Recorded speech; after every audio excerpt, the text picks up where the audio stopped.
As he climbed, he panted heavily like an old immortal pulling turnips, his hands struggling to grip each rock to pull himself up. On the other side, a group of disciples was gathering. One pointed and shouted, "Look over there! Who is that up there? Why climb Juyin Peak?" The one next to him realized, it's divine Sun Qin Shu. Divine Son Qinshu, climbing Juyin Peak barehanded? Why doesn't he fly up? Hearing that, the other quickly replied, "Nonsense. If the divine son knew how to fly, why the hell would he climb and waste mana?" The other person rubbed his chin and chuckled. "Now that you mention it, I remember. So he is not the famous 18th divine Sun Qin Shu, the one with the mortal body and mortal fate. I heard the 18th divine son can't even fly. How could he become a divine son? He must have used a backdoor. Or maybe nepotism. That's right, he has a good father. His father is Qin Fation. Well, lucky dog." The disciples didn't stop gossiping. The 18th divine son can't be thinking straight climbing Juyin Peak. Surely he doesn't want to reincarnate to another server, does he? Maybe if he falls off the mountain, he'll transmigrate into Zhuofan or something. Anyway, the Divine Son Assembly is about to start. At that time, the 18 divine sons of Wu Hua sect will gather. Rumor has it that if a divine son isn't worthy of the title, they will lose their position. Scene shifts to Qin Shu. The idle gossip couldn't stop this gamer, but the giant eagle could. It sat arrogantly on his head, making Qin Shu furious enough to curse. "You son of a gun, get the hell out of here before I kick your beak in." Waiting for the annoying eagle to fly away, Qin Shu gritted his teeth and encouraged himself. Just risk it, just risk it. His hands and feet continued to strive toward the goal. Just persisting like that, the mountain peak was right before his eyes. He swore through gritted teeth, "This time, as long as I don't fall to my death, I will absolutely fly into the sky." At the edge of the peak, where the brilliant sunlight shone through the canopy,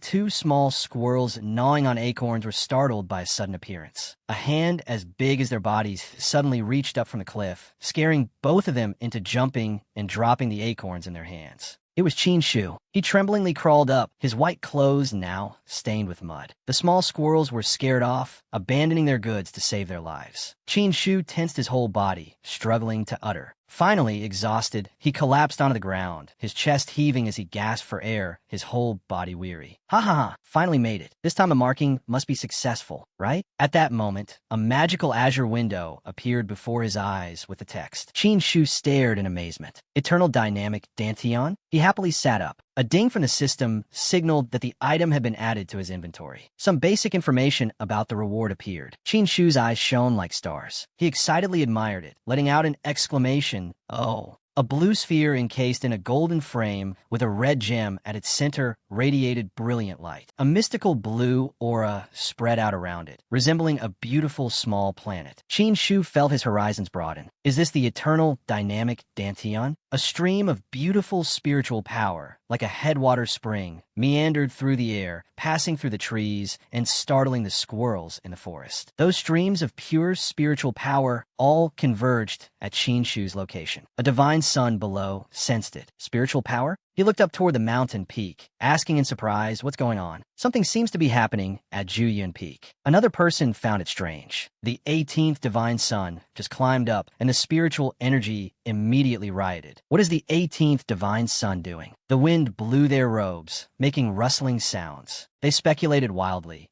but they absolutely could not suspect that the one causing this commotion was Qin Shu, whom they had always looked down upon. One said, "Could it be that Juyin Peak has some heavenly treasure we don't know about?" Another agreed. Otherwise, the 18th divine son wouldn't be so idle as to climb Juyin Peak alone with his bare hands. The spiritual power on the peak became denser and denser, creating a massive, deep blue vortex. Qin Shu stood at the center of that flow of spiritual power, gently inhaling and exhaling, absorbing it all. Absorb. As the process ended, his golden eyes seemed to shine a few shades brighter. He smiled with satisfaction, manipulating the spiritual power to form a beam of light in his hand. Eternal Dynamic Dantian. The reputation is well-deserved. The spiritual energy within me is indeed infinite, as if it can never be used up, never be exhausted. He stood up straight and looked into the distance. A scene like a fairyland opened up before his eyes. Rolling mountains, a vast expanse of blue sea. Birds spread their wings against the clear sky. His monologue began. "My name is Qin Shu. 1 month ago, I transmigrated to this world and obtained the 10,000 Realms marking system." Qin Shu enjoyed the scenery before him, exclaiming, "The wind is incredibly strong today." He thought to himself, and the first marking location is this highest mountain of the Wuhua sect, Juyin Peak. For ordinary disciples, Juyin Peak is naturally nothing. There are 10,000 ways to fly up. The annoying eagle from before suddenly swooped down from above, executing an eagle strike on the vast sky, kicking him straight in the head, making Qin Shu cry out, "Ah!" He thought, but for me, the 18th divine sun, it's as hard as ascending to the heavens. The mountain range is vertical and slippery, not easy to climb at all. However, every story has its rules. According to normal design, a transmigrating protagonist must transmigrate into a peerless piece of trash. I'm naturally no exception. The original owner was the 18th divine sun. His ancestors for 18 generations were all incredibly outstanding, born superior to others. Regarding family background, his father is a famous, earth-shaking powerhouse. A child born with such a background should have had a super-grade physique, if not a saint body, then a divine body. But the original owner was born with a mortal body and mortal fate. A normal child born into such a family would inevitably be looked down upon, gossiped about, and isolated. Actually, even with a mortal body and mortal fate, if one cultivated diligently, one could still become extraordinary. However, the original Qin Shu wasn't that strong-willed.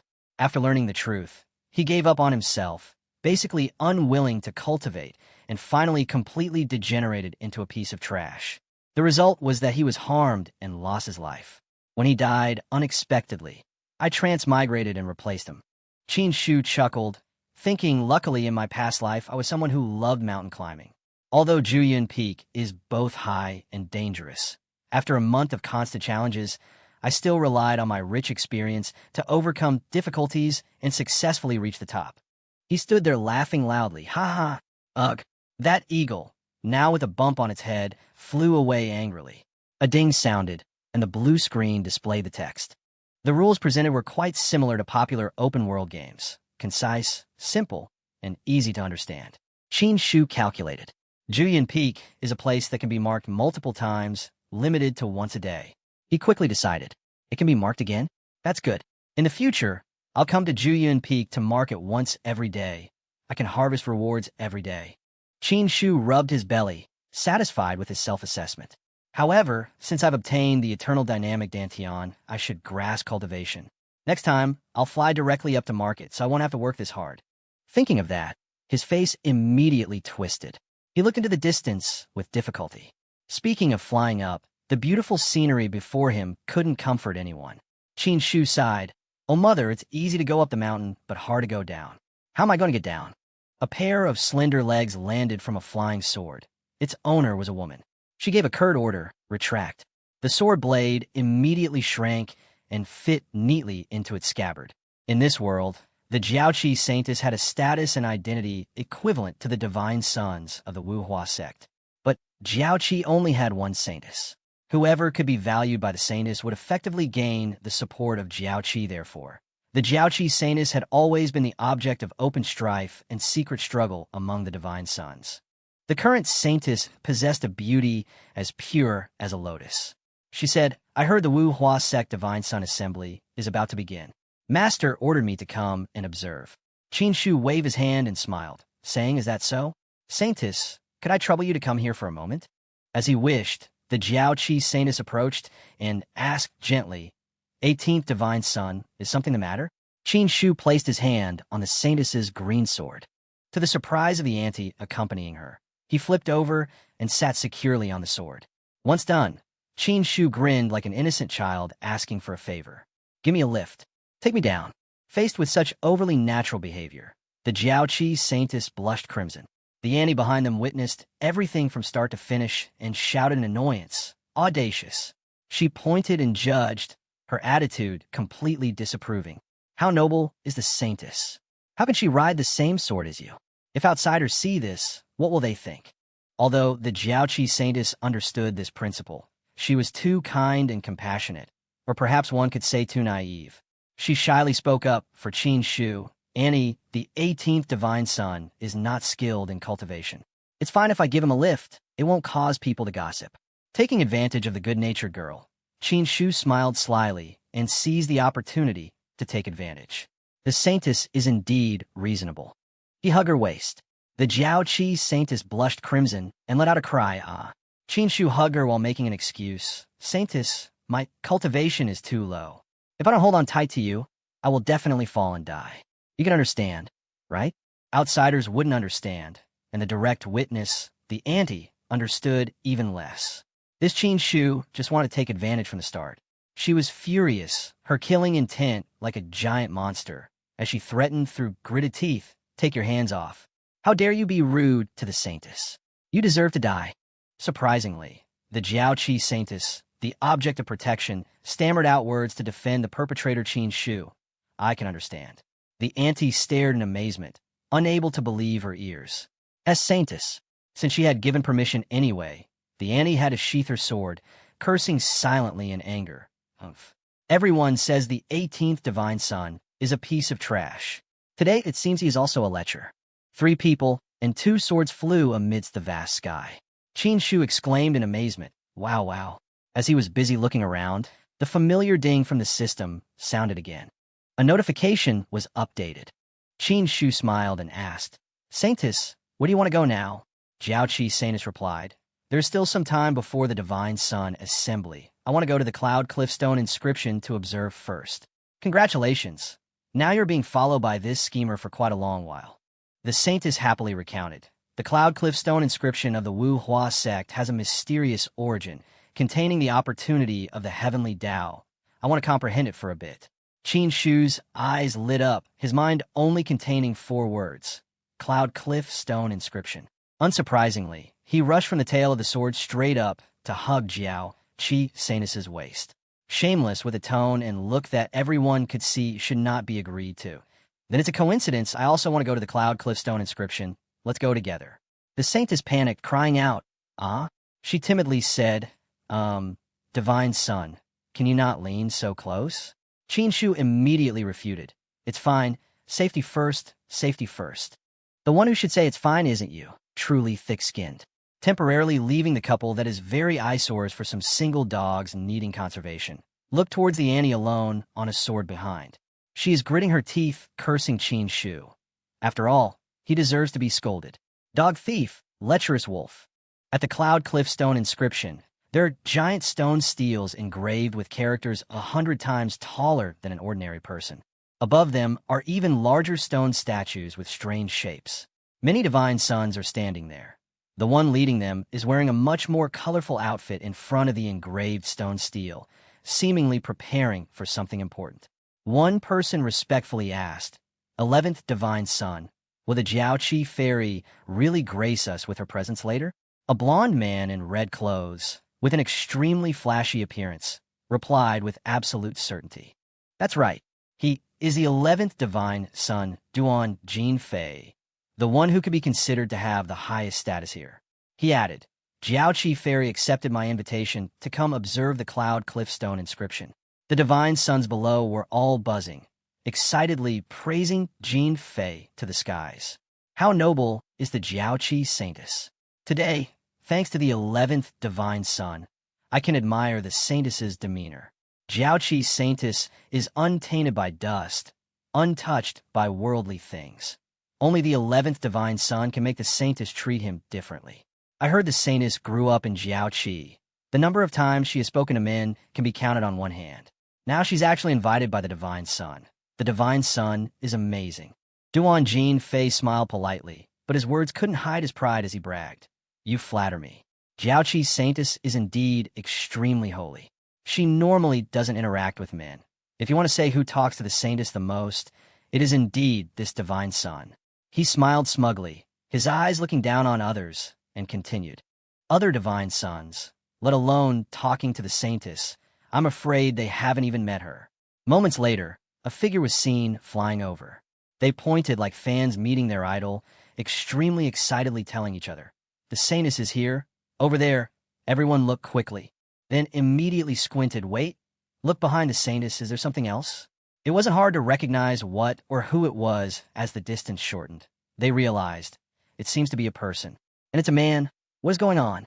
This was a direct slap to Duan Jinfei's face. He was furious, veins popping out on his face. The flying sword came very close. The divine sons were astonished. It really is a man. It really is a man. Didn't they say the man Jiaoqi Saintus is closest to is the 11th divine son? Looking at this situation, this man's relationship with the Saintus isn't normal. What do you mean no gossip? Even someone with no cultivation will cause rumors detrimental to the Saintus. Qin Shu certainly knows this well. Some divine sons strain their eyes to look. Do you guys feel this man looks a bit familiar? Qin Shu exclaimed. Wow, so many people. A sound from the system. Ding dong. The 10,000 Realms marking system congratulates you.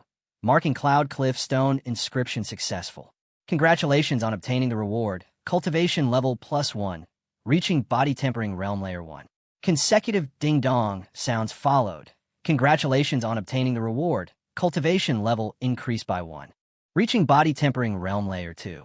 Another sound, another reward. Ding-dong, congratulations on obtaining the reward, Cultivation Level increased by 1, reaching Body Tempering Realm Layer 3. That mess of sounds didn't stop.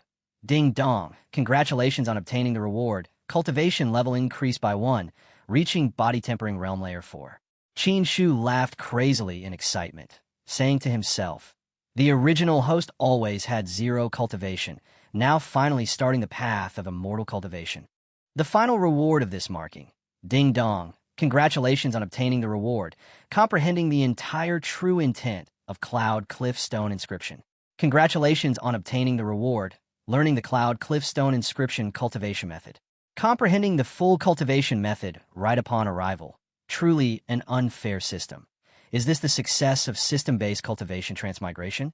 Just as Qin Shu was flying with Jiaoqi Saintus, there was a huge boom right behind his head. He jumped. Thunder in broad daylight? Jiaoqi Saintus looked around in fear. Lightning struck. Qin Shu laughed heartily. If you're a good person, it's a bolt from the blue. Not bad, this bolt from the blue isn't bad, haha. 3 people and 2 swords flew past the Cloud Cliff Stone inscription. The Saintess landed gently, shrinking the sword. She adjusted her hair, every movement elegant and noble, in stark contrast to the thick-skinned hitchhiker Qin Shu.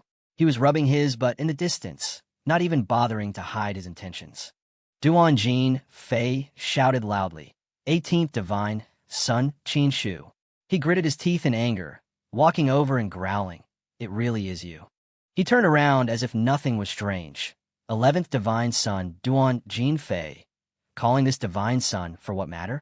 Qin Shu thought to himself, Wuhua sex competition is cruel. Between Divine Sons is extremely intense. The rule here is very simple. Of the 18 Divine Sons, later only one will become the disciple. Big fish eat small fish, and the other failed Divine Sons will have tragic endings, body dead and Tao dissipated. Therefore, it can be seen that competition between Divine Sons is a competition for life. Right now, we can witness a small battle between the 11th Divine Son and the 18th Divine Son. Duan Jin Fei's face was flushed with blood vessels, frantically scolding. Qin Shu, a physically and mentally crippled person like you, nothing more than a nominal Divine Son. Yet you dare to tarnish the Saintess in front of everyone. He summoned a large, powerful body, loudly declaring, it seems today this Divine Son must take action to teach you a lesson. To avoid outsiders thinking that our Wu Hua sect Divine Sons are all this dissolute. The Saintess saw the situation wasn't good and looked at Qin Shu worriedly.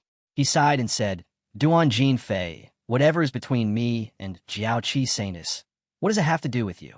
Then that thick-skinned guy casually reached for her shoulder, pulling her close, asking solicitously, Saintess sister, isn't that right? Jiaoqi Saintus blushed crimson, truly inexperienced with males, very easily taken advantage of. Men and women should not touch.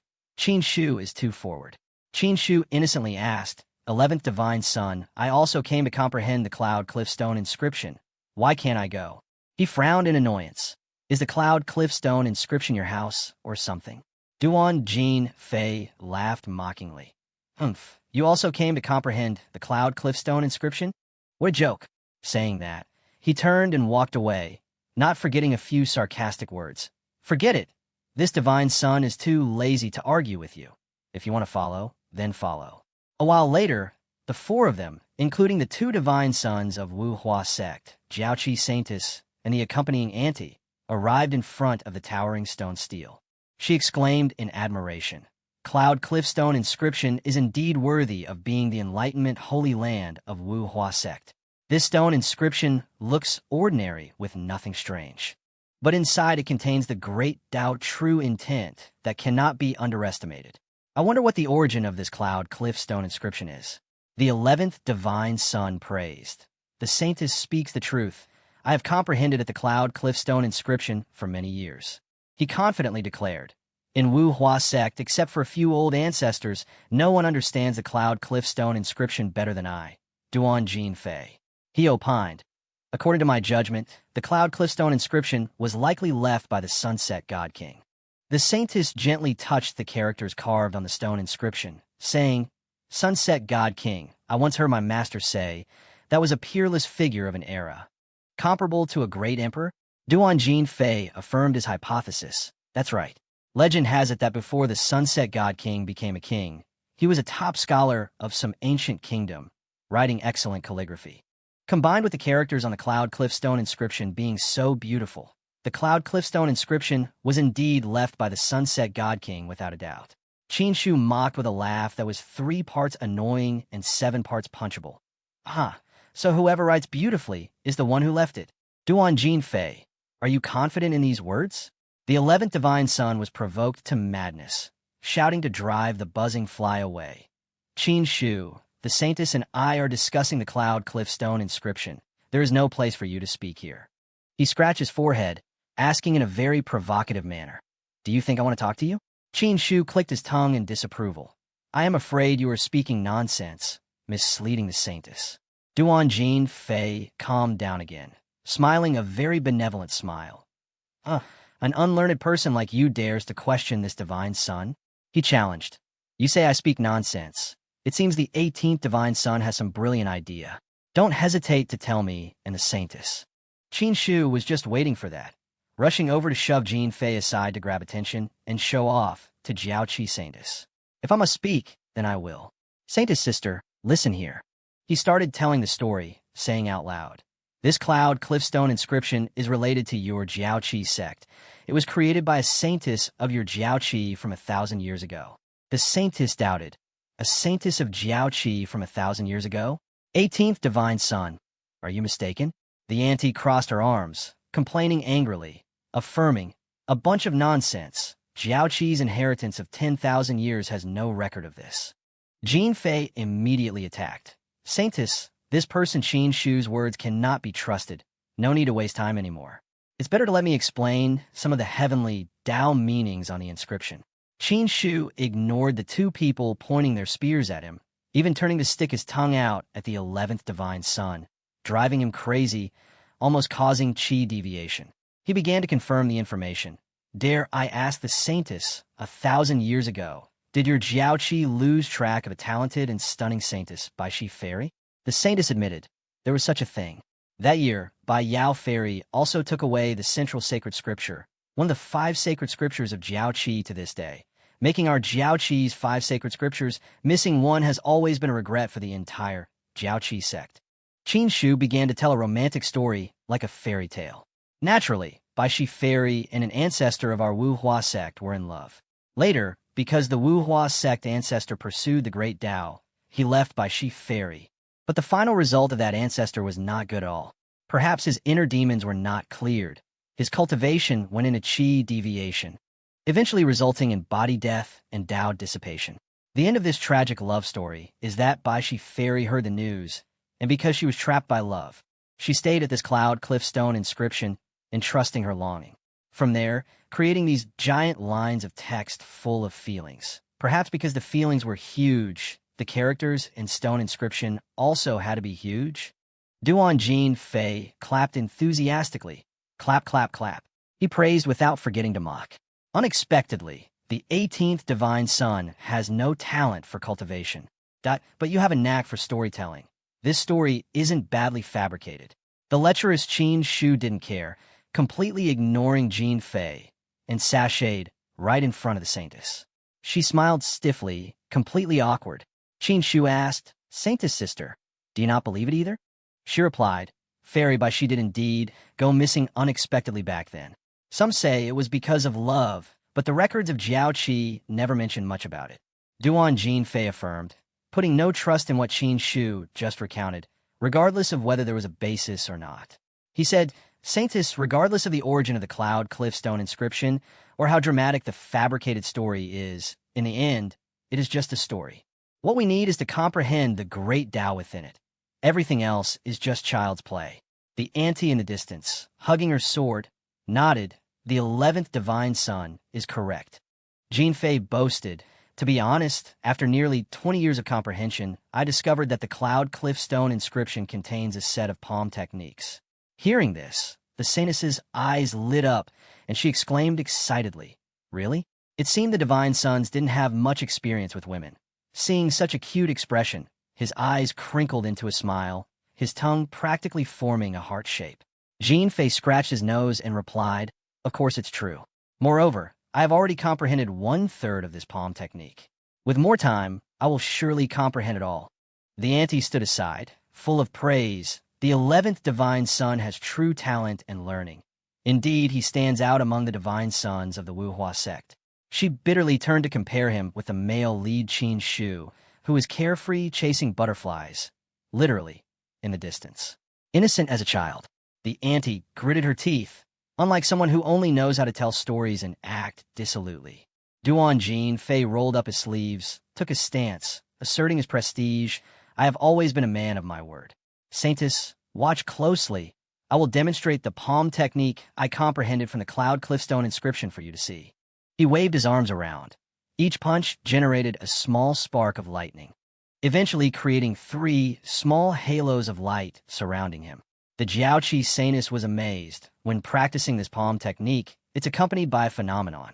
Although the phenomenon is weak, it clarifies that the origin of the Cloud Cliffstone inscription is indeed not to be underestimated. A moment later, Jinfei dropped his hands. The streams of golden spiritual energy gradually dissipated. He exhaled. The 11th divine son spoke respectfully. Saintess, this is the 1/3 of the palm technique I comprehended from the Cloud Cliffstone inscription. He intentionally dragged Qin Shu into the conversation. Divine son, you saw it just now. How do you feel about it?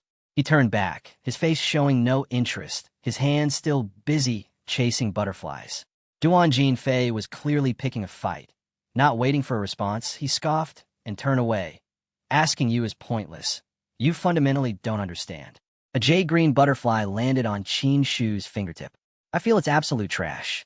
To be honest, you haven't comprehended 1/3 of this palm technique at all. 1/10 would be generous. His face clearly showed disdain. He shouted excitedly, What did you say? Qin Shu continued with a look of sympathy. With only this level of comprehension, taking 20 years to understand a tiny bit. He raised a finger that violated social decency, cursing right in the arrogant guy's face. If I were you, I would have smashed my head and died against this Cloud Cliffstone inscription long ago. Being a man of high self-esteem, humiliated like this, Duan Jinfei frantically cursed Qin Shu. Arrogant. Ignorant. A person with no learning like you speaking such wild words. You really are incurable. Ignoring him screaming in his swallow-hard anger, he quickly went to the saintess to suck up, despicably bad-mouthing Jinfei. Aha, saintess sister, 20 years to comprehend less than 1/10 of a palm technique. Would you say this is a piece of trash? She smiled stiffly, not replying. The auntie sighed and remarked, glib tongue, surely an incompetent person. Duan Jinfei glared. 18th divine son, everyone knows what you are. He angrily challenged. No matter what nonsense you spout in front of the saintess, it cannot change the fact that you are incompetent. You say I comprehend slowly? If you have the skill, then you go and comprehend it. Jinfei still underestimated the enemy. After all, no one expected an incompetent person to change so quickly. It was all thanks to the hateful time travel system. He said, I'm afraid you don't even know the words on the Cloud Cliffstone inscription. Qin Shu frowned and accepted. Bring it on. He raised his fist high. Without needing to wave his arms around, bolts of lightning gathered. He smiled confidently. Watch closely. This palm technique contained in the Cloud Cliffstone inscription is called the Heavenly Star Thunderbolt Palm, first form. Duan Jinfei continued in a rage, bluffing. However, unlike the few thin bolts of lightning he had created earlier, the sky turned pitch black, forming a vortex that looked like an impending natural disaster. Qin Shu raised his hand high, then jerked it down hard, thunderfall. Instantly, the lightning became much larger and denser at all 5 of his fingertips. Hundreds of powerful beams of light struck down, creating a large hole in the courtyard. Rocks and earth were destroyed and shattered, flying everywhere. The Jiaoqi Saintess was astonished. The ante suddenly exclaimed, "The phenomenon is so strong." The Divine Sons were surprised to see it was stronger than what the 11th Divine Son had just demonstrated. Duan Jinfei saw this and broke out in a cold sweat from panic. Not stopping at a basic attack, Qin Shu continued, Heavenly Star, Thunderbolt Palm, a total of 7 forms. Lightning bolts filled the surroundings. He gathered lightning in both hands, declaring, "This Divine Sun will demonstrate them all today." On the black sky, several bright streaks suddenly appeared, like someone successfully ascending after a long period of closed-door cultivation. Qin Shu grinned, baring his teeth. "Let me open your eyes." 5 powerful streams of lightning rushed down to where he was standing. The Saintess was astonished, her eyes widening as she recognized it. Divine beast phenomenon. A giant, brilliant phoenix was formed. It was many times larger than a normal person. Now, they were forced to believe. It seemed the 18th Divine Son had indeed comprehended this entire palm technique. Qin Shu exhaled lightly. Phew. The streams of spiritual energy dissipated, and the phenomenon vanished. He smirked and asked, "How about it, 11th Divine Son? Did you understand this heavenly star, Thunderbolt Palm?" Duan Jinfei backed away in shock. Although stunned, he was still furious, wanting to deny reality. Impossible. Qin Shu wasn't going to let this guy off that easily. He feigned concern. "What part is impossible? Do you need me to demonstrate again?" From start to finish, these Divine Sons never forgot to show off to the Jiaoqi Saintess, only good at making her awkward. Having to smile stiffly at these guys must be very tiring. Qin Shu pointed and criticized, "Saintess sister, this type of person is a sore loser. Now do you believe this cloud cliffstone inscription was left by Fairy Bai Shi?" Jinfei stepped closer and asked, "Qin Shu, did you practice this palm technique before?" He grabbed his shirt, fiercely asserting, "Otherwise, with your performance over these years, how could you comprehend the cloud cliffstone inscription? It must be so. You definitely secretly practiced this palm technique beforehand, then fabricated the story about Fairy Bai Shi to deceive the Saintess. This is the thought process of normal people when facing a transmigrator. The change is too sudden. No one predicts a soul swap. New wine in an old bottle, so it's not surprising he was insulted like that." Qin Shu slapped Jinfei's hand away with a pop. He waved his hand, conveniently adjusting his shirt, a dangerous smile, suggesting he was plotting something. "Aha! Duan Jinfei, you still don't believe it." Qin Shu launched an attack towards the stone inscription, pointing it out to him. "Then look, what is this?" A palm strike slammed down, shattering the stone inscription with an ear-splitting boom. A sutra radiating bright golden light was revealed. The ante was stunned. The Jiaoqi Saintess recognized it immediately. The central sutra, it is their missing sacred sutra. The ante was stunned. It really is the central sutra. The central sutra has been missing for over 1,000 years, yet it is here. That sacred sutra gently flew down to them, landing right in the Saintess's hands. The lost item has been returned to its rightful owner. Truly miraculous. Qin Shu asked smugly, "Saintess, how is it? Is this central sutra real?" The Jiaoqi Saintess was extremely happy. She radiantly confirmed, "It is real." With this central sutra, Jiaoqi's 5 final sacred sutras are now complete again. "This is a great kindness to my Jiaoqi." The Saintess bowed respectfully. 18th Divine Son, please accept a bow from Qing Er. The auntie felt guilty and hurriedly turned her head away, not daring to look at Qin Shu. "I misjudged you. I apologize for the words I said to the 18th Divine Son earlier." She bowed respectfully. The 18th Divine Son hides his light under a bushel. He is not a liar. 18th Divine Son, please accept a bow from me. He ignored them, not looking, only focused on getting close to the Saintess, arms spreading wide, walking fast, mouth running nonstop. "King Ye." So the Saintess sister's name is Qing Er. With his thick skin, Qin Shu naturally grabbed her shoulders and pulled her close. Acting intimate, laughing and saying, "Then from now on, I'll call you Sister Qing Er. We are all family. Sister Qing Er, please stand up." The Jiaoqi Saintess didn't know how to handle it. just letting him take advantage of her.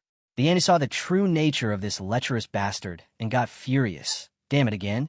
She quickly prepared to draw her sword, hot-bloodedly saying, "Humph, I take back my words. The 18th divine son is truly hopeless." Provoking the Saintess while mocking his fellow disciple, he really likes extreme sports. Qin Shu asked, as if to provoke, 11th divine son, "Are you angry?" Duan Jin Fei cursed in rage, "Bastard." He suddenly stepped onto a pile of rocks, creating a commotion. The surroundings shook. The rumbling sounds made people sense that danger was approaching. Jin Fei looked around fearfully. Large pieces of rock fell from the stone inscription. It was due to Qin Shu's attack earlier. He was startled and panicked. A large amount of rock fell right onto where Duan Jin Fei was standing, creating an ear-splitting crash. A normal person would hardly survive. Dust flew blindly. The Saintess covered her mouth, coughing. Qin Shu laughed mockingly. "Hee hee hee. Sister Qing Er, the 11th divine son has no face to see anyone, so he buried himself." A huge boom sounded. The rock pile, crushing Jin Fei, shattered. A blinding golden pillar of light shot straight up into the sky. Hovering in midair, the 11th divine son cast a hateful glare back. Qin Shu, just wait for this divine son. Angrily flicking his sleeves, he turned and left. Contrary to the other's anger, Qin Shu appeared extremely delighted. Bye-bye, so persistent. Having just sent away a troublesome person, his eyes immediately glued onto the next target, the Jiaoqi Saintess. Accompanied by a smile that any well-bred young lady should avoid from 1,000 miles away, he used a sweet tone to invite, "Sister Qing Er, the 11th divine son has left. Next, why don't you come to my place and sit for a while?" It seemed the sweet words had an effect. The innocent Saintess was just about to open her mouth to reply. Then the auntie beside her sighed in exasperation, hurriedly pulling her back before things went too far. She wrapped one arm around the Saintess's waist, the other controlling the sword, preparing to leave, making the young girl look like a piece of luggage being carried away. The auntie said, "Divine son, please sympathize. The Saintess has obtained the Central Sutra and must quickly return to Jiaoqi to report this matter." Qin Shu put on a regretful face, but inside he was smugly shouting, "Farewell." A familiar ding sounded in his head. The Myriad World system announced, "Sign-in point refreshed. Please go to the Dongyu Grand Ceremony to sign in." Qin Shu rubbed his chin and chuckled, his eyes gleaming with cunning. Thinking to himself, Dongyu Grand Ceremony, sound a bit familiar. He muttered to himself, but digging deep into his memory, he couldn't recall what it was about. Looks like I'll have to find someone to ask. Red currents of air enveloped his legs, forming an energy vortex. In the blink of an eye, Qin Shu shot off like an arrow. Time to go back. With golden eyes shining brightly, Qin Shu enjoyed the sensation of flight that his previous world never offered. This is the cultivation of the 4th layer of the body realm, allowing him to land on the ground as light as a feather. He gazed into the distance, thinking, although I can't truly fly yet, it's much more convenient than walking like before. Moreover, I possess the perpetual motion Dantian. My spiritual power is inexhaustible. Why worry about running out? Before long, Qin Shu stood before the new sign-in location, which was the mountain gate of the Wuhua sect. He sighed happily. "It feels good to have cultivation. I got back so fast." Qin Shu skipped up the steps, unaware that a dark figure hiding behind the roadside bushes was startled to see him. As soon as he set foot on the first step, the dark figure rushed out to approach. Qin Shu seemed to have not noticed yet, humming happily, completely unaware of the imminent danger. He stood firm to gather strength, preparing to try a new sensation. Next, watch this divine son jump directly into the Wuhua sect. Just as he leaped up, someone suddenly pounced from nowhere, grabbing tight onto Qin Shu's leg. This must be the dark figure lurking earlier. 18th divine son, I finally waited for you. That person used their entire body weight to pull him down. It seemed to be a rather large person. Qin Shu was startled, jaw dropping as he shouted loudly, "What the hell?" Unable to defend against the surprise attack, both of them crashed down painfully. The stone ground cracked from the impact, and Qin Shu sat crouched on that body, clutching his head and groaning. "Ouch, ouch!" He pointed angrily. Where did this monster come from, daring to ambush this divine son? The large body clambered up, laughing awkwardly. "Introduction, divine son. It's me. I am Old Dog." seemed to be an acquaintance of the original owner. Qin Shu was a bit surprised hearing this name. He muttered, "Old dog?"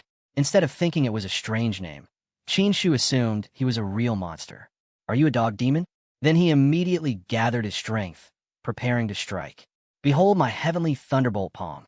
Lightning bolts quickly formed on Qin Shu's hand, and a powerful red and blue vortex phenomenon appeared around him. The other party frowned in anger upon hearing that and retorted, "What dog demon?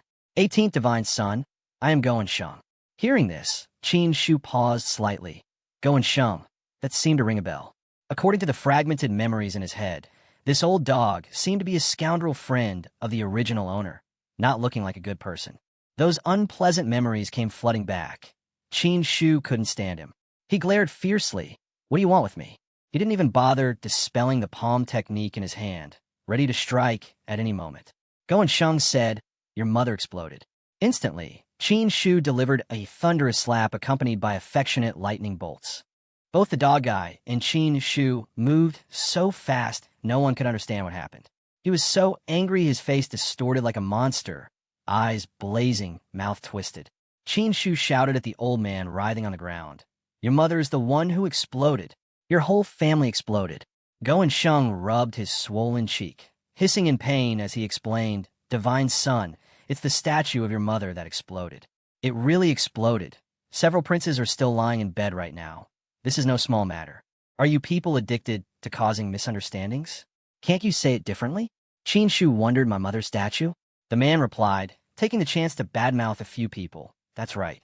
Speaking of which, those princes and princesses of this ancient god dynasty are really not good things." Goen Sheng grumbled discontentedly. "They trick you into taking out quite a few treasures from the Wuhua sect. But in those memories, if he took one item, this guy also carried away a few gold bars. One tosses, the other catches, competing to exploit a fool." Goen Sheng continued, "This time, the venerable mother idol the Divine Son took out was an even more powerful holy artifact. It was imbued with the holy brilliance of the venerable mother, a beautiful and exquisite statue radiating a gentle yet incredibly powerful aura. However, that bunch wasn't careful. The idol hadn't even been unwrapped from its cloth when it shone blindingly and then exploded." He complained dejectedly. "They couldn't control it themselves, leading to the statue exploding. Yet they blame it on you, Divine Son." Old Dog spoke continuously without pausing. "In this world, there exist powerful sects like the Wuhua sect, as well as newly established god dynasties and ancient kingdoms established for over 10,000 years. Qin Shu reflected on the original owner situation. Those princes and princesses of the ancient kingdom, while not comparable to a divine son of the Wuhua sect, still held noble status. To obtain certain special cultivation resources from the Wuhua sect, some people would target the original owner. A useless person who was extremely easy to order around was the prime target for exploitation. Although the original owner wasn't willing to cultivate, he had a hobby. He liked raising female demon beasts.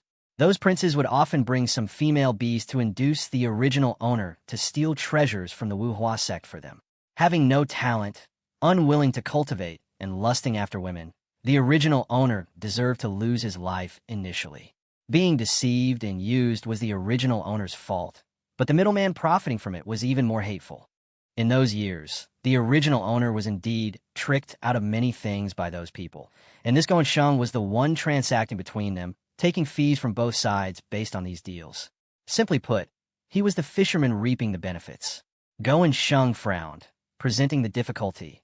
"Divine Son, this time the 7th prince of the Moon Wheel God dynasty sent word, demanding you compensate with 3 items possessing divine brilliance. Otherwise, he will come to find you to cause trouble. And he also demands the return of the butterfly fairy from the previous transaction. Don't you find that infuriating?" Qin Shu, blood boiling, turned sharply away and replied curtly, "A bit infuriating." He walked away, and the man hurriedly asked, "Divine Son, where are you going?" Old Dog sweated cold bullets in anxiety. "How to resolve this matter?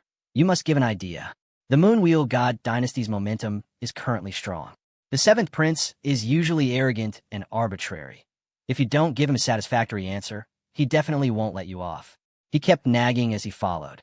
"And you, 18th Divine Son, are not like the other divine sons of the Wuhua sect who have profound cultivation. If the seventh prince comes, you certainly won't have any power to fight back. Rambling too much and becoming annoying, Qin Shu launched a palm strike that sent him flying. The surrounding area cracked from the impact. Go and Sheng fell flat on his back with a thud. Debris scattered everywhere. He rolled down the stairs, round as a ball. Qin Shu smirked, raising a hand crackling with lightning. He asked imposingly, "Do you think I look like I have no power to fight back?" Go and Sheng clutched his face in astonishment. "Wait, Divine Son, where did your cultivation come from? Didn't the Divine Son never practice cultivation before? How are you so formidable?" He huffed coldly without answering, turning his back to walk away. Seeing this, he hurriedly dusted off his butt and scrambled after him. "Wait for me, Divine Son. You were able to knock me away with one hit. This cultivation isn't weak. We haven't met for just a few short days. How did you do it?" Upon entering the hall, Qin Shu asked curiously, "Let me ask you something. The butterfly fairy that the seventh prince sent over, where's she captured from?" Go and Sheng replied, "I heard it was the myriad demon tribulation domain. The details aren't clear." He smiled wickedly, his eyes teasing and probing. "Divine Son, is the taste not bad? Is she very spicy? Is it very pleasurable?" He smiled forcefully, recalling the intimate memories between the two. The original owner was scared to the ground, while the butterfly fairy was blazing with rage. "Haven't tasted the flavor, but as for being spicy, she is indeed very spicy." Qin Shu waved his hand to order. "Once this Divine Son is done with this little demoness, you turn around and help me send her back." Go and Sheng was surprised and hurriedly asked, "Sending her back, isn't that too much of a pity?" He flashed a seductive, persuasive smile. "Spicy is easy to handle. Just teach her to be obedient." Qin Shu was weary and didn't let those words sink in. He rejected the idea. "Can't teach her. This Divine Son is powerless and incapable, and I don't have the time." Go and Sheng smiled, a very friendly and approachable smile. "Divine Son, I am in the industry. I can explain it to the Divine Son in detail." Hearing this, Qin Shu also turned back to see what value he could offer. Old Dog whispered with absolute certainty, "As long as you are willing, any demoness can be taught to be obedient. I have experience with this." Qin Shu hospitably invited, "You go in first." Go and Sheng bowed respectfully. The 18th Divine Son is too polite. Just as the door was pushed open, a basin above lost its balance, and water poured straight down onto his head. It was a not-so-new prank, but enough to make Old Dog's jaw drop in surprise. Before he could recover, stuttering, "What's going?" a small light appeared from the door crack behind him, and a woman's voice shouted an order. "Lie down for me." Instantly, a table flew out and smashed into Go and Sheng's mouth with a thud. Qin Shu stood neatly to the side, dodging all the tricks, smiling leisurely and happily. A few more items were thrown out, accompanied by the sounds of booming and crashing destruction. He stood there slightly awkwardly, maintaining a gentle expression. A moment later, the person taking the beating for Qin Shu had completely collapsed. He seemed to have learned the art of astral projection. A white ghost floated out of that fat body. The door swung wide open, and Qin Shu hurriedly slipped away. A stunning silver-haired woman stepped out. She was furious, holding a weapon that hadn't been used yet, cursing, lustful demon. What she held was a gigantic wooden hammer. The woman gently lifted it, shouting loudly, "Who told you not to take me home?" Each hammer blow struck with power, dust flying everywhere. She scolded as she hit. "Not taking me home? Huh?" Go and Sheng took the beating, unable to resist. He screamed, "Ah, help me." After beating him to her satisfaction, she stomped hard on the Old Dog's body, commanding, "Take me home immediately." Truly a feisty beauty. Qin Shu sighed, stepping out to mediate enough. She panicked, dropping the hammer with a loud clang. The beauty pointed in confusion, stuttering, "You, how are you?" He pointed out that she had beaten the wrong person. Then both of them panicked, except for Go and Sheng, who had been dizzy with pain for a while. Qin Shu thought to himself, "This little demon, named by Zhu, is the bossiest female demon among those gifted by the princes." Beautiful memories came flooding back. One beating, one running with no ability to fight back, a fight without a battle. Qin Shu shivered, recalling, having transmigrated over a month ago, I, a person with no cultivation, was bullied miserably by her. After some time passed, tea was served, and the three of them sat at the same table. Bai Zhu turned away sulkily, not bothering to look at anyone. Qin Shu smiled and invited, "Do you still want to teach her a lesson, or should we send her back?" Go and Shang was scared out of his wits, hastily denying, I dare not, I dare not. Just as the divine son said, this little demon is vicious, better to let her go. Qin Shu announced. By Zhu Zhu, this divine son returns your freedom to you. You can go now. She asked in astonishment, a bit frightened, lustful demon, do you no longer cover my body? Facing that question, he was a bit surprised, but quickly sprucing up his image. Qin Shu slicked back his hair to look handsome and said, this divine son acts openly and above board. How could I be that kind of person? Go quickly, don't get caught again. Bai Zhu happily approached. Take me home quickly. Qin Shu was slightly startled. He asked, where is your home? She looked like she was thinking. Don't tell me she demands to go home all day, but doesn't know where it is. Bai Zhu smiled foolishly and nonchalantly said, I don't know. Qin Shu was terrified hearing that. You don't know? How am I supposed to take you back? Ignoring logic, Bai Zhu grabbed his collar and shook him until he almost suffocated. While choking him, she shouted loudly, I don't know. You guys captured me, so you have to take me back. Take me back. Lustful demon, take me back. Qin Shu panicked and hurriedly cried out, stop, stop. Only then did she let go, but the force was strong enough to leave marks on his neck. Qin Shu coughed, coo-coo, to catch his breath. He tried to make peace. Forget it, you stay here first. Wait until I find your home, then I'll take you back. Is that okay? The second day, at Absolute Cloud Peak, Qin Shu stood at the foot of the mountain looking up at the peak. He hopped a few steps, thump, to gain momentum, then shot straight up quickly. Very quickly reaching the peak, a ding-dong sound rang out accompanied by a notification. Myriad Realms sign-in system congratulates you. Successfully signed in again at Absolute Cloud Peak. He gently exhaled, phew. Another ding-dong. Congratulations on obtaining a reward. Cultivation increased by 1, reaching Body Realm 5th layer. The third day, continuing to stand on the peak, the familiar sound, ding-dong, Myriad Realms sign-in system congratulates you. Successfully signed in again at Absolute Cloud Peak. Congratulations on obtaining a reward. Cultivation increased by 1, reaching Body Realm 6th layer. By the fourth day, the animals here had become accustomed to Qin Shu's presence. A small squirrel even sat arrogantly on his head. Myriad Realms sign-in system congratulates you. Successfully signed in again at Absolute Cloud Peak. Congratulations on obtaining a reward. Cultivation increased by 1, reaching Body Realm 7th layer. On the fifth day, the small squirrel was blatantly eating a chestnut on his shoulder. Myriad Realms sign-in system congratulates you. Successfully signed in again at Absolute Cloud Peak. Congratulations on obtaining a reward. Cultivation increased by 1, reaching Body Realm 8th layer. Congratulations on consecutively signing in at Absolute Cloud Peak for 5 days, obtaining the reward, Heavenly Dog Devours Moon. Do you want to learn it? An old-style book appeared. Qin Shu took it, mumbling, Heavenly Dog Devours Moon. This must be a cultivation technique. The scene shifts to a spacious and magnificent mansion. One look, and you know its owner is extraordinary. The outside is already surprising. The inside looks even more luxurious. A high-ranking figure sat leisurely on a fancy chair. The person standing below asked, Seventh Divine Son, were you looking for me? He said, Zhang Quan, raise soldiers for 1,000 days. Use them in 1 hour. You have been undercover at the 11th Divine Son's place for so many years, it's time to act. Hearing that, he was shocked as if struck by lightning. Divine Son, do you want me to make a move on the 11th Divine Son? Xie Tian smiled faintly. The 11th Divine Son has profound cultivation, higher than you by who knows how much. You are only at the Body Realm 7th layer. Are you his opponent? He didn't understand, asking blankly, what does the 7th Divine Son mean? He maliciously ordered, you go find the 18th Divine Son, cripple him. Zhang Quan muttered in surprise. Cripple the 18th Divine Son. Qin Shu? He nodded, I understand.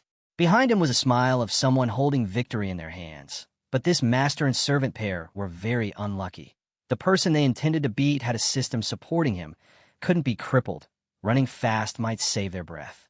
Xie Tian calculated cunningly. A few days ago, Qin Shu humiliated the 11th Divine Son in front of the Fairy of Jade Pool. If I secretly cripple Qin Shu, but the result is easy to see. Others will definitely think the 11th Divine Son did it.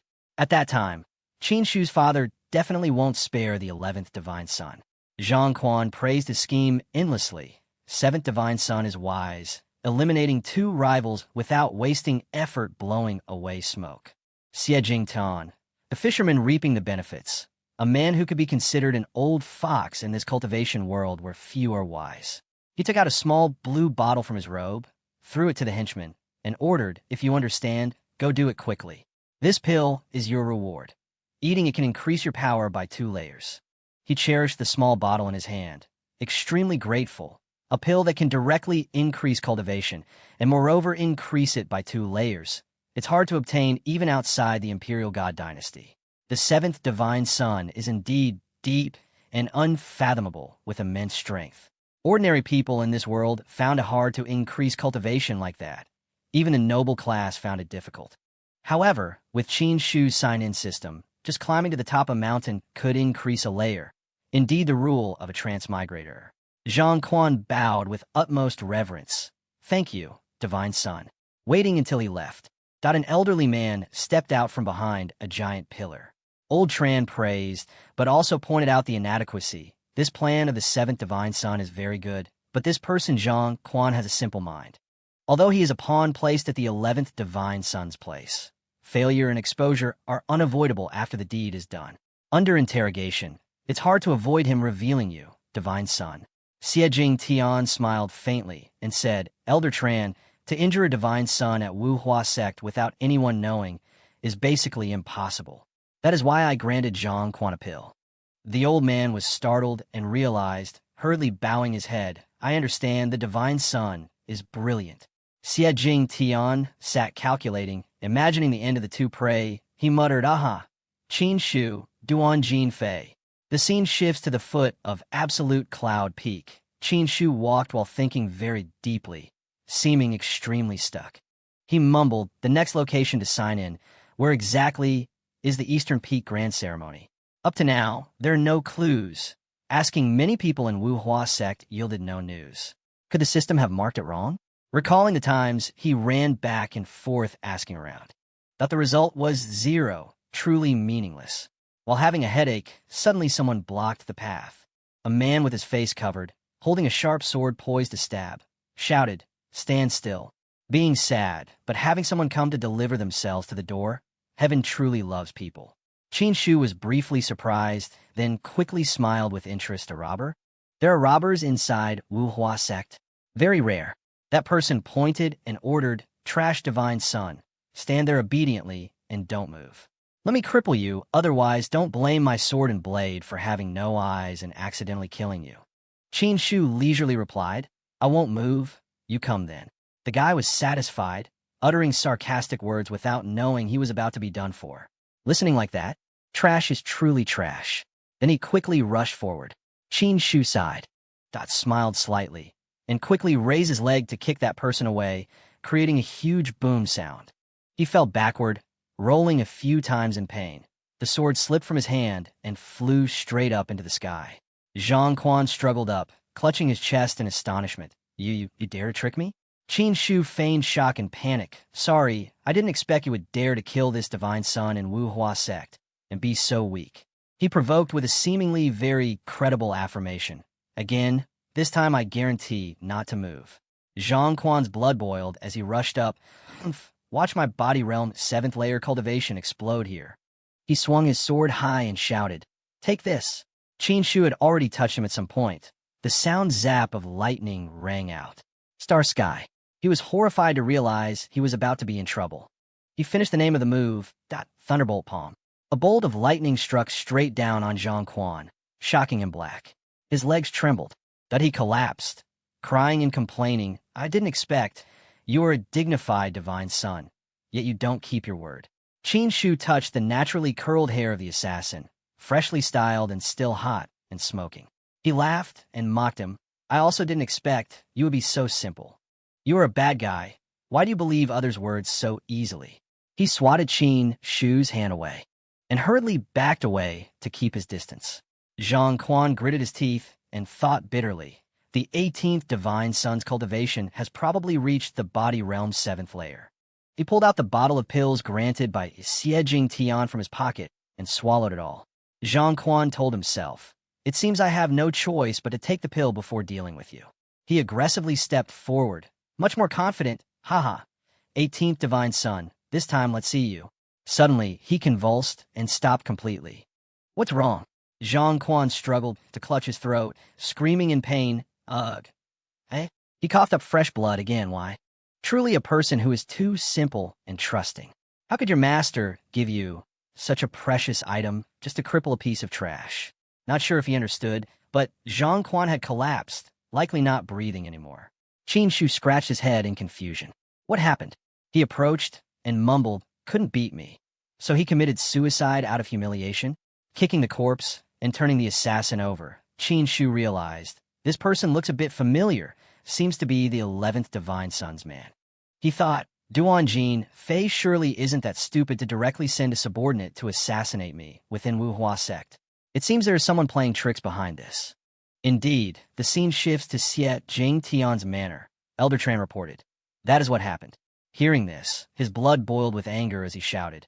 I originally only expected that after Zhang Quan heavily injured the 18th Divine Son, he would then take the pill, die from poison, dead men tell no tales. That I didn't expect, he actually couldn't do such a task, and took the pill beforehand. Truly a piece of trash. Elder Tran proposed, 7th Divine Son, why don't I take action? Currently, the 18th Divine Son's father, Qin Fa Tian, is not at Wuhua sect. It is the perfect opportunity to take the Divine Son token. He continued, and only by collecting 18 Divine Son tokens can one synthesize the Emperor's Son command and have a chance to ascend to the position of Emperor's Son.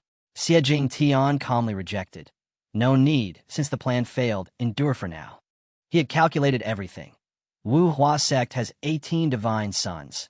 Acting too early will only benefit the people behind. As far as I know, the 7th Prince of the Moon Wheel God Dynasty wants to come to Wuhua sect to settle scores with Qin Shu. We will quietly observe. Goensheng stumbled over, running and shouting loudly. 18th Divine Son, it's bad, it's bad. Qin Shu mocked. What's bad this time? Did your mother explode? Old Go stomped his foot in frustration. My mother didn't explode. He pointed and screamed in panic. The 7th Prince of the Moon Wheel God Dynasty exploded. He brought quite a few people to your place. You want to snatch the butterfly fairy back. Qin Shu shrugged, not caring at all. I thought it was something big. He said wearily, anyway, the butterfly fairy won't leave even if I send her away. If he's willing to snatch her, let him snatch her. Doubt if he can snatch her, I will thank his 18 generations of ancestors. Truly lucky, suddenly having someone willing to exorcise the plague for him. Expressing gratitude, now, might still be timely. Goensheng vaguely realized. It seems to be so. Qin Shu asked, right, Old Go, did you hear any news about the Eastern Peak Grand Ceremony I told you to ask about? He replied, no. Recently, besides the Wuhua sect Divine Son gathering, there's the Moon Wheel God Dynasty combining with the Tu God Dynasty to organize the Fengshan Grand Ceremony. And because they obtained the long-lost Central Yang Sutra, I heard they also want to organize a celebration. That's quite a lot, but that's all there is. There is no Eastern Peak, and besides that, there are no activities that could be called a grand ceremony. Qin Shu frowned and asked, where's the Fengshan Grand Ceremony held? Goensheng replied, it seems to be at Eastern Peak, Mount Tai. That's it. The location in the sign-in mission. Qin Shu only needed to hear that. Eastern Peak, Mount Tai. He immediately decided, let's go head back. The old man was full of confusion. Head back? Goensheng hurriedly chased after him. Divine Son, wait for me. Aren't we just letting the 7th Prince rob us freely? Why go back? Being a follower of this erratic fellow is truly difficult. Pity this old body. Qin Shu smiled incredibly darkly. Perhaps that was just his way of smiling, but compared to a protagonist, he looked more like a villain. The Fengshan Grand Ceremony is held at the Eastern Peak. It seems this so-called Eastern Peak Grand Ceremony is undoubtedly the Fengshan Grand Ceremony. Going back to confirm it. As time passed, the two arrived back at the 18th Divine Son's mansion. Before they could open the door, it opened automatically. Does this era have modern automation too? It was just slightly strange technology, accompanied by a rather tall and large fellow flying out with a pleasant boom. The person flew up high. One could only hear an ah without seeing the figure. Qin Shu stared wide-eyed. Did something just fly past? Goensheng was also stunned. It seems a person flew past. Sure enough, the mansion was in chaos. The two looked inside, and their faces paled. Many people were lying flat on the ground, groaning. Ah, it hurts, it hurts, it hurts. Bai Zhu stomped her foot, standing there majestically. Someone was trembling and cursing. The audacity. He was dressed luxuriously, but had been beaten black and blue. Little butterfly demon. Daring to hit this prince? Rebellion. It's a rebellion. Hearing the irritating address little butterfly demon, Bai Zhu went crazy again. She rushed forward and delivered a kick, simultaneously commanding, "Call me matriarch."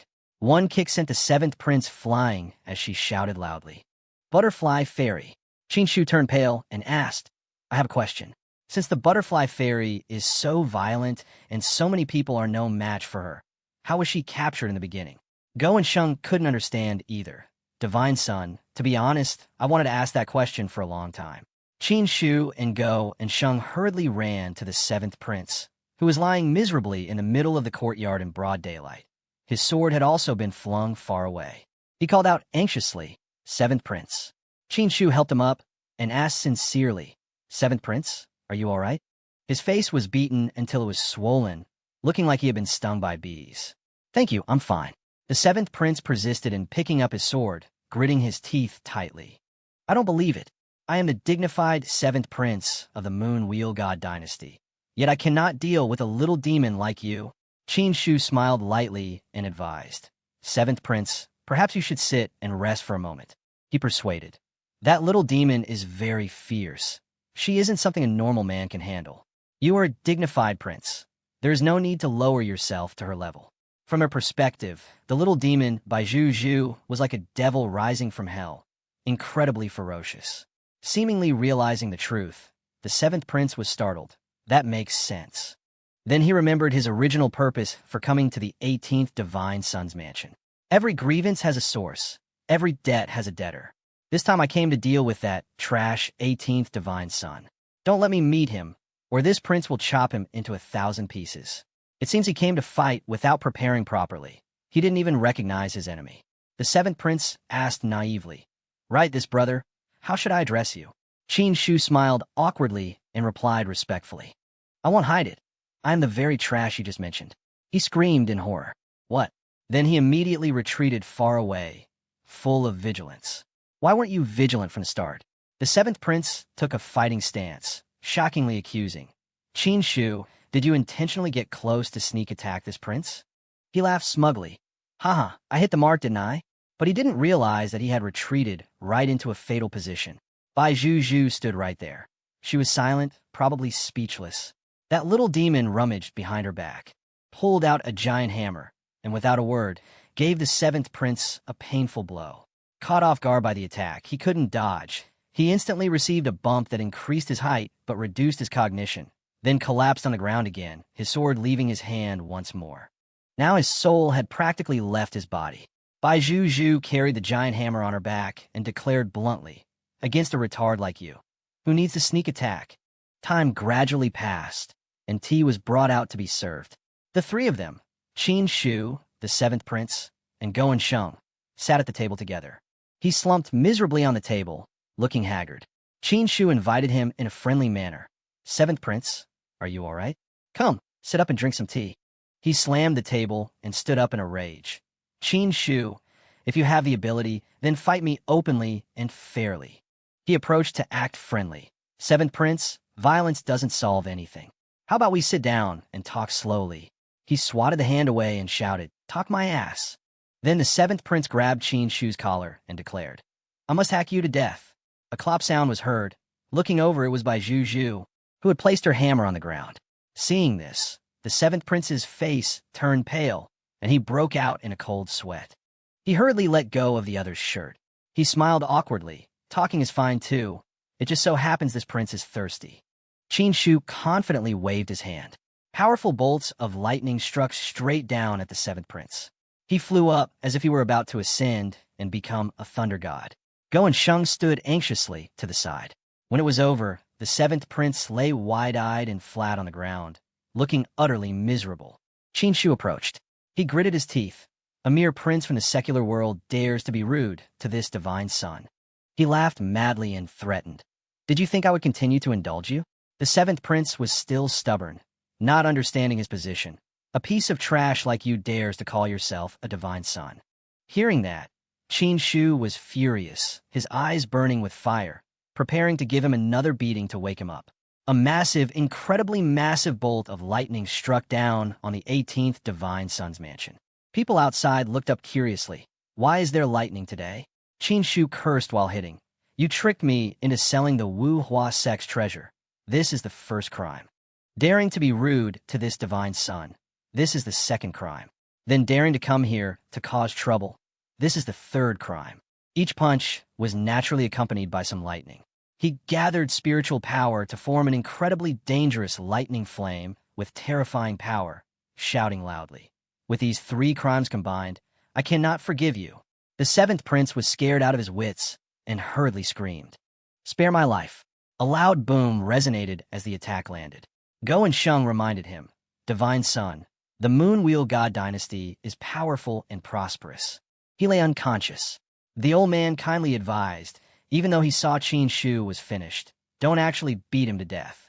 Qin Shu ordered maliciously, tie him up and lock him away, then use him as hostage for the Moon Wheel God dynasty. Tell them to pay a ransom to get him back. He laughed like a true villain. This divine son will make them pay back 10 times the value of the previous item. The scene shifted to the mansion of the seventh divine son, Xie Jingtian, who asked, How is the 18th divine son? Elder Tran bowed and replied respectfully. Reporting to the divine son, there were some unexpected developments regarding the 18th divine son. Xie Jingtian frowned. Unexpected? Did the seventh prince not cause trouble for Qin Shu, or was Qin Shu not seriously injured by the seventh prince? Unfortunately, both were wrong. Elder Tran continued. No, it is that the seventh prince has been captured by the 18th divine son.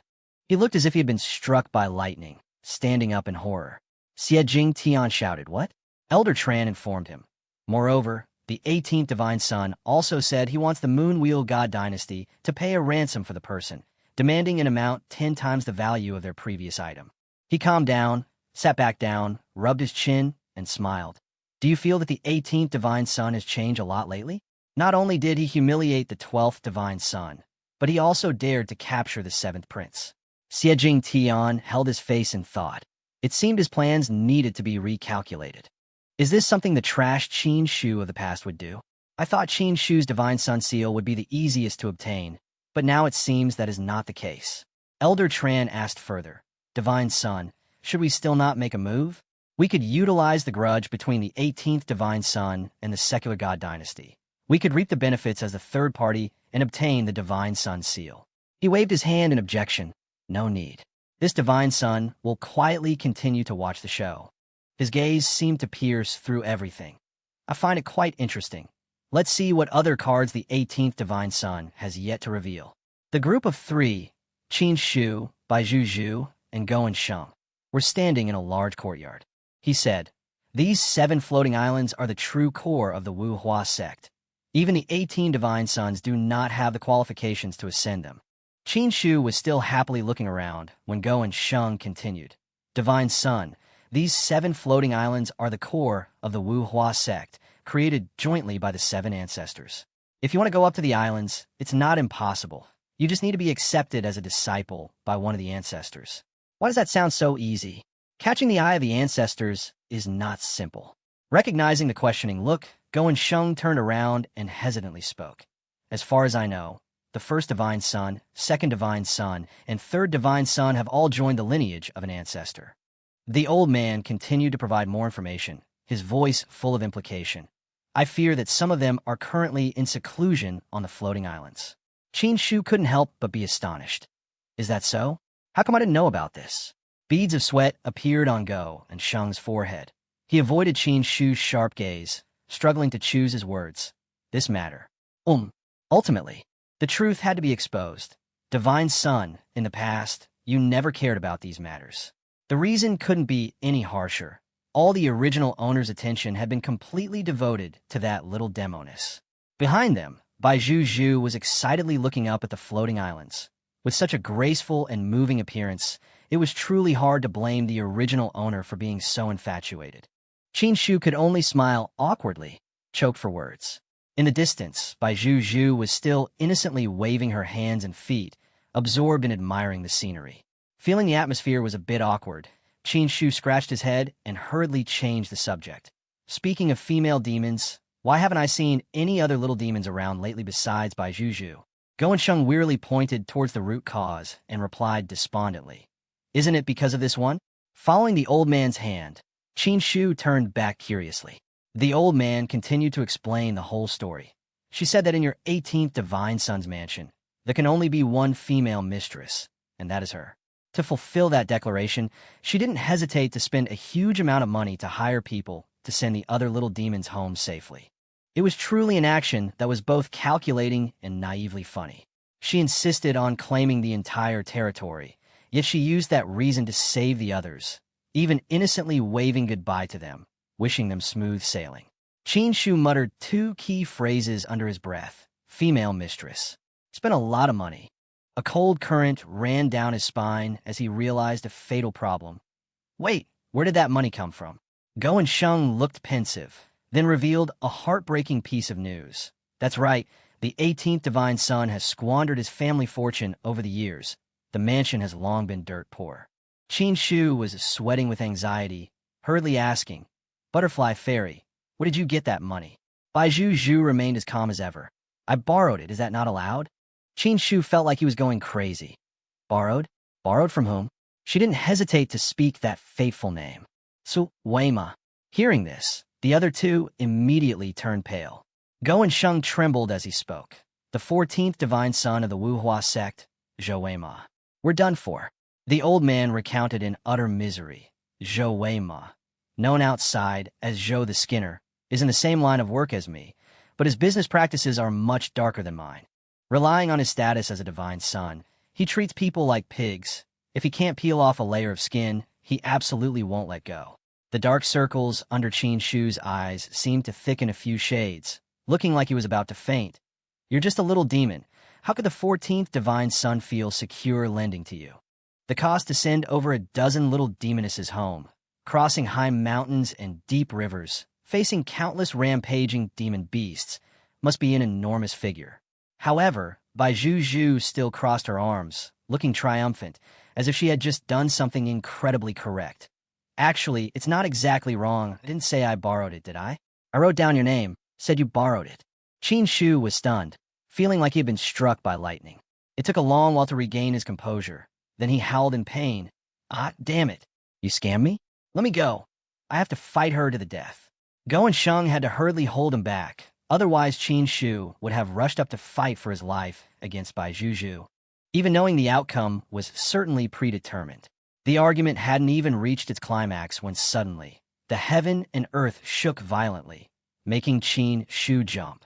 Looking up, the floating island was radiating a blinding halo, like a giant gate opening in the middle of the sky.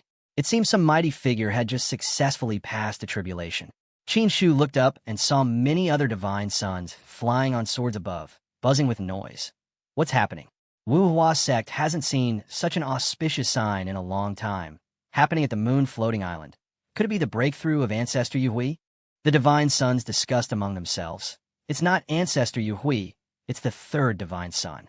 The third divine son has always been in seclusion on the moon floating island. This time he must have broken through the spirit realm, hence this phenomenon.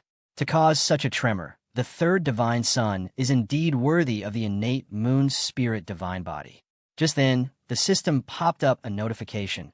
Temporary mission. Go to the moon floating island. Qin Shu was surprised. There are even temporary missions? He looked up wearily. He silently calculated that reaching the floating island was extremely difficult. But if successful, the reward would definitely be very generous. The giant gate of light slowly opened, emitting a blinding blue-purple light. A man with noble temperament appeared, every step exuding an extraordinary and ethereal bearing. Below, the crowd immediately cheered. The third divine son has exited seclusion. The one praised by thousands gently flew up into the air. He hovered in the sky, his whole body radiating purple-blue light like a descending god, with endless praises ringing out. Greetings, third divine son. We meet the third divine son. The crowd hurriedly knelt, eyes full of reverence. The third divine son, with the moon spirit divine body, unparalleled power, will surely become the pillar of our Wu Hua sect in the future. Only Qin Shu's group looked annoyed. He grimaced. I don't know about this third divine son's cultivation, but he looks too showy. Bai Zhu was also unimpressed. Where we come from, this type is called a poser. Qin Shu gave a thumbs up in praise. Truly a cultured person. A person riding a sword flew in front of the three, asking arrogantly, meeting the third divine son, why do you three not kneel? Go and Sheng immediately introduced. This is the 18th divine son. Do we have to kneel when meeting a divine son? From above, the third divine son glanced down, speaking with authority. So does the 18th divine son. Haven't seen you for many years. You are still. He lowered his voice, smiling sarcastically. Such a piece of trash. Qin Shu didn't flinch, stepping up to suggest. Since we haven't met for many years, won't the third divine son invite me to the floating island as a guest? He laughed, appearing friendly, but his words were full of thorns. Being a guest is fine. Then why doesn't the 18th divine son give me the divine son seal? After all, in this battle for the throne, you don't even have the qualifications. Qin Shu generously declared. Fine, as long as the third divine son has the ability, go ahead and take it. He thought smugly. That divine son seal, even I don't know where it is.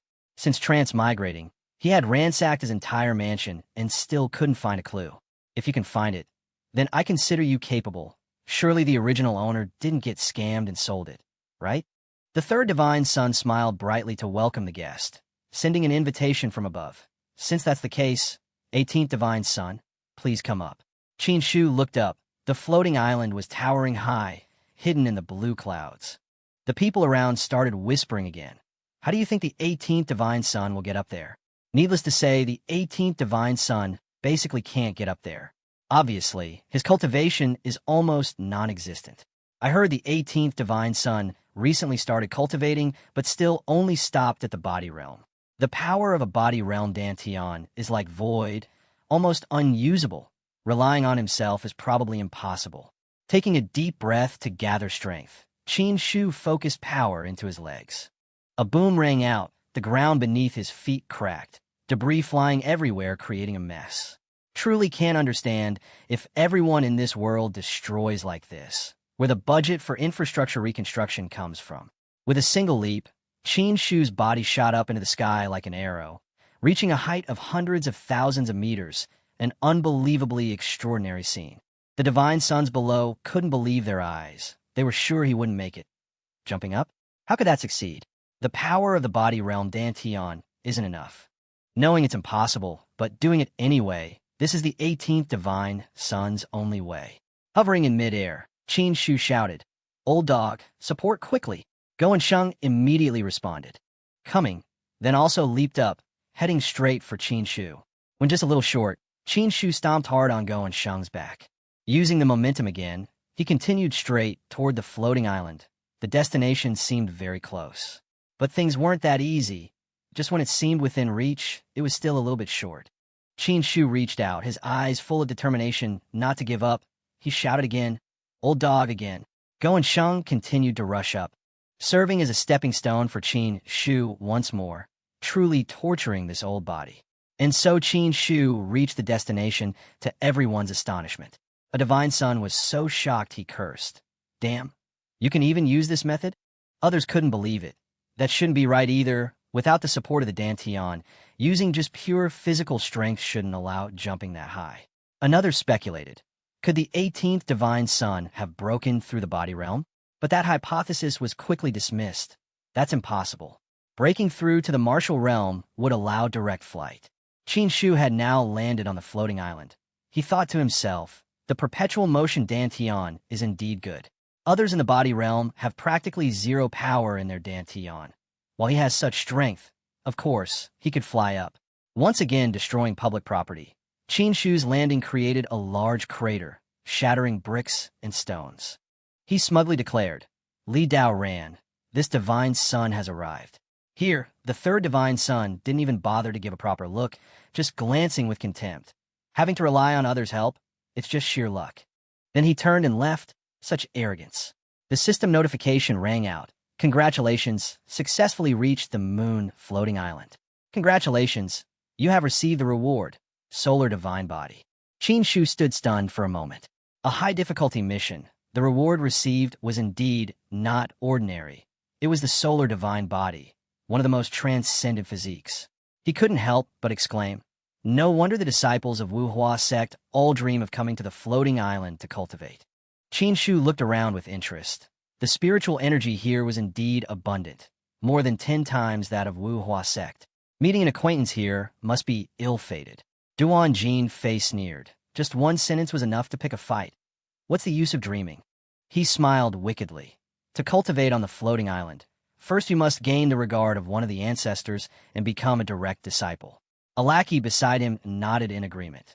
That's right, among the 18 divine sons of Wuhua sect, only 3 divine sons from our family and 2 other divine sons have the qualifications to cultivate on the floating island. He continued to mock arrogantly. Those with mediocre aptitude like the 18th divine son here are just basking in the reflected glory of our divine son. Otherwise, you wouldn't set foot on the floating island in this lifetime. Consider yourself lucky. Qin Shu spoke loudly, intending for the noble one to hear. Third divine son, your dog is speaking to me like this again. Not understanding the rules like that makes it very easy to get your legs broken. Duan Jin Fei interrupted. Qin Shu, don't talk so much. Then he ordered arrogantly, hand over the divine sun seal to me. Qin Shu answered honestly, don't have it. Jin Fei was furious and cursed. You dare play me? He smiled in a friendly yet annoying way. Why would I play you? Qin Shu, the divine sun seal isn't with me. If you have the ability, find it yourself. If you find it, it's yours. The lackey stepped up, shouting aggressively, daring to deceive the divine sun. Let me teach you a lesson. Qin Shu had been annoyed with this guy for a while, his eyes not hiding his disgust. The guy rushed up to throw a punch, but Qin Shu dodged it effortlessly. He immediately gathered strength, throwing a loving punch straight into the insolent bastard's face, enough to leave a clear mark on that mug. Qin Shu cursed, "You're too noisy." The guy fell face first miserably. Duan Jin Fei was startled and astonished, unable to believe someone dared to make a move in this place. The lackey struggled to get up, cursing, damn it. He angrily decided to unleash his ultimate move, the moon-gazing divine art that the third divine son bestowed upon me. Today, I'll let you taste it. He shouted, take this. A sickle blade like a crescent moon rushed forward. Qin Shu smiled just in time. He extended his hand to the side, spiritual energy gathering around him. His hand movements were strange. A giant dog appeared, preparing to swallow the crescent moon whole. That move was called Heavenly Dog Eclipses Moon. The lackey stared in shock as his moon-gazing art shattered into pieces, exclaiming in bewilderment. What the? The Heavenly Dog stomped its feet with power, then stood obediently beside Qin Shu. While petting it, he threatened the fool who dared to be arrogant, offending this divine son. The verdict is fight. Then Qin Shu ordered the Heavenly Dog to charge. The lackey tried to find a way to retreat. The third divine son shouted angrily, Qin Shu, how dare you? But it was too late to save the lackey. The Heavenly Dog had bitten hard into his leg. Qin Shu laughed and said, this divine son said your dog slave's legs are easily broken, and now they are broken. The technique obtained a few days ago, Heavenly Dog Eclipses Moon, unexpectedly has decent power.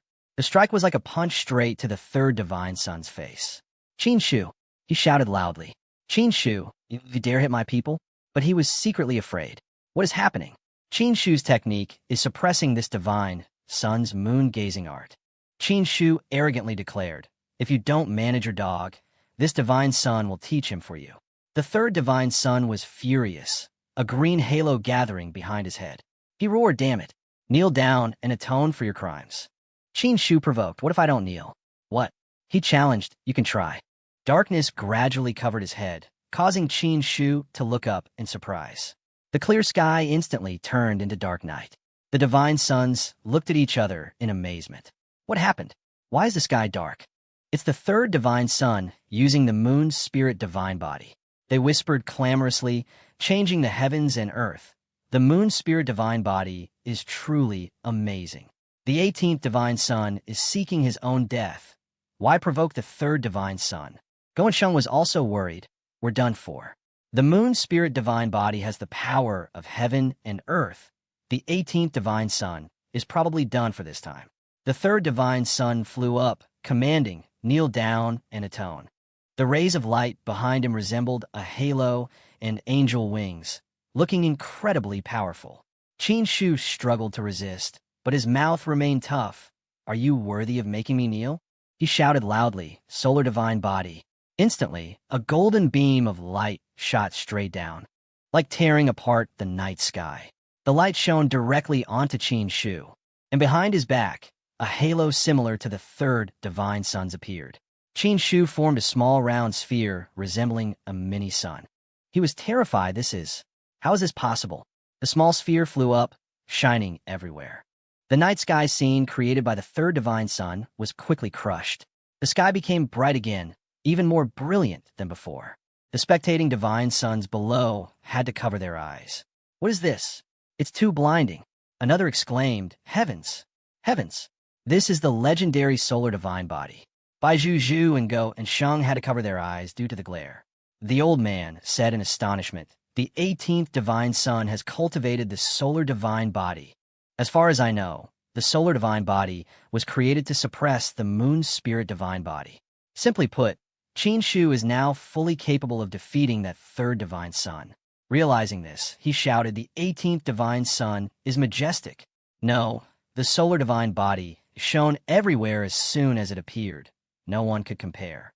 Just as Go and Sheng said, all things were illuminated by the powerful light, the scene flaring up brilliantly. The third divine sun clearly saw he was losing ground, grinding his teeth in frustration. "Damn it, I didn't expect it to be the solar divine body. The moon spirit divine body is actually suppressed. How is this possible?" The situation reversed completely. Qin Shu smiled provocatively, looking straight at the one who was arrogant just a moment ago. "Third divine sun, perhaps the one who needs to kneel now, is you." The third divine sun obviously did not accept such humiliation. Gathering spiritual energy, he created a small green energy sphere and shouted, "Qin Shu, even though my body is suppressed, my cultivation surpasses yours." He leaped up powerfully, charging with murderous intent. Suddenly, a red and black vortex appeared, an image completely unfitting for the current scene. A figure suddenly appeared high above, sitting on a lotus platform, looking incredibly noble. The size was so colossal that Qin Shu and the third divine sun looked like ants before him. The person spoke, his voice echoing through the space. "Stop!" The third divine sun froze in panic. A giant hand appeared before his eyes, fully capable of crushing him like an ant. In the blink of an eye, the third divine sun was buried in debris.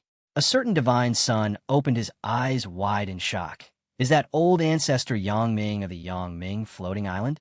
They hurriedly knelt down. "Greetings, old ancestor." The old ancestor's might suppresses heaven and earth. "Greetings, old ancestor." "Old ancestor Yang Ming above, we pay our respects." Qin Shu stood dazed, looking. This was one of the masters of the 7 floating islands, the old ancestor of Yang Ming floating island. He gaped and shouted internally, "So awesome, I should at least kneel." Old ancestor Yang Ming spoke. "The 18th divine sun, Qin Shu, has awakened the solar divine body. From today, he will join my sect and come to Yang Ming floating island to cultivate." The other divine sons started whispering, all full of admiration. The 18th divine sun is so lucky to be recruited by the old ancestor. This hasn't happened in hundreds of years. That's right, you must know old ancestor Yang Ming ranks even higher than those other ancestors. Qin Shu's life has changed. Envying is useless. Who asked him to awaken the solar divine body at the most critical moment? This is one of the transcendent primordial physiques. Old ancestor Yang Ming reached out his hand and said, "18th divine sun, follow me." Qin Shu immediately flew up. Perhaps the old ancestor was lifting him, as clearly he had never been able to fly before. He even friendly waved goodbye to the fellow divine sun lying defeated down there. "Third divine sun, if fate permits, we shall meet again."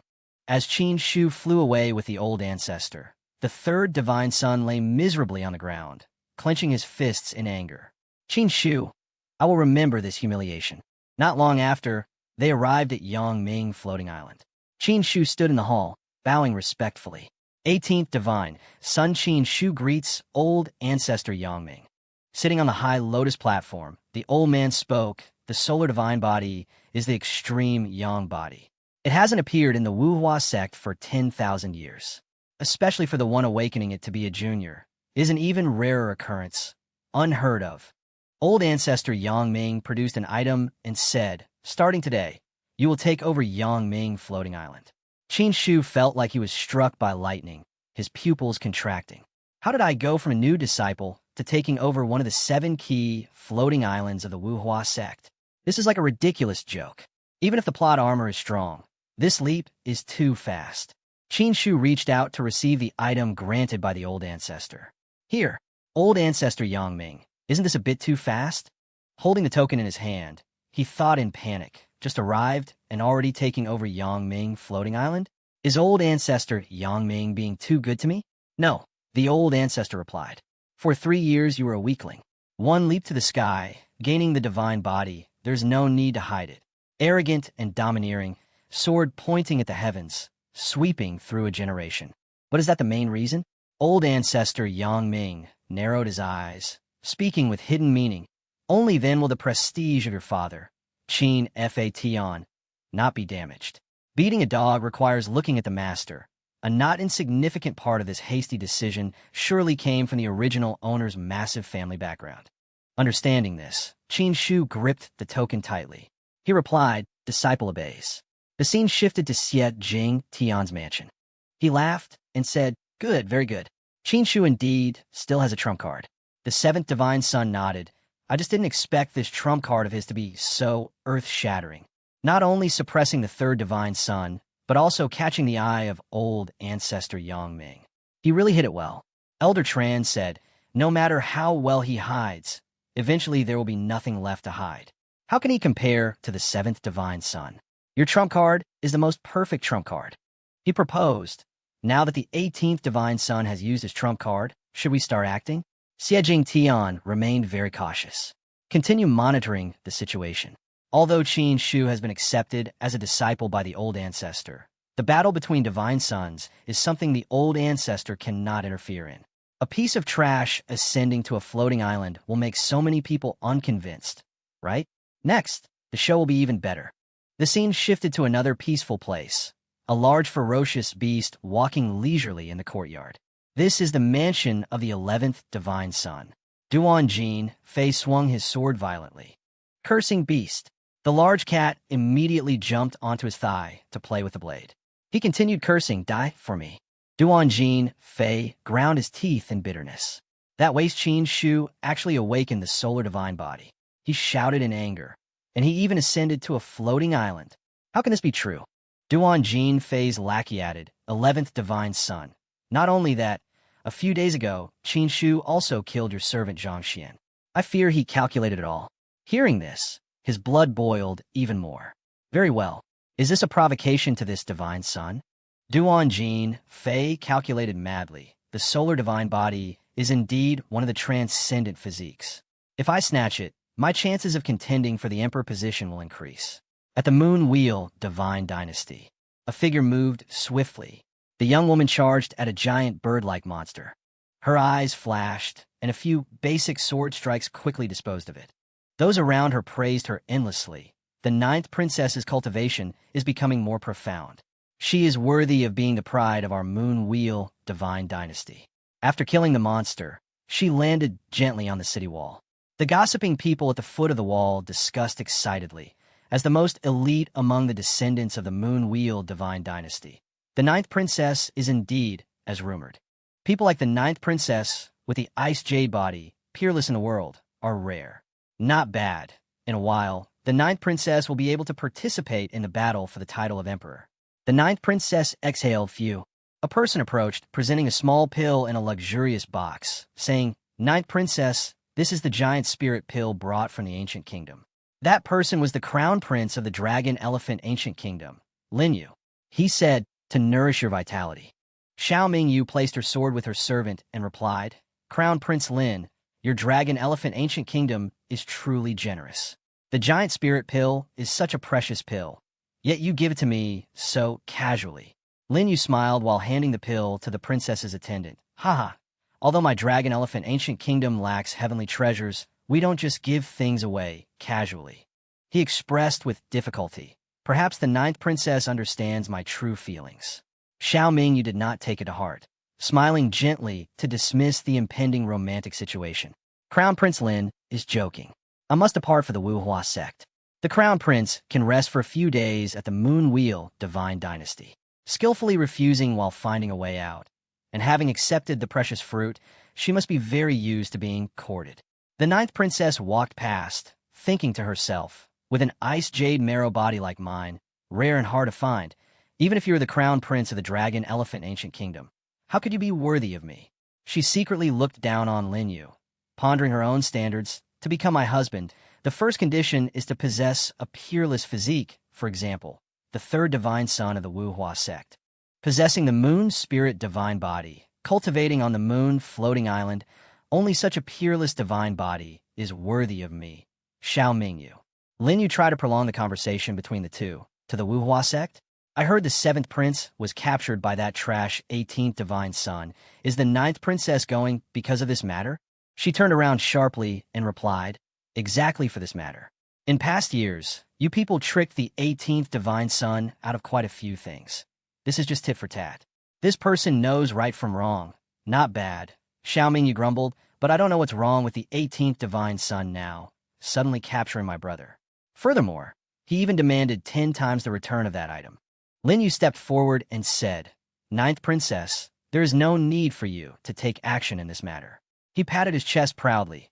I understand that Qin Shu very well. Greedy for money and lustful, weak and useless. Let me deal with him for the princess. She turned a deaf ear to those words, summoned her sword, and immediately set off. No need for Crown Prince Lin to worry. A useless divine son is not worth my attention. Before Lin Yu's regretful eyes, she flew away, disappearing from sight. The scene quickly shifted to rolling mountains and forests. As she traveled, Xiao Mingyu thought, go to the Wuhua sect this time is not only to save the seventh prince. The important matter is that I want to request an ice spirit treasure medicine from the third divine son. This treasure medicine is a divine medicine, its quality second only to the undying medicine. She was certain for my ice marrow body to evolve into the Solar King body. I must use this type of divine medicine.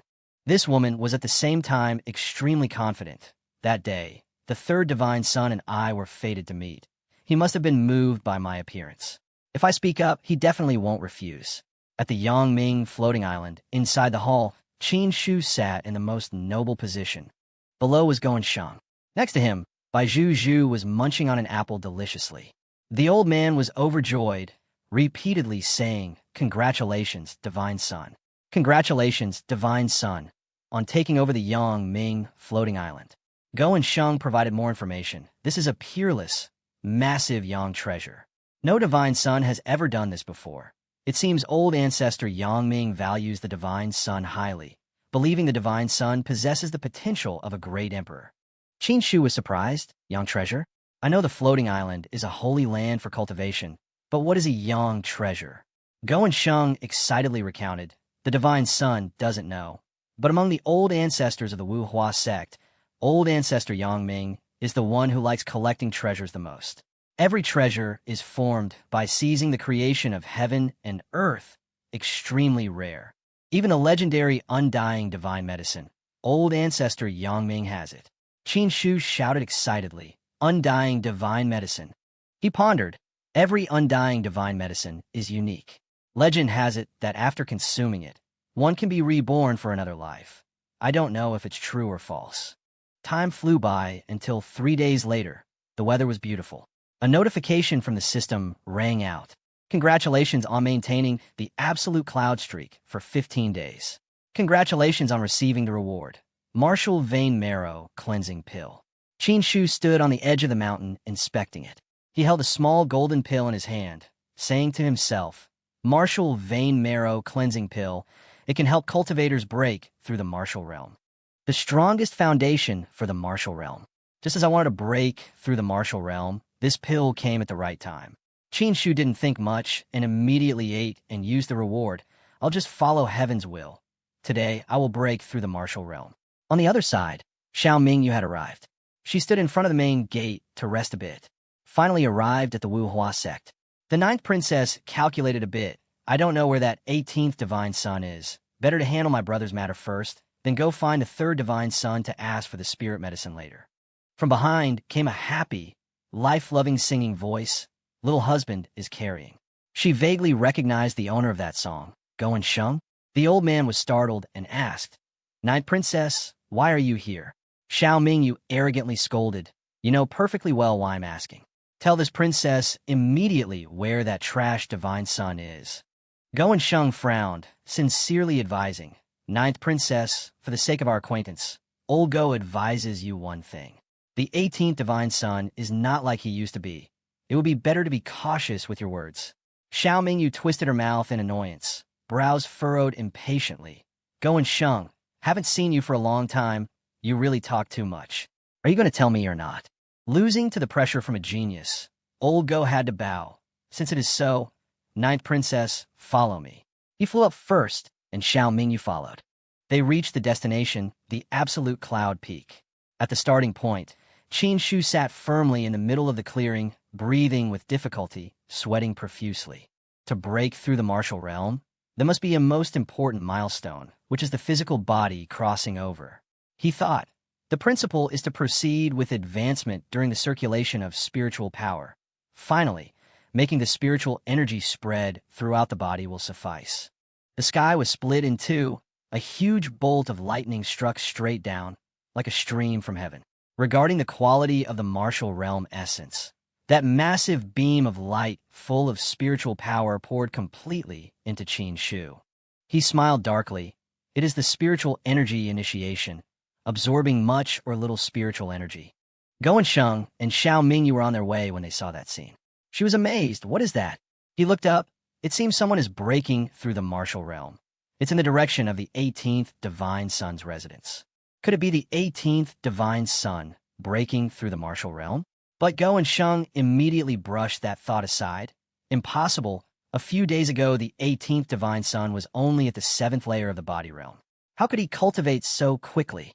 People have a system for signing in, so obviously cultivation increases extremely fast. Xiao Mingyu muttered in astonishment, breaking through the martial realm. She said, to form spiritual energy in the void like this. What surprises people even more is that the spiritual energy initiation is such a massive pillar of spiritual light. Full of praise, Xiao Mingyu exclaimed, when ordinary people break through the martial realm, the spiritual energy initiation is sometimes only as thick as a chopstick, which is already good. Even for a genius like me, the spiritual energy pillar is at most only as thick as an arm. This person breaking through the martial realm is so earth-shattering. I have never seen such a thing.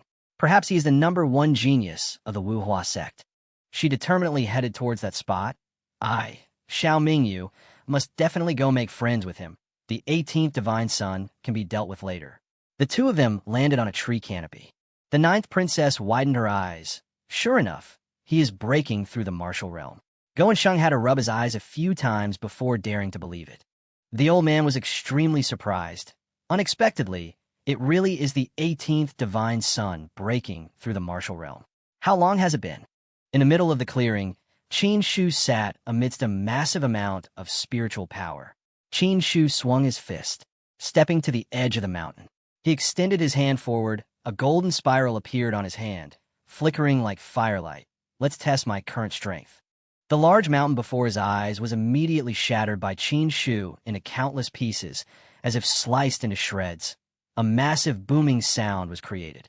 Qin Shu thought, after breaking through the martial realm, I can mobilize more of the heaven and earth spiritual power within my body. When the dust settled, the unfortunate mountain had vanished without wings. The stronger the technique, the faster the spiritual power in the body is consumed. But I have the perpetual motion Dantian, so I absolutely don't need to worry about this consumption. Xiao Mingyu was astonished. The spiritual power is so strong, as if it will never run out. Exactly how much spiritual power is in his body? Go and Shung stood rooted to the spot behind, waiting until Qin Shu noticed and looked back. Old Go, who is this? Without waiting for an introduction, she confidently stepped forward while heaping praise. I am Xiao Mingyu, the 9th princess of the Moon Wheel Divine Dynasty. Just now, witnessing the young master break through the martial realm, with such a solid and powerful martial realm foundation. Truly, I have never seen anything like it. Qin Shu crossed his arms over his chest, smiling mockingly. The ninth princess of the Moon Wheel Divine Dynasty? Saying that, did you come to redeem the seventh prince? Hearing this, Xiao Mingyu frowned and spoke a stream of words. Correct. I didn't expect the young master to know about this matter too.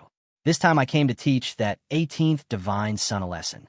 You siblings go to settle scores with someone. Could you please check what the opponent looks like first? The brother talks freely with the target asking for identity. The sister confidently declares she'll teach the opponent a lesson. Truly interesting. Qin Shu was not in a hurry. He teased, teach him how? Without any guard, Xiao Mingyu raised her fist to show determination. That trash Qin Shu is just a fool. Naturally, I will use this fist to beat him so that in the future he won't dare to act recklessly. Go and Sheng had the good intention to save her. Ninth princess, be cautious with your words. He was immediately scolded without any regard for his face. Humph, coward, don't know what kind of bewildering potion that Qin Shu fed you. She spoke arrogantly that you fear him so much. Luckily, you're still doing business with the Divine Dynasty and the Ancient Kingdom. Old Go fell silent. This situation was beyond saving. Qin Shu spoke up to ask, Xiao Mingyu, are you that confident? Although you're a princess, Qin Shu is also a divine son of the Wuhua sect. Your status cannot compare to his. That is the truth. He only calmly stated the obvious facts. Who expected that Xiao Mingyu would not only ignore the lifeline Go and Sheng through, but also seek her own death? She said disdainfully, young master is joking. It's just the title of divine son. As far as I know, no one in the Wuhua sect respects him. This princess coming to teach him a lesson is also a blessing for 3 generations of his family. Hearing this was unbearable. The bomb had exploded. Qin Shu shouted loudly, do you know who I am? Her attitude completely changed. She showed respect. Young master has extraordinary bearing, talent surpassing others. Just standing here radiates an aura that makes people fearful. Xiao Mingyu speculated. I think young master must be a divine son of the Wuhua sect. I wonder which divine son you are? He smiled extremely friendlily and replied, you guessed correctly. I am the 18th divine son. Even though he said that, she still hadn't realized it yet. The noble 9th princess bowed respectfully before the one she declared she would beat as trash. She even said, so it is the 18th divine son, as expected. In front of her was a figure with extraordinary demeanor, indescribably handsome, causing an unbelievable name to flash in her mind. Xiao Mingyu's heart skipped a beat. She backed away in horror, stammering out a question she dared not believe. What? You are the 18th divine son? Qin Shu? That guy didn't hide it at all. He leisurely approached, his tone full of teasing. Correct. Do you feel surprised? Do you feel unexpected? The brutal truth made Xiao Mingyu grind her teeth. She immediately sprang backward, widening the safety distance. Her decisive jump made the astonishment clearly visible on her face. She couldn't understand. How is this possible? Go and Sheng stood by her side, sighing wearily, as if he had explained this 100 times, reminding her until he was tired, but someone just wouldn't remember. Ninth princess, this is the 18th divine son, Qin Shu. I can only say that this time you have made a huge mistake. Qin Shu also spoke coldly, his eyes sharp as knives. Ninth princess, you are a bit reckless. He raised his hand slightly, his face frowning with extreme sarcasm. Calling me trash right to my face. Do you think I'm mud that doesn't know how to get angry? With just a snap of his fingers, a terrifying bolt of lightning struck exactly where she had been standing. Fortunately, the 9th princess's agility was not to be underestimated. She managed to jump into the air in time to dodge. Not wanting to show weakness, the 9th princess angrily cursed. Damn it! She channeled her energy, causing countless blocks of ice to accumulate and wrap around her body, forming sturdy armor. Although you are powerful, I, Xiao Mingyu, am not inferior. She declared loudly with unconcealed confidence. We are about the same age, but I entered the martial realm earlier than you. You're no match for me. Having said that, her transformation was complete, taking the form of the ice jade marrow body, with glittering ice wings behind her back, looking like a fairy stepping out of a comic book. Qin Shu just glanced at the form she was so proud of and sneered. You dare to show off with just a puny physique?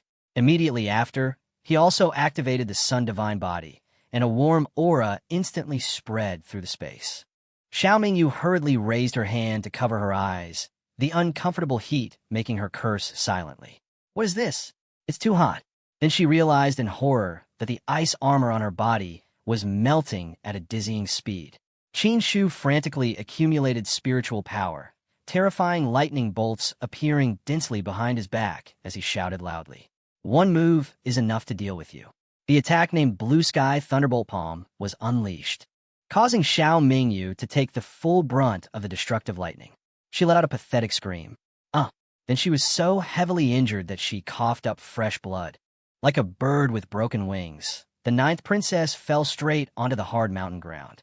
But just a second later, her figure disappeared, leaving only a streak of blue light shooting through the air. Xiao Mingyu landed safely in the distance, cursing angrily to herself. Damn it, this 18th divine son actually awakened such a special physique. She hid behind a clump of trees, quite far from Qin Shu and Sheng, quickly assessing that the situation was extremely unfavorable. If she continued fighting, she would surely lose. Moreover, his physique specifically countered her ice jade marrow body. A metallic taste welled up in her throat.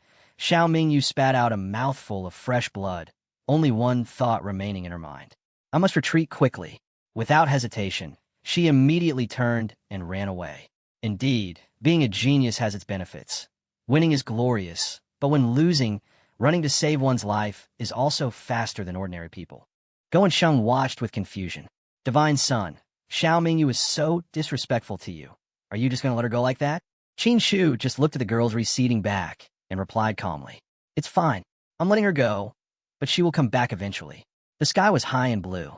Xiao Mingyu was clutching her wound, flying towards the floating island, calculating in her mind. Now it seems I can only go find the third divine son to ask for the ice spirit treasure medicine.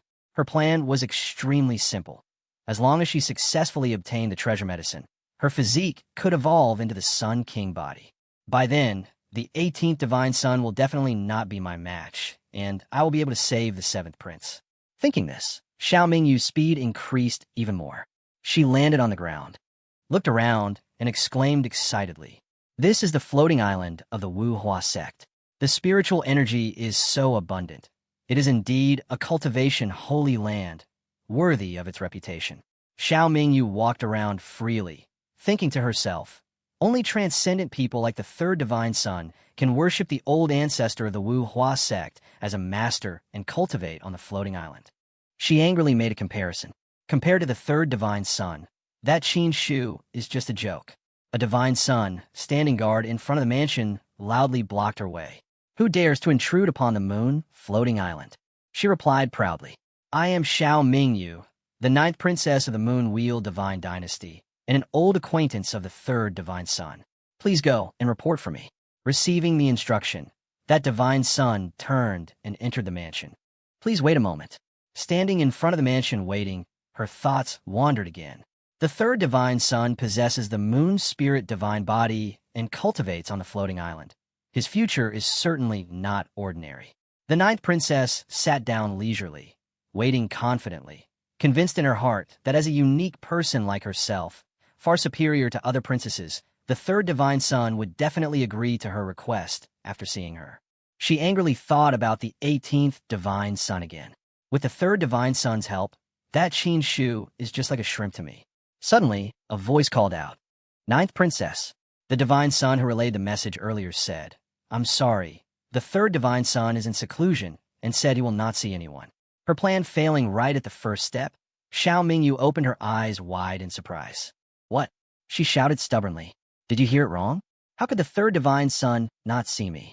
I am a friend of the divine son. Although the truth was that they had only met a few times, it seemed the 9th princess was overestimating herself too much. The other person was firm. I didn't hear it wrong. The third divine son truly said that. Xiao Mingyu still insisted.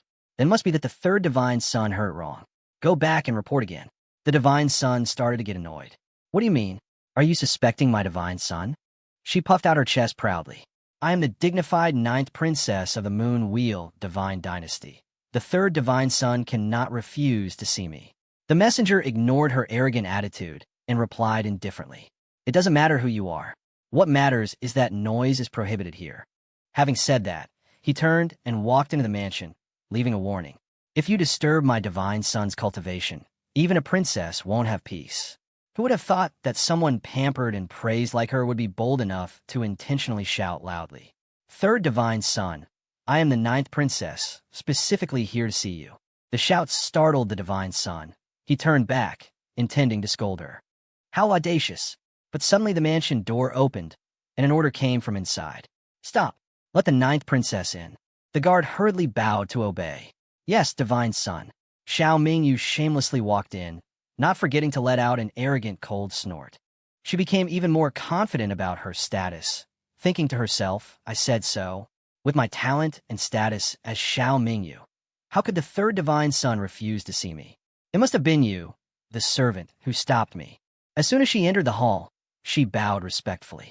Xiao Mingyu has come to see the 3rd divine son. He smiled amicably. 9th princess, no need for formalities. I wonder what brings the princess here. She gritted her teeth and expressed her purpose without hiding it. To be honest with the divine son, I came here this time to deal with that trash 18th divine son, but I encountered a little trouble. I hope the 3rd divine son can lend a hand. His face immediately darkened. What do you want me to help with? Xiao Mingyu quickly presented. The 3rd divine son possesses the moon spirit divine body. If you could help me suppress the 18th divine son's physique, that would be perfect. The sun physique inherently completely suppresses the moon spirit divine body. Was she so stupid that she didn't know this? He just listened in silence. Xiao Ming, you kept rambling on. Although the 18th divine son has awakened a special physique, when facing the 3rd divine son's moon spirit divine body, he is just trash. If the 3rd divine son takes action, the 18th divine son will have no choice but to kneel and beg for mercy. At this point, he couldn't listen anymore and gritted his voice. 9th princess. Then his anger flared up, and he shouted loudly, Are you insulting me? Xiao Mingyu was bewildered, not understanding what was happening or why the 3rd divine son would say that. My meaning was that the 18th divine son's physique, compared to your divine body, is just trash. The 3rd divine son shouted, without any restraint. Enough. Xiao Mingyu, if the 18th divine son's physique is trash, then what is my physique? Garbage? He told her a brutal truth. The sun physique awakened by Qin Shu is a divine body created specifically to counter my moon spirit divine body. Do you not know? Or are you pretending not to know? Xiao Mingyu revealed a look of extreme shock. What? This matter. A dignified and outstanding princess of the divine dynasty acting like a fool who doesn't know the immensity of heaven and earth. It was truly humiliating. She hurriedly apologized. 3rd divine son, please calm down. I truly didn't know about this. He waved his hand. Forget it. Out of respect for you being a princess of the divine dynasty, go back. Being chased away so quickly, Xiao Mingyu hurriedly pleaded. 3rd divine son, I still have one more request. Please give me an ice spirit treasure medicine. He frowned. Ice spirit treasure medicine? He didn't leave yet, but was amazed by the stupidity of this noble 9th princess. So he decided to spend some precious time explaining. You know how precious treasure medicine is. It ranks only 2nd to undying divine medicine. Even on the floating island, there isn't much of it. She expressed her understanding. I know treasure medicine is extremely precious, and only divine sons qualified to cultivate on the floating island like you can possess this treasure medicine. Xiao Mingyu smiled sincerely, aiming to win over the other party. That is why I came here. But unexpectedly, she was scolded again. Presumptuous.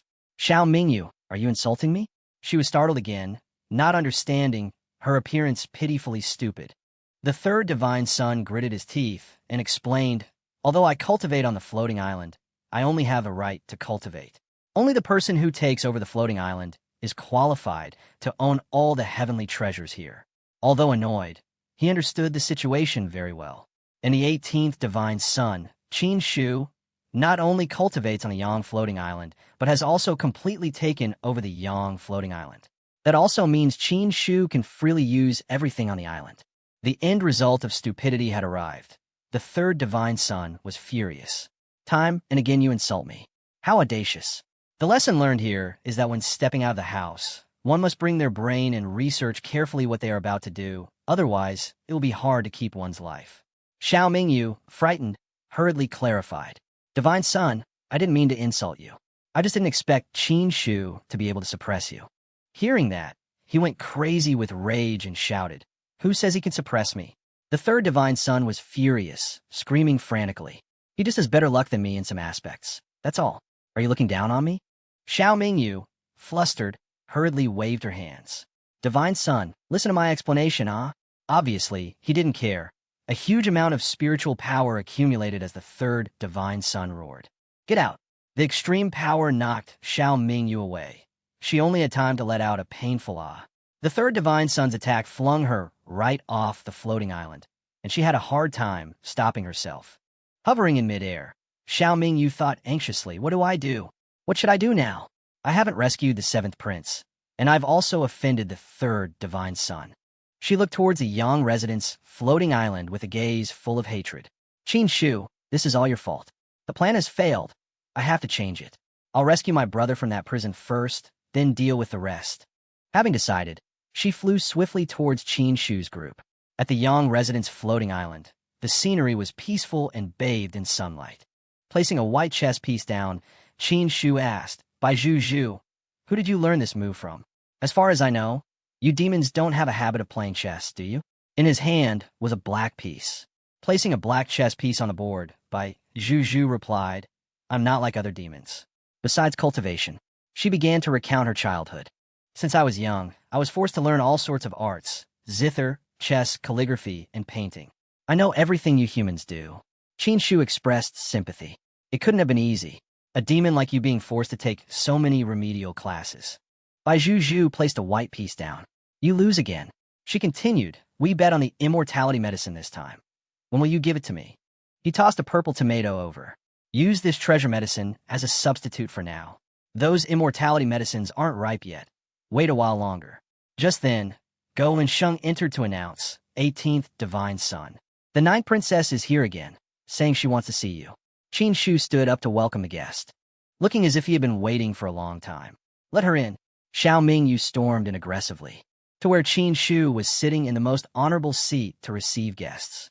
She walked past Bai Zhu Zhu, who was sitting there eating treasure medicines, or more specifically, a whole pile of treasure medicines. Xiao Mingyu spoke up, 18th Divine Son, "I can agree to your terms." Qin Shu smirked. "Agree to what?" She replied, "Agree to the condition to ransom my brother. 10 times the amount. Release my brother immediately." Xiao Mingyu held out a small bag. "These spirit stones are enough to compensate you." Qin Shu gave a faint smile, his expression and mannerisms exactly like those of a bandit or a brutal robber. "Haha, ninth princess, you are mistaken. 10 times the value was the price before. Now this divine son wants 100 times. Xiao Mingyu's eyes widened in shock, and she asked indignantly, "What? 18th divine son, aren't you disregarding the rules by doing this?" He stood up, his tone arrogant. "Rules?" Qin Shu declared firmly. "Here at the Yang resident's floating island, the words of this divine son are the rules." Xiao Mingyu gritted her teeth in anger, growling, "You!" Suddenly, Bai Zhu Zhu spoke up. "This isn't tasty at all." She threw a yellow fruit away. The ninth princess turned around curiously. The poor thing that was just thrown rolled to Xiao Mingyu's feet. She exclaimed in astonishment, "This is?" Even though it had fallen to the ground and had a bite taken out of it, the fruit still radiated a brilliant light. She shouted, "Vermilion Phoenix treasure medicine. It can activate the golden physique. It's incredibly precious."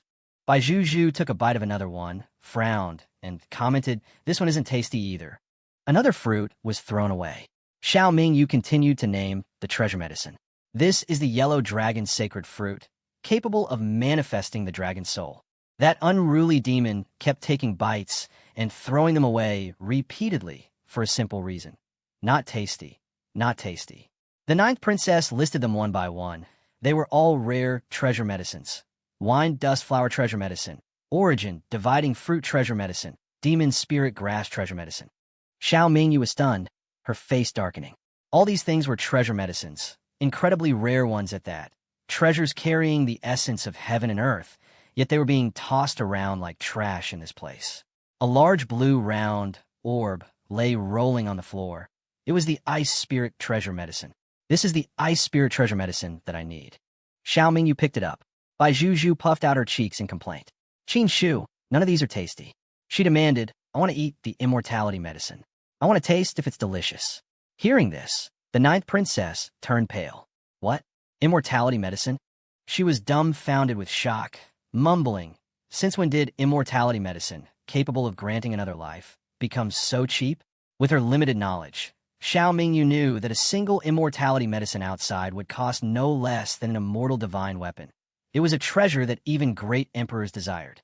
She looked at the treasure medicine in her hand, clutching it tightly, and thought, the ice spirit treasure medicine that can help me upgrade my ice jade body is right before my eyes.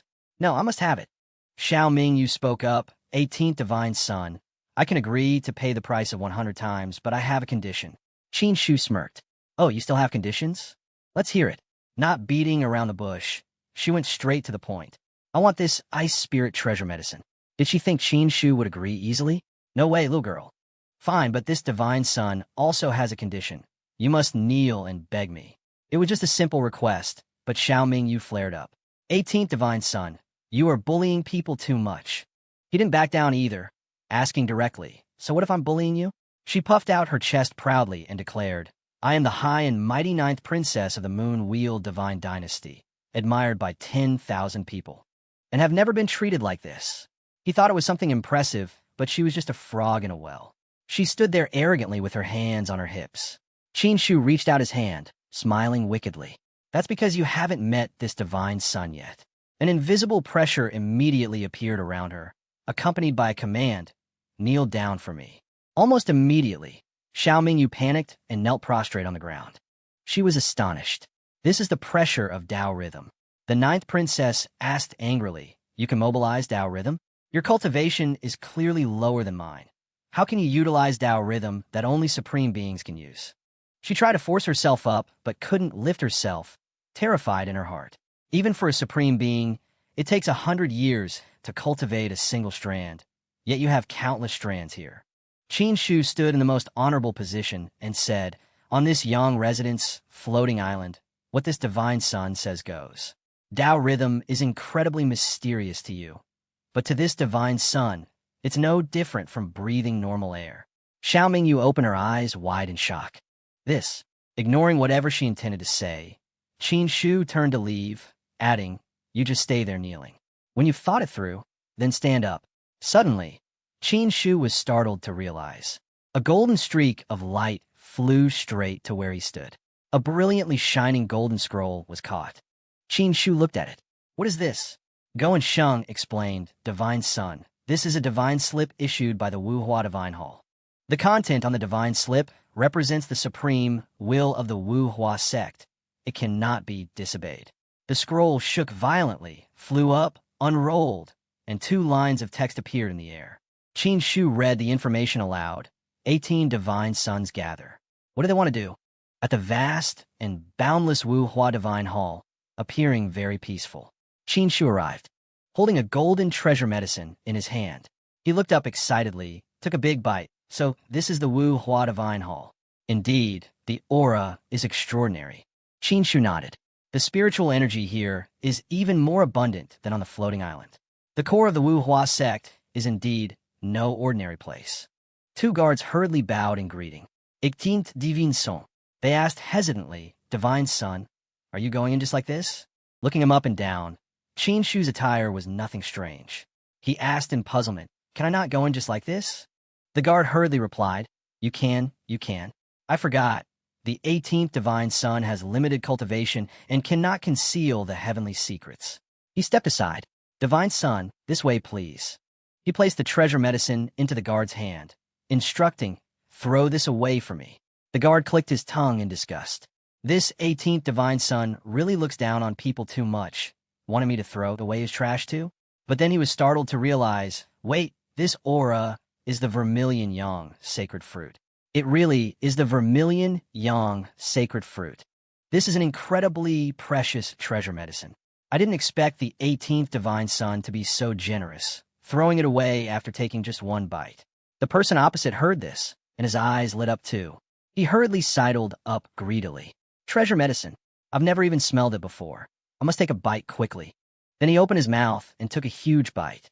With a look of immense satisfaction, he declared, I have cultivated in the Wuhua sect for so many years, but I have never met a divine son this generous. From now on, If anyone dares to falsely accuse the 18th divine son of secretly selling the Wu Hua sect's sacred items, I will fight them to the death. Unfortunately for you, old man, that is not a rumor. Inside the Wu Hua Divine Hall, the atmosphere was hazy like a dream. Those divine sons were all concealing themselves, their forms distorted and hard to recognize. Qin Shu was confused. It's so dim. What are they doing? Why is everyone hiding so seriously? A divine son spoke up. So it's the 18th divine son. Our Wu Hua sect's pet dog has finally arrived. He retorted, "Are you all hiding like that because you don't dare to face me?" Another divine son sneered. Qin Shu, the battle of divine sons is a battle of life and destiny, incredibly important. Everyone naturally has to be cautious and conceal their aura. Do you not understand? Even such a basic thing? Seizing the opportunity, everyone chimed in, 18th divine son. With such lowly cultivation, you couldn't conceal the heavenly secrets even if you wanted to. But you don't need to do that anyway. You're completely unqualified to participate in the battle of divine sons. They competed to speak, 18th divine son. Since you participated, you might as well hand over the divine son seal now to preserve your life, to avoid ending up with crushed flesh and broken bones. Qin Shu smirked and challenged. All right then, who are you? Reveal yourself now, and I will give the divine son seal to you. Seeing that divine son remained silent, Qin Shu mocked. What's wrong? I'm giving it to you, but you don't dare to take it? He stuck out his tongue to tease. Does a cowardly rabbit deserve to mock this divine son? The divine son was furious. Qin Shu Yu. A loud announcement rang out silence. Divine sons, please. Everyone looked up towards the high platform. There was a colorful talking golden bird there. It spoke, take your positions. I have something to announce today. Qin Shu was scared. What is this? A parrot is presiding over the meeting? It reminded him, 18th divine son, why are you still standing there? The matter I am announcing today concerns you. He hurriedly ran in. Understood. The parrot began to speak. A few days ago, 18th divine son Qin Shu helped the Yaoqi saintess find the long-lost Central Sutra. Today, the Yaoqi 5-part Sacred Sutra is complete, and its power has reached its peak again. So, I have specially organized the Yaoqi Sacred Assembly. A divine son standing next to Qin Shu spoke up. The Yaoqi Sacred Assembly, as far as I know, is an extremely grand gathering for the Immortal Gates. It hasn't been held for at least 500 years. He overheard another say, I heard the great emperor personally attended the last Yaoqi Sacred Assembly to watch. The divine son seemed very excited. Even if the great emperor doesn't come now, since it's the first time in 500 years, I fear it will be extremely lively. This divine son has long been interested in the beautiful scenery of Yaoqi. I will participate in this sacred assembly. The figure speaking looked quite familiar. It seemed to be the third divine son. Lord Bird announced, this sacred assembly coincides with the Flat Peach Festival. Yaoqi has also hinted that the number of flat peaches is limited this time, not many. The relationship between Yaoqi and the Wu Hua sect has always been very good, so they gave us 3 spots. Therefore, 3 divine sons will participate in this sacred assembly. It is truly difficult to calculate and choose. 18 divine sons, but only 3 spots. What to do? An extremely precious fruit. I heard the flat peach takes 1,000 years to blossom, 1,000 years to bear fruit, and 1,000 years to ripen. A divine son expressed his desire. The flat peach can increase lifespan and cultivation base. It's extremely magical. I really want to taste it once. Lord Bird held his head and sighed. How to choose 3 out of the 18 of you? This is really making it difficult for me. That divine son bowed respectfully. Lord Bird, you are mistaken. It should be choosing 3 out of 17 divine sons. Malicious words attacked him again. I think that's right. The 18th divine son, Qin Shu, should just automatically eliminate himself. If you represent the Wu Hua sect at Yaoqi, I'm afraid you'll make our Wu Hua sect lose face. He scratched his head in boredom. Don't you forget, the Central Sutra of Yaoqi was found by this divine son. Qin Shu explained, without this divine son, would there even be a Yaoqi sacred assembly?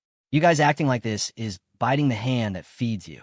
He absolutely had the right to be arrogant. There's a saying, I don't know if I should say it. Qin Shu thought to himself, even if I don't go to the legendary Flat Peach Festival for a celebration of the Yaoqi Sacred Assembly's level, the system will definitely have a temporary mission. I need to find a new sign-in location now. The daily plan has gone on for 17 days. Now I can only stay at absolute cloud peak to sign in daily. The reward are getting fewer and fewer, and they don't have much effect on me anymore. Only a new mission can yield richer rewards, and the Danyu Grand Ceremony hasn't been organized yet. Therefore, I must go to the Yao Qi Sacred Assembly. A divine son said, 18th divine son, it's not that I'm not giving you a chance. Now, no matter what method is used to choose the three people, you, Qin Shu, will definitely be eliminated. After all, you will rank last anyway. Haha, these guys were all saying unpleasant things. Who knows how talented they are, but they seem to lack virtue. Lord Bird shouted in annoyance, noisy as hell. Silence, all of you. Lord Bird flapped his wings. Immediately, a large sphere was brought out. It said, Lord Bird has thought of a way. Comparing cultivation bases purely is a bit unfair. After all, the cultivation time and natural talent of the divine sons are not the same, and the realms are different. The item just brought out. This is an essence storage sphere. It can store spiritual energy. It explained the strength and amount of spiritual energy in the body, although related to the realm, also has a significant relationship with each individual's cultivation destiny. It can demonstrate the comprehensive strength of a cultivator. This is the fairest way. Therefore, the rules are very simple. Divine sons, please transfer your spiritual energy into the essence storage sphere. The three who transfer the most will win the spots to go to Yao Qi. The command to start had just ended, and all 18 divine sons transmitted their spiritual power. The large sphere absorbed the spiritual power and glowed, surrounded by what looked like smoke and fire. Absolutely beautiful. Qin Shu praised with satisfaction. This method of competing to see who has more spiritual power is good. For someone with unlimited spiritual power like him, it was too convenient. Qin Shu officially joined the battle. Watch this daddy scare you to death. Lord Bird continued. Now, everyone's spiritual power is represented by a different color. Determining the final result is not difficult. The three colors occupying the most space in the essence storage sphere will be the three chosen to participate in the Yao Qi Sacred Assembly. A certain divine son spoke up. 18th divine son, why do you have to be like this? Hurry home and play with your little demon. Another continued. Storing essence consumes spiritual power. Qin Shu probably won't last half a quarter of an hour. Everyone started talking again, uttering unpleasant words. You overestimate him. A guy immersed in wine and women like him is no different from a cripple. Qin Shu, perhaps you should consider handing over the Divine Son seal and resigning from this position. You holding the position of Divine Son for all these years is the reason we are mocked by other eternal forces. He remained silent. A Divine Son different from the others appeared. Everyone, the 18th Divine Son's cultivation has improved rapidly recently. What if something unexpected happens? Qin Shu frowned. That's not right. There's actually someone speaking up for me now. However, I shouldn't celebrate too soon. Although it's a good thing, you might not necessarily be a good person. I can only say this Divine Son has had his eyes on me for a long time. It seems I still have to be more careful in the future. Someone declared there can be no accidents. If he can hold on for half a quarter of an hour, this Divine Son will automatically withdraw. Half a quarter of an hour later, Qin Shu was yawning repeatedly. He wiped his tears lazily. Who was it just now that said if this Divine Son could hold on for half a quarter of an hour, they would automatically withdraw? Half a quarter of an hour has passed now. Please leave the Wu Hua Divine Hall. The other 17 were silent. With no other choice, Qin Shu had to ask, Lord Bird, what do you think should be done about this? It got angry. The status of a Divine Son is noble. One must keep one's word. The foolish loudmouth from before trembled and begged, Lord Bird, please have mercy. Flapping its wings once, it said, withdraw. Immediately, that Divine Son was escorted to fly out of the Divine Hall. Qin Shu spoke up, come, let's continue. How long will I last this time? The person with a silhouette resembling the third Divine Son, who had just encountered a calamity not long ago, was the next to leave the formation. Qin Shu, a villain achieving success. If he can hold on for 1/4 of an hour, this Divine Son will withdraw. 1/4 of an hour later, the amount of spiritual power bearing Qin Shu's color still pushed strongly into the sphere. He smiled and announced, 1/4 of an hour has arrived. The other Divine Sons were astonished. The 18th Divine Son can actually continue? Even if his cultivation has reached the martial realm, he shouldn't be able to hold on for this long. Another speculated, throwing dirt on him, Could it be that Qin Shu is using some mysterious method? Qin Shu respectfully asked for help. Please take action, Lord Bird. A divine son spoke up. No need for Lord Bird to take action. That person walked out aggressively. This divine son withdraws. It wasn't the third divine son. What a pity. That person left in peace. Or not. He turned back and shouted, 18th divine son, no matter what method you use to hold on until now, you cannot represent the Wuhua sect at Yao Qi. Let's just wait and see. Before finally leaving, Qin Shu rubbed his chin and thought, guess how long this divine son can hold on this time? The two previous examples had silenced them. Qin Shu stood with his hands on his hips, provoking. You guys, one after another, looked down on this divine son. Why does no one dare to make a peep now? He said, if you're already scared like that, what right do you have to gossip in front of me? Lord Bird nodded, thinking the 18th divine son is completely different from the rumors. Is this acting like this to deliberately mock the other divine sons? This guy is interesting. As expected, someone fell for the trap. Enough. 18th divine son, you have no right to mock the other divine sons. This divine son bets you half a dual hour. If you can hold on for half a dual hour, this divine son will automatically withdraw. This time, he didn't accept it so easily. Waving his index finger in disapproval, you alone are not enough. Add a few more people. This time, this divine son wants to play big. Fine, add 2 more people, including this divine son. Me too. It's not that I look down on you, but you really can't hold on for half a dual hour. You gentlemen really have a lot of gambling blood in you. One started asking, 18th divine son, is that enough? Qin Shu was satisfied. 3 divine sons, that's acceptable. Let's start. He drew out even more spiritual power. Half a dual hour later, obviously, how could Qin Shu not stand firm? He yawned lazily. Half a dual hour is up. The 3 from just now, please. Although bitter, they were civilized. They just huffed coldly and said regretfully, Qin Shu, we underestimated you. 3 beams of light flew away, very peaceful. Qin Shu smiled. 5 people have gone already. Stopping here would be too boring. The gambling conversation continued. May I ask the remaining 12 divine sons, how do you want to bet? The number of people leaving was quite high, so the others were much more cautious. All remained silent.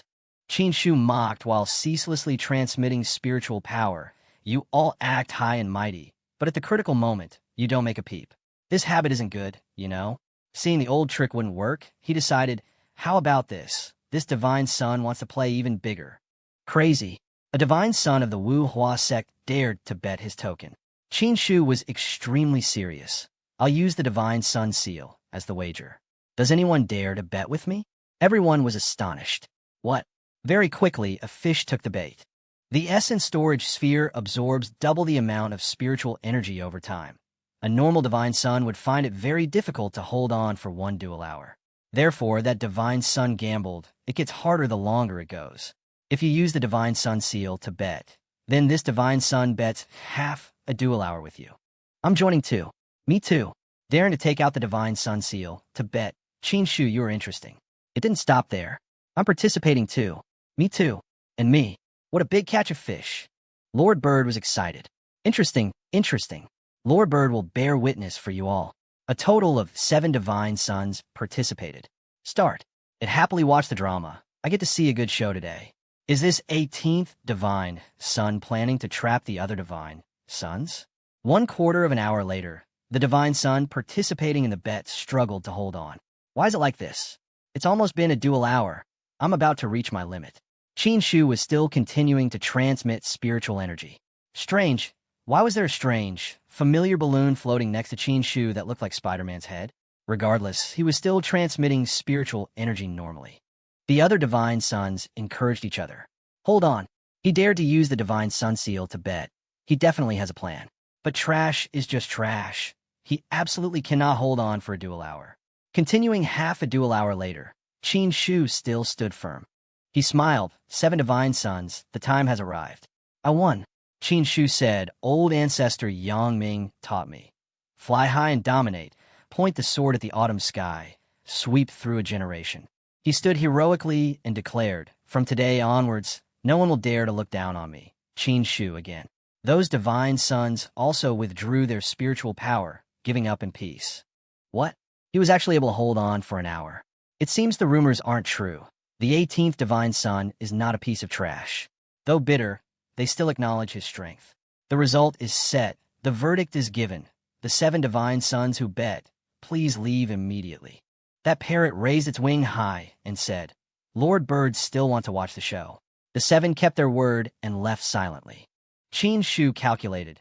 7 divine sons have left, plus the 5 from before. A total of 12 divine sons have been eliminated. In the current situation, there are still 6 divine sons remaining. He challenged again. The remaining 5. Does anyone want to bet with me? A divine son spoke up. Qin Shu, you hid your strength again. Let's fight openly and honestly for a round. Qin Shu just closed his eyes, his hearty laughter ringing out, breaking the tense atmosphere. Haha, it would be very boring without adding a little color. I say you people are all hypocrites. After speaking, he waved his hand, a radiant smile on his lips as he called out loudly. Is the 14th divine son there? He pointed straight ahead, his eyes sharp. I heard my Ziyao borrowed quite a bit of money from you under my name. Do you want to bet that debt? However, responding to Qin Shu's invitation was only a terrifying silence. Amidst the stifling atmosphere, no one dared to speak, pushing him into an awkward situation. Fortunately, a divine son spoke up to break the silence and bail him out. Qin Shu, this is a critical moment. The suction of the essence storage sphere is constantly increasing. The 14th divine son wouldn't answer you even if he were here, to avoid revealing his true strength. Hearing this, Qin Shu nodded as if he understood. The reason for the lack of response was indeed reasonable. Suddenly, attention shifted to another divine son. This person looked straight at him and gritted his voice. Stop talking so much. Just fight us once. I want to see how long you can actually hold on. Amidst the tension that was as tight as a string, Lord Bird, standing aside, suddenly cleared his throat, coughing loudly, his feathers fluffing up provocatively, successfully attracting everyone's gaze. After speaking, he spread his majestic wings. If you guys won't bet anymore, let Lord Bird add a little color for you. And the color he spoke of was a blazing red flame that suddenly erupted from his small eyes. He activated a powerful aura, directing it straight into the essence storage sphere, increasing the suction force by 10 times. Witnessing Lord Bird's sudden action, the surrounding divine sons couldn't help but be terrified, voices of protest ringing out everywhere. One person, out of sheer shock and fear, screamed, "What?" Another, while straining to resist the spreading power, begged in despair, "Lord Bird, please reconsider. Increasing the suction by 10 times, our spiritual power will be sucked dry in an instant." The essence storage sphere became more violent than ever. It roared frantically, sucking away every wisp of spiritual power from those around it. One divine son couldn't react in time. In just a moment, he felt all the spiritual power in his body being drained completely and screamed aloud. With no strength left to resist. The poor divine son fell freely to the ground. Everyone had to muster all their remaining strength, straining to withstand the terrifying suction from the essence storage sphere. Sweat poured down like rain. Everyone's face tensed to the extreme. Amidst that scene, Qin Shu leisurely spoke up, proposing a crazy idea. "You 4, how about letting Lord Bird increase the suction by another 10 times? His eyes flashed with mischief, holding a bit of arrogant challenge. How about it? The 4 remaining divine sons were silent. They were exerting all their strength. It seemed they were nearing their limits of endurance. Contrarily, Qin Shu didn't care at all. He innocently declared, "If you don't answer, I'll take it as a yes." One of them, drenched in sweat, gritted his teeth and retorted, "Qin Shu, don't be unaware of your own limits. Increasing it another 10 times, do you want to die?" He just turned his head, flashing a challenging smile. This divine son likes challenges. If you can't take it, you can withdraw. Hearing this, the man ground his teeth so hard they made a creaking sound, staring glaringly at Qin Shu, but unable to utter a word. "You." Ignoring the angry and annoyed gazes pouring towards him, he still asked Lord Bird, "Lord Bird, increase it another 10 times. Lord Bird happily agreed. "All right, increasing suction by another 10 times. Immediately, 2 more miserable screams tore through the atmosphere. 2 people were flung out. One lucky person landed on the ground, bracing himself with his hands to keep from falling over. The other was not so lucky, having lost all resistance. His heavy body fell freely onto the ground. Lord Bird stood aside observing, then announced, "There remain 3 divine sons. Although the ones going Yao Qi have been decided, Lord Bird hasn't watched enough yet. He immediately set an attractive condition. Whoever among you can hold on until the end, I will gift the essence storage sphere to that person." Hearing this, a divine son immediately turned to the person beside him. The essence storage sphere is said to be a treasure of a great emperor, its origin extraordinary. That guy also replied, "Correct. Moreover, the essence storage sphere has many uses." Meanwhile, Qin Shu stood as firm as a rock. He took a step forward and praised the other 2 divine sons. "Whether you are strong or weak, this divine son doesn't know. But your luck is truly not bad. Without a bet, this divine son would have eliminated you already." Qin Shu narrowed his eyes, looking at them with curiosity. "I don't know which divine sons you 2 are." Surprisingly, both of them skillfully concealed their identities. "Why should I tell you?" The other also chimed in. "Qin Shu, want to probe us?" "Don't dream." He sighed softly in exasperation, acting helpless. "Are you guys idiots? There are only 3 of us participating in the sacred assembly." Qin Shu explained further. "If you don't tell me now, I'll know who you are when we arrive at the Yao Qi sacred assembly anyway." The 2 divine sons fell silent, their faces looking a bit blank as they suddenly realized that with their recent actions, they had become a laughingstock.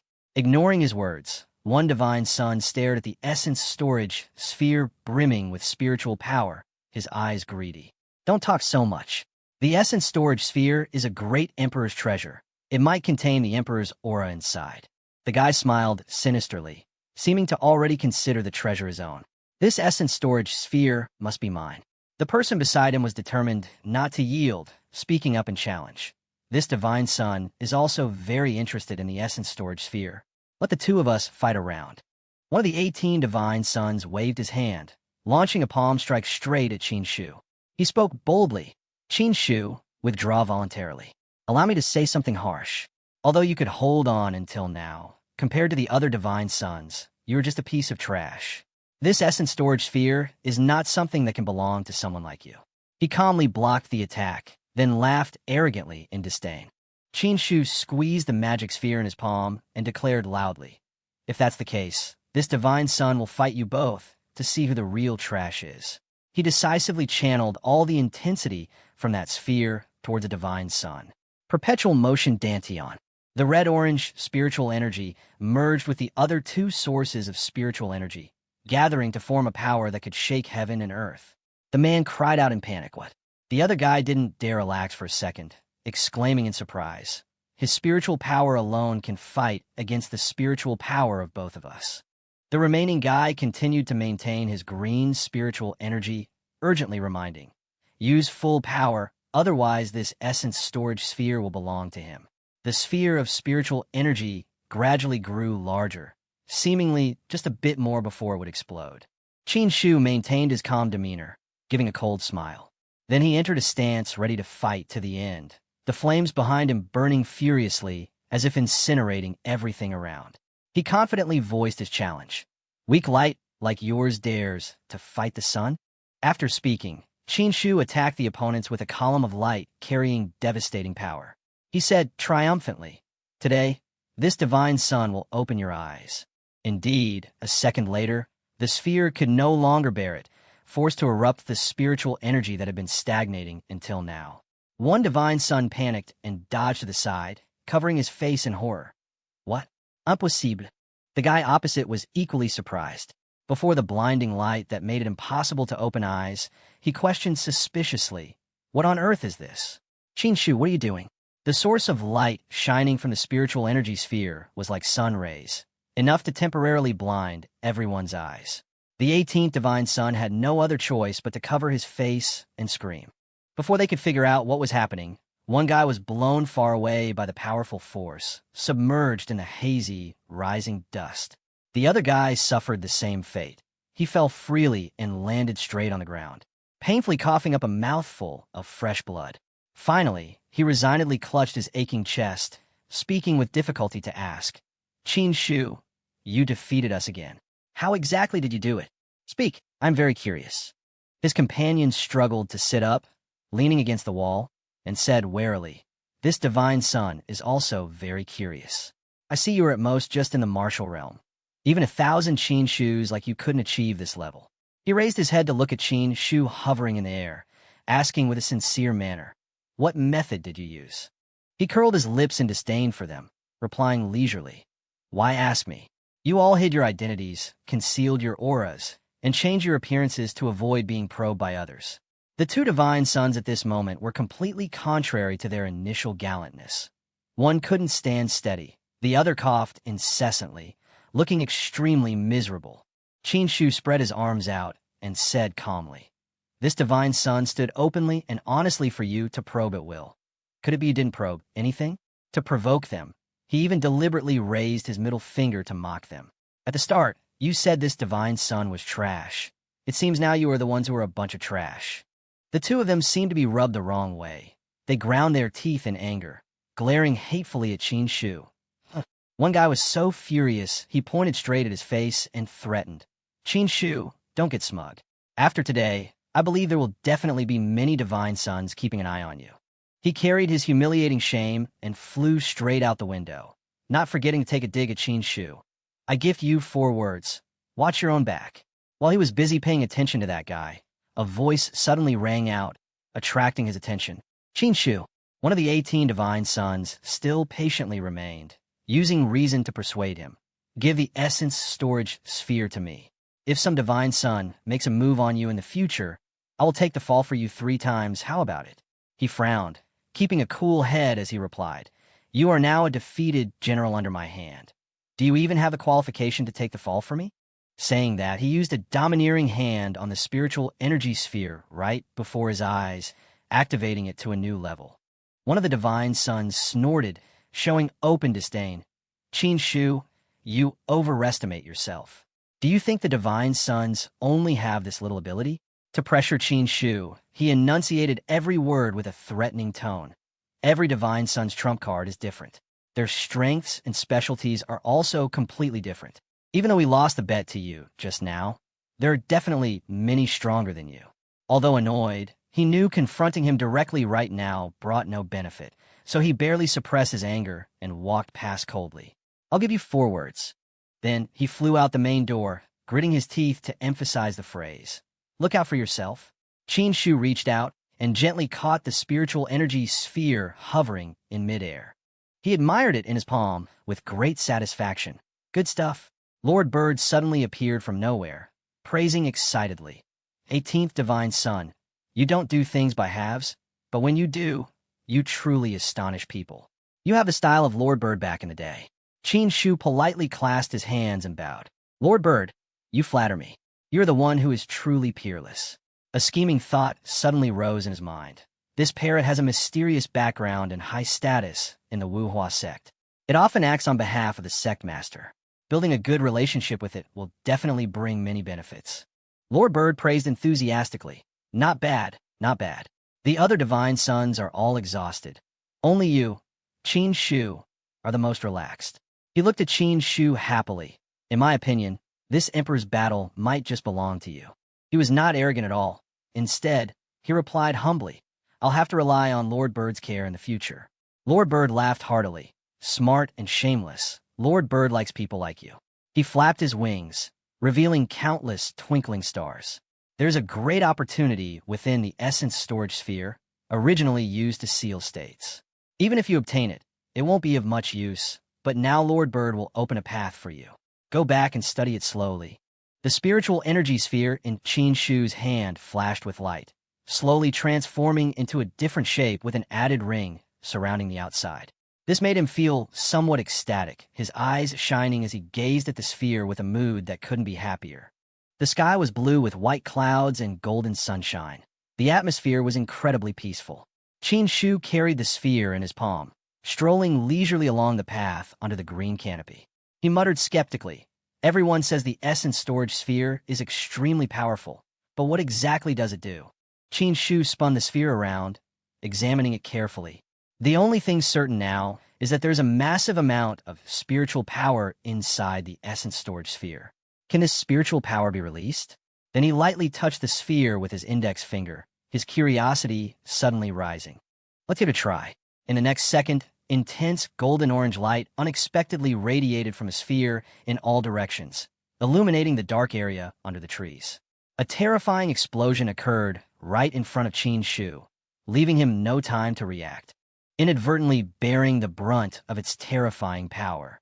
The giant boulder opposite Qin Shu instantly turned into dust, leaving only a round hole in the center. He gaped in disbelief at what had just happened, blurting out in shock, "Holy SHD, it could be used like this?" Qin Shu stole a glance at the sphere, guarding against it as much as possible. It can release the internal spiritual power in an instant, directly attacking the target in front, and the power is immense. Knowing he'd caught a big fish, Qin Shu happily hugged the sphere, rubbing his cheek against it in delight, speaking sweetly. "This function is amazing. It just so happens I'm lacking in attack power." Qin Shu carefully held it in his hands, saying with satisfaction, "The spiritual power in my Dantian is now infinite, and my cultivation is increasing daily. The spiritual power released over time will only get stronger." Saying that, Qin Shu took the sphere into his body, clenching his fists with a very serious attitude. "I can constantly recharge the essence storage sphere. This is like having a mobile power bank." Qin Shu began to execute a technique with the sphere, activating its abundant source of spiritual energy. "If I place the essence storage sphere inside the perpetual motion Dantian." Once done, he patted his stomach to check, wondering naively, "I wonder if the essence storage sphere could be fully charged with spiritual power? Will there be any changes after it's fully charged?" At the Yang residence floating island, a stone statue with an energy sphere on top stood tall and proud amidst the sun and wind. Qin Shu hesitantly walked into the main hall alone. There was absolutely no one around outside. Inside was a quiet space with a high ceiling and lights dimmed to darkness. Only 3 people were present, and the golden sunlight silently cast Qin Shu's black shadow onto the ground. Zhu Zhu chewed on a spirit fruit in her hand while looking towards Mingyu, only to see her kneeling silently on the ground. And Sheng, standing to the side, reached out and asked curiously, "Divine Son, what was the gathering of the 18 Divine Sons for this time? Did they give you a hard time?" Qin Shu listened and replied indifferently, "It was nothing." Then he smiled and explained to him, "There will be 3 people participating in the Yaoqi sacred meeting. Everyone wants to go, so they held a small trial to select the 3 participants." Hearing this, Zhu Zhu blurted out in exclamation, "Choosing 3 out of 18? The competition must be fierce." She asked Qin Shu curiously, "What was the result? Were you chosen?" "I wanted to go to Yaoqi to bathe for a long time." Mingyu, who had been listening to their conversation, ground her teeth and thought, "Qin Shu, even though you can cultivate now, how could you be a match for the other Divine Sons? You definitely weren't chosen. You don't stand a chance." Qin Shu sat solemnly on the chair in the middle of the room, closed his eyes, and confidently affirmed to Zhu Zhu, "When this Divine Son takes action, how could I not be chosen?" This time, this Divine Son took first place. As he said this, Qin Shu's nose seemed to grow long, his face almost parallel to the sun, and he happily bragged further, "The other 7 Divine Sons were completely unworthy as my opponents. Lord Bird even specially gave me the essence storage sphere, a great emperor's treasure." This made Zhu Zhu look astonished. "Wow, the essence storage sphere? I've heard of it too. It really is an inseparable item of a certain great emperor." She couldn't curb her curiosity and eagerly said, "Bring it out and let me see." Mingyu still didn't believe what she heard and thought to herself, "Keep bluffing. Do you think the other Divine Sons are trash like you?" She looked at Qin Shu furiously, mocking him in her heart, "And gifted a great emperor's treasure too? Speaking without shame. A great emperor's treasure is incredibly divine. Is it something one can just casually obtain?" Suddenly, Weiba walked into his room. He smiled and greeted, "Qin Shu, 18th Divine Son."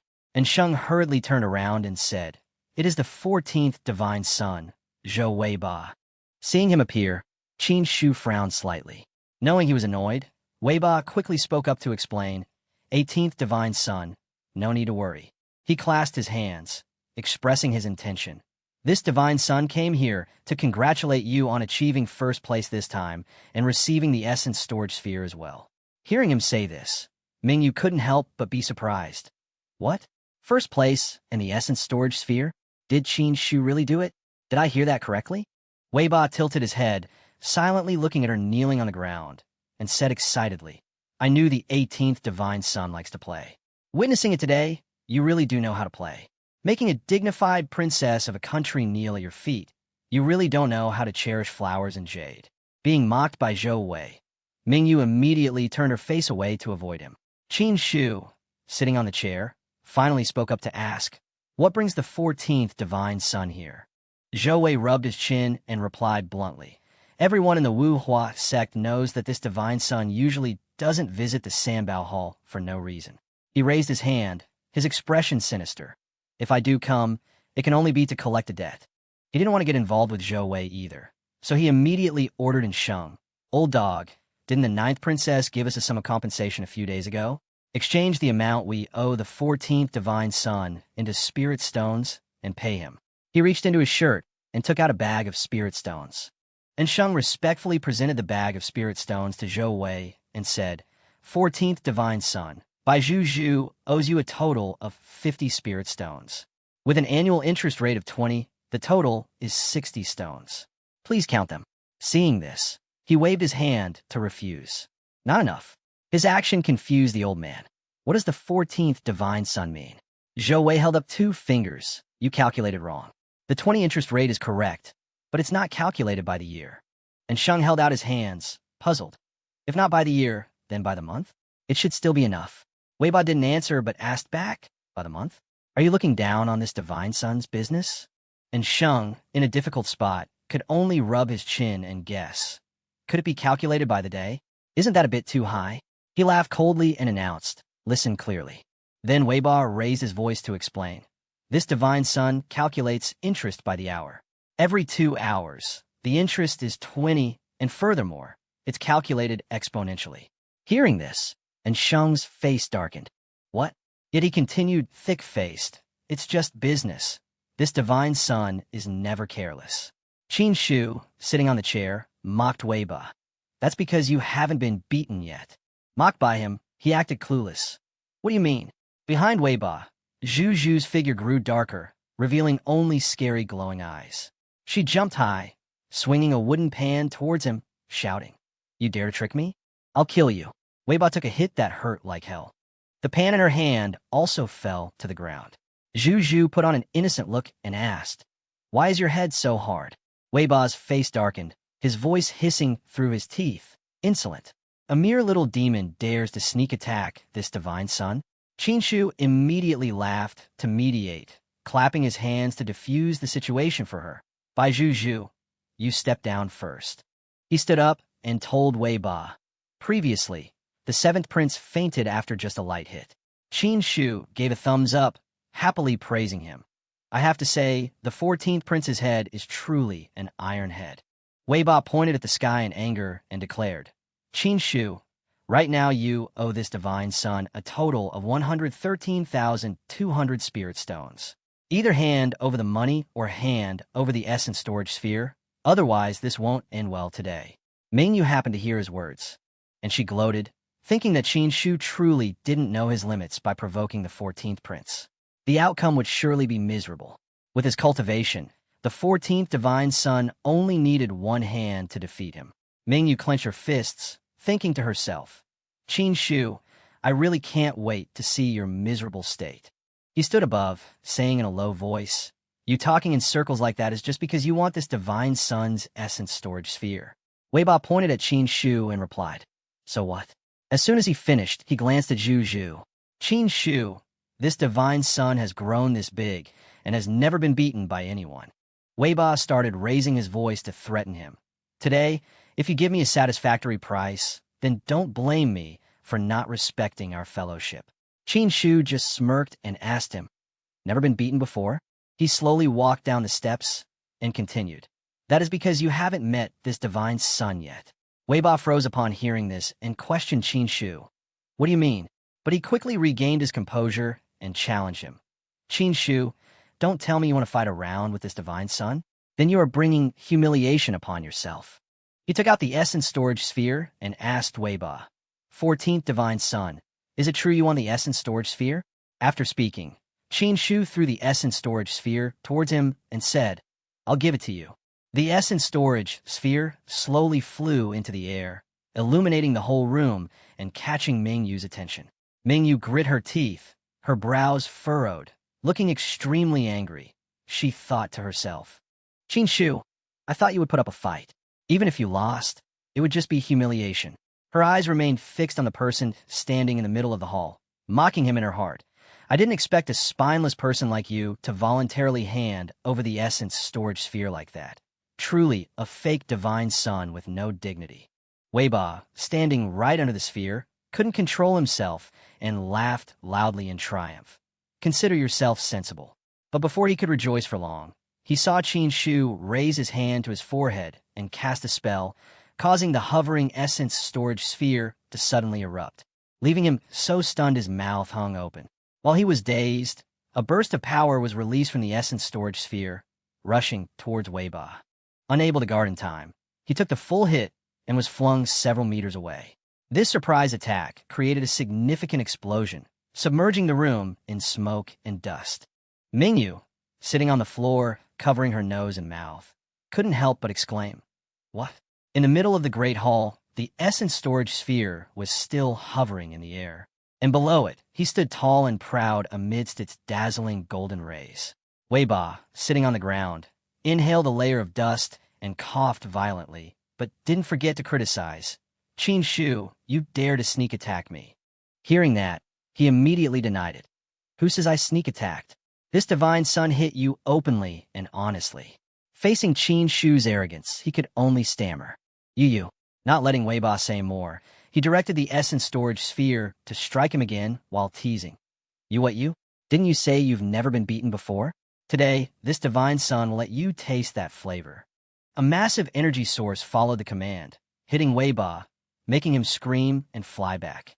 Mingyu took in everything that just happened, covering her gaping mouth with her hand, thinking in disbelief. The 14th divine son is being beaten by Shu. Am I hallucinating? After landing a blow, he happily asked his opponent, "Zhou Weiba, do you submit yet?" Instead of obediently submitting, he foolishly craned his neck and shouted, "I do not submit." Receiving an unsatisfactory answer, Shu raised his hand forward. In his palm, the essence storage sphere had shrunk and sat snugly inside.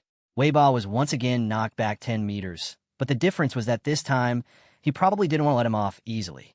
Shu unleashed a surging power, creating a giant sphere. Weiba, injured, spat out a mouthful of blood, and immediately covered his mouth with one hand while raising the other to ask for a truce. "Stop, stop. 18th divine son, let's discuss this slowly." Seeing Weiba struggling on the ground, looking very miserable, he retracted the sphere and gently agreed. "Fine, this divine son is a reasonable person. I will negotiate with you." Even so, Shu didn't forget to tease him. He shoved the sphere right in front of Weiba's face and asked cheerfully, "Do you still want the essence storage sphere?" How could he dare? He immediately dodged and hastily refused. "No, I don't want it anymore." At this moment, Shu returned to a serious demeanor, his face darkening threateningly. "Then what about the 113,200 spirit stones I owe you?" Weiba quickly offered a suitable plan. "I won't take the interest anymore. Just pay me the principal." Seemingly unsatisfied, Shu pressed the invincible weapon in his hand against his cheek. "Let me give you the essence storage sphere then." Weiba, sweating profusely, hurriedly corrected himself. "I won't take the principal either. 18th divine son, you owe me nothing." Only then was he satisfied. He stepped away and waved his hand, smiling. "Good, if I no longer owe the 14th divine son anything, then now it's my turn to calculate the debt the 14th divine son owes me." Surprised by Shu's declaration, Weiba asked blankly, "Owe you? What do I owe you?" Facing Weiba, Shu pointed at Zhu and continued, "You came here shouting and screaming, causing a huge ruckus." She was standing there eating a peach and jumped when he pointed at her. Before she could swallow the bite of peach, she heard Shu continue, "You scared little demon Zhu." Winking as if understanding his intention, Zhu puffed out her cheeks and threw away the peach in her hand. Then she sat down on the ground, tears streaming, looking extremely aggrieved. "That's right." She rubbed her forehead pitifully. "Now my head hurts." Then she moved her hand down to rub her chest. "My chest hurts." Next, she stretched out her leg. "My leg hurts." One of her shoes had fallen off at some point. Juju wiped her tears and whispered pitifully, "My whole body hurts everywhere." Seeing this, Weiba turned pale, mentally exposing them. Damn it, that acting is too exaggerated. Not wanting to be cornered, he raised his voice to question, 18th Divine Son, what do you want? Just say it straight. Shu stood calmly under the sunlight streaming in from outside and replied composedly, "Every one of you wants this Divine Son seal." Saying this, his smiling face looked incredibly arrogant. "Today, since you delivered yourself to my door, this Divine Son also wants your Divine Son seal." Seeing the opponents so rampant, Weiba was momentarily terrified. Impossible. Not giving him more time, Shu immediately asked the person standing in the corner of the room, "Old dog, what are the consequences of killing a Divine Son in the Wuhua sect?" And Sheng squinted happily upon hearing the question and answered, "As far as I know, the 18 Divine Sons of the Wuhua sect are inherently in a competitive relationship. The last one becomes the Emperor, walking the path of the great Emperor that countless people dream of." He became gloomy, but the smile remained on his lips as he continued. "Since it is a competition, there will naturally be casualties. Therefore, as long as one relies on their own strength, a Divine Son killing another Divine Son will not be held accountable." Sensing danger after Sheng's answer, Weiba hurriedly retreated a few steps, full of vigilance. After confirming he wouldn't be held accountable, Shu's face darkened, and the essence storage sphere flew up in front of him. He announced to them, "Good. Then today this Divine Son will take down a Divine Son for you all to see." In the face of such a terrifying threat, he still talked tough. "Shu, you dare?" Weiba pointed at his face and criticized. "Royal children fighting for power never slaughter each other. Moreover, behind every Divine Son, there are powerful experts and families supporting them." Although sweat was drenching his face, Weiba refused to back down and continued threatening. "If you dare to kill, you will definitely become a thorn in the eyes of the other Divine Sons. Furthermore, the experts behind me won't let you off either." Seeing him bristle like that, he just laughed it off and replied, "You have experts behind you, but do you think this Divine Son doesn't?" At this moment, the image of a white-bearded man appeared behind Shu, radiating a blinding aura. He spread his arms wide and introduced, "The expert behind this Divine Son is old ancestor Yangming. Can any of you compare?" Not giving Weiba more time to babble, Shu pushed the power-brimming essence storage sphere forward and declared, "All right, it's time." Then he immediately released a fierce flame towards him while shouting, "D!" The firepower rushed in, engulfing Weiba, who was standing in the middle. He raised his hands to cover his face and screamed, "Not good!" The mighty stream of power smashed through the wall and flew straight out. While inside the room, he hadn't retracted his hand yet. The stream of fire was still blazing, and now spots of blood appeared. Weiba could no longer stand. He was kneeling on the ground, blood splattered across the floor. "Unbelievable! Shu, do you really dare to kill me?" Weiba lowered his head, looking at the floor which had turned a deep red, clenching his hands into fists. Only then did he stop and retract the essence storage sphere, giving him one more chance. "I'll count to 3.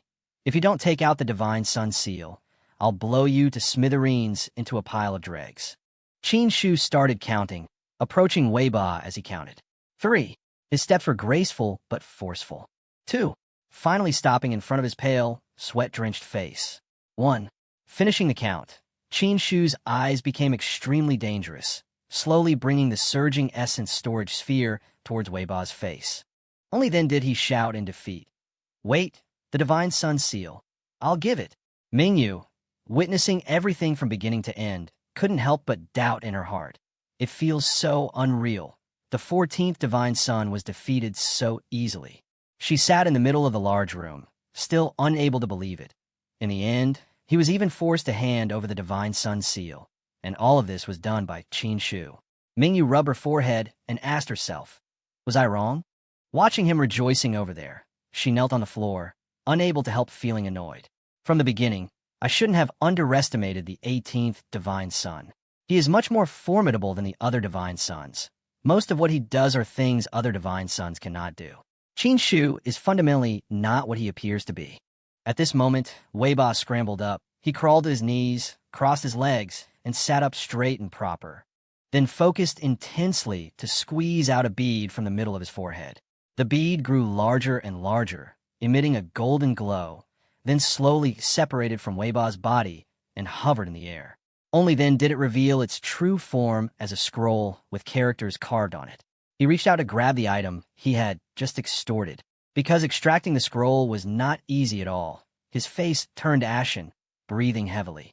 Holding the scroll in his hand, Qin Shu happily exclaimed, "This is the Divine Sun seal. It feels solid, and there seems to be a great flow circulating on it. Truly not an ordinary item." He gripped the Divine Sun seal tightly, hands on hips, full of curiosity.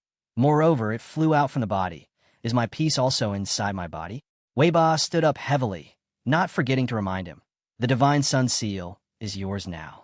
Clutching his injured arm, he advised, "Qin Shu, a man is innocent, but harboring a treasure is a crime.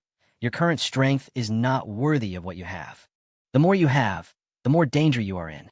Saying that, Weiba walked away, not forgetting to leave one last sentence. "Handle it well yourself."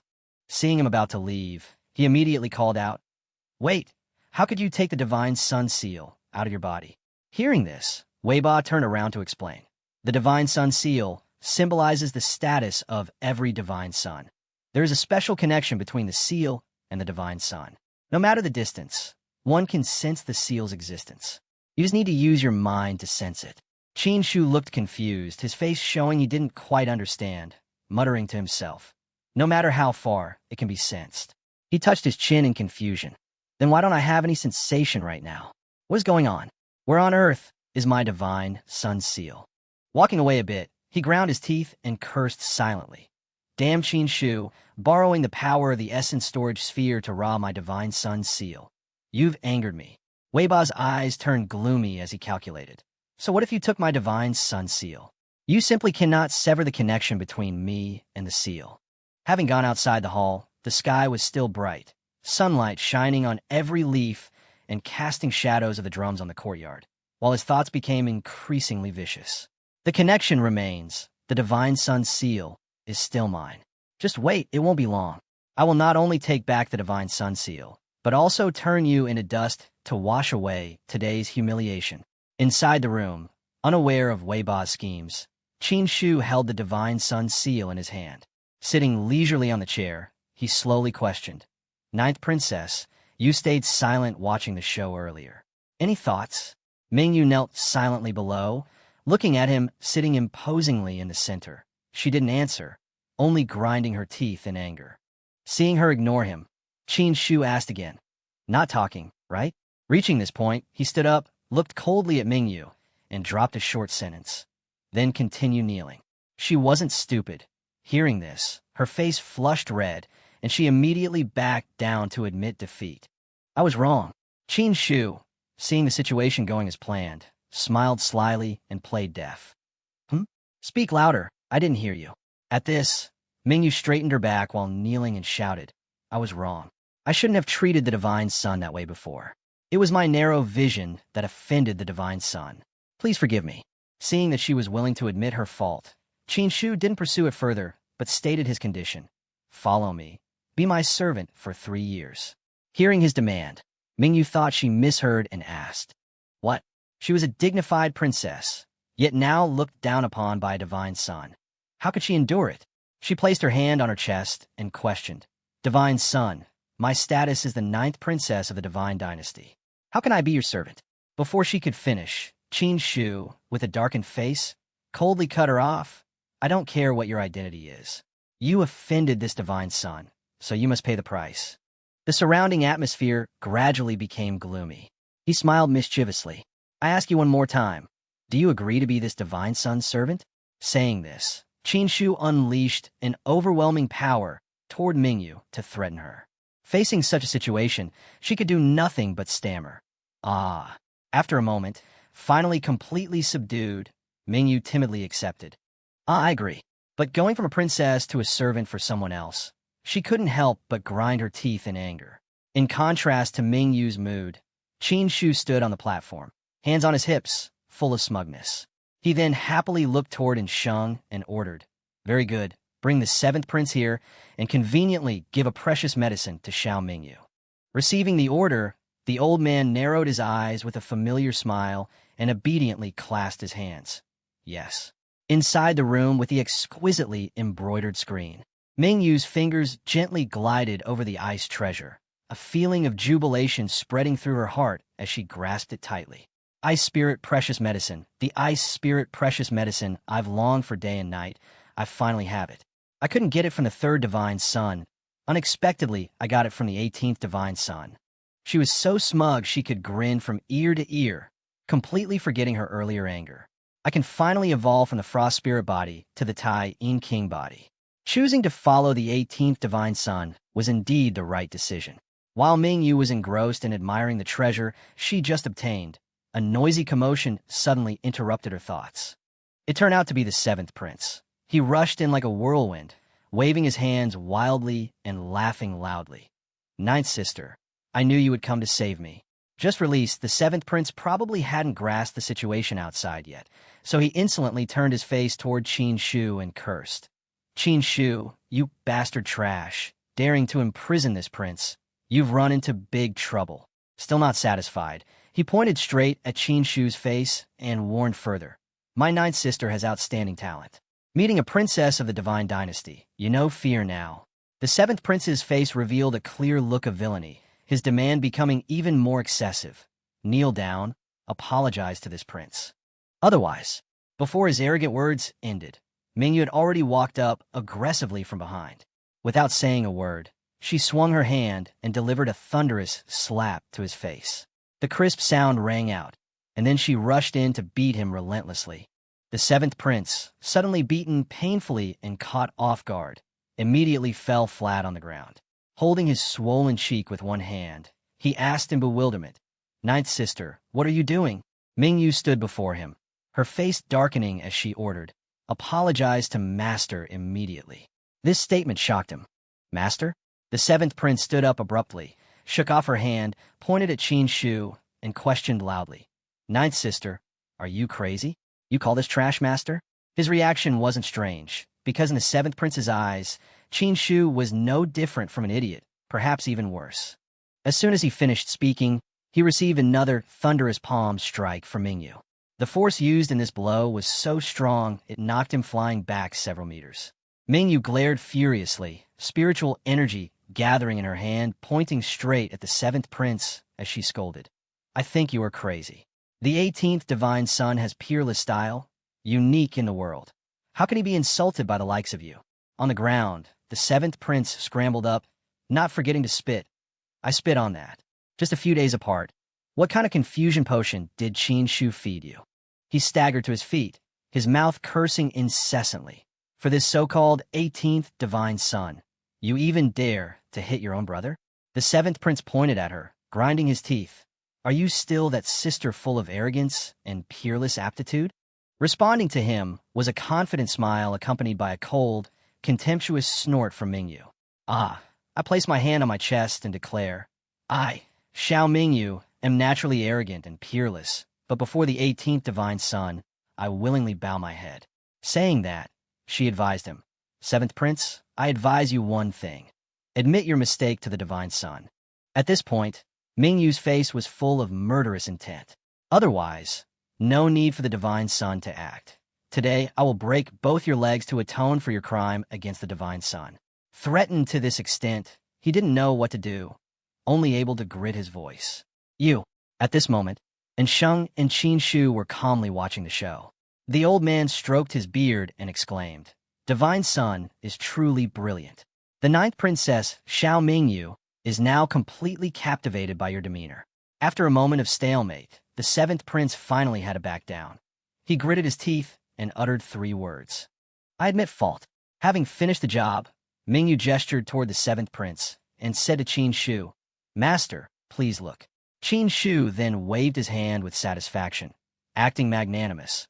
Considering you are a prince of the divine dynasty, this divine sun won't hold it against you. Go. Receiving forgiveness, he silently turned and walked away, but the fist in his hand was clenched tight enough to pop veins. The seventh prince ground his teeth in hatred, secretly plotting in his heart. Qin Shu, deceiving my ninth sister, making an outstanding genius of the Moon Wheel Divine Dynasty your servant.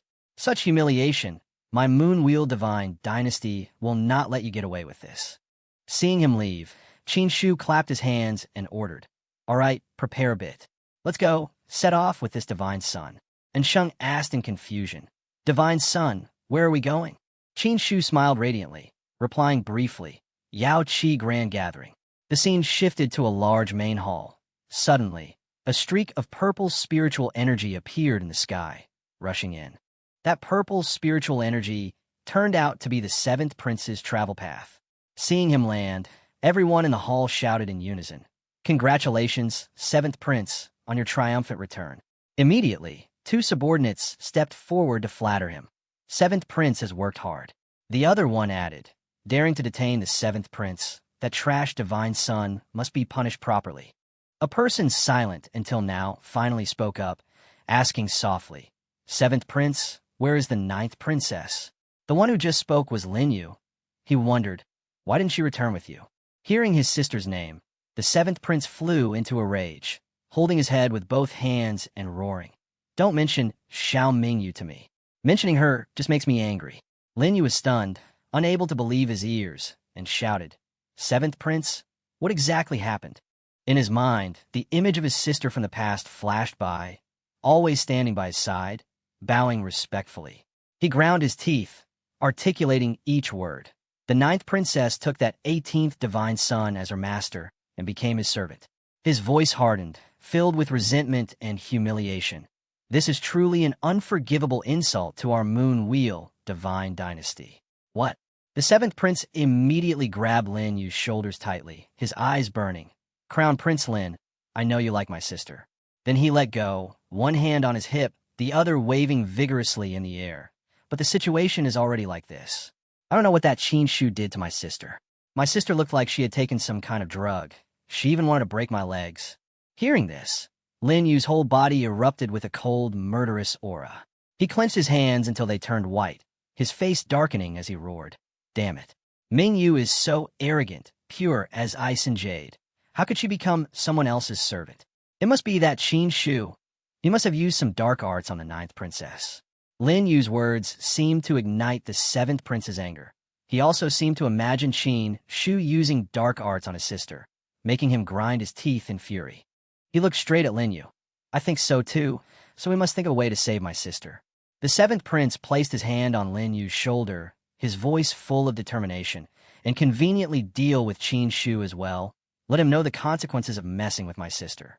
Lin Yu ground his teeth. "Seventh prince, what do you say we should do? I represent the Dragon Elephant Ancient Kingdom. I can join you to deal with that trash." The seventh prince closed his eyes, rubbing his chin in thought. "When I left the Wuhua sect, I heard that the 18th divine son would go to the Yao Qi holy meeting. As far as I know, the Ancient Kingdom and the Divine Dynasty are also on the list to attend the Yao Qi holy meeting." Finishing his words, he opened his eyes. A malicious look flashed, and the corners of his mouth curled into a cruel smile. "Yao Qi holy meeting, a gathering of the four directions. As long as we can defeat the 18th divine son, my sister will be able to escape his control." Lin Yu immediately clasped his hands, his eyes steadfast. "I understand. Then I will go prepare." As soon as he finished speaking, he turned and walked straight into the hall. The scenery suddenly changed, revealing a fairyland with layered mountains, white clouds drifting by lush green trees under golden sunlight, breathtakingly beautiful. From afar, Shu and Go and Sheng were riding clouds towards it. Behind them, another figure was quietly following.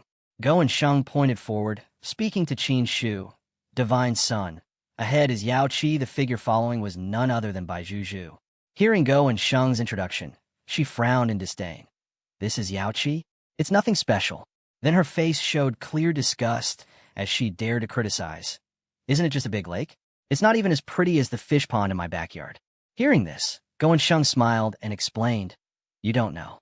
In the past, Yao Qi floated in the sky and even gave birth to a great emperor. It was only after some events occurred later that Yao Qi ended up on the ground like this. But even so, the water in Yao Qi is no ordinary water. It is holy water containing vast spiritual power, capable of curing 100 diseases.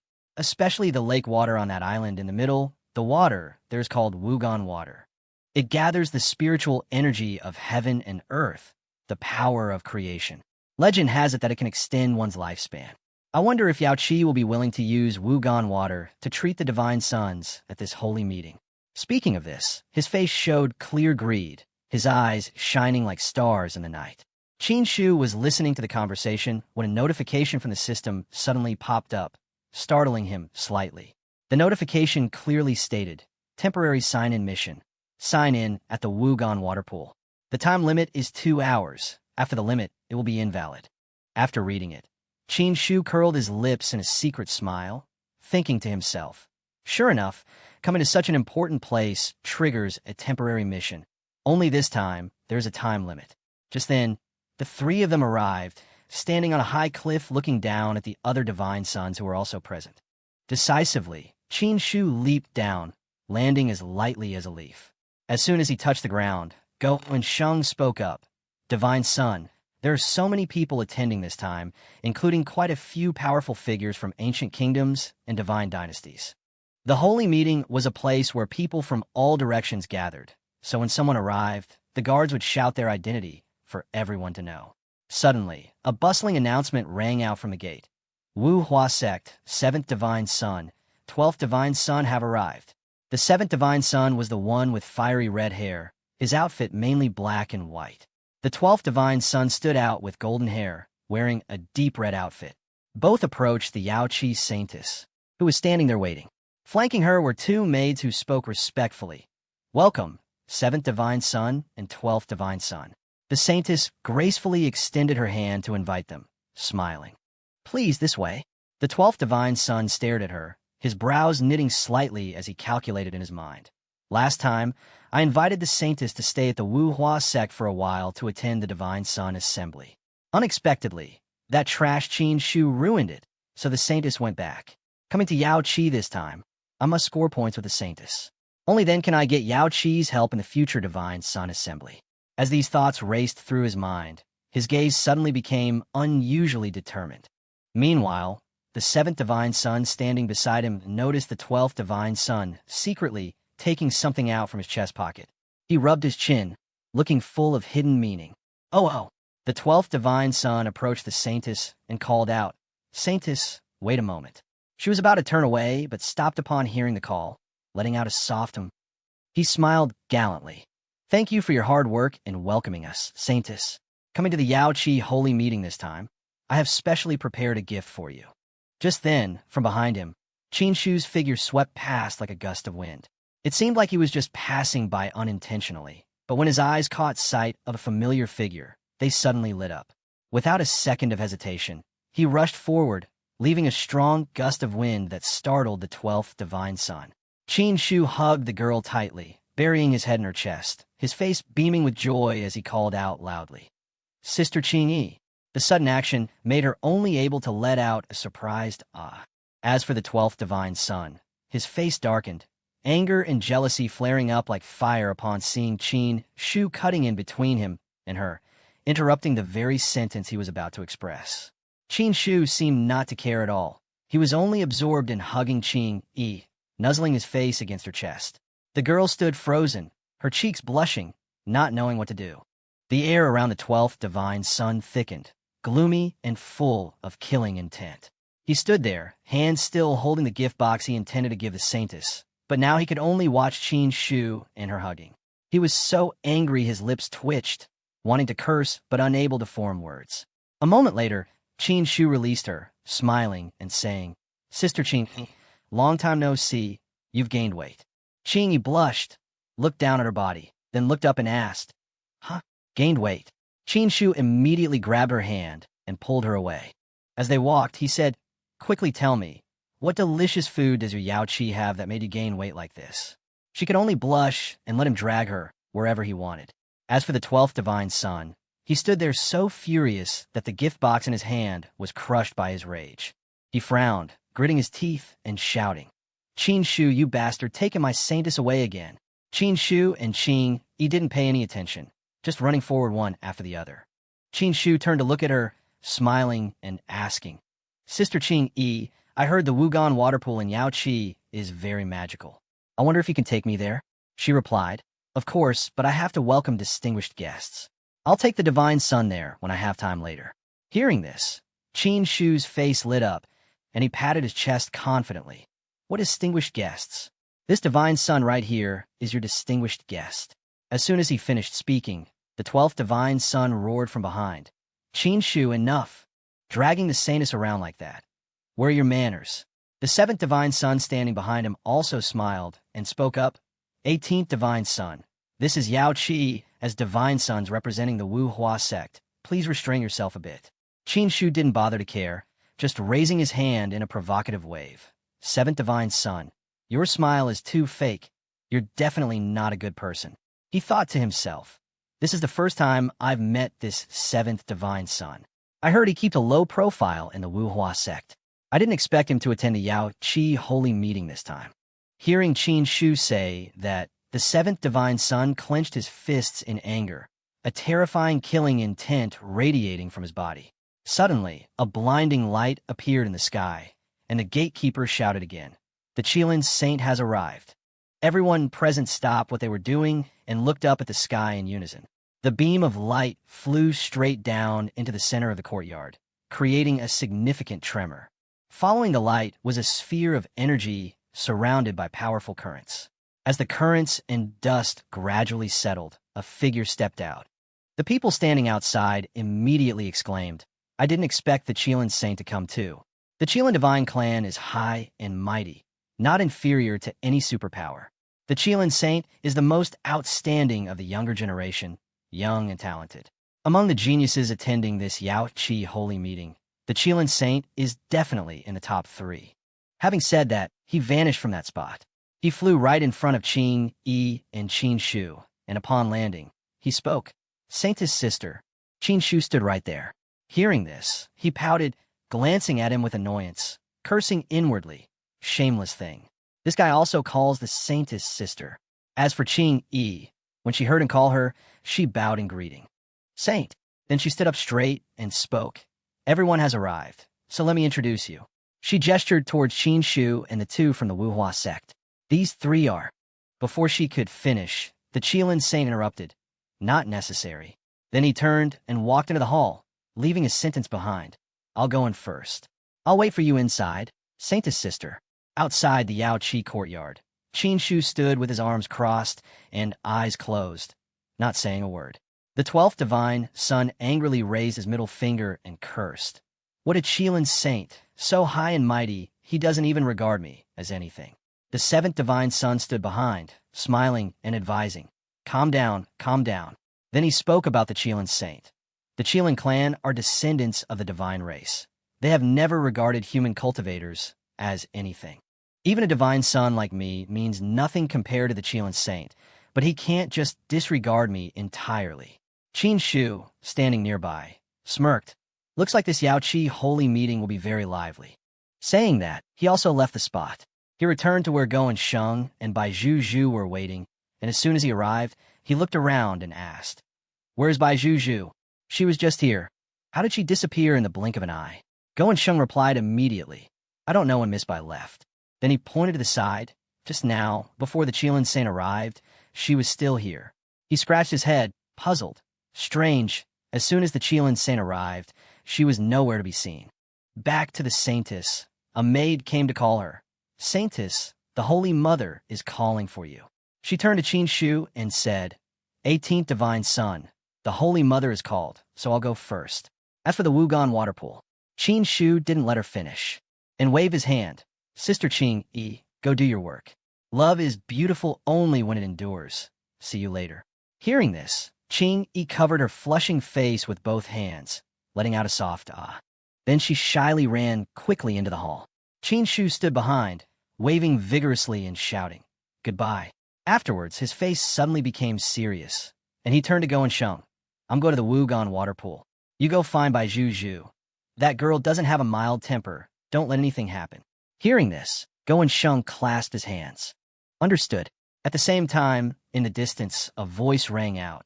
Divine son, Qin Shu is going to the Wugan water pool alone. Such a good opportunity. Should we act? It turned out the person speaking was a subordinate of the 12th divine son. He stood with his back to her, asking, "Is everything prepared?" She immediately raised a small box with both hands. "Divine Sun, this is the Seven Souls body-breaking nail. It can suppress the 18th Divine Sun's solar divine physique, and then we can activate the secret technique." The 12th Divine Sun smiled diabolically, sparks shooting from his eyes. "The solar divine physique is inseparable from Qin Shu. Move it to my body, the 12th Divine Sun." She continued, "By then, once the 12th Divine Sun possesses the solar body, the path to becoming a great emperor will be one step closer." He immediately ordered, "Go, let's follow him." Meanwhile, Qin Shu was heading to the Wugan water pool alone. Upon arriving, he looked up, shielding his eyes from the blinding light, and muttered, "Wugan water pool, I'm here." Before him were towering steps, flanked by two jade pillars emitting blue light, connected by a magical gate intended to stop those with evil intentions. He stood there looking for a moment, then placed his foot on the first step. The moment his foot touched the step, a mutation occurred. The two jade pillars, originally emerald green, suddenly turned blood red. The place where he just set foot exploded immediately. Luckily, he dodged quickly. That explosion wasn't fire, but streams of water rising from the two jade pillars and the magic door, preventing him from entering. He looked at the scene, muttering, "The water spiritual power here is so abundant. I was pushed back just by getting a little close." No wonder the Wugan water pool, despite being a key location in Yaoqi, has no guards, because anyone trying to go up would be crushed into 1,000 pieces by this water spiritual power. He thought about being surrounded and attacked by water orbs, and his face twisted. Then, the familiar sound of the system rang out. "Ding! Congratulations, host, for completing the sign-in at Wugan water pool within the time limit. Congratulations, host, for receiving the reward, Forbidden Supreme Skin. Congratulations, host, for receiving the cultivation technique, Dragon Elephant Prison Suppressing Scripture." A golden light appeared around Qin Shu. He looked at it and said, "Forbidden Supreme Skin, the system has changed my skin." Qin Shu spread his arms, speaking seriously to himself. But in the Myriad Realms mainland, basically, things like this cannot go with the words forbidden and supreme. Then his face suddenly became proud. Even great emperors cannot use these two words casually. Yet my skin is called the Forbidden Supreme Skin. He raised his hand, grabbing the golden book slowly appearing. Sign-in system. Learn the Dragon Elephant Prison Suppressing Scripture. The system immediately announced, "Congratulations, host, for learning the Dragon Elephant Prison Suppressing Scripture. After learning it, you can possess the power of the Dragon Elephant. The body becomes like a dragon, like an elephant with abundant blood and energy, a muscular body, and robust strength." Qin Shu looked at the system panel. So it's a technique to increase physical strength. Then what's the use? He let out a long breath. "Let's give it a try." Saying that, he raised one leg high. Then, he put strength into his leg, stomped hard on the ground, and roared 4 words, "Dragon Elephant Prison Suppressing Scripture." A thunderous boom echoed. The ground beneath his feet shattered after the stomp. Qin Shu was also surprised, not thinking it had such strong power. "The force is too strong. I've smashed the ground of the Wugan water pool to pieces." Indeed, everything beneath his feet was now just debris. He looked down, muttering, "One must know this ground is built from the hardest black ironstones. This technique is interesting." Suddenly realizing someone was coming, he whipped his head around. But before he could compose himself, a deadly beam of light tore through the air, rushing straight at him. Qin Shu only had time to shout, "What?" He was sent flying by that beam of light, slamming straight into the wall. Afterward, he slowly slid down to the ground and sat there motionless. At this moment, the 12th Divine Sun and his person stepped out. He laughed as he walked over. "Ha, trash is just trash after all. I didn't expect just one move from me could defeat you." He stopped, letting his subordinate approach Qin Shu. She stood in front of Qin Shu, looked down, and said, "One move was enough to settle it. This way, we also avoided a lot of trouble. Next, we just need to directly extract the solar divine physique from the 18th Divine Sun's body." Saying that, she reached out towards him, but suddenly another hand grabbed her hand tightly. She exclaimed in surprise, "What?" It turned out to be Qin Shu's hand. He was actually just pretending to be unconscious and was essentially unharmed. He pulled her whole body down hard, used his foot to kick her stomach with great force, sending her flying away, landing right in front of the 12th Divine Sun. Seeing this, he gritted his teeth in anger. "Qin Shu, you're unharmed?" Qin Shu pulled the needle out of his thigh. 12th Divine Son, you're quite bold to dare ambush me. Unfortunately, this Divine Son's body is unparalleled. These little tricks of yours are useless. She lay on the ground, clutching her stomach and screaming in pain. Impossible. The 7-star body-breaking nail is specialized for breaking the myriad physiques. The 12th Divine Son had to spend his entire fortune to buy it. How could it fail to break your solar divine physique? Qin Shu looked at the needle. So this nail has that effect. Then he gently tucked it into his robe. This Divine Son will keep it. Qin Shu closed his eyes and thought, luckily, it's thanks to the Forbidden Supreme skin this time. At the critical moment, it stopped the 7-star body-breaking nail from piercing through my body. This skin indeed has invincible power. The 12th Divine Son saw him calmly putting away his weapon and said angrily, damn it. Qin Shu, hand over this Divine Son's 7-star body-breaking nail immediately. Qin Shu waved his hand and smiled. 12th Divine Son, I advise you to think about how you should explain this to me later. Hearing that, he shouted in rage, explain my ass. If the first time didn't work, then this Divine Son will personally kill you. Can you escape from the palm of my hand? Qin Shu, you are unworthy of possessing the solar divine physique. Hand it over obediently, and I might spare your life. He spoke while walking quickly toward Qin Shu. His subordinate had recovered by now. She sat up and said, Divine Son, there's no need for you to act against this kind of trash.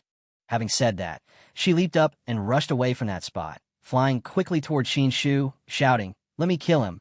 Qin Shu stood there, raised his hand to cast a spell, and said softly, Blue Sky, Thunderbolt Palm. She also cast a spell with her hand, looking at him with disdain. With this skill, you still want to defeat me? Qin Shu ignored her words, focusing on casting his spell. He clasped his hands together with a clap and struck hard towards her, shouting, Heavenly Dog devours the moon. She was flying towards him, but stopped in confusion seeing that. What? Then she kicked lightly off the ground, gaining momentum to fly away and dodge his attack. But she didn't expect the attack not to go straight forward, but to chase after her. His magical light turned into a spirit dog, opening its mouth wide towards her. She looked at him in panic. What kind of technique is this? And boom, it caught her completely in its mouth and swallowed her into its belly. Inside its belly, she covered her face with both hands and said, this technique is truly magical, but it's still too weak. Saying that, she broke through its belly, flew out, and shouted, break for me. When she flew out, she laughed and said, ha, 18th Divine Son, with this skill of yours, you want to catch me? She hadn't finished her sentence when she startled, realizing something. It turned out that above her head, he had cast another spell, creating a light elephant, shouting loudly, Dragon Elephant Prison-Suppressing Scripture. She screamed in panic, what? He was in the air, raising his leg high, then stomped heavily down on her. She screamed in panic, no? 12th Divine Son, save me. And then she was kicked straight down to the ground by him, creating a huge explosion. The area where she fell was immediately filled with dust and smoke. He followed her fall and descended as well. She was now lying motionless on the ground, mouth wide open with blood flowing out. He stood right there, his foot still placed on her stomach. The 12th Divine Son stood nearby, frowning in disbelief as he looked at her. Dead? It was unclear if she was truly dead, but she lay there motionless. He then opened his mouth and shouted, damn it, Qin Shu, before you kill my subordinate. Now you even killed my close maidservant. Very good. Today you are definitely dead. He looked at him, wiping the blood stain on his face with his hand, and replied, I didn't kill Zhang Xian. That guy drank poison to commit suicide. Thinking back, I find it funny. The 12th Divine Son cast a spell with one hand, clenching the other tight, grinding his teeth in anger. Excuses are useless. A sword appeared in his hand, casting the spell. Do you know this sword? Qin Shu stood there with one hand on his hip. Why don't you introduce a bit? Hearing that, he replied, then I will let you die with clarity. As soon as he finished speaking, a fire dragon appeared behind his back, and he began to introduce the sword. This sword is named Dragon Origin. It was nurtured inside the body of a true dragon, grew up with the true dragon, and bathed in dragon blood chi daily. Later, the true dragon was defeated and died. The Dragon Origin broke out of the body, absorbed the essence of the true dragon, and became a sword. When the holy sword emerged, beasts appeared in great numbers. In battle, it can use the power of the true dragon to defeat opponents. This is the supreme treasure of my Duan family. Being able to die under the Dragon Origin Holy Sword is also your blessing." Saying this, he entered a combat stance. His eyes suddenly became terrifying. He furrowed his brows tightly, gritted his teeth, and growled one word: "Die." And then he thrust hard towards him. A beam of firelight flew out from the sword, stabbing forcefully towards where Qin Shu stood, but luckily he dodged to the side in time. Qin Shu then praised, "Indeed, a precious sword. Just the sword energy is already so strong." He stood there in disbelief that Qin Shu dodged it and spoke up, "You could avoid it?" True dragon sword intent. He immediately cast a new spell. This time it seemed stronger than before. Just casting the spell caused significant pressure on Qin Shu, forcing him to struggle to withstand it. And then with a boom, the spot where he stood just now was shattered by the spell. Qin Shu also managed to dodge that attack in time and flew up into the sky. But then he quickly realized something and gritted his teeth, unable to speak. It turned out that the attack carried tens of thousands of sword tips. It didn't stop at hitting the ground, but immediately chased after him. Standing below, he raised his hand high to cast magic into the sword hovering above his head, laughing at Qin Shu. "Ha ha! Qin Shu, with your cultivation base, you won't last 3 seconds. In 3 seconds, you will definitely die." And the tens of thousands of sword tips had caught up right behind his back, and he was hit by that attack, falling straight to the ground, creating a loud noise. As the dust settled, one could see that although hit hard, he could still support himself and didn't collapse. He braced his hands on his legs, clenching his teeth silently. The 12th divine son had flown up by now, hovering in the air looking at him. If you had been obedient and sensible, it wouldn't have come to death. Then he landed in front of him, looking down at him with a terrifying face. "But a piece of trash like you dared to oppose this divine son, so there's only death left." Qin Shu was bowing his head, but hearing that, he smirked. Then he looked up at him and said, "Is that so?" Seeing that he was safe and sound, he exclaimed in surprise, "What? How can you?" Qin Shu then pressed his hand to the ground, creating a fireball in the air. "12th divine son, it's my turn. Origin gathering orb." Seeing this, he gritted his teeth and wondered, "Origin gathering orb?" And from the orb above Qin Shu's head, a powerful beam of energy struck towards him. The 12th divine son saw this and gritted his teeth, wondering, "Origin gathering orb?" And from the orb above Qin Shu's head, a powerful beam of energy struck towards him. He was hit by that attack, flung far away, screaming, "Ah!" That strike seemed extremely powerful, causing him to spurt blood from his mouth. While in free fall, he regained his composure and landed safely on his feet. Although he landed safely, that strike still forced him to spit out a large mouthful of blood onto the ground. He wiped the blood from his face with his hand and said, "The Origin Gathering Orb is indeed a treasure of Birdlord. Its attack power is truly strong." Then he slowly supported his body to stand up and said, "But Qin Shu, what kind of skill is it to borrow the strength of a weapon? The spiritual energy stored in the Origin Gathering Orb, you must have consumed quite a lot of it too, right?" He gripped his sword tightly with both hands, grimacing from the pain of the previous blow, and pointed the sword at him, saying, "Next, you will not be able to resist this divine son." He frowned, opened his mouth, and shouted loudly, "Die." Suddenly, as if realizing something, he started and looked straight ahead. Reflected in his eyes was a fireball flying straight towards him. It turned out to be a beam of magic light shot by Qin Shu, and with a boom, he was hit squarely by Qin Shu's attack. Qin Shu stood on the opposite side, hand still holding a fireball, looking at him with contempt, and said, "Overestimating yourself."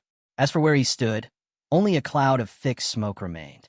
The dust and smoke cleared, revealing him kneeling on the ground, saying in disbelief, "The Origin Gathering Orb still has spiritual energy? Where did you get so much spiritual energy?" Qin Shu slowly flew closer to him, and once he was hovering above him, he spoke up, "12th divine son, what will you use to keep your life now?" Hearing Qin Shu say this, he fell backward in fear, raising his hand to block Qin Shu, but still spoke toughly, "I don't believe you dare to kill me. This is Yao Qi." Seeing him still talking tough, Qin Shu struck him with another blow.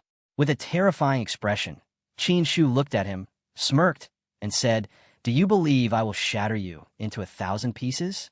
He was now afraid and quickly said, "I will hand over the Dragon Origin Sacred Sword to you." Having said that, He immediately reached out to call the sword that had been knocked far away back to him. Then he controlled the sword to fly towards Qin Shu, who was standing in the air. Qin Shu reached out to catch the sword, looked at it, and said, "Sacred weapons are already rare, and now this one has the power of a true dragon. The quantity is absolutely not high. This divine son accepts it." Then he stored the sword inside his fireball. Afterwards, the other stood up, looked up at Qin Shu, and said, "Qin Shu, there will come a time when the spiritual energy in the origin gathering orb runs dry. I hope you can keep this divine son's dragon origin sacred sword then." After speaking, he turned his back to walk away. Qin Shu called out to him, "Stop." With a terrifying gaze, Qin Shu raised his hand towards him and said, "Divine son token, hand it over." Hearing that, he turned his head back in anger, looked at Qin Shu, and shouted, "Impossible." Qin Shu immediately replied, "What is impossible about it? If there is." He paused there, channeling power into the orb in his extended hand, and said, "Then I haven't beaten you enough." Hearing that, the other was so angry he cursed, "Damn it." And as Qin Shu said, so he did. He gave him no chance to react and immediately struck a powerful palm down onto him. A scene full of dust and smoke emerged. The 12th divine son pushed himself up from the pile of debris, coughing. Then he angrily swung his fist, punching the wall hard, and screamed, "I'll fight you to the death." Having said that, he leaped into the air towards Qin Shu. His leap caused the ground where he had just stood to shatter from the impact. With a furious face, he rushed towards Qin Shu. Meanwhile, Qin Shu remained there, calmly laughing and mocking him. Haha. Qin Shu waited for him to fly close, then chanted dragon elephant prison-suppressing scripture. An illusion of an elephant appeared after that shout. Seeing this while mid-flight, he was startled and stopped his charge. Qin Shu flew down from within the elephant illusion, stomping his foot hard onto the other's stomach. That stomp of his was no ordinary stomp. It carried the power of the dragon elephant prison-suppressing scripture, causing the other to crash heavily to the ground, feeling as if his flesh would be mashed and his bones shattered. He slammed into the ground, spurting blood from his mouth. Then he lay motionless on the spot, not moving a muscle. Qin Shu landed and walked slowly towards him. Standing before him, Qin Shu looked down, extended his hand, and said, "Hand over the divine son token." I don't want to ask a second time. He struggled to raise his arm, took out the divine son token, and handed it to Qin Shu. His face grimacing in pain, he said, "Don't kill me." That was the divine son token bearing his name. Qin Shu held the divine son token in his hand, looking at it for a moment. Then he turned and flew away, leaving behind only one word, "Goodbye." He painfully pushed himself up to a sitting position, coughing. He tried to drag his wounded body to lean against a rock wall nearby. A moment later, the sound of clapping, clap, clap, clap, rang out from afar. That clapping came from the 7th divine son. He walked toward the 12th divine son with arms spread wide, saying, "That was quite a good show just now." Who would have thought? A piece of trash defeated the 12th divine son, Duan Jinfei, even though he used the origin gathering orb. He walked over, squatted down in front of Duan Jinfei, and mocked, "TSK, 12th divine son, you look truly pathetic right now." Duan Jinfei sat there, grimacing, and spoke with difficulty, "7th divine son, did you come to mock me?" The 7th divine son smiled and replied, No, how could I mock you? After all, the relationship between me and the 12th divine son isn't bad." Duan Jinfei replied, "If that's the case, then 7th divine son, please help me heal. I definitely won't forgive Qin Shu." The 7th divine son smirked and said, No, I didn't come to help you either." Duan Jinfei asked immediately, "Then what?"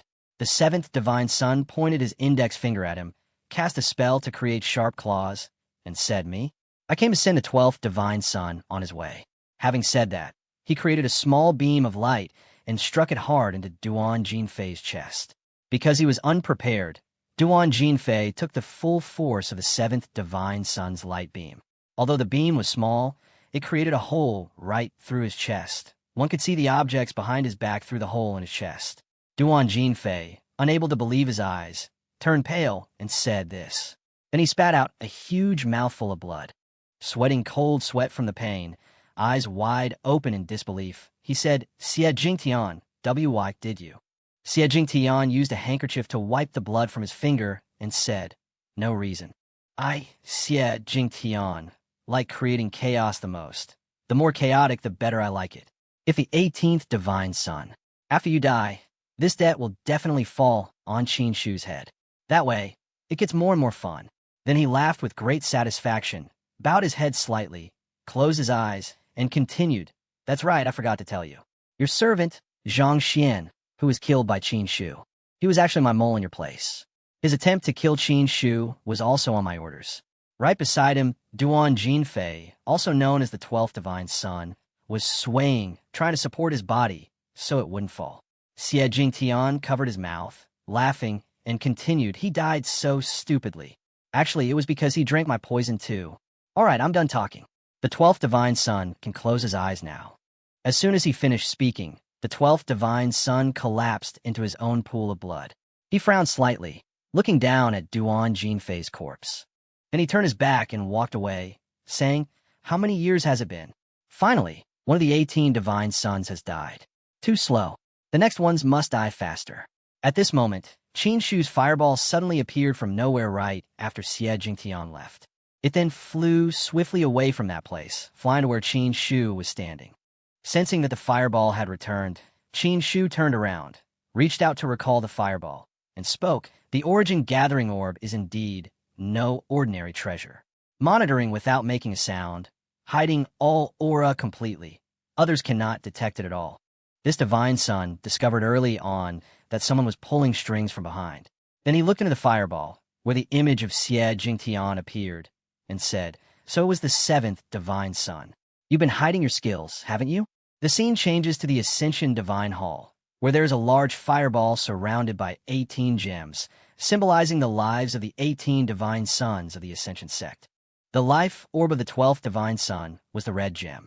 The gem, symbolizing his life, suddenly developed tiny cracks. Blinding light from inside the gem pierced through the cracks and burst out, causing the gem to shatter into pieces. This was the omen indicating that the 12th Divine Son was no longer in this world. Detecting the anomaly, Bird Lord, who was guarding the place, immediately spread his wings and flew off.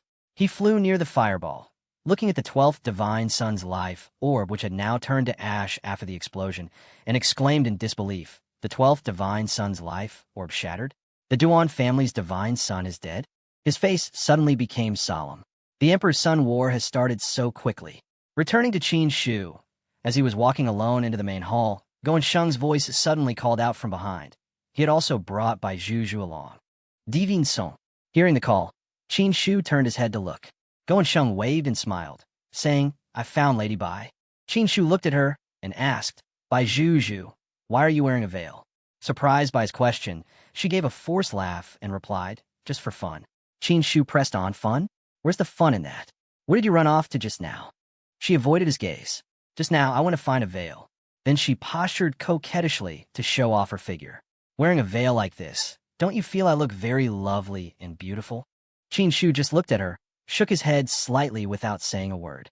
Then he turned and walked into the hall, scratching his head. Weirdo is more like it. At the Yaoqi Grand Hall, a poetic scene resembling a fairyland appeared. Prominent in the space was a chair with a backrest crafted from a purple jade shell. Behind it were 2 other purple jade shells, increasing in size. The surroundings were adorned with countless cherry blossom trees. Flower petals fell gently, fluttering in the wind, creating a heartbreakingly beautiful scene. Goensheng and Qin Shu walked into the main hall. Goensheng stroked his beard while standing behind him and said, "Divine Son, I just heard some news. At this Yaoqi holy meeting, besides enjoying the legendary flat peaches, they will choose one luckiest person to bathe with the Yaoqi Saintess in the Wugan water pool." Hearing this, Qin Shu shouted in shock, "Bathe together? Ah, bathe with Sister Qingyi?" Seeing him drooling from his imagination, Goensheng helplessly explained, "Divine Son, this bathing isn't like what you imagine." Then he pointed forward. "This is a tradition of Yaoqi. When a Yaoqi Saintess matures, a young man with potential is chosen to undergo the baptism ceremony together in the Wugan water pool. Because the holy water elements in the Wugan water pool are extremely miraculous, they need to be balanced with yin and yang. That is why a man and the saintess need to cultivate together to maintain the balance.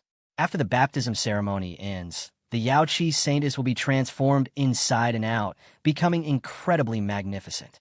After the transformation, the saintess will become a fairy, stepping into the supreme world. This baptism is not only beneficial for the saintesses, but also brings considerable benefits to their male companions. Furthermore, it can increase the saintess's affection for you.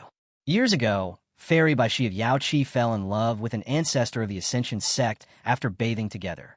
She took the pure Yang scripture with her, causing the Yaoqi holy meeting to be suspended for hundreds of years.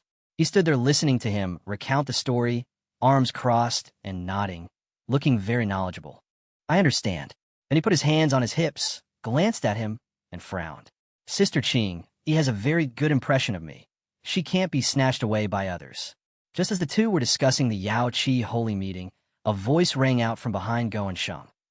Isn't this Go and Sheng? Hearing someone call his name, he hurriedly turned his head to see who it was. Recognizing the familiar voice, he asked, Crown Prince Lin, 7th Prince? Then he covered his mouth with his hand and whispered to him, Divine Son, they haven't come with good intentions. The 7th Prince of the Moon Wheel Divine Dynasty suffered a painful loss at your hands. The 7th Prince stood there looking at him with a face full of arrogance. Crown Prince Lin, standing next to him, looked visibly annoyed. Go and Sheng continued. Crown Prince Lin, standing next to him, is the Crown Prince of the Dragon Elephant Ancient Kingdom. He has always loved the 9th Princess, Xiao Minghua, but the 9th Princess is now your servant. The 7th Prince spoke up, asking, Go and Sheng, have you become a dog for the 18th Divine Son now? He laughed it off, trying to dodge the insult. 7th Prince, why must you mock me like that? If you have something to say, just say it straight. As soon as he finished speaking, the 7th Prince pointed at him, sneering with a frown. Then I'll say it straight. This prince will break your dog legs. Hearing this, Goat and Sheng trembled, hurriedly smiling to smooth things over. A 7th Prince is joking. Lin Yu took a step forward. Go and Sheng, you used to be an imperial merchant, working hard. This crown prince thought you were a sensible dog, but now you choose to stand with him. So don't blame us for being impolite. Saying this, he clenched his fists in anger, grinding his teeth. He then turned back and ordered his entourage, do as the 7th Prince said, break his dog legs. After giving the order, he turned back to look at Go and Sheng with terrifying eyes, growling, If you dare to resist, I will execute your 9 clans. The entourage received the order and rushed towards Go and Sheng. When they reached him, their eyes looked at him with horror, combined with eerie smiles and the cracking sound of knuckles. They looked just like demons hunting for souls. The 7th Prince stood there laughing with delight. Haha, today I'll let you know the end of a dog that betrays its master. He had been observing silently, but now he stood in front of the terrified Go and Sheng. Stop. Do you consider me non-existent? The 7th Prince smirked and asked him back, What's wrong, 18th Divine Son? Is a dog worth your intervention? Hearing this, he put his arm around Go and Sheng's shoulder. Go and Sheng may have the surname Go, but he is not a dog. I, 18th Divine Sun Qin Shu, always consider him as a brother. Hearing his act of protection, Go and Sheng was moved to the point of hugging him, shedding tears of gratitude. Divine Son. He, on the other hand, turned pale at this action which Go and Sheng thought was lovely, letting out a mournful cry. Lin Yu spread his hands looking at Qin Shu. The 18th Divine Son actually considers a servant a brother? I didn't expect you could say such words. The 7th Prince standing next to him also spread his hands and added, Don't forget, although the Ascension sect treasure was bought by us back then, it was you who sold it to Go and Sheng. He smirked. Now you protect him like that. Be careful he doesn't bite you. Go and Sheng sadly spoke up to explain, Divine Son, actually Not letting him finish, he interrupted, You don't need to explain. I don't care how you were before, but I naturally know clearly how loyal you have been to this Divine Son recently. He smiled reassuringly. Hearing him say that, Go and Sheng was extremely moved. Divine Son. The 7th Prince laughed mockingly. Haha, loyal. Go and Sheng, don't forget, the Go family is still in the Dragon Elephant Ancient Kingdom, still just a bunch of lowly commoners. Lin Yu said immediately, This Crown Prince gives you a chance. Leave the 18th Divine Son and come back to be a dog for this Crown Prince. Otherwise, your Go family in the Dragon Elephant Ancient Kingdom will never have a chance to escape their lowly status. Hearing him threaten, Go and Sheng panicked and shouted, Crown Prince Lin, isn't that too excessive? No matter what, this matter has nothing to do with the Go family. He replied, "This crown prince says it's related, so it is related. The Go family just waits for this crown prince to return. The men will be sent down to the 18th level of hell to mine minerals. As for the women, hee, you know what will happen." Saying this, he stuck out his tongue and licked his lips, his face becoming perverted. Go and Shung panicked and begged, "Crown Prince Lin, I beg you, Crown Prince. What do you want me to do? I can give you as much money as you want. Please don't do that." His face became terrifying, revealing a demonic smile. "Kneel down, crawl over here, and lick my shoes clean, then I will spare them." The seventh prince standing next to him heard this and laughed, saying, "Ha, Go and Shung, you want to live peacefully, but you chose the wrong person. An incompetent divine son like the 18th divine son, with no power, is just a piece of trash. Following him, even if you are a dog, you're the cheapest dog." Hearing these words, Go and Shung angrily patted his chest and shouted loudly, "Enough. You two can insult me. Go and Shung, treat me like a dog, that's fine." Then he pointed at him, "But you two cannot treat the 18th divine son like that." Hearing him say that, the seventh prince laughed mockingly. Indeed a dog. Knows how to protect its master too, huh?"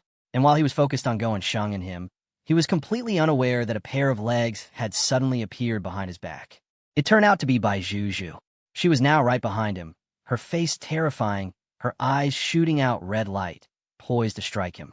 The seventh prince still knew nothing, still arrogantly saying, "Go and Shung, it seems you don't care about those lowly Go family commoners anymore."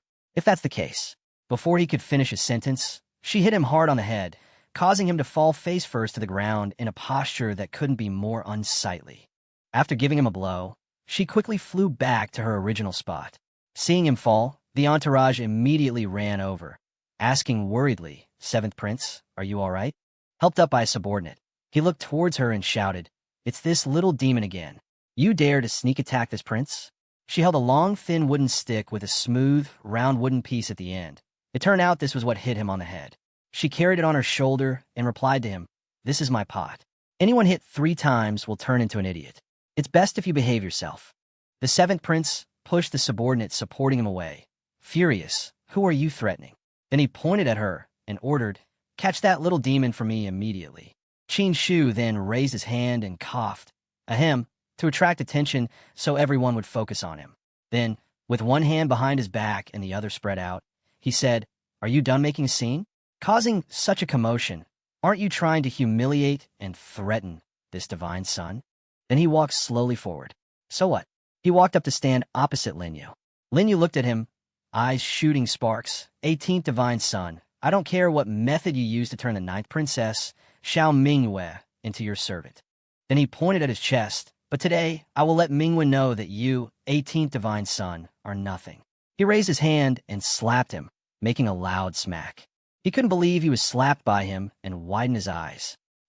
He held his stinging cheek, turned abruptly, and shouted, "You hit me?" He then raised his hand and slapped the other cheek. "You are just a petty prince of an ancient kingdom with low cultivation, yet you dare to show off in front of this divine son. If I don't hit you, who should I hit?" He was beaten by him to the point of panicking and retreating. Then he pointed at his face and ordered, "Someone kill him for me. This crown prince wants to see him become a dog kneeling at my feet." As soon as the order was given, a large subordinate with a scar across his nose clenched his fists and shouted, "Let me learn from the 18th divine son." Linyu held his painful cheek and said loudly, "Qin Shu, this warrior of mine has the cultivation of a peak martial ancestor. You haven't even stepped into the martial realm yet. Let's see how you deal with him." As soon as he finished speaking, he waved his hand and said, "Origin Gathering Orb, take care of him for me." As soon as he finished speaking, a stream of energy shot out from the fireball toward the other guy. He was then knocked far away, leaving only a cloud of dust. Seeing that the guy was blown away in a single strike, he exclaimed in disbelief, "What?" He was then punched hard on the cheek by him again. He was hit so hard that he flew into the sky, spinning around. He looked at him, "Was I wrong to hit you?" He was knocked far away and fell face first onto the ground. He angrily gritted his teeth and shouted, "Stop showing off. Elder Huang, if you don't act now, what are you waiting for?" The person he called Elder Huang spoke up, 18th divine son, admit defeat. No matter what, you're not my opponent. If this old man didn't owe the dragon elephant ancient kingdom a favor, I wouldn't take action against a lowly person like you. The old man had white hair and a white beard, wearing a green robe with patterns on the chest and a black skirt with patterns at the hem. Go and Sheng spoke up at this moment, Divine Son. This elder Huang wandered to the Dragon Elephant Ancient Kingdom years ago, explored the 18 Hells Cave, got seriously injured, and was helped by the Dragon Elephant Ancient Kingdom. There, this elder Huang also encountered an opportunity and successfully cultivated an evil art specialized in absorbing others' spiritual power. Normal people dare not provoke Elder Huang because the outcome of fighting him is always having their spiritual power drained, cultivation crippled, or even losing their lives. Divine Son must be careful. Suddenly, a young man walked over from somewhere and called out loudly, "Cousin." He stood there waving his hand and shouting, "Over here, over here." The young man was wearing a dark blue outfit, draped with a yellow coat with patterns on both sleeves. Qin Shu and Go and Sheng heard the call and turned to look at him. Then he asked him, "Who is this kid? Looks so familiar." The young man ran quickly towards him and the older man. He came in front of him, put his hand on his chest, and said, "Cousin, haven't seen you for a few years. Have you forgotten me? I am Luo Guandao, your cousin." "You forgot. Back then you always gave me your precious Jinping, Mei, and history of Wushan's romance." Hearing him say that, he was startled and stunned, then reached out to cover his mouth, interrupting his sentence. "Let me see." He forced a smile, covering the boy's mouth with both hands, saying, "So it turns out it's cousin. I remember now." His face looked panicked, the corners of his mouth twitching slightly. Luo Guandao is the son of the elder sister of this body's mother. The Luo family is also a grand immortal cultivation family, one of the families from the archaic era. It is said that Luo Guandao was a congenital Dao womb as soon as he was born, which is why he was named Luo Guandao. Luo Guandao is also someone who doesn't know how to behave. In the past, he learned quite a few bad things from the owner of this body, who also didn't know how to behave. For example, the owner of this body showed him quite a pile of those books. Then he released his hand covering the boy's mouth, and the boy turned abruptly to look at him and asked, "Cousin, what are you doing?" At this moment, a female voice suddenly rang out. "Guandao, stay away from the 18th Divine Son. Please, 18th Divine Son, also stay away from Guandao." The person who just spoke was Luo Yun, Luo Guandao's elder sister. Hearing her call his name, the boy happily turned his head to look at her and replied, "Sister, no matter what, Cousin Qin is still your cousin. We can't be so distant." She immediately tilted her face and shouted, "Shut up. I'm afraid if you follow him, you'll be led astray by him. Come over here." He looked at her, trying to smile, thinking, this person is Luo Yun, Luo Guandao's sister. As for the boy, hearing that, he dejectedly replied, "Yes." Then he closed his eyes slightly and thought. A few years ago, due to the influence of this body's owner, Luo Guandao almost became a bastard, doing quite a few bad things. Once, for the sake of the original owner, Luo Guandao stole the clan's treasure, the 12-4 bridge spirit channeling jade, and took it out to sell. Fortunately, the Luo family discovered it. Since then, the Luo family forbade Luo Guandao from associating with the original owner, and Luo Yun looked down on this useless cousin immensely. At this moment, the 7th prince and Lin Yu walked up to her. The 7th prince clasped his hands and spoke. "Miss Luo." She looked at the two of them and asked, "You two are?" Lin Yu also stood beside him, clasping his hands, and said, "Crown Prince of the Dragon Elephant Ancient Kingdom." The 7th prince also spoke up, "7th Prince of the Moon Wheel, Divine Dynasty." Hearing the two of them introduce themselves, she asked, "Do you two have a conflict with the 18th Divine Son?" The 7th prince replied with a sinister face, "Correct. But out of respect for Miss Luo, and the relationship between the Luo family and the Moon Wheel Divine Dynasty, if Miss Luo steps in, we can spare him this time." Lin Yu, standing beside him, was startled to hear him say that, and looked at him. Lin Yu gritted his teeth in anger and shouted, "7th Prince." The 7th Prince sneered and said, "Give Miss Luo some face. The Luo family is an archaic aristocratic family. Qin Shu can't run away. We'll teach him a lesson sooner or later."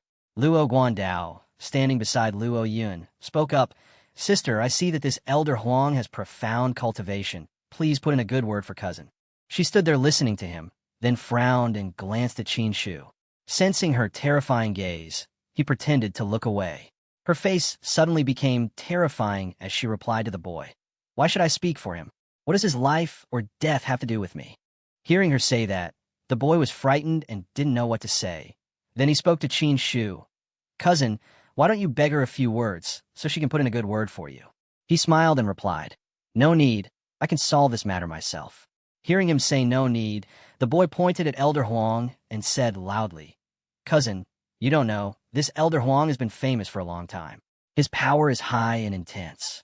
Even if his aptitude is poor, with so many years of accumulation, his cultivation is definitely profound and unfathomable. Standing nearby, the old man heard the boy describe him like that and coughed to him to hide his smugness at the boy's words. Luo Yun looked at the boy with annoyance, frowning, and said, Guandao, enough.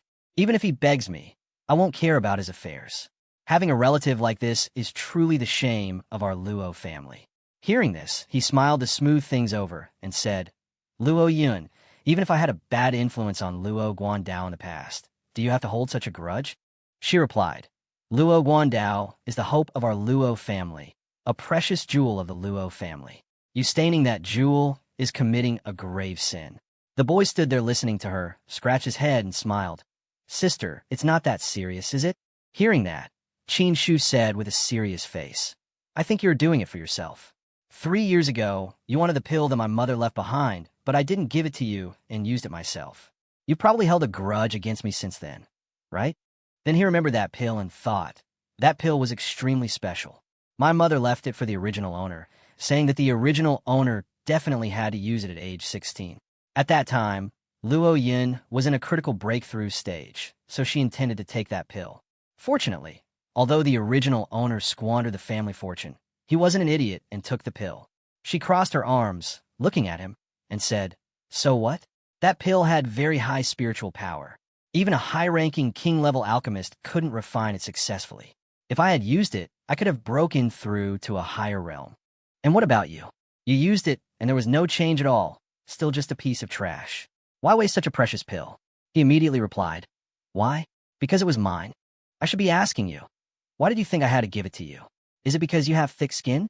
Just as he said this, she unclenched her crossed arms and clenched her fists, her face twisting in annoyance, teeth gritted. Then he continued, Or is it your chest? Hearing this, she couldn't take it anymore and said angrily, You are insolent. Then she turned to look at Lin Yu and the 7th prince and shouted, Listen, the 18th divine son's affairs have nothing to do with my Luo family. If you want to cripple him or kill him today, do as you please. The 7th prince, waiting for just this sentence from her, immediately clasped his hands with a sinister face and replied, Miss Luo, we understand. Lin Yu also quickly turned back to look at Elder Huang and ordered, Elder Huang, make your move. Hearing this, the old man reached out his hand and said, 18th divine son, just as young Master Luo said, the age gap between me and you is too great. Then his face suddenly became dangerous, raising one finger and continuing, To avoid people saying I bully you, to avoid people saying I oppress you, I will only use one move. If you are lucky enough to survive, this old man will spare you. Go and Sheng stood in front of Qin Shu, spreading his arms and shouting, Divine son, let me hold him off, you go first. He was slightly surprised by his action. Then he placed his hand on the man's outstretched arm, stepped out, and said, It's fine. He cracked his knuckles and sneered. Just an old animal. He can't hurt this divine son. Hearing him say that, the old man channeled his energy, flew in front of him, and said, Very well. I heard rumors that the 18th divine son was weak and incompetent. I didn't expect you to have some mettle. Then the old man floated in the air, raised his hand to create a magic circle, and said, Then let this old man use one move to send you to the Yellow Springs, so you can die with a bit of dignity. Below, Bai Juju and Goen Sheng were slightly affected by his magic and covered their faces with their hands. Bai Juju spoke up, Too strong. Qin Shu's power is truly far inferior to his. Goen Sheng immediately replied, I trust the divine son. The old man's magic circle, after absorbing enough energy, struck powerfully towards him. He stood there calmly, extending his hand forward. Then, just as the magic attack was about to touch him, he shouted, Absorb for me. And the old man's magic was absorbed into his fireball by his own magic. Seeing this, the old man widened his eyes, unable to believe what he was seeing, and thought, What kind of divine weapon is this, that it can absorb my technique completely? Luo Guandao, standing right there, waved his arms and cheered. Cousin is mighty. Luo Yun, standing next to the boy, shouted, Shut up. Then she frowned in disbelief, thinking, the divine weapon is so miraculous. Could this be the origin-gathering orb, an item of the great emperor in legends? How could it be in the hands of the 18th divine son? As for him, he was happily looking at the fireball, inside which was the old man's magic. The old man flew higher at this moment, drew his sword, looked down at him, and said, since it's come to this, divine son, take another move from this old man. He immediately raised his hand to block and shouted, wait, old man, didn't you say you would only use one move? You acted all high and mighty, and now you want to play tricks on me? The old man lowered his head, closed his eyes, and said, damn it. Then he put away his sword and said, I underestimated the 18th divine son. Suddenly, the Yao Qi shell chair began to glow. He stood in front of Lin Yu, the 7th prince, and Elder Huang. Then he turned around to leave, saying, everyone, this divine son is not entertaining anymore. Lin Yu shouted, wait.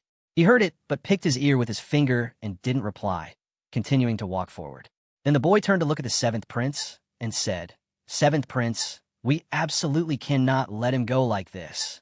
Hearing him say that, the 7th prince shouted towards Qin Shu. Qin Shu, if you have the ability, let's fight a battle. Hearing this, he turned his head back to look at him, crossed his arms with an annoyed face, and said, on what basis? Do you think I'm stupid enough to let you attack me? Hearing that, he laughed mockingly and said, 18th divine son, are you afraid of us? Then admit that you are just a piece of trash. He replied immediately, that goading method won't work on me. Elder Huang, standing nearby with his hands behind his back, called out to Qin Shu, 18th divine son. How about this? Earlier this old man made a move against you. This time let's switch. You try attacking this old man. Hearing the old man say that, Lin Yu immediately pointed at his face and said, right, Qin Shu, Elder Huang can stand still for you to hit.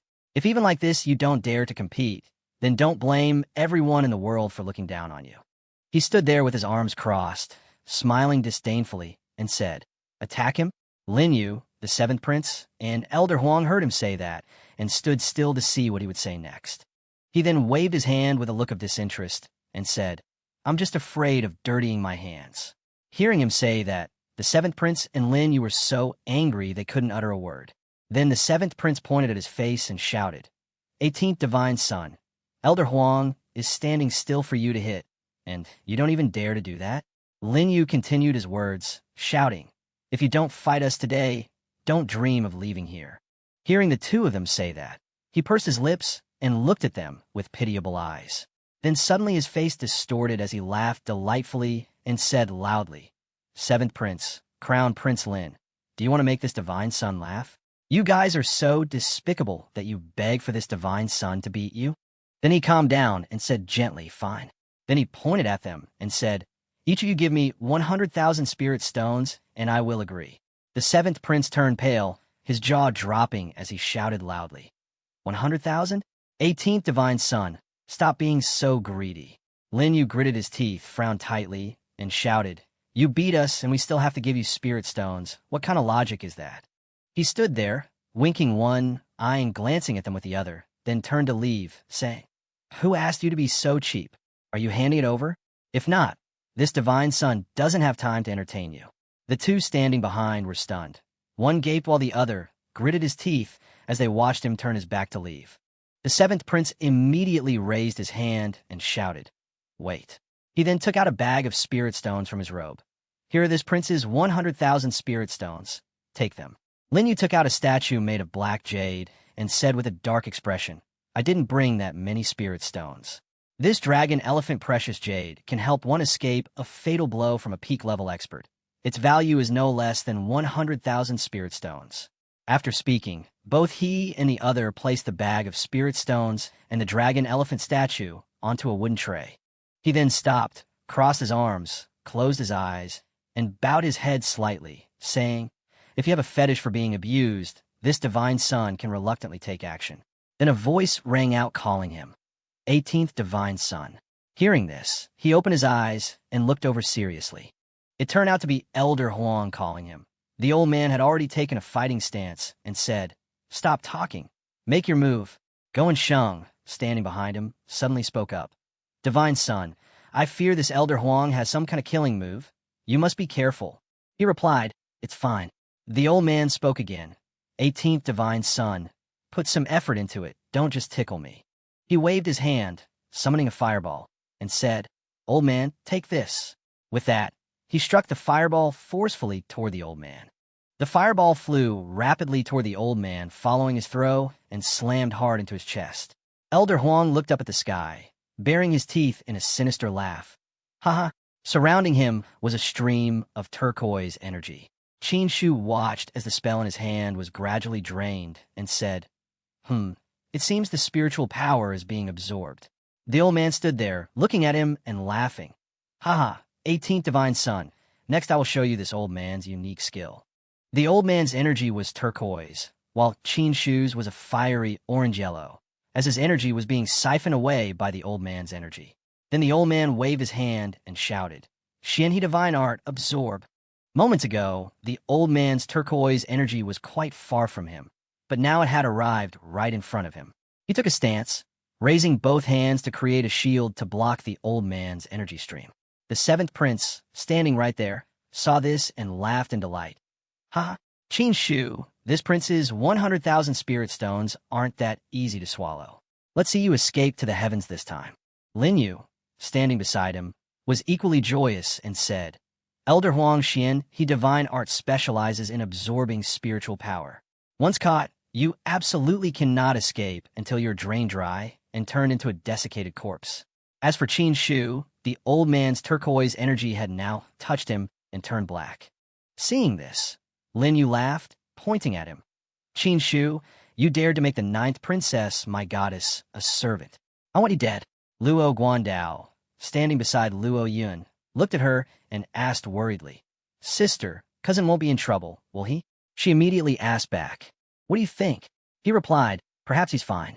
Although cousin Qin Shu has no talent for cultivation and is very playful, he absolutely wouldn't be stupid enough to walk into his own death. He is very smart. Saying this, he was truly worried sick.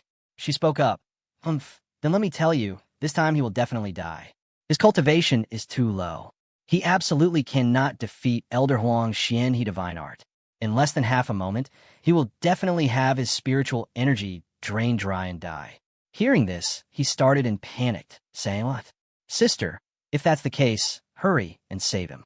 She replied, Guandao, I absolutely will not save this kind of person. But since you pleaded with me like that, I can save him this once. Hearing this, he regained hope and cheered up. She continued, But the 18th Divine Son must open his mouth and beg me. Hearing this, he cupped his hands around his mouth and shouted loudly for him to hear.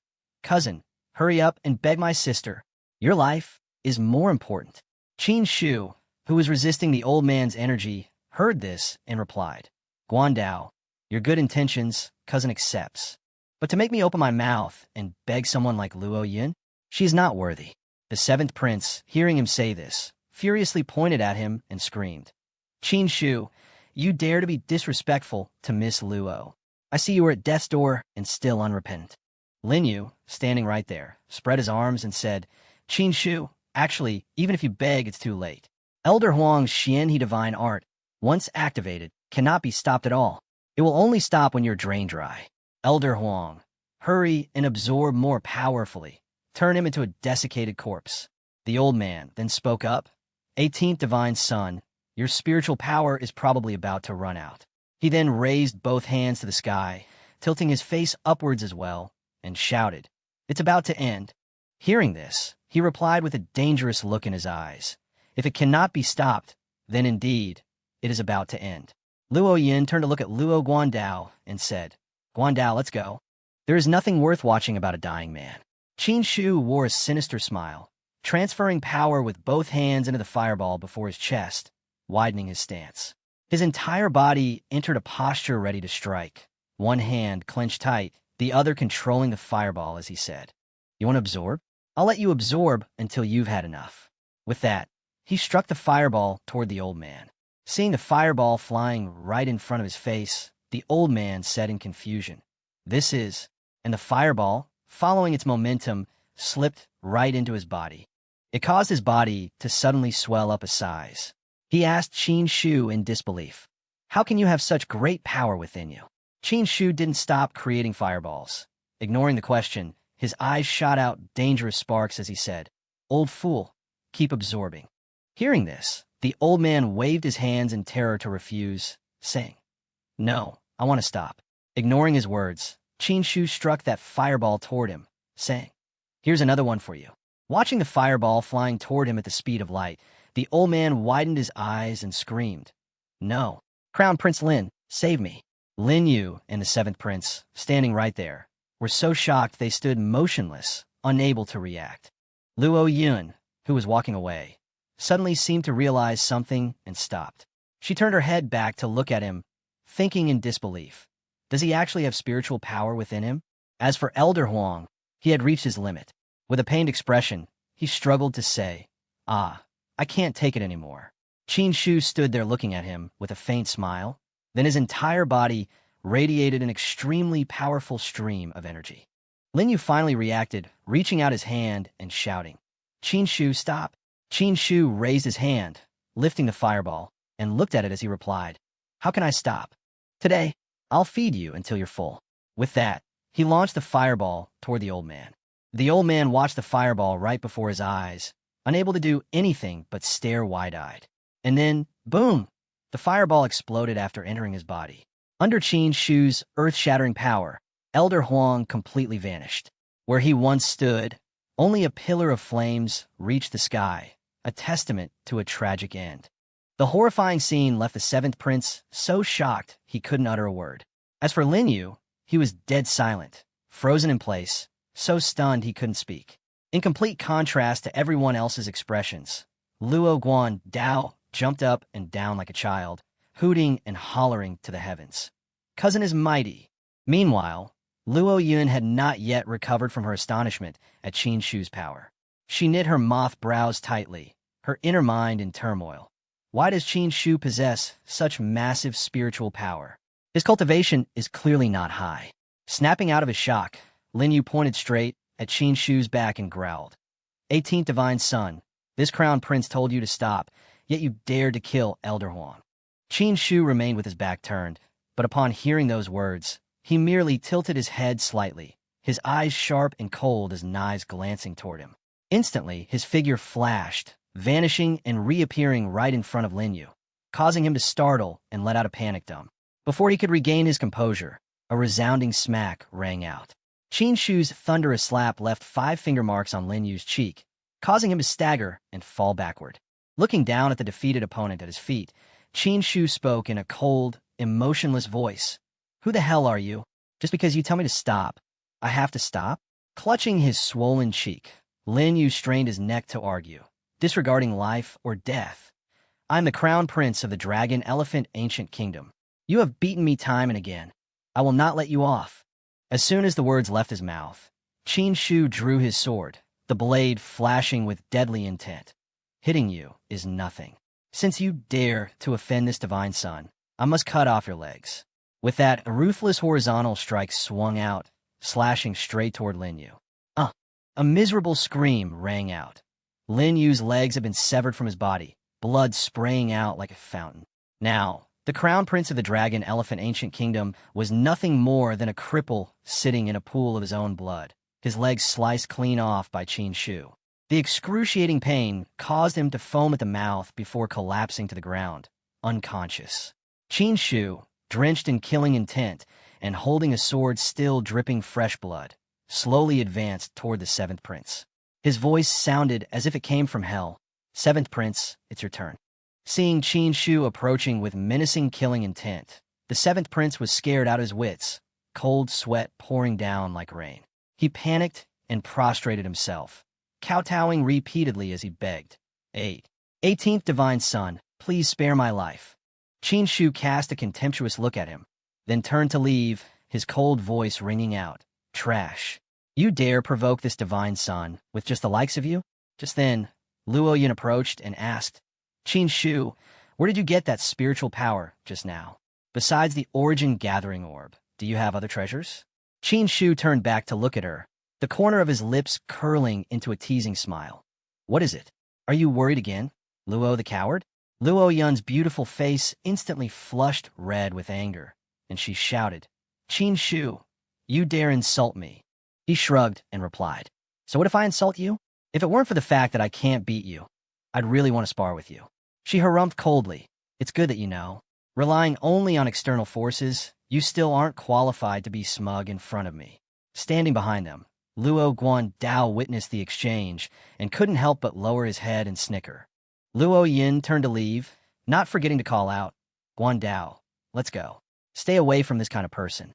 Luo Guandao hurriedly covered his mouth, looking at Qin Shu and whispering, cousin, you even dare to provoke sister?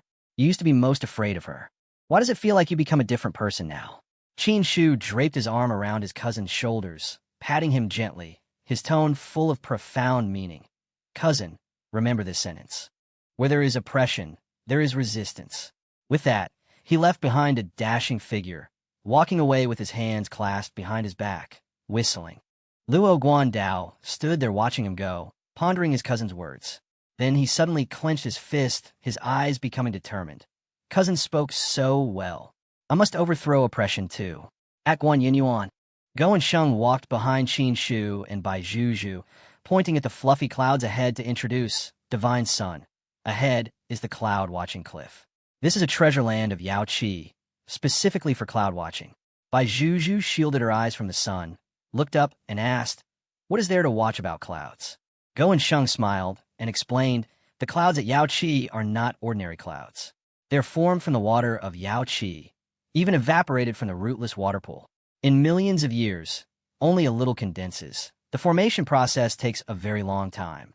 The clouds here not only possess high-level spiritual power, but also contain the principles of the Great Tao.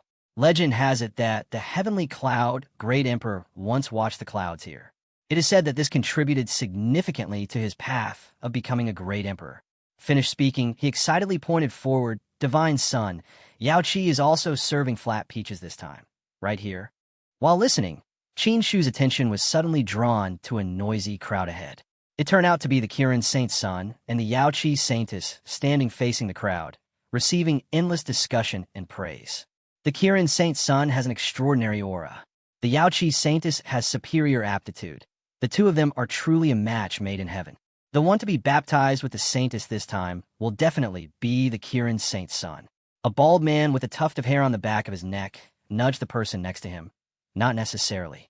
This time, 3 divine sons from the Feathering Sect, the Crown Prince of the Dragon Elephant Ancient Kingdom, and the Moon Wheel Divine Dynasty have all come. A person with high-tied, blue hair pouted and replied, then you don't know how formidable the Kirin Saint's son is. This Saint's son of the Kirin Divine Clan has aptitude surpassing the younger generation, even comparable to the Dragon Son of the ancestral Dragon Abyss. Although the Feathering Sect has 3 divine sons here, everyone knows the strongest divine sons aren't present. Even the 18th divine son came this time. He's not worth mentioning. Standing above, the Yao Qi Saintess heard everyone's gossip and could only bow her head sadly. The Kirin Saint's son stood beside her, looked at her with a smile, and asked, Saintess sister, I wonder what your thoughts are on those discussions? She turned to look at him, her voice slightly annoyed. I think what they say is incorrect. The 18th divine son is not as they say. He sneered, what 18th divine son? I don't care. He isn't qualified enough to catch my eye. What I care about is that they say you and I are a celestial couple, a match made in heaven. This time, only I am qualified to undergo the baptism with you. As he spoke, he reached out to embrace her. The Yao Qi Saintess quickly dodged, saying coldly, Kirin Saint's son, how can those joking words be taken seriously? Hearing that, he brought his face closer to her and whispered, Saintess sister, perhaps you know why I came here this time. Before he could finish his sentence, an arm suddenly interjected, separating him from her. That person was none other than Qin Shu. He spread his arms to shield the Saintess. Looking straight at the Kirin Saint's son, he voiced out, what are you doing? Being interrupted, the Kirin Saint's son was slightly startled. He looked at Qin Shu and asked, who are you? Qin Shu pointed at his chest and declared loudly, 18th divine son of the Feathering Sect, Qin Shu. The Kirin Saint's son crossed his arms and raised an eyebrow. What is it? Qin Shu replied, just now you said I didn't catch your eye. So have I caught it now? Finished speaking, he pulled the Yao Qi Saintess into his embrace. The girl was surprised, her cheeks blushing, but she did not resist at all, completely different from her attitude towards the Kirin Saint's son earlier. This scene caused a stir in the surrounding crowd. The 18th divine son is hugging the Yao Qi Saintess right in front of the Kirin Saint's son. This is clearly intentional provocation. Does the 18th divine son want to cause trouble, relying on his strength to oppose the Kirin Saint's son? Seeing this, the Kirin Saint's son frowned and gritted out, "Are you provoking me?" Just then, a majestic voice rang out from afar. The Yao Qi Holy Mother has arrived. A woman in magnificent robes walked in, flanked by 4 bowing handmaidens. Everyone present immediately clasped their hands and shouted in unison, "Greetings, Holy Mother." The person called the Yao Qi Holy Mother wore luxurious robes, her pink hair styled elaborately, exuding nobility. Upon arriving, she looked at Qin Shu and the Kirin Saint's son, then spoke. "Kirin Saint's son, 18th divine son, it seems you both care for the Saintess. However, the one who can ultimately undergo baptism with the Saintess must pass today's trial." Hearing this, the Kirin Saint's son said, "Holy Mother, a trial is fine. The Saintess is not someone just any piece of trash can approach." As he spoke, he glanced at Qin Shu and the Saintess standing together. If he hadn't looked, it would have been fine, but upon looking, he ground his teeth in anger. What made him so angry was that Qin Shu was standing behind the Saintess, casually pinching her cheek and saying, "Sister Qing, your skin is so soft, it feels so good to touch." Being pinched unexpectedly, the Saintess blushed, tears welling up in her eyes. Afterwards, she shyly pushed Qin Shu away, scratched her face, and said embarrassedly, "Holy Mother, everyone has arrived. Can the Yao Qi Sacred Assembly begin?" As soon as she finished speaking, the Yao Qi Holy Mother spoke up. "Everyone, this Yao Qi Sacred Assembly, besides the final stage of baptism with the Saintess, has 2 benefits. One is to taste my Yao Qi's flat peaches, and the other is to watch the clouds at the cloud-watching cliff to comprehend the great Emperor's path." Hearing this, everyone discussed excitedly. Yao Qi is worthy of being an immortal blessed land. The hospitality is so generous. Baptism with the Saintess definitely won't be my turn. I'll be satisfied just eating a flat peach. I want to watch the clouds. What if I can comprehend some truth? After the Holy Mother's words, the Yao Qi Saintess turned around and shouted, "Bring up the flat peaches." Immediately, a long table appeared in front of everyone, filled with ripe peaches emitting a fragrant scent. Especially in the center of the table was an unusually large peach emitting a magical light. The attendees gasped in admiration. This is the flat peach that blooms once every 1,000 years, bears fruit every 1,000 years, and ripens every 1,000 years. It can increase lifespan and cultivation. Truly miraculous. The scent is overpowering. The spiritual energy is abundant. I really want to taste it once. Lifespan is the hardest thing to increase, except for the immortal medicine. In a mortal world, only a few spiritual herbs can increase lifespan. I must obtain this flat peach. The Yao Qi Holy Mother continued, "Everyone, there are a total of 18 flat peaches here. Each one is not inferior to any precious medicine, extremely valuable. Among them, the largest one is the most precious flat peach of Yao Qi in tens of thousands of years, named the Divine Sacred Flat Peach, equivalent to half an immortal medicine pill." Half an immortal medicine pill. Everyone was shocked again. One immortal medicine pill can grant another life of rebirth. Half a pill must have incredibly powerful effects. It's a pity we don't have a chance for such divine things. Only the Kirin Saint's son, Luo Yun, and Luo Guandao are qualified to possess the divine sacred flat peach. Standing afar, Bai Juju heard this, clenched her hands, her eyes shining with excitement. Immortal medicine. I wanted to eat it for a long time. I must have it. Saying this, her eyes turned into heart shapes, drool flowing from her mouth. Qin Shu stood beside her, pointed at his face, and laughed, ambitious. The Yao Qi Holy Mother continued. This time, everyone who received the qualification to participate in the Flat Peach Festival will also get to watch the clouds at the cloud-watching cliff. Watching clouds at the cloud-watching cliff not only increases everyone's cultivation comprehension, but the lucky ones can also comprehend the path chosen by the Great Emperor. Everyone's comprehension and thoughts can enter the cloud-watching cliff, causing the flat peach tree to bloom, grow, and bear fruit. This can be seen as killing 2 birds with 1 stone, a win-win situation. Hearing this, everyone looked up at the peak of the cloud-watching cliff and discussed, Does the flat peach tree grow from everyone's thoughts? No wonder Yao Qi organizes the Yao Qi Sacred Assembly so often and even brings out flat peaches to treat everyone. This definitely brings benefits to everyone. Someone even drooled and shouted, "Holy Mother, hurry up and start. I'm drooling all over here." The Yao Qi Holy Mother spread her arms and spoke in a clear voice. Cloud watching and comprehension is the law of heaven and earth. Who can obtain the flat peaches? Who can obtain the largest divine sacred flat peach? This will depend on how many laws of heaven and earth everyone can comprehend and decide. The Kirin Saint Son then turned to Qin Shu, his voice full of provocation.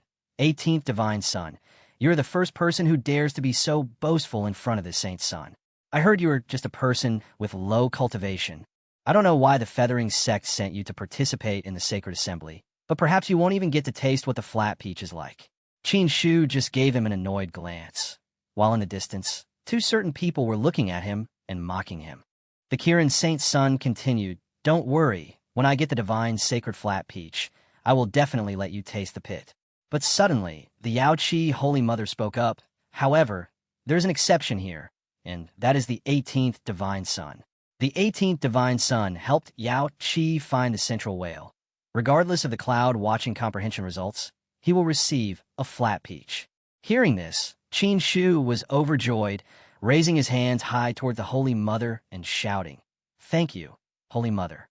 Then he took the peach, brought it in front of the Kirin Saint Son, and teased with a smile, "Kirin Saint Son, look at this, let me eat it for you to see." Finished speaking, he brought the peach to his mouth, took a big bite, and exclaimed in delight, "So delicious."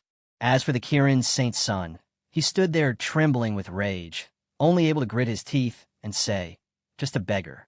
A Yao Qi handmaiden then raised her hand high towards the peak of the cloud-watching cliff and shouted, "Everyone begin cloud-watching." On the peak of the cloud-watching cliff, a poetic scene like paradise appeared. At the foot of the mountain, a long line of attendees of the Yao Qi Sacred Assembly began to sit down, calming their minds to watch the clouds. Qin Shu, Bai Zhuzhu, and Go and Sheng also stood in that formation. While Qin Shu was standing and watching the clouds with everyone, suddenly a ding sound rang in his head. The system displayed a notification, temporary sign-in task. Sign in on the clouds of the cloud-watching cliff. He read the task in his mind, thinking to himself, sign in on the clouds? How'd I get up there? Jump up? He scratched his head in confusion. Suddenly, the Yao Qi Saintess spoke up to remind, everyone must be careful, do not lean out of the cliff too much. Because inside the clouds are wind currents that can heavily injure even a divine king. Once in contact, you will definitely be seriously injured or even die. Therefore, everyone can watch the clouds but must not touch them. Unless someone can comprehend the path of the Great Emperor and step onto the path the Great Emperor walked, only then can they set foot on those clouds. However, things like this mostly cannot happen. Hearing this, Qin Shu's face darkened. Comprehend the path of the Great Emperor to get there? This sign-in task is hard to swallow. Suddenly, a beam of light shot straight up into the sky from the Kirin Saint Son. The Yao Qi Holy Mother, standing nearby, praised. The Kirin Saint Son is indeed extraordinary. So quickly, he has already comprehended the first law of heaven and earth. He turned to look at Qin Shu, sneering, "The 18th Divine Son's mouth isn't bad. I hope your strength is as formidable as your mouth. Don't let everyone laugh at you." Qin Shu didn't answer, just looked straight ahead seriously. Immediately after, another beam of light shot up. It was Luo Yun's.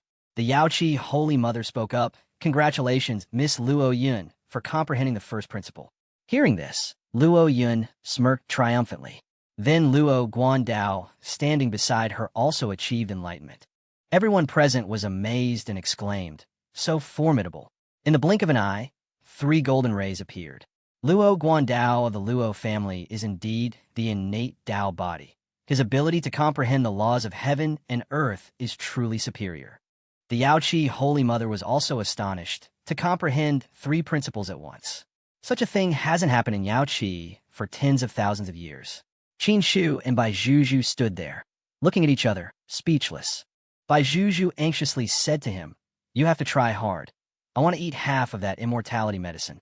Qin Shu replied dejectedly, "I want as well, but the problem is that trying is useless this time."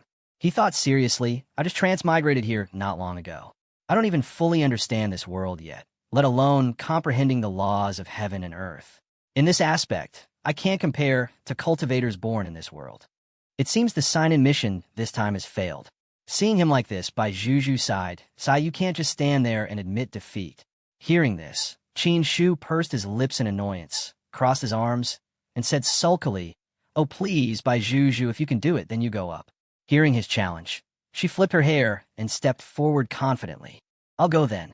Saying that, she walked to a cliff where no one was standing, looking up at the clouds with a face full of confidence. And then, she also achieved enlightenment. The people around quickly noticed, someone over there has comprehended it too. Who is that? Why is she wearing a veil? Someone replied, I don't know. She came with the 18th divine son. She seems to be his maid.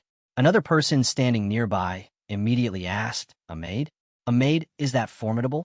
Even I haven't comprehended anything yet. Bai Juju had now comprehended the second principle. Everyone present was confused and disgusted. Oh my God. Comprehending the second one so quickly? Is this really the 18th divine son's maid? Qin Shu stood there looking at her in disbelief. She can really do it?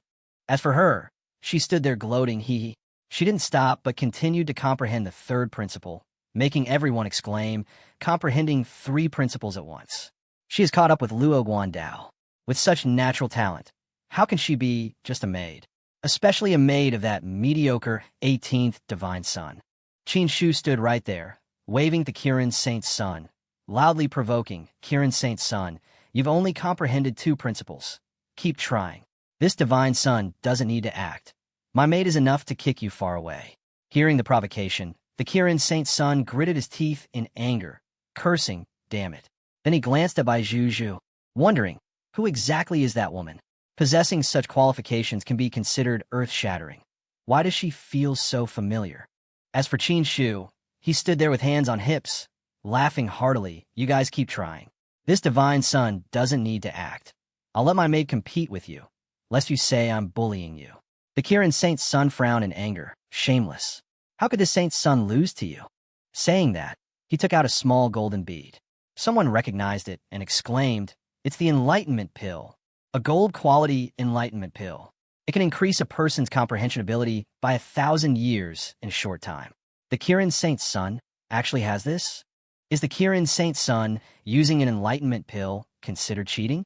Hearing that, he spoke up. Cheating? If you have the ability, then you take one too. This saint's son doesn't care. The other person said, I really want to take one, but can I? Another person standing nearby replied, exactly. How precious is a golden enlightenment pill? Only the Kirin Divine clan could possess it. We could work hard for 10 lifetimes and still not be able to buy one. As for the Kirin Saint's son, he ignored the gossip and swallowed the enlightenment pill. Immediately after swallowing the pill, he comprehended the third principle. Luo Yin stood there glaring at him, gritting her teeth in annoyance. Using an enlightenment pill, what kind of skill is that? Then she looked down at Luo Guandao, urging, Guandao, you are the innate Dao body. Stop being humble. Show off that transcendent physique of yours. Hearing her, he replied helplessly, Sister, can you keep it down a bit? I'm so tired. Luo Yin frowned and shouted no. Then she bit her nails, saying in annoyance, seeing Qin Shu wagging his tongue over there makes me die of anger. You must surpass him. Hearing this, he helplessly replied, all right. Having said that, he closed his eyes seriously. Then, he opened his eyes. Inside his pupils was a brightly glowing golden sphere. He then displayed his power. 6 beams of light appeared simultaneously on his body. At this moment, the Yaoqi Saintess smiled happily and said, there is half an hour left until the end. Luo Guandao has comprehended 6 principles. The Kirin Saint's son 5, the 18th divine son's made 4. And Luo Yin 2. The Yaoqi Holy Mother continued. The competition today is somewhat fiercer than in previous years. The aura you leave behind will help the flat peaches grow, bloom, and bear fruit. It is Yaoqi's fortune and also your fortune. At this moment, the Kirin Saint's son had comprehended 6 principles, but he suddenly shouted loudly, open enlightenment. Another beam of light appeared. He had comprehended the 7th principle. He stood there, tensing his body with closed eyes, shouting as he absorbed the energy of enlightenment. After absorbing it, he opened his eyes to look at the people around him, who were gaping because he had comprehended up to the 7th principle. One of them said, The enlightenment pill is indeed powerful. The Kirin Saint Sun with 7 golden rays is already ranked first. Seeing this, Luo Yun looked at Luo Guandao and said, Guandao, with your physique, you can totally take first place. Why don't you exert yourself? Do you not want the divine flat peach anymore? Hearing her question, he indifferently picked his nose and replied, I don't want it. I'm very tired. I still want to save energy to break through to the next realm. I want to go to sleep. He spoke while stretching, tears in his eyes from yawning. Luo Yun looked at him like that, gritting her teeth in anger. I think you've been led astray by Qin Shu. Luckily, we've surpassed the 18th divine sun. If not first place, then so be it. Hearing that, he just silently broke out in a cold sweat. As for Qin Shu, he was standing next to Bai Zhu, looking at her and saying, keep trying. The Kirin Saint Sun is being arrogant again. Hearing that, she crossed her arms and said arrogantly, I'm afraid if I keep trying, I'll scare everyone to death. He immediately asked, what do you mean? The important thing is if you don't try, you won't get the divine flat peach. At this moment, the flat peach trees, receiving everyone's enlightenment, shed their flowers, filling the sky. The scene looked very poetic. Bai Zhu puffed out her cheeks upon hearing him, scratched her head, and said, fine, I'll try a little harder. Saying that, she walked to the cliff again to begin comprehending. The Kirin Saint Sun stood there and spoke up, 18th divine sun. Do you think relying on a maid will allow you to eat the divine flat peach? I think you're dreaming. Then he frowned, his face becoming terrifying as he gritted his teeth. A maid is just a maid. How can she compare to this saint sun? Just as he finished speaking, an earthquake suddenly occurred, causing the people present to sway before they could react. Some even fell to the ground. A glittering golden light suddenly appeared in the sky, followed by a dragon and a phoenix flying down from the high void. Someone immediately asked, what happened? Why is there suddenly an auspicious sign falling from the sky?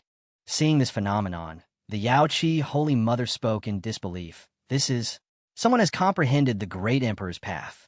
Hearing her say this, the people present spoke up in disbelief. What? The great emperor's path? Who comprehended the great emperor's path? Is it the Kirin Saint Sun or Luo Guandao? Neither seems quite right. At this moment, Qin Shu looked at Bai Zhu and asked, could it be you? She held up her little finger, pouting, hey, I only tried a tiny bit. I didn't expect it to be a bit too much. Hearing her say that, he didn't know how to respond. At this moment, beneath her feet, right by the cliff, fragments of earth and stone suddenly appeared, emitting a blinding light. They gathered right at the cliff beneath her feet, and in front of her a glowing path formed, extending from her feet to the endless opposite side. The people present suddenly screamed, it's the 18th divine sun's maid. I can't believe she comprehended the great emperor's path. It turned out that during the cloud-watching competition for enlightenment, someone had comprehended the great emperor's path. In this competition, 3 people had comprehended 6 or more principles. The Kirin Saint Sun, Luo Guandao, and Bai Zhu. And after the great emperor's path appeared, everyone was surprised and disgusted. It wasn't the Kirin Saint Sun, nor was it Luo Guandao. A maid was the one to comprehend the great emperor's path. The Yaoqi Holy Mother stood right there, looked at Qin Shu, and said, the 18th divine sun indeed has heaven-defying fortune. To think a maid possesses such sky-reaching talent. Hearing her praise him like that, he was overjoyed, covering his mouth and laughing while waving his hand. Holy Mother flatters me too much. It's all because her master, taught her well. Seeing him like that, she was rendered speechless.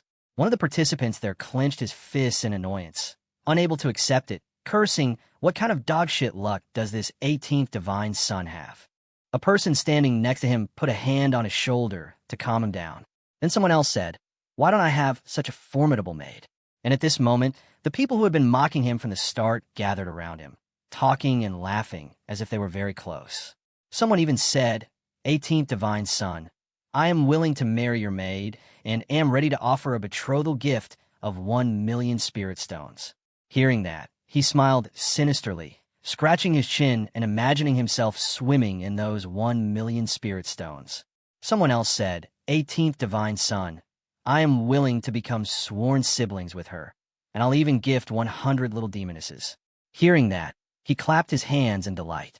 Turning to the Yaoqi Holy Mother, she spoke up again, 18th divine sun, for a girl with such natural talent to be a maid is truly a waste of heaven's gifts. Why not let her enter my Yao Qi? Let her become the next Yao Qi saintess. What do you say? One of the attendees spoke up. The next Yao Qi saintess? Yao Qi is actually offering such great treatment. It seems that comprehending the great emperor's path requires super good aptitude. Hard to imagine. Hearing this, he looked at Bai Zhu and spoke. You're hot now. How does it feel? She crossed her arms and said annoyedly, I want to eat the divine flat peaches. Then her face became gloomy. Why hasn't the competition ended yet? He then turned his head to look at the Yao Qi Holy Mother and said, Thank you for your concern, Holy Mother. It's just that this saintess of mine loves her master too much, so she can't bear to leave me. Your kindness, I accept, he said while clasping his hands towards them. Hearing that, those people immediately retorted in annoyance, too shameless. You are hindering that fairy's future. Qin Shu, I advise you to be a decent person. The Yao Qi Holy Mother heard him say that and replied, If that is true, then it is truly a pity. However, the doors of my Yao Qi will always be wide open to welcome this young lady. Now, please step onto the great emperor's path, young lady. Everyone present was bewildered and surprised upon hearing her words. While he just smiled proudly, she continued, Consider it letting me broaden my horizons a bit. This event is rare, occurring only once in 1,000 years. As she spoke, she looked at Bai Zhu and gestured towards the great emperor's path, inviting Bai Zhu to walk. After the Yao Qi Holy Mother's words, everyone present fixed their eyes to watch Bai Zhu walk on the great emperor's path. The Kirin Saint's son, however, was annoyed. He was unreconciled in his heart that Bai Zhu had actually comprehended the great emperor's path. As for Luo Yun, she looked at Bai Zhu, wondering what was going through her mind. The Yao Qi Holy Mother continued to speak. Only one person can walk upon the great path. One will see many wondrous sights, catalyzing oneself to perceive many things and gain many transcendent insights. One might even be able to speak with the great emperors of ancient times. Saying this, the Yao Qi Holy Mother stood opposite Bai Zhu. He suddenly said, dumbfoundedly, You actually don't want to go up the great emperor's path? Bai Zhu crossed her arms, frowned, and said, I just want to eat the divine flat peaches. What great emperor's path? It's not interesting at all.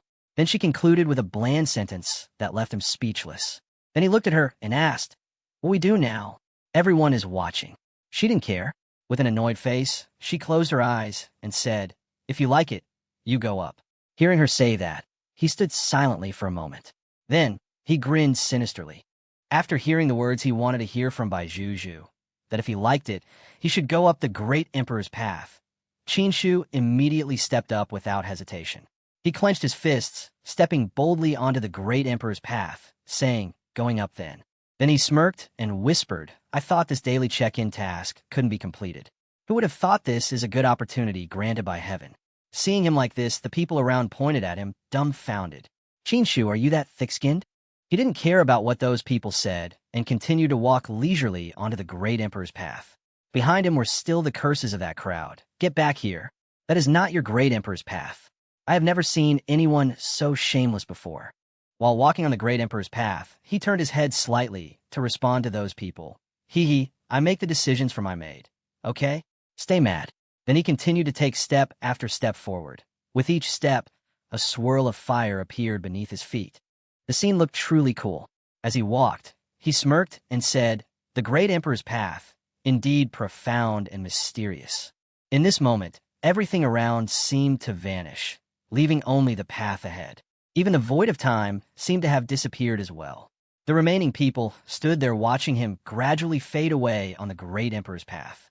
Luo Yun frowned in annoyance and said loudly, That brat is truly thick-skinned. He even dares to walk on the great emperor's path. Others took turns mocking him. Who doesn't know that the 18th divine son is cultivation trash? Letting him go up the great emperor's path. Isn't that a waste of a heaven-sent opportunity? Another person sighed and spoke up. Sai, who asked him to be stupid, but lucky enough to have such a peerless and otherworldly maid. Yet another person continued. Everyone just wait and see. With the 18th divine son's aptitude, walking on the great emperor's path won't yield any harvest. The Kirin Saint's son also spoke up at this time. It is not his own opportunity, yet he deliberately walks on the great emperor's path. He will be rejected by heaven and earth. The 18th divine son will definitely not have a good ending. As for Qin Shu, he had walked quite a long distance by now. Just as he took another step, a voice suddenly spoke from somewhere. "Who are you?" He was startled and looked up. He was slightly surprised and asked himself, "Is someone talking to me? Could this be an ancient great emperor?" Legend has it that after opening the great emperor's path, the chance of speaking directly with a great emperor is extremely low, but I just stepped onto this path and already met a great emperor. Indeed, the person who just asked him was an ancient great emperor. He looked very large and majestic. He asked him again, "Who are you?" At this moment, he seriously clasped his hands and replied, "Junior Qin Shu, 18th divine son of the Feathering Sect." Hearing that, he immediately asked, "Feathering Sect? Is the Feathering Great Emperor still alive?" He replied, "Senior Great Emperor, 100,000 years ago, the Feathering Sect's Great Emperor ascended and disappeared. Now, there are no more emperors in this world." Hearing him say that, he waved his hand in disbelief, creating a vortex of white paper and black ink, and shouted loudly, "The world has no more emperors?" Then, young men suddenly appeared falling from somewhere. Their bodies were surrounded by terrifying black currents. They just fell freely, screaming in fear. Ouch! The participants of the Yao Qi gathering at the cloud-watching cliff heard the screams and spoke up in confusion. What is happening? Why is there such a huge commotion? Even the entire Yao Qi is shaking. This is absolutely not caused by ordinary power. Is it related to the 18th divine son?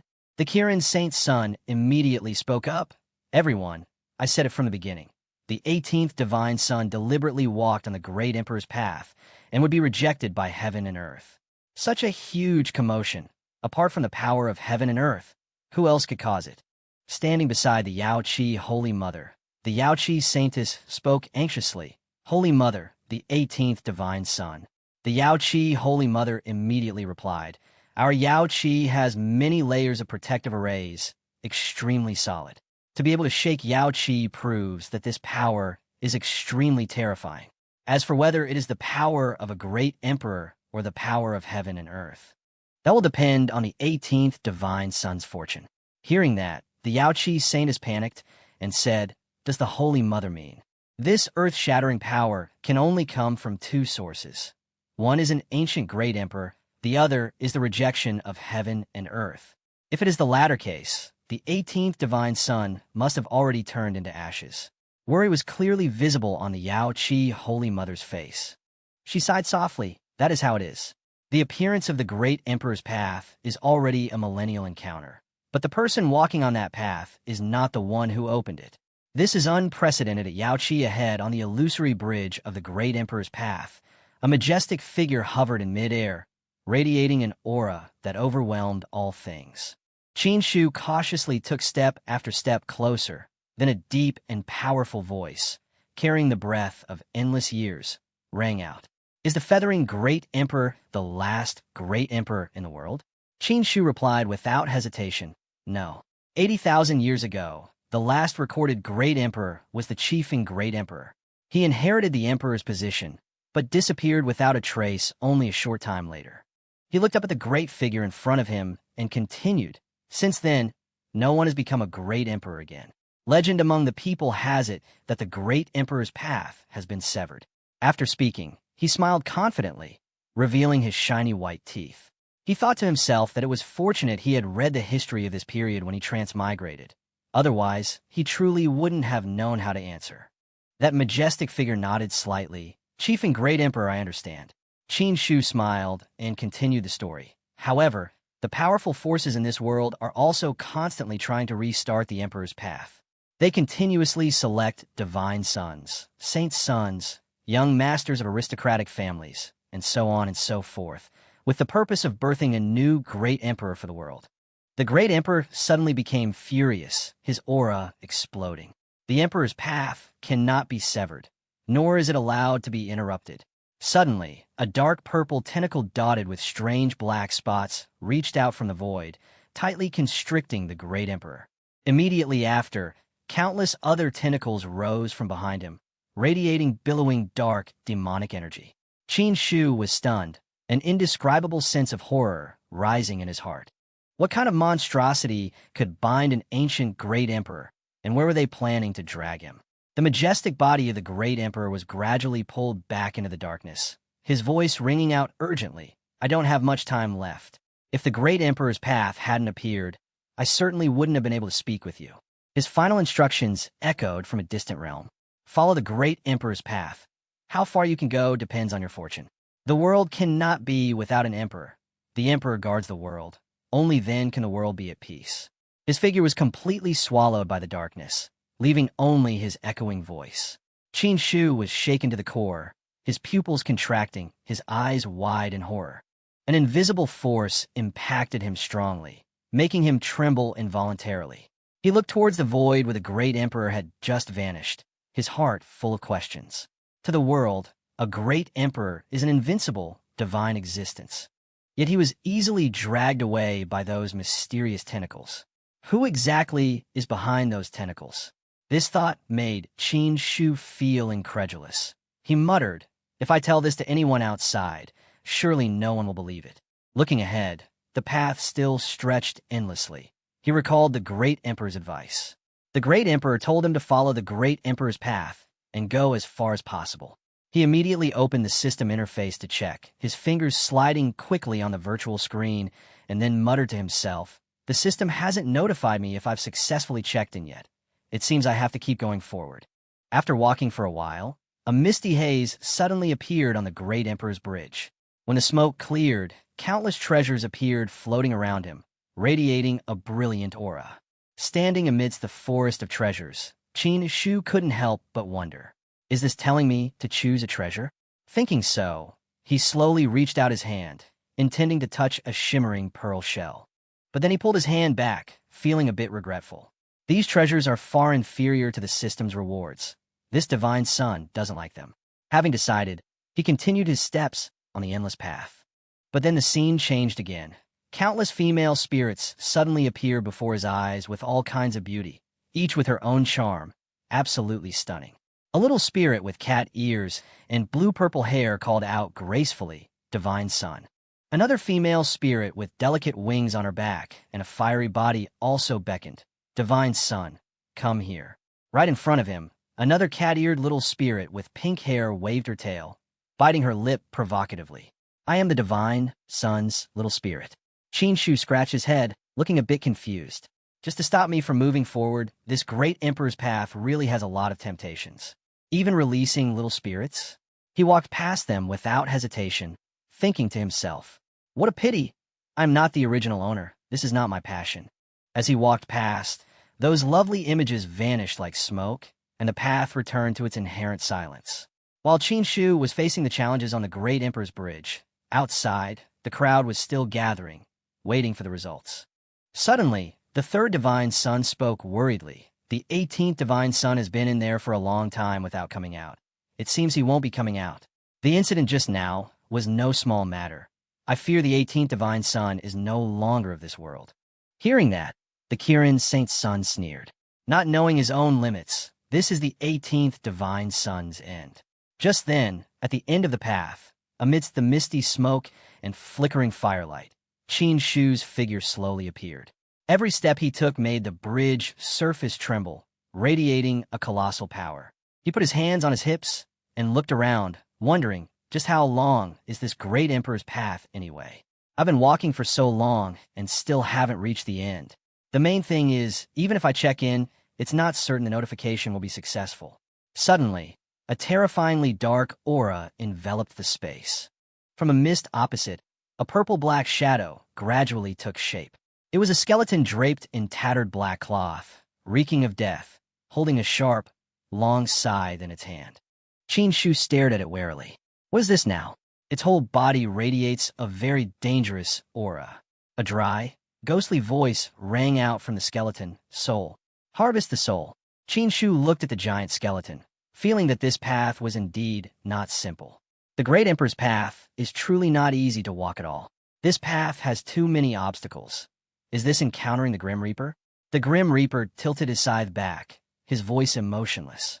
"No one can escape from here. All souls will be harvested." Hearing this, Qin Shu's eyes became sharp. He gritted his teeth, playing God and Ghost.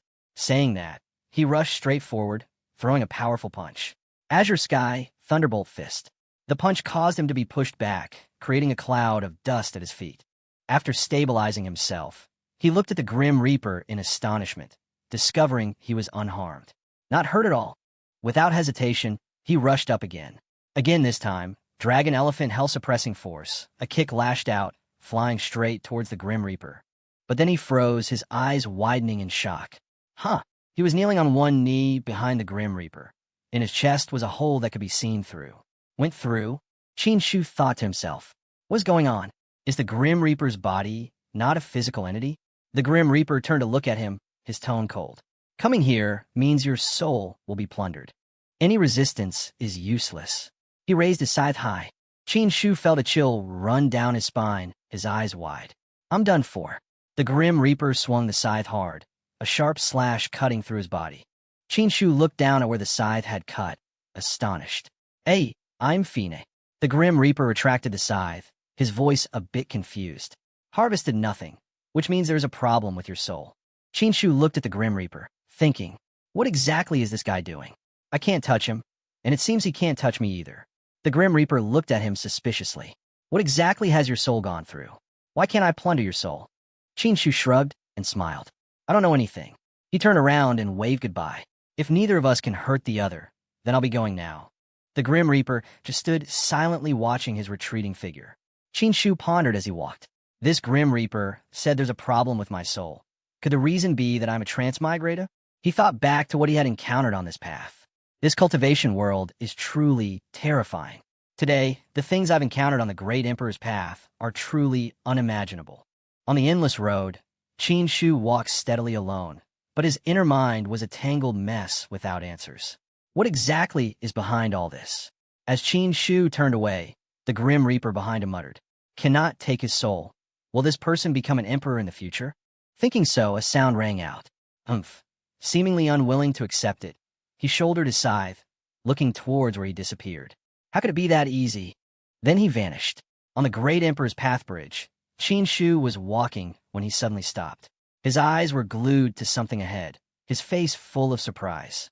A supergiant yellow rock stood tall, blocking the path, making him exclaim inwardly. There's actually such a big rock on the Great Emperor's path? Just then, a sound rang in his head. Ding. The system displayed a few lines of notification. Check-in successful. Received 1 Dharma Vein Creation Pill and 10 Martial Rel Vitality Pills. Immediately, brilliant pills appeared before his eyes, 10 green ones and 1 gold one. Finally checked in successfully. Are the rewards all pills this time? The precious gems floated in front of his chest. He picked up the golden orange gem to observe. Dharma Vein Creation Pill. In Legends, this is the pill that helps create the strongest foundation when breaking through from the martial realm to the Dharma realm. Lost to the world for a long time. Unless it's a great emperor, no one can refine it. Taking this pill to break through allows one to possess the best foundation at the Dharma realm. Shu looked at the pills, his heart excited. I already obtained the Martial Vein Marrow Cleansing Pill and got the best foundation at the martial realm. Now it's the Dharma realm's turn. I also want the best foundation. These 10 martial realm vitality pills can enhance cultivation strength. Should I eat them now? As soon as he finished speaking, he picked up a pill and popped it into his mouth. He chewed slowly, feeling the powerful transformation in his body. Martial realm level 2. He immediately sat down to meditate on the spot to balance his aura. The effect is really good. He smiled happily after trying the pill. Feeling great, he tried the next one. Eat more. Martial realm level 3. Every time he ate, it was a realm breakthrough. Martial realm level 4. He changed his way of eating, tossing the pill high and catching it with his mouth. Martial realm level 5. He chewed with his eyes wide open in satisfaction. Martial realm level 6. Martial realm level 7. Martial realm level 8. With the last pill, his whole body radiated a powerful aura, and his eyes became sharper. Martial realm level 9. Swallowing all 10 vitality pills, he felt his body overflowing with vitality. His whole body now radiated intense power. It won't be long before I can break through to the Dharma realm. Thinking so, he clenched his fist, determined to try harder. After absorbing all 10 pills, he continued his journey on the Great Emperor's Bridge. Suddenly, a glowing golden orange strip appeared beside him. with sparkling lines of text appearing on it. 16th, Qin Shu, 18th divine son of the feathering sect. Qin Shu looked at that information and guessed. This seems to be a leaderboard, ranking those who entered the Great Emperor's path. He raised his hand to shield the light, squinting at the names carved on the pillar of light. Currently, I'm ranked last. There are quite a few people ahead of me, huh? He tried to look closer, but the lines of text above were blurry and unclear. But I can't see their names. Seeing that, he ignored it and looked to the side of the name-engraved pillar, speaking innocently. Is there still a row behind? So he walked on, avoiding the name pillar. Let's keep going and see. He continued his journey. Suddenly, he saw a scene that surprised him greatly. He paused for a moment. Unexpectedly, there's someone fishing on the Great Emperor's path. Before his eyes, a river landing appeared, with a figure sitting there fishing. He walked over step by step. Upon getting closer, he saw a man sitting calmly, legs crossed, holding a fishing rod. Suddenly, he shouted, "Hooked!" The old man yanked the fishing rod hard. A giant golden dragon shot up from the water into the sky, majestic and shining. The dragon's power shook the entire space, surprising Qin Shu a little. He was astonished seeing the scene before him. Oh my God, fishing for dragons? There are no more dragons in the world, yet this person fished up a living one just like that?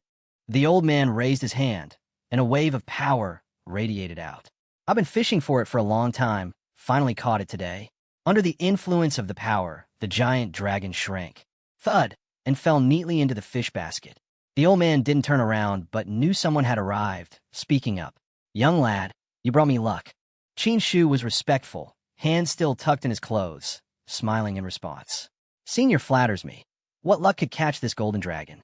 It's all due to Senior's invincible strength. Fishing for a dragon as gently as catching a worm, it really makes one admire. While he spoke, the old man slowly stood up. Fishing for dragons on the Great Emperor's path for amusement, definitely not a simple person. The old man turned around, laughing heartily. Haha, you're quite interesting, young lad. Those who enter this Great Emperor's path are all cold-blooded and noble, with arrogant spirits. This is the first time I've met someone who knows how to flatter like you. Being praised, Qin Shu scratched his cheek sheepishly. Suddenly, the old man threw something towards him. According to the rules, the first person to come here, I must give them an item from my person. Right now, I only have these things on me. You choose one. 4 items appeared in front of him. Qin Shu smiled, waving his hand and asking, Senior, I can choose anything on you, right? The old man smiled and replied, You can choose as you please. Qin Shu smiled innocently. I choose Senior's fishing rod. Hearing that, the old man was startled and fell silent for a moment. Then, he frantically hugged the fishing rod, looking at him in fear. You cunning brat. You cannot choose the fishing rod. This is my daily amusement. Qin Shu remained unfazed, pointing at the basket. Then I choose the small bamboo basket holding Senior's golden dragon. The old man hurriedly stepped out to block the basket, his eyes full of wariness. This also cannot. Qin Shu was fuming. Didn't Senior say anything on Senior's person could be chosen? The old man frowned and shouted, Young lad, I said no means no. Qin Shu spread his hands and shook his head. Senior says it is the rule, but it seems Senior doesn't have to follow the rules either. Hearing this, the old man ground his teeth in anger. You. He straightened his back and said, Who said I don't follow the rules? Kid, if you can climb the Great Emperor's path a second time and come before me like this again, he laughed slyly, then I will give you the fishing rod and the bamboo basket. Qin Shu respectfully raised both hands. Thank you, Senior. You must keep your word, Senior. The old man laughed and reminded him. Don't be too quick to gloat. I forgot to tell you that there are only a few Emperor's paths in this world, and ordinary cultivators can only enter an Emperor's path once in their entire lives. Want to open an Emperor's path a second time? That is impossible. Qin Shu smiled and replied. I also forgot to tell Senior, I didn't open this Emperor's path. It's just that the person meant to walk it didn't, so I walked it instead. Hearing this, the old man's head was full of question marks, his face full of disbelief. He suddenly pointed his finger and said sternly, Get out of here immediately. Caught somewhat off guard, Qin Shu hurriedly said, Senior, don't be angry. I saw that Senior was here all alone and lonely, so I came to relieve your boredom. The old man was furious. Relieve boredom, my foot. His eyes became serious. I have been here for who knows how many years, fishing for a lifetime, yet I never expected to be provoked by a kid like you today. He closed one eye, opened the other, and waved his hand. Go, go. I see your fortune is deep, but you do not have the emperor's aspect. Qin Shu felt very confused hearing this. He pointed at the floating treasures. Senior, can I choose these things? The old man replied, the rules cannot be changed, take one thing. Senior, what is special about these treasures? The old man used his power to point at the key. Choose this key. He held the key in his hand and explained. Mysterious origin can open a new divine realm. He looked at him and thought to himself, indeed, this key is the most valuable. But with this kid's crafty personality, he will definitely think I am tricking him. Therefore, he surely won't choose this key. Thinking this, his facial muscles relaxed a bit. Indeed, the older the ginger, the spicier it gets. Hearing this, Qin Shu stepped forward and took the key. All right, I will listen to Senior. Seeing this, the old man felt as if his brain wasn't enough to process it, and a gloomy cloud appeared over his head. Seeing him looking gloomy, Qin Shu asked with concern, What's wrong, Senior? Your complexion looks a bit off. Senior, there is still a road ahead. I want to go on and see. What if there is someone as kind as Senior ahead? He turned to leave. Hearing this, the old man became even more furious, turned around, and shouted, Kind my foot. Get out. A tornado swept Qin Shu up into the air, surprising him so much that his mouth formed an O. Afterward, as if sensing something, the old man looked at the inscribed pillar and disappeared. He appeared in front of the inscribed pillar, muttering, truly a strange little fellow. Not only walking someone else's great emperor's path, he looked at the 16th line, Qin Shu, 18th divine son, feathered insect, but also the first person to walk the great emperor's path and get his name on the gold list like this. He stroked his beard, appreciating this novelty. 9 great emperor's paths. Ordinary people must climb at least 3 paths to be listed on the gold list. It's just that he paused for a moment, his eyes slightly contemplative. He has fortune, but no aspect of an emperor. The result, he smiled slightly, is very worth looking forward to. At this time, outside the great emperor's path, everyone was still waiting. The group of young masters, seeing he still hadn't come out, rested their hands on their hips and laughed. It's been so long, I don't think we need to wait anymore. A dark young master with long hair in a ponytail smiled in agreement. That's right, the 18th divine son must have kicked the bucket in there. A man with a high bun said scornfully, People must know themselves. One must walk their own path. Walking someone else's path easily leads to losing one's life. The Kirin Saint's son frowned slightly hearing this. He respectfully looked at the Kirin Saintess and spoke. Holy Mother, there is no need to wait anymore. We can distribute the holy peaches now. We can proceed with the most important ceremony for the Saintess. The Yaoqi Saintess looked at him in panic hearing this. The Kirin Saintess now looked at Bai Zhu and spoke. Young lady, the 18th divine son has been in the great emperor's path for a very long time. I fear he has met with some mishap. Hearing this, she arrogantly replied, It's just walking a great emperor's path. What mishap could possibly happen? She looked at the Holy Mother and said, He hasn't come out probably because he's having too much fun inside. Hearing this, the Holy Mother observed her with her eyes. A young master with short tea-brown hair said, This fairy has peerless talent and towering arrogance. As he was speaking, the man with the long ponytail added, But you overestimate the 18th divine son's ability too much. The third divine son looked at Bai Zhu gloomily. After today, the 18th divine son will perish, miss. He stopped mid-sentence. Then the 3 young masters shouted together, Rise up. Luo Yin looked at Luo Guandao and said, Guandao, this is Qin Shu's end. A life without understanding leads only to death. Luo Guandao looked at his older sister. Why do I keep feeling like cousin is fine? Luo Yin curled her lips. Qin Shu has a mortal body and mortal fate. How could he be fine? In front of the bridge to the great emperor's path, everyone was waiting for the result. A booming sound rang out. Fragments appeared, and the bridge to the great emperor's path began to crack and shatter completely. A young master in the crowd pointed at the bridge and shouted, Look quickly, the great emperor's path is starting to vanish. The dark young master with the ponytail smirked, taking pleasure in the misfortune. Haha, looks like the 18th divine son won't be coming out this time. A dark young master with long blue-purple hair spoke up. What a pity, the fairy worked so hard to open the great emperor's path, yet the 18th divine son ruined it. Just then, in the sky, a flying object appeared. As if sensing something unusual, Qin Shu glanced towards where the sound came from. When he saw it, he shouted in surprise, "Great Emperor's Path." He looked down from high above. The streams of light were fading and shattering. So what? He landed on a part of the bridge that hadn't broken. At this moment, the fragments released sources of power that spread everywhere. The power coiled around him. Then a large amount of power was absorbed by him. He closed his eyes to feel it. This is a violent wave of heaven and earth laws. It seems like there are thousands of waves. I can't absorb them all at once. They have all accumulated throughout my body. Seeing this, he felt extremely excited. Is this the true harvest I gained on the Great Emperor's Path? Meanwhile, Luo Yin looked at everyone, hands on hips, laughing happily. See? The Great Emperor's Path is about to vanish. I was right, wasn't I? Qin Shu isn't coming back.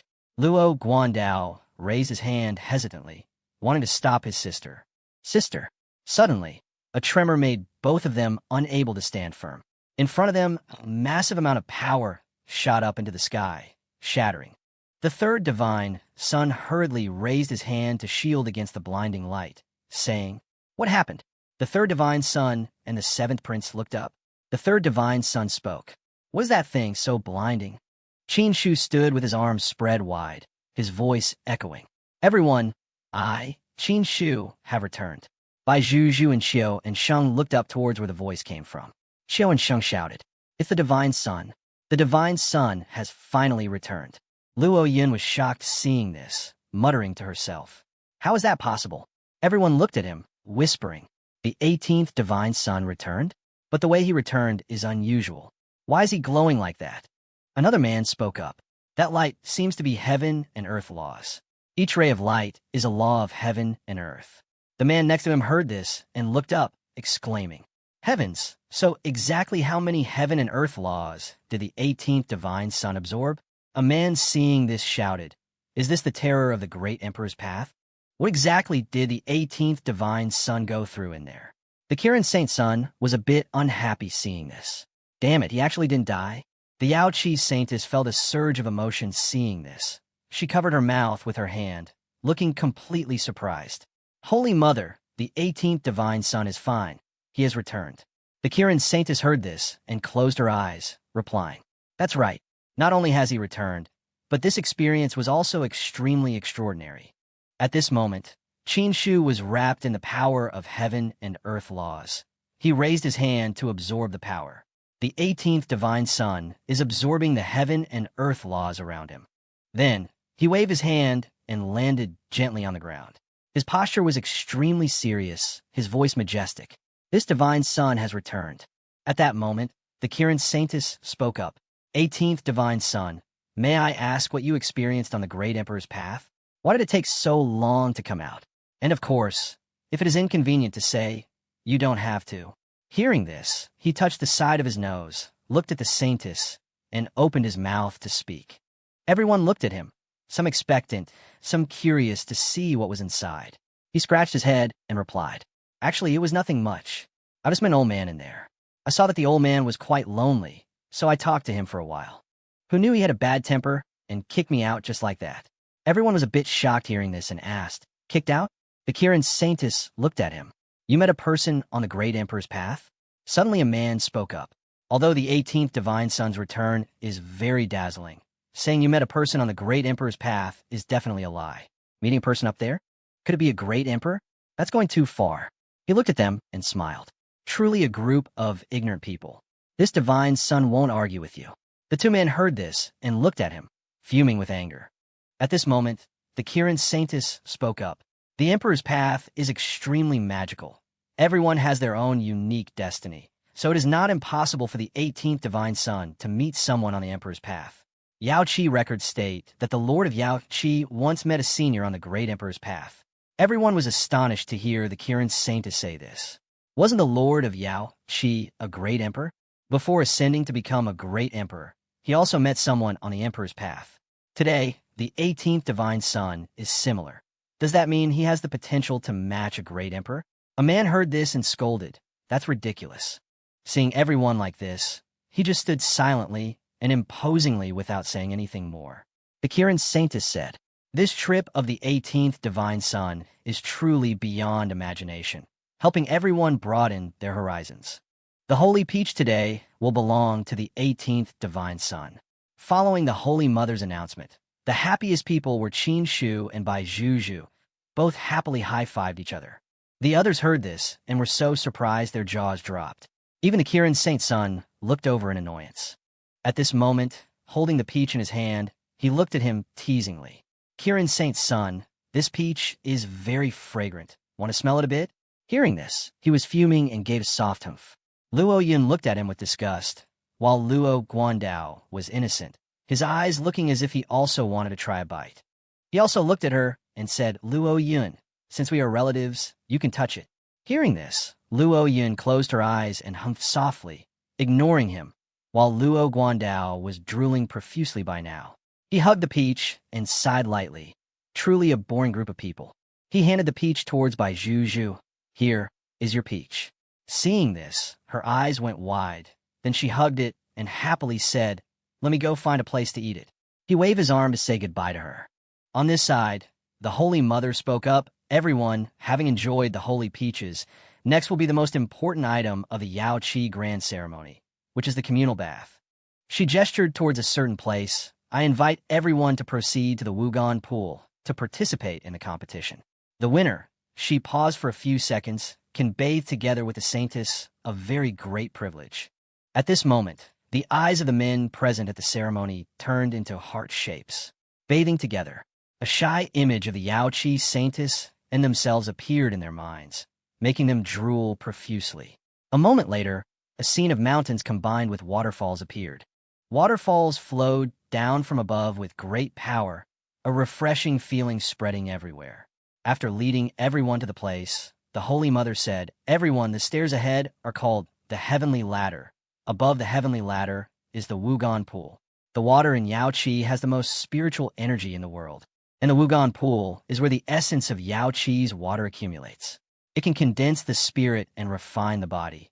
It is extremely magical, and bathing with the saintess can activate all the essence of the Wugan Pool. By bathing with the saintess, you can also achieve your own profound opportunities. After hearing the Holy Mother explain this, Luo Yun looked over at her younger brother. Guandao, you must participate in this communal bath. If you can enter the Wugan Pool with your innate Dao body aptitude, it is possible that this opportunity will become the first step helping you ascend the Emperor's path. Luo Guandao looked at his sister and asked, Sister, do you think cousin will participate? Luo Yun looked at her little brother. Why do you worry about him? Your biggest competitor is the Kirin Saint Son. As for Qin Shu, he cannot be ranked with the others. Luo Guandao replied, but I just have a feeling cousin will participate. The Holy Mother looked at everyone and announced, everyone, each step on the heavenly ladder will feel like a mountain weighing down your legs. Walking is very arduous. This is also a test of each person's physical strength and soul. Only those who can reach the peak are qualified to enter the Wugan Pool. Because although the Wugan Pool is very beneficial to cultivators, the water here is extremely violent. People with ordinary physiques will not be able to withstand it, which also means they cannot bathe there. After instructing everyone, she said, all right, the saintess is already waiting above at the Wugan Pool. Good luck to you all. The men discussed among themselves. Although my aptitude is ordinary, and I have no destiny to bathe with the saintess. Another man said, but this is the legendary Heavenly Ladder. I want to try it once to see. The pressure on the Heavenly Ladder is huge. Only the robust physiques of the Saint Dragon God clan or the Kirin Saint's son can withstand it, right? This time, it's highly likely the Kirin Saint's son can make it to the end. At this moment, the Kirin Saint's son walked towards him, putting on a friendly act and asking, 18th Divine Son, coming along? Hearing this, he looked at him and replied, sure, if you want to go together, let's go.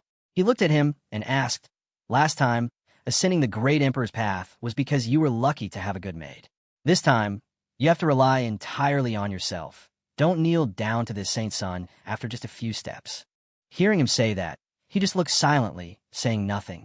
The sky was clear. At this moment, a foot stepped onto the stairs. Men with weak physiques immediately felt a heaviness weighing on their shoulders. A man in the crowd shouted, worthy of being the Heavenly Ladder. The very first step already has such heavy pressure. Now I doubt whether anyone can actually reach the top or not. With this pressure, even the Kirin Saint's son might be powerless, right? Hearing his name mentioned, he glared towards where the voice came from. Humph, you dare to make guesses about this saint's son? After speaking, he took a long stride. Those whose legs were pinned down by the heavy pressure exclaimed upon seeing this. Heavens, the Kirin Saint's son took 2 steps at once. It looks so effortless. Worthy of the Kirin God clan, his physique is truly robust. He and the others were currently taking heavy steps one by one. He raised his hand to wipe his sweat. The pressure is really great. I'm still at too low a realm. This challenge doesn't suit me very well. Luo Guandao saw him like this and asked innocently, Cousin, why have you stopped at only the first step? He looked at Luo Guandao, raising his hand to call him, Guandao, you came at just the right time. Hurry and support me. Guandao heard this and immediately agreed. Okay. He approached him, letting him place his hand on his shoulder. The Kirin Saint's son looked down from above and thought to himself, 18th Divine Son. Sure enough, he's starting his tricks again. A voice shouted loudly, Qin Shu, you are shameless, startling him and the boy as they were walking up. Luo Yin pointed at him and screamed, Let go of Guandao. What kind of ability is it to rely on Guandao to go up? Hearing this, Luo Guandao felt a bit guilty and scratched his cheek. Cousin, maybe you should let me go. It seems sister is angry again. He looked at the boy and asked, Cousin, do you remember the words I just said to you? Where there is oppression, there is resistance. You cannot live under your sister's shadow forever. Luo Guandao heard this and replied with some worry. Cousin makes a lot of sense. But he fell silent for a few seconds. He placed his hand on the boy's shoulder and pointed forward. No buts, just keep going up. And so, Luo Guandao supported his arm and pulled him up. Seeing this, Luo Yun was furious, frustrated that iron could not become steel, and said, Guandao, why are you still standing there? Hurry and push Qin Shu away. He is dragging you down. At this moment, at the foot of the heavenly ladder, everyone stood silently watching how the situation of those undertaking the challenge would change. By Zhu Zhu and the others, hearing Luo Yun speak like that, also looked over. At this moment, Luo Guandao said with some fear, Cousin, I'm still very scared. Sister has always hit me very hard. He replied, Then just pretend you didn't hear anything. Just ignore her. In the future, when you become an emperor, how can you be afraid of a woman? He decisively pointed forward, his eyes full of faith in his younger cousin. I believe you will definitely do it. Sweat was already beading on his forehead. He tried to suppress his heavy breathing to encourage him. Take another step. Responding to his words was a determined yes from the boy. Witnessing that scene from behind, the Kirin Saint's son just smirked slightly. Right at this moment, Qin Shu also set foot on the step level with him. The mocking gaze of the Kirin Saint's son swept over Qin Shu. Can't walk on your own, but still want to bathe with the saintess? I think you're dreaming. This saint's son won't compete with you. I feel ashamed. Qin Shu winked, a mischievous smile revealing his shining white teeth. Then you can forfeit the competition. Provoked, the Kirin Saint's son snorted coldly, closed his eyes, and took long strides, surpassing the two of them. Seeing this, he immediately turned to chat with Guandao. Guandao, did you see that? Although he is a saint's son, he is very stubborn, competitive, and his thinking isn't thorough at all. He looked at his younger cousin and spoke gently. It's very easy to leave trauma in the heart. For people like this, the path of cultivation won't be long. Therefore, you must try to escape your sister's control and live your own life. Guandao looked up at his cousin, his eyes full of trust. I understand, cousin. At the same time, in another scene, men with weaker physical strength could no longer bear it. Huff, huff, huff, huff. They gasped for breath with difficulty. I'm not okay. It's only the second step, but I've already reached my limit. I can't stand it anymore at the third step. There's still over a dozen steps ahead. I give up.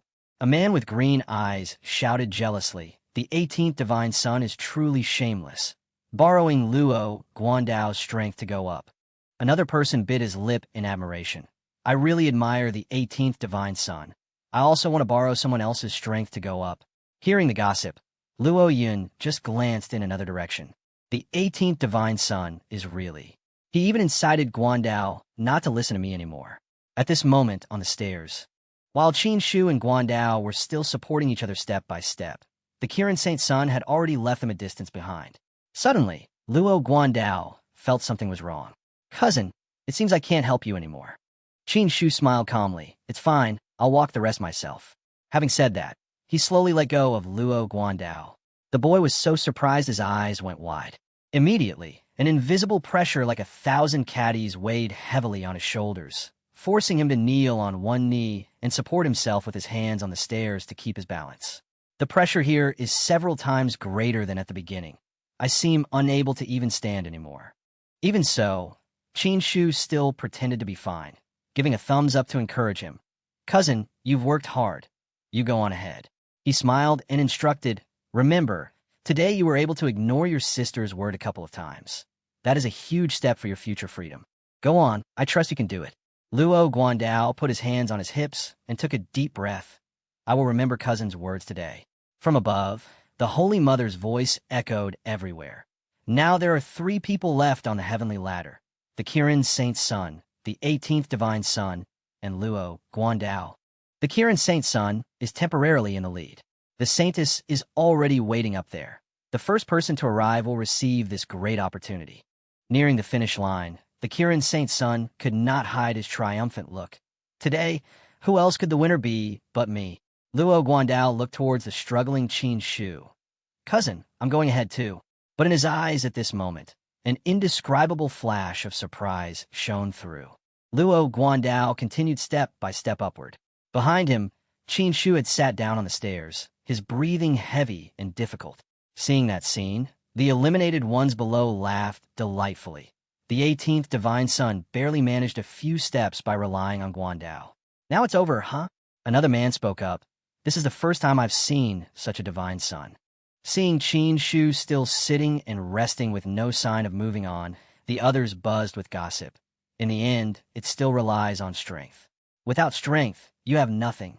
Look at the Kirin Saint's son. He's about to reach the top. That is true strength. The Kirin Saint's son turned back to look at him provocatively. 18th divine son, the Saintess is right up there. He raised his voice. If you can't come up here, then watch carefully later. Watch how I bathe together with the Saintess.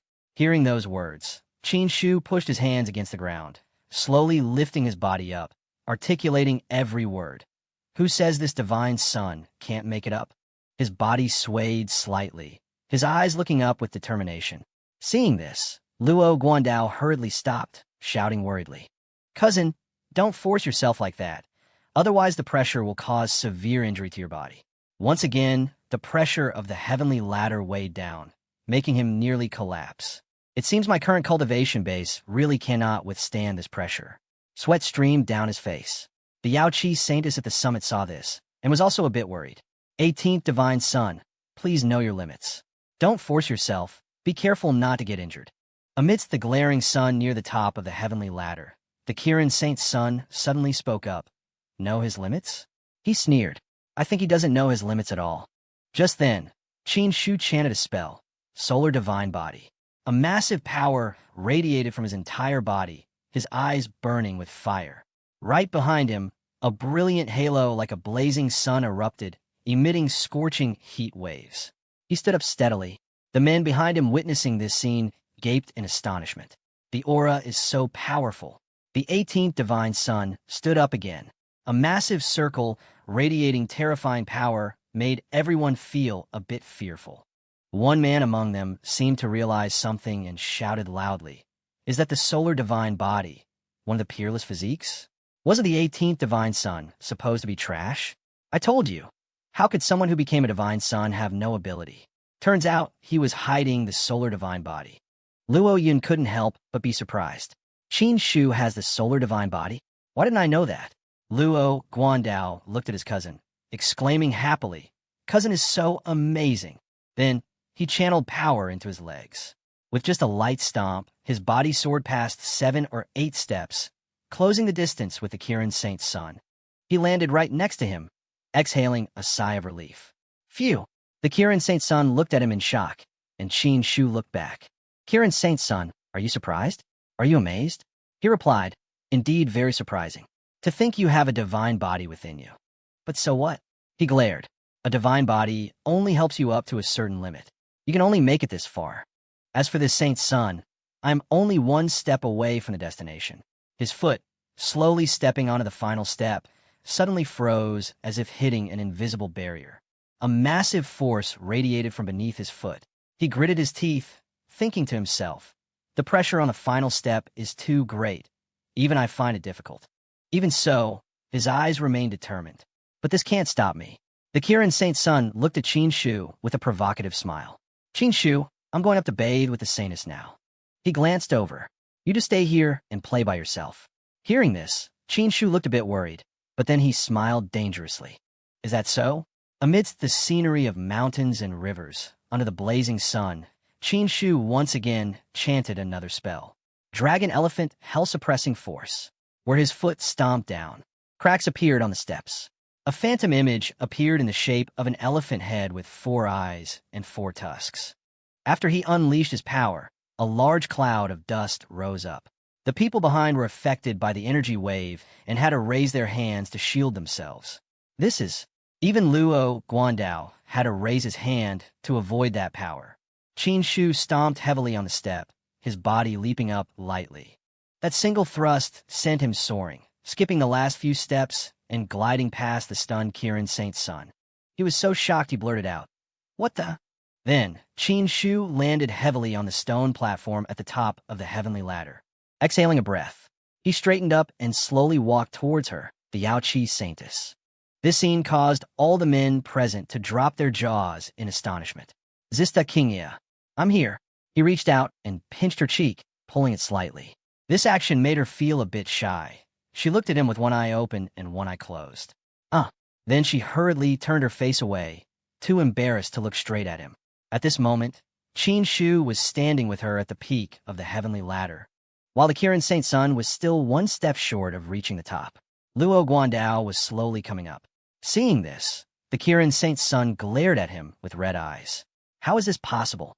Luo Guandao cheered happily. Long live cousin. Truly worthy of being my cousin. The men who had looked down on him earlier now began to exclaim. In the final seconds, the 18th Divine Son surpassed the Kirin Saint's son, reaching the finish line in 1 step. It's truly unbelievable. At the final step, the 18th Divine Son jumped over 3 steps at once. The closer to the end, the greater the pressure on the heavenly ladder.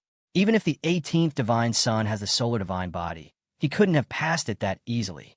At this moment, the Holy Mother walked over to explain. Indeed, the solar divine body is not enough to achieve that. But the reason the 18th Divine Son could ascend 3 steps at once in the end is because he used a special cultivation technique, increasing his physical strength, allowing him to reach the finish line in 1 step. The people present seemed to understand the issue and continued discussing. So that's it. Everyone said the 18th Divine Son was untalented and unlearned, not cultivating any techniques, but it turns out that wasn't the case. The 18th Divine Son has a solar divine body and possesses peerless divine skills. From now on, his reputation will surely be resounding. The Holy Mother announced, in this competition, the 18th Divine Son of the Feathering Sect is the winner. The person who will perform the sacred ritual of bathing with the saintess of the Yaoqi Grand Festival this time is the 18th Divine Son, Qin Shu. He smiled a brilliant smile. Qin Shu then pulled the Yaoqi Saintess closer to him. Kirin Saint's son, I have to go have a private talk with Sister Qinga now. Hearing these words, the Kirin Saint's son's head felt like it was on fire with rage. His fist clenched tight, trembling. I actually lost to this trash? Unacceptable. His eyes burned with fire. I originally intended to use this joint bath to take a step further in the battle for the Emperor's Son position, but unexpectedly, he ruined it. A moment later, at a clear, cool, and gentle blue lake, a row of maids stood in line, respectfully chanting, "Welcome, Saintess and 18th Divine Son, to the Wugan water pool." Qin Shu said happily, "Saintess sister, let's go in." She looked at him with some hesitation. Now, the two were standing opposite each other at the lake. Qin Shu slowly took off his outer robe. This action made her startle and feel embarrassed. 18th Divine Son, what are you doing? He replied innocently, taking off clothes. Don't we have to bathe together? The Yaoqi Saintess looked at him awkwardly. You, what are you thinking? The so-called joint bath is not like a mandarin duck bath. She looked at him in confusion. Just then, the surface of the lake rippled slightly, and from beneath the water, 2 circles emerged. Two towering pillars appeared on the lake surface. She pointed towards the two pillars. The two of us will be on the stone platforms in the lake. She looked at him shyly and said, to complete the joint bath. Qin Shu scratched his chin upon hearing that. Hee, so that's how it is. From a distance, the Kirin Saint's son washed with indignation. Humph, the saintess bathing with a robe like the 18th divine son is truly a humiliation. He looked on with gloomy anger. At this time, Qin Shu and the Yaoqi saintess were seated on the pillars in the lake. He looked at her. She looked at him. The scene was tranquil, with leaves gently falling. The Holy Mother spoke up. Before the joint bath, I must remind the 18th divine son. First, once the joint bath begins, it cannot be interrupted halfway until the saintess completes the bath. Second, although the joint bath can bring you unimaginable benefits, during the process, the spirituality of the Wugan water is extremely strong and violently chaotic. The 18th divine son must use his body to withstand these shock waves. If you cannot endure it, because the bath cannot be interrupted, the 18th divine son will die. Hearing this, everyone present felt like they were struck by lightning from a clear sky. They screamed. So the joint bath is that dangerous? One slip up and you die. No wonder very few of the previous generations who bathed with the saintess appear in the world. Did they all die? 18th divine son, you still have a chance to withdraw now. She asked, do you wish to continue the joint bath? The Kirin Saint's son radiated killing intent. 18th divine son, don't overestimate yourself. Your cultivation is too low. Even with the solar divine body, you will certainly die. Withdraw now and yield the bathing opportunity to this saint's son. He laughed hideously. I can choose not to pursue your previous provocation against me. Qin Shu looked at the Holy Mother. Holy Mother, let's begin. Yao Qi Grand Ceremony, begin the joint bath. The streams of water began to move, water droplets colliding violently. A flow of power enveloped the Yaoqi saintess. Worthy of being the core Wugan spirit pool of Yaoqi, worthy of the Wugan water's divine essence. Even standing here, one can feel this surging spiritual power. It seems like it's about to drown us. Cousin and the Yaoqi saintess are at the center of the lake. Just how much surging spiritual power must they be enduring? Luo Yin replied, no matter what, given Qin Shu's suicidal personality, the outcome is already determined. I don't think he'll be so lucky this time. At this moment, Qin Shu was bathing together with the Yaoqi saintess. Inside the Wugan water, he was sensing the transformation of the process. This is the spiritual power of the Wugan water. It seems very different from ordinary spiritual power. He was being enveloped by the pure and powerful current. Right now, although I am in the storm and the pressure is huge, my mind has never felt this clear. Could this Wugan water cleanse and enhance the mind? Let the Wugan spiritual power come even more violently. Meanwhile, on the Yaoqi saintess's side, water droplets collided powerfully, enveloping her in a stream of pale pink power. From that combination, a rainbow appeared behind her back. Observers cried out, a rainbow has appeared. The saintess is transforming into a fairy. Such a magnificent sight hasn't appeared for thousands of years. Suddenly, Qin Shu felt pain so intense he had to open one eye. It hurts. It feels like something is trying to force its way inside my body. He braced his hands against the stone pillar in agony. Could it be my divine consciousness? He suddenly realized a light was approaching. I am currently only in the martial realm. Only in the next realm, the law realm, does the mind transform into divine consciousness. Unexpectedly, under the nourishment of the Wugan water, my mind evolved into divine consciousness ahead of time. A man looked at him, pointing. Look over there, the 18th divine son can't hold on anymore. The saintess still needs time to complete her transformation. It seems the divine son is in grave danger this time. The Kirin Saint's son cursed silently. Trash. If you had yielded the opportunity to bathe together to me earlier, you wouldn't be in this state. Luo Yin looked at Luo Guandao. See that? I wasn't wrong, was I? Luo Guandao pointed towards the two performing the ritual. Sister, you shouldn't jump to conclusions yet. Watch. This divine consciousness is small, but being birthed from within the martial realm puts him a step ahead of others. He's using this moment to continue strengthening it. Solar divine body. Although the pressure is increasing, it cannot trouble me. Luo Yin bit her lip. Detestable, he withstood it again. At this moment, The lake's surface rippled violently. Streams of water twisted together, rising towards the two. A phantom dragon formed from water appeared. The two were enveloped by the Wugon water. At this moment, the power enveloping them became even stronger. Qing is indeed the saintess with the best aptitude in Yao Qi for nearly 1,000 years. She actually triggered the Wugon water to take the form of a water dragon to baptize both of them. Qin Shu, currently wrapped in the Wugon water, focused his mind to enhance his divine consciousness. He looked at his divine consciousness in astonishment. The Wugon water is too profound. In just a moment, it has nurtured my divine consciousness to be much larger. Now my whole body feels mentally clear. This is a feeling I've never had before. He looked over at her. She was also becoming stronger. Behind her, a purple sphere formed. This scene dazzled everyone.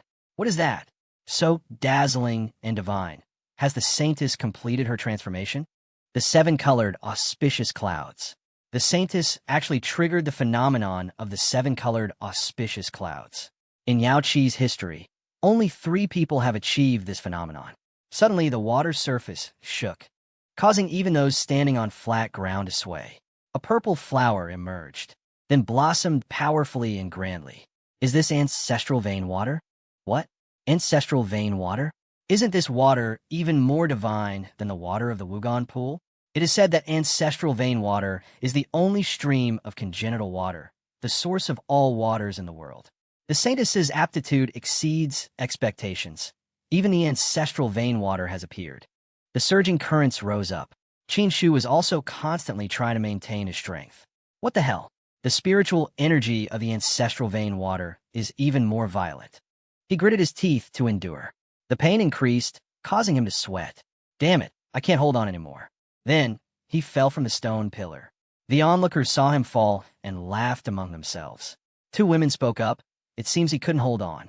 A man beside them also said, the 18th divine son, did he fall? The Kirin Saint Sun looked at them and spoke up. The saintess triggered the appearance of the ancestral vein water. Right now, the spiritual energy in the Wugon pool has increased to the extreme. This is extremely beneficial for the saintess's transformation, but for the 18th divine son, it is extremely dangerous. The women who were gossiping heard the Saint Sun speak and replied respectfully. Understood. The Kirin Saint Sun closed his eyes and huffed lightly. Then let us sit and wait for the 18th divine son to die. On this side, the Yao Qi saintess was radiating a colossal power. The circle of water combined with her power rotated incredibly vigorously. She floated alone in midair, situated in the center of the lotus flower. Qin Shu slowly stood up, not knowing what had happened, and asked, "What happened?" He mobilized his power again, and the water currents converged on him.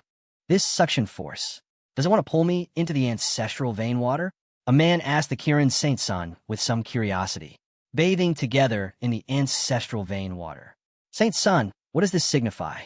The Holy Mother replied, after the ancestral vein water enters the body. In Yao Qi's history, there was only one person, the Yao Qi Great Emperor. The saintess's aptitude far exceeds imagination. Is my Yao Qi about to give birth to a second Great Emperor? The Kirin Saint Sun closed his eyes to sense the change. Hey, in other words, a great emperor is about to descend. Luo Yin sneered upon hearing this. The violent power of the ancestral vein water is becoming even stronger. If it was extremely dangerous just now. Her eyes became cruel. Now, death is certain. It seems the bathing together will ultimately only be completed by the saintess alone. Luo Guandao looked at her with concern. Sister, you should talk less. What if? Luo Yin glared at him. Shut up. This time, Qin Shu absolutely cannot survive leaving the Wugon water pool. Hearing this, the boy was a bit afraid of his sister. She said happily, if I'm wrong this time, I'll keep my mouth shut and not speak for a month. In the middle of the lake, a massive power radiated and water columns rose violently. At this moment, between Qin Shu and the Yao Qi saintess, one looked quite relaxed with little difficulty, while the other was struggling to support himself, sweating profusely. Qin Shu shouted anxiously, the solar divine body is about to give out. The power of the ancestral vein water is truly hard to block. Boom! A loud explosion echoed, smoke and fire rising. The crowd was slightly astonished. At this moment, Both were sitting in the heart of the lotus. A man observed and said, "The divine body shattered. The 18th divine sun's solar divine body has been broken. Under the powerful pressure of the ancestral vein water, nothing can withstand it. It directly crushed the divine sun's solar divine body." At this moment, the 18th divine sun reverted to a mortal body, fundamentally unable to withstand the ancestral vein water. Seeing this, a man secretly rejoiced in his heart. The ancestral vein water is truly terrifying. Luckily, the one bathing together isn't me. Luo Yun laughed upon seeing this. She told the boy, Guandao, his body is shattered. This time, even immortals can't save Qin Shu. The Kirin Saint Sun also spoke up. The violent power of the ancestral vein water is extremely strong. Even if I went in, I couldn't retreat unscathed, let alone the 18th divine sun.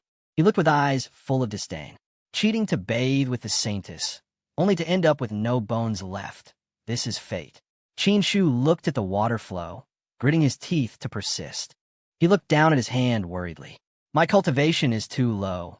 I can't fully manifest the solar divine body. My body collapsed directly. He decided to unleash his next move. Next, it's up to you, Taboo Supreme Skin.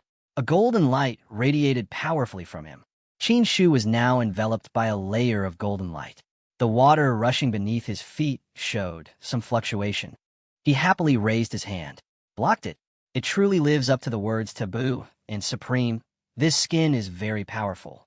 Even the ancestral vein water cannot penetrate my skin. After he transformed, everyone stared, unable to look away. A man shouted in surprise.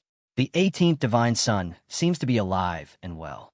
Unbelievable. He actually withstood it? Luo Guandao looked at his sister happily and called out, "Sister, never mind, I won't ask you. I'm afraid you'll be so angry you really won't want to speak for a month."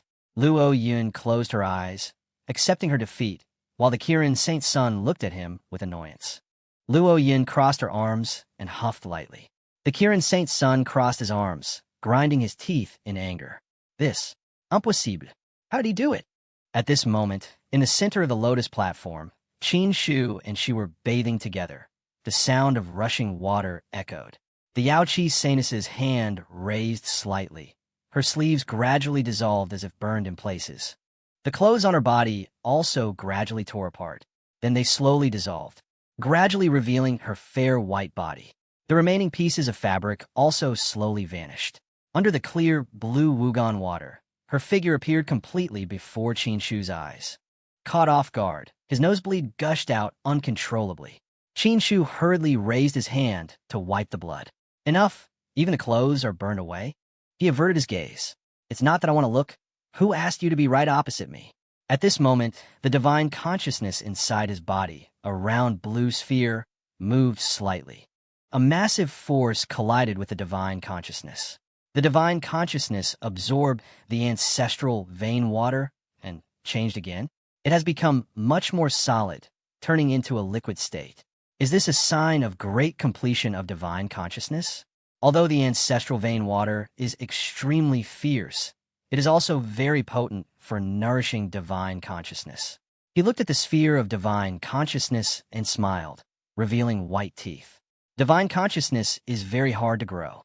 For an ordinary cultivator to achieve great completion of divine consciousness, without special means, it would take at least several years to decades. Those with poor aptitude might spend their whole lives. Suddenly, a large amount of ancestral vein water converged into his divine consciousness to an astonishing degree. Qin Shu was slightly surprised. Although the divine consciousness has reached great completion, it is still frantically absorbing spiritual energy and even more intensely than before. Does it still want to continue developing? A large amount of ancestral vein water converged into his divine consciousness. At this moment, the sphere hovered in midair. The divine consciousness radiated a massive amount of power. He thought in astonishment, another change? The surroundings underwent a powerful shift, the water currents colliding violently. The divine consciousness shot up high. Then inside the sphere, it transformed into a drop of water. A seed? He held the water drop and observed. Is this a divine soul seed? Did I actually condense a divine soul in a martial realm? After the martial realm is the law realm. The law realm can condense divine consciousness. After the law realm is the spirit realm. Only in the spirit realm can one condense a divine soul seed. Suddenly, the water drop shifted, fell from his hand, and flew straight to his forehead. Then it slowly penetrated the skin on his forehead. I actually condensed the divine soul seed 2 major realms early. This is unheard of. The benefits gained at Yao Qi this time are indeed immense. At this moment, a pillar of golden light shot straight up from the center of the lotus, radiating immense power, accompanied by columns of Wugan water. A massive amount of power crashed into Qin Shu's body and hers, causing her some discomfort. Qin Shu's entire body was now protected by the taboo supreme skin, radiating golden light, while she was surrounded by 7-colored rainbow light. Whoosh! The columns of Wugan water moved towards her, engulfing her. She cried out in pain. Qin Shu watched in horror. What is going on? Is the ancestral vein water attacking the saintess? Something is wrong. The ancestral vein water is forcing Sister Qing'er to undergo the final transformation. I wonder if she can withstand it? Suddenly, splurt, she coughed up a mouthful of fresh blood. Qin Shu was worried. This is bad. If this continues, sooner or later, she won't be able to hold on. I have the taboo supreme skin to protect my body, but Sister Qing'er doesn't. How can I save her? Suddenly, at this moment, a massive amount of power surged out from his body, rushing toward her. These are the heaven and earth laws absorbed from the Emperor's path. Why are they appearing now? She gritted her teeth in pain under the impact of various forces. After being enveloped by his heaven and earth laws, her expression seemed to stabilize. Qin Shu was astonished. The heaven and earth laws are not only protecting us, but they're also being rapidly absorbed by our bodies, transforming into our own power. He was filled with excitement, feeling as if flesh and blood were merging into the body. Is this what it truly means to absorb the heaven and earth laws? At this moment, she curled her body up as if about to undergo a metamorphosis. Seeing this scene, the Kirin matron fell silent for a moment. Then, a smile appeared, and she said, "The saintess is about to complete the shared bathing ritual." Hearing this, everyone was astonished. Some even dropped their jaws. A moment later, she opened her eyes. They were enchanting, her pupils sparkling. Then, she called his name, 18th Divine Son. Qin Shu calmly replied, "Sister Qing'er, you're awake?" He looked at her and asked, "Wait, have you completed your transformation?" Hearing this, she replied, "Yes, thank you, 18th Divine Son, for helping me just now. Otherwise, I might not have withstood this final trial." He looked at her, his expression like a pervert, saliva dripping. "Think nothing of it. What is our relationship now? Ahem, you should find some clothes to put on first." At this moment, she realized she was not wearing a single thread. A rainbow appeared. The shared bathing was complete. From where the two stood, stairs of different colors appeared, stacking upon each other, stretching down to the foot of the rootless water pool. Everyone had to look up high to witness the appearance of the saintess. She was shy. I'll go down first." She shyly covered her body and spoke. "Congratulations, saintess, on advancing to become a fairy."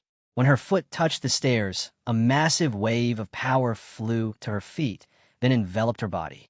The hairpin on her head gradually loosened, and her hair flowed freely. Wisps of power formed layers of fabric wrapping around her body.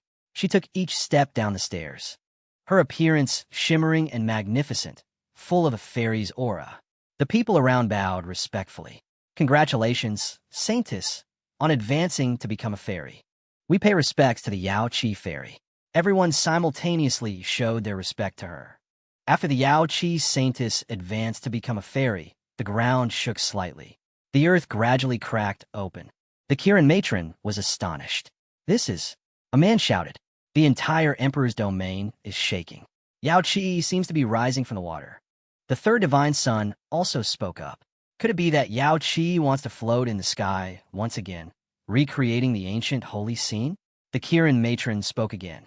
The saintess became a fairy, and it actually caused Yao Qi to change? The shaking lasted for a few minutes, then stopped. Although it only caused Yao Qi to rise slightly, it signified the moment the fairy stepped onto the emperor's path. When the Yao Qi fairy becomes an emperor, that will be the day Yao Qi floats in the sky once more. The Holy Mother closed her eyes and calmly said, A true great emperor is about to descend. The Yaoqi fairy slowly walked step by step toward everyone. The scene became shimmering and mysterious, accompanied by steps that exuded the divine aura of the Yaoqi fairy. Following her, Qin Shu also slowly walked down.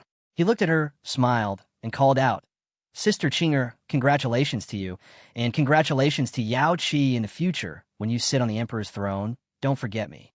He looked at her with a silly expression. The Yao Qi fairy smiled shyly and replied, "18th divine son, you must be joking. Sitting on the emperor's throne has always been extremely difficult, not to mention this special era where there is no emperor in the world." Qin Shu smiled and said, "Sister Qinger, since we shared a bath, are you still going to call me 18th divine son?" She realized something and blurted out, Her cheeks flushed red, and she shyly called out, "Qin Shu big brother." On the other side, seeing the two of them like this, the Kirin Saint Son was furious. He thought to himself, "Hateful.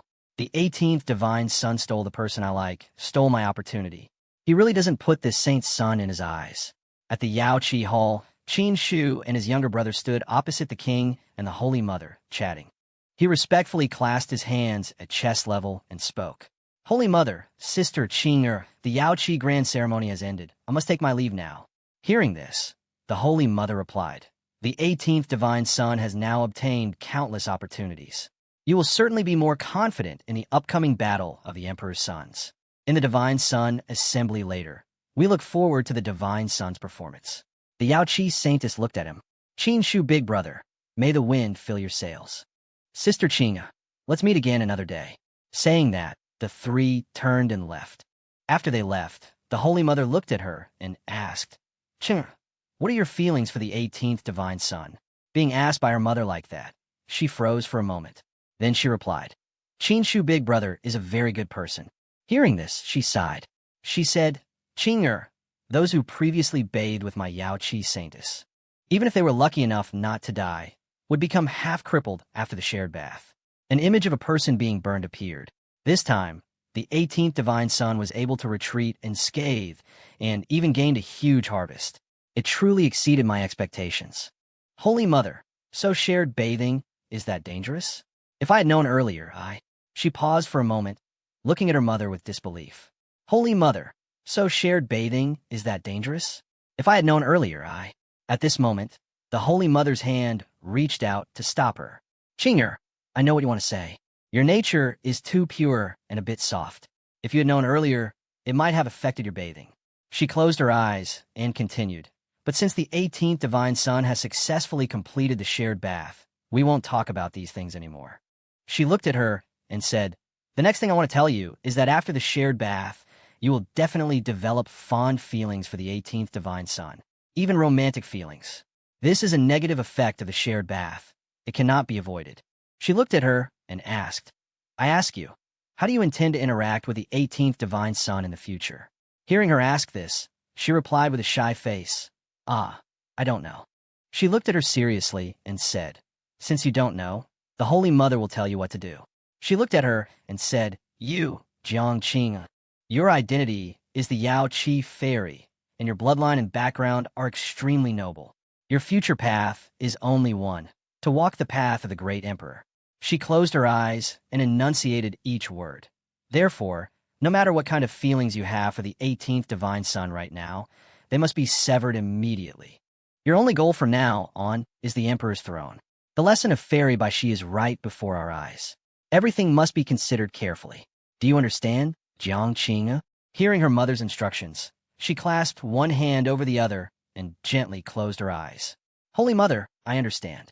Outside Yaoqi, Qin Shu looked at his younger brother. "Where's Bai Zhu? What did she run off to again?" He replied, "She went to eat the holy peaches," saying she would wait for us outside Yaoqi. He walked a few steps ahead. "Then let's go. We'll find Bai Zhu and return together." In a certain forest, a black figure stood motionless. It turned out to be Bai Zhu. She was holding a seed of some fruit in her hand, clearly not enough to eat. Bah! A bit of annoyance rose in Bai Zhu's heart, regretting that she couldn't eat the holy peach that appears only once in 1,000 years. She unconsciously reached up to stroke her hair when suddenly a figure descended from the sky. The Kirin Saint Sun landed heavily on the green grass. his sharp eyes darting around in scrutiny, his mind already boiling with thoughts. The 18th divine son must be coming out soon. This saint's son refuses to accept this. Today, I must teach him a lesson. His gaze quickly stopped on the figure of Baijuju standing in the distance. That girl seems to be the 18th divine son's maid. Her talent must be absolute, making even this saint's son a bit jealous. Why is she here alone? I'll go ask her where the 18th divine son is. As the thought flashed, he approached and called out, "Maidservant girl." Hearing the call, Baijuju turned around to see him standing with arms crossed in an arrogant manner. Where is the 18th divine son right now? She didn't rush to answer, mimicking his crossed arms, and asked nonchalantly, "You're looking for him for something?" He tilted his chin up and replied, "The 18th divine son stole my opportunity today and mocked me." Naturally, this saint's son wants to take action and teach him a lesson. Baijuju acted as if she didn't care, half closing her eyes, waving her hand casually. If your skill isn't up to par, who can you blame? As for your Kirin God clan, close your doors and cultivate. Stop embarrassing yourselves out here. Hearing these sarcastic words, his face darkened, and he gritted his teeth. Little girl, I saw your extraordinary talent, so I was being polite to you. Otherwise, relying on a status like a maidservant, daring to speak to me like that would mean certain death. She maintained her indifferent expression and dropped a sentence, full of useless talk. Her blatant disdain made him so angry he couldn't speak. You. Seeing her turn to leave, he growled, "Fine. Like master, like servant indeed. You, a maid, are even more arrogant than the 18th divine son. However, I won't kill you. Killing someone with talent like yours would be a waste. I'll give you a chance. From now on, leave Shu and follow this saint's son back to the Kirin God clan. It will definitely be better than staying beside that trash 18th divine son." Baijuju looked at him as if looking at a nuisance and shooed him away. So verbose, get lost. Being cursed to his face, he shouted furiously, refusing a toast only to drink a forfeit? Then don't blame me for taking action to capture you. As soon as he finished speaking, he rushed forward to attack. However, Baijuju didn't flinch at all. In her hand, a fan appeared out of nowhere, waving a powerful stroke. A blast of force suddenly struck, forcing the Kirin saint's son to retreat several steps, exclaiming in shock. What? The blow pushed him back, leaving a bare patch of ground behind him. He gritted his teeth, his eyes becoming serious. You are indeed not simple. She gently tapped the fan against her palm, the corner of her mouth lifting. You can try, see if this old lady will cripple you or not. He stared at her, a thought of possession flashing through his mind. With such good skills, serving as a maid for that piece of trash, the 18th divine son, is a waste. Looking as if he didn't want to miss out on a good item, he declared, "This saint's son must have you today." His eyes turned hideous as he looked at her. Seeing that appearance, Baijuju actually felt a bit provoked and gave a sneer. The Kirin saint's son put all his strength into his fist, launching a heaven-shaking punch toward her. She used her bare hand to gently block it, dodging to the side, the fan in her hand also dropping with the momentum. Looking down on this saint's son? Then don't blame this saint's son for using full force. He roared, unleashing the divine ability of the Kirin clan, Kirin Roar. A violent force blew everything toward her. Baijuju raised her hand, trying to block the terrifying energy that was rushing in. Seizing the opportunity, he dashed forward, shouting as he ran, "You can't escape this saint's son." Heart-grabbing claw. His hand turned into a sharp claw, snatching straight at Baijuju. His attack caused her veil to fall off. In that moment, he suddenly froze, shocked to the extreme. What the? Losing the veil, Baijuju's true appearance was revealed, her eyes now filled with fiery rage. The Kirin saint's son stood dead still on the spot, extreme shock making him only able to stammer a few words. You are. He stood like a statue, his mind blank. How is this possible? Why is she here? In a fit of anger, Baijuju flew up, raising the fan high, her eyes spitting fire as she aimed straight at him. A full-force blow struck down, the hit sending him flying dozens of meters away before smashing heavily onto the ground. He scrambled to crawl up, his body falling apart, coughing violently a few times. Cough, cough. She looked at him with a gaze full of disgust. The Kirin saint's son hurriedly knelt on one knee, his attitude respectful to the extreme. Saint son of the Kirin God clan, pays respects. She didn't say a word, swinging the fan to smack him straight on the head, the blow knocking him face first into the ground. She scolded furiously, "You blew away my veil. I'll beat you to death." Hearing this, the Kirin Saint's son became even more terrified, hurriedly prostrating on the ground to admit his fault. It is my fault." His face was pale, sweat pouring down like rain, stammering as he asked, Why are you here?" She didn't reply, just swung the fan to slap his cheek hard, sending him flying another few meters. She roared in anger, "Are you and I very close?" Beaten until his head had several bumps, he hurriedly waved his hands frantically. "No, not close." She glared at him. "Not close? Then why don't you get lost? Waiting for me to beat you to death." He replied, trembling, "Yes, I'm leaving right now." Saying that, he immediately turned into a streak of light and flew away. From a distance, Qin Shu and Goen Sheng arrived just in time. He looked at the figure that had just left and asked, "Who was that just now?" Looking at the back, he resembles the Kirin Saint's son a bit. Bai Zhuju had not yet calmed her anger, replying, "It was him. He forced me to return to the Kirin God clan, annoying me to death. I beat him up and he ran away." Hearing that, Qin Shu gave a thumbs up, laughing in praise. "Well done. This Kirin Saint's son's character has issues. If we meet him later, beat him for me." Goen Sheng spoke up at this moment. "Divine Son, in recent years, the God Clan has been very active in the Myriad Realms continent. Many of the God Clan's nests have been opened successively. Rumor has it that it is also to fight for the Great Emperor's destiny. This is a force that is not small at all. Moreover, the people of the God Clan believe they are born noble, so they have always looked down on cultivators of other clans. These people seek revenge for the smallest grievance. It is best to be a little cautious." Qin Shu reached up to stroke his chin, pondering. The strength of the God Clan is indeed not to be underestimated.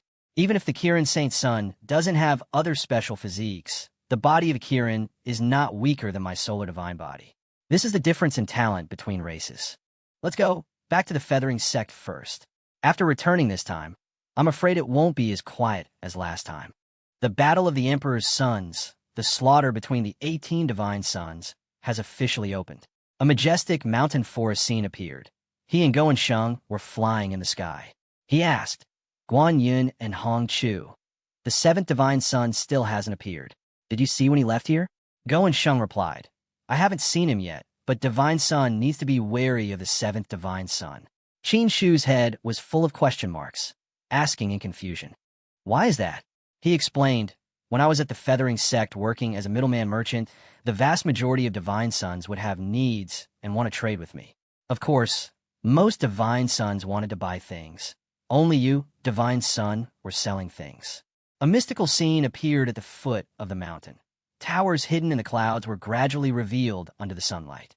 The three of them had arrived.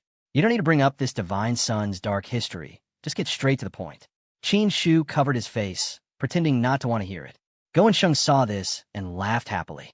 He continued, "This seventh divine son is very strange.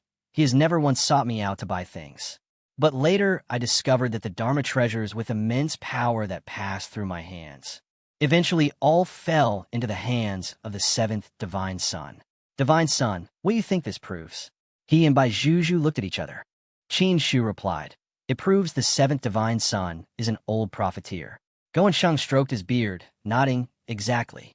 The good stuff ended up in the hands of the seventh divine son. If the divine son didn't have me working for the seventh divine son, then it could be items that other divine sons bought through various causes. Regardless of how, it proves the seventh divine son's capability is immense, standing behind the scenes manipulating everything." Qin Shu thought seriously, then replied, "I understand. This time, the death of the 11th divine son was related to me. But in the end, it was the seventh divine son who killed him with his own hands. This person is low-key and vicious, truly someone who does big things. If there's a chance, we must deal with him first." The three continued flying forward. Suddenly, Bai Zhuju seemed to see something. She was startled. She looked at the two of them, pointing in a direction. "You guys look over there quickly." Qin Shu stopped upon hearing her call. Below, a huge fire was burning, consuming thatched houses. The fire spread quickly, swallowing an entire house. He looked at the desolate scene and said, "The fire is too big. Let's go over there and check it out." All three immediately flew toward the village. He landed gently on the ground. The entire village had been completely burned down. The three stood motionless, observing the tragic scene. He said in a gritty voice, "Who did this?" At this moment, Juju discovered something. She pointed to a spot and shouted, "Quick, look here." On the ground, shriveled corpses were lying scattered. Go and Sheng also seemed to realize, exclaiming, "This is—" The withered corpses were smoldering. Qin Shu turned to ask him, "Old Go, what is this about?" He replied, "These four people seem to have been sucked dry by something. It's too cruel." Suddenly, a frantic scream rang out from afar. "Ah, save me." Two men were running frantically towards them, looking extremely panicked. "Save us." He saw that behind them, something extremely terrifying was chasing them. Its whole body was bright red. A massive red monster was hunting the two men. They ran while screaming in despair. "Don't! It's here!" Their faces were purple with fear. The monster reached its claws toward the two, leaving only miserable screams. The blood of both was drained in just a few seconds. The three, standing there watching, couldn't help but shiver. What the hell is this thing? After sucking the two men dry, the monster seemed to have detected the existence of the three. Its mouth opened wide. Qin Shu hurriedly shouted, "Not good, retreat quickly." The three immediately turned and ran. Go and Sheng, due to his chubby body, fell behind.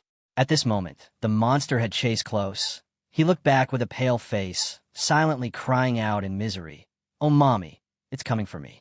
He immediately threw out a treasure, the 3 essence copper. He ran while looking back, then discovered in shock.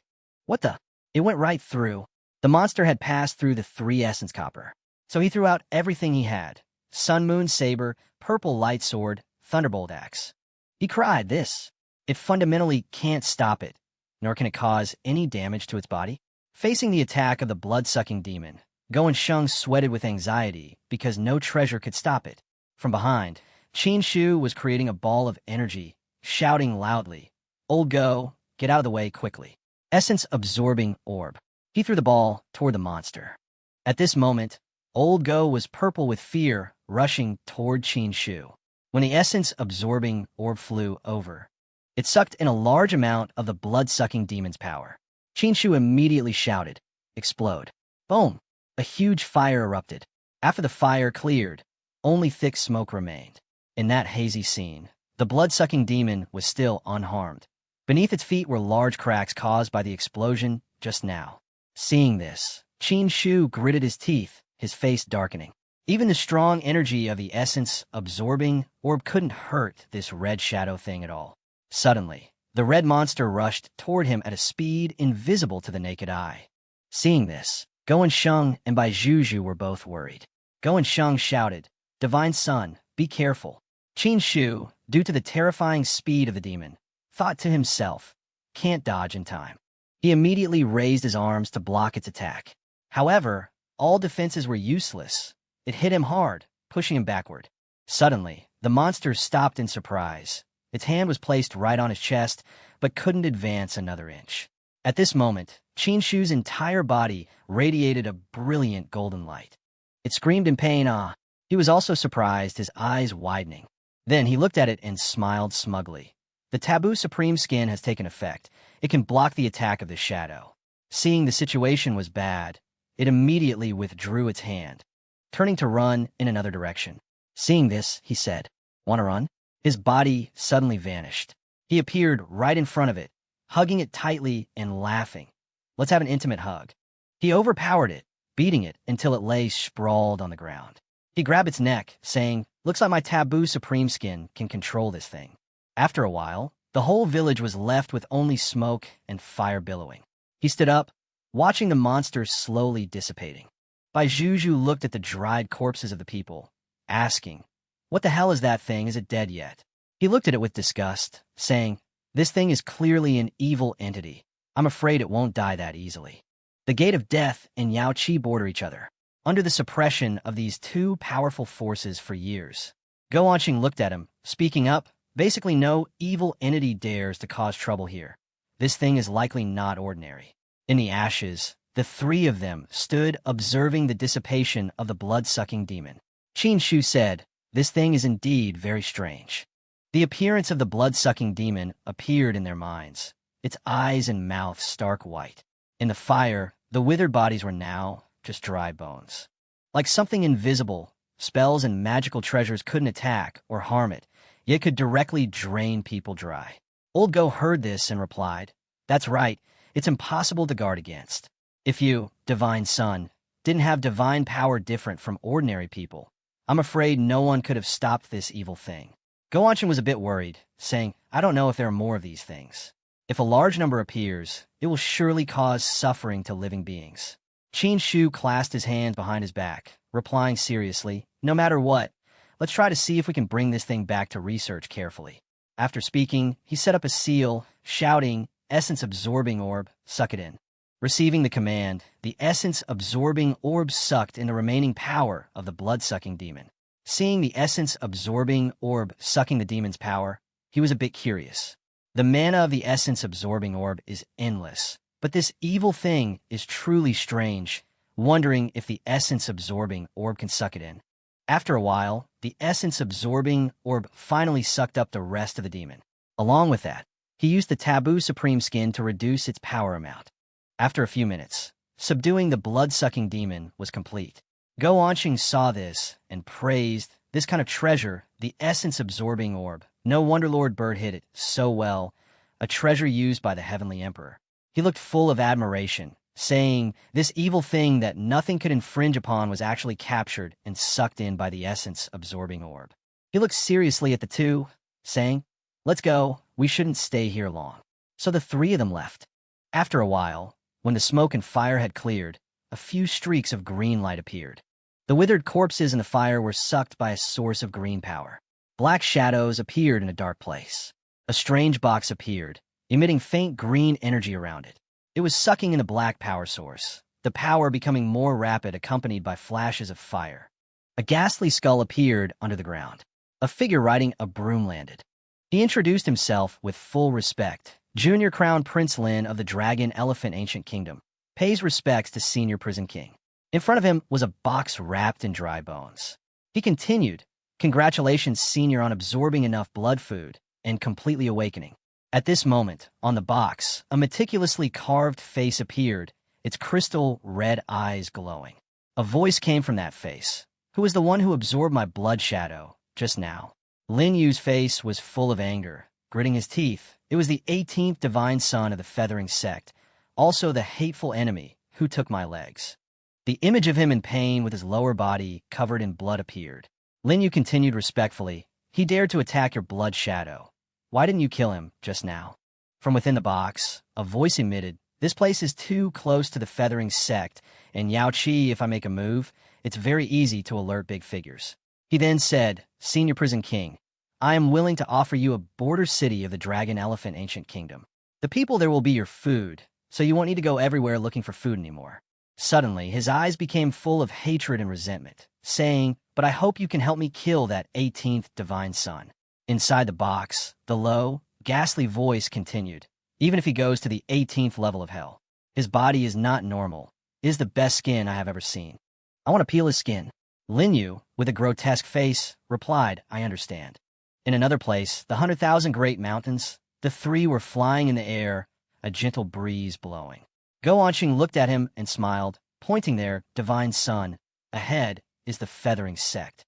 Suddenly, a voice rang out, "18th divine son Qin Shu, return to the floating island immediately." He listened to the announcement with full seriousness. Then he respectfully replied, "Understood." Goanchin, seeing him like that, asked, "What's wrong, divine son?" "Ancestor Yang Ming sent me a message, ordering me to return immediately. Something major must have happened. Otherwise, with the ancestor's cultivation and personality, he probably wouldn't say a word even in hundreds of years of seclusion." At the Yangtze floating island, the scene showed a finely carved pillar. In the middle of the pillar was a large gap running from near the base to the top, with a fireball constantly moving in the center. In a room, Ancestor Yang Ming was sitting on a lotus flower hovering in midair. In the middle of the room, he knelt respectfully to him. He looked at him respectfully. Qin Shu pays respects to the ancestor. Ancestor Yang Ming saw he had returned and said, "Qin Shu, how is your recent cultivation?" Hearing the question, he replied confidently, reporting to the ancestor, "I have trained to the 9th realm." Hearing that, He opened his eyes, slowly looking at him. The ninth realm already?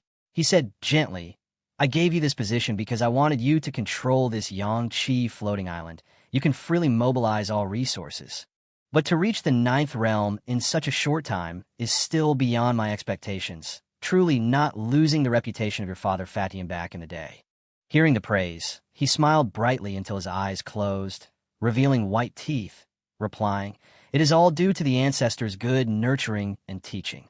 Hearing him flatter, the ancestor said, However, this flattering personality of yours is completely different from your father. Hearing him say that, his smile became stiff. The various divine sons in this feathering sect, their cultivation is mostly at the magic realm. Those with high cultivation have the ability to break through the realm of the soul. Before, you wasted too much time. Now, the younger generation is formidable, awakening the postnatal divine physique, truly having talent surpassing others. Now you're only 1 or 2 realms behind them. You must participate in the struggle between disciples. It's not considered too late. For the upcoming Divine Son Assembly, you need to prepare well. Hearing that, he raised his hand, looking at him and replying, Ancestor, did you call me here today because of the Divine Son Assembly? Hearing him ask, the ancestor replied, No. In the struggle between disciples, the 18 Divine Sons all strive their hardest. In the end, whoever can become the sole disciple of this feathering sect. Outsiders cannot interfere. One can only rely on oneself. This has been the rule since ancient times. Today I called you here to talk to you about your father, Qin Fatian. He looked at him in surprise. My father? He remembered the image of this father, thinking to himself, after transmigrating here, I've heard about this father of mine many times, yet I haven't met him even once. The ancestor said, Your father Qin Fatian, if calculated, can be considered half a disciple of mine, with unparalleled aptitude. Your father was truly unparalleled. The most monstrous genius of this era. Hard to find a second one in 10,000 years.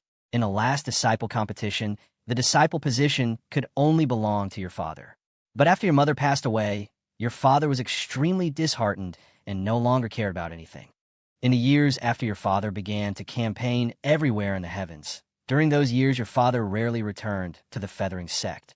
However, in those wars in the heavens, your father truly created a resounding reputation. At this moment, his voice became more serious. However, these things are not the main point. What I'm telling you today is something else. First, let's talk about your mother's death. Hearing that, he asked, Why did my mother die? In his memory, the original owner's memories were incomplete, mostly scattered fragments, but there were very clear memories regarding his mother. The image of his mother, holding the original owner to sleep appeared. In the memories, the original owner's mother was very gentle and kind, loving the male lead immensely, but due to a weak body, eventually illness spread, and she could only take medicine to survive day by day. Once when the original owner was very small, suddenly one day his mother left. After returning, she brought back a medicinal pill. When a male lead was 16 years old, he ate it, and the memories appeared bit by bit. After giving that pill to the male lead, his mother passed away. That was an extremely sorrowful memory. Even I could feel the pain the original owner suffered at that time. The ancestor spoke up at this moment. As for why your mother died, this matter is very complicated. I'm not clear. Later you could try asking your father. But, how do you feel about yourself? He pointed at himself, asking, How am I? What do you mean, ancestor? Since childhood, my cultivation aptitude has always been mediocre. Being a divine son of the feathering sect, being mocked by others called trash, suffering the humiliation of the feathering sect. What do you think about these things? He looked angry, fuming when hearing the old man recount the things he encountered when he was young, and replied, Of course I'm not convinced, but before I was a mortal with flesh eyes, it was true that my aptitude couldn't compare to others. Then he sighed. The original owner had poor aptitude since childhood. This was as clear as day. If he hadn't met the system, perhaps he would still just be a useless person now. The old man looked at him sternly, saying, Then let me tell you, your initial aptitude was extremely high, comparable to a great emperor. Even if you have now comprehended the postnatal solar divine physique, it is still far from the you of the past. Not even January 10th th. He was astonished. Not even 1 out of 10 th. He was so surprised he shouted, What? The old man recounted, Your mother came from the Luo family of the primordial era, the peak family of the primordial era, possessing the congenital Tao fetus physique. And your father was a person born with a mixed physique. And you yourself were full of luck. The year your mother was pregnant with you, your mother experienced morning sickness right when the sacred body phenomenon occurred. This attracted attention from everywhere, believing that as soon as you were born, you would very likely be a hybrid sacred body between both congenital physiques that hasn't been seen in 1,000 years. This kind of transcendent physique, upon birth, would directly transform into a saint. How could it be that you are ordinary? The old man looked at him seriously and with confusion as to how the matter of him being ordinary could happen. He looked at him, asking, "Are you sure you are a useless person?" "Not at all. On the contrary, if nothing unexpected happened, you would have become a genius like your father." He looked at him, his eyes seeming to hold many questions needing answers. Filled with suspicion, he asked, "Ancestor, why has no one ever told me about this matter before?" "Because back when your mother was pregnant with you, she was afraid something would happen to you. So she kept it hidden from outsiders. Only powerful figures with influence knew about it." The old man stroked his beard and said, "Though in the end, something happened to you anyway." He looked at the old man and asked, "Ancestor, what exactly is the secret behind this? Why did my mother die?" "When your mother was pregnant, she was plotted against. At that time, you were already a stillborn fetus. You shouldn't have been able to be born, but your mother sacrificed herself, risking her life and using all her talent and cultivation to personally destroy the innate Tao fetus just to keep you alive. Finally, you were born smoothly, but you had to live as a mortal." He looked at the old man, eyes full of hatred, and asked, "Who did it?" The old man shook his head and replied softly, "I don't know, and knowing would be useless. To be able to do this silently, it must have been a high-level sect ancestor figure. Let alone you, even your father right now might not have the ability to fight against such a person." "Then what about the pill my mother gave me when I was 16? That pill was called the heaven-mending pill. Your mother paid a huge price to exchange for that pill for you." Qin Shu was shocked, his pupils constricting. Although you were born safely, the fetus had been heavily corroded by dark energy back then, destined to die young, unable to live past the age of 16. That is why your mother risked her life to get you that heaven-mending pill, so you could continue to live. Hearing this amount of information, a look of heartache appeared in his eyes. The image of his father fighting desperately appeared. Ancestor Yang Ming stroked his beard and continued, "However, even so, your fate of dying young hasn't completely changed. Maybe at 20, maybe at 30, your lifespan will suddenly end. This is the reason why your father has to fight those wars in the heavens." He looked at the old man and asked, "The true undying medicine? Is the undying medicine of this Yang Qi floating island not real?" The old man replied, "Of course it is real, but it is merely the shadow of the true one. Or rather, the shadow of the true undying medicine. Its effects and functions cannot compare to the peak effects of the true undying medicine. However, it is still an object with extraordinary effects. Much better than the peaches of immortality you obtained at Yaoqi, the purpose of the shadow of the undying medicine is to easily sense the aura of the true undying medicine. Whenever that undying medicine is born, its location can be quickly determined. The true undying medicine is like a great emperor. Although it lacks spirit and wisdom, it has the power to shake heaven and earth. But the true undying medicine is just like a great emperor. It won't be born easily. So this shadow of the undying medicine is the best medicine in this world."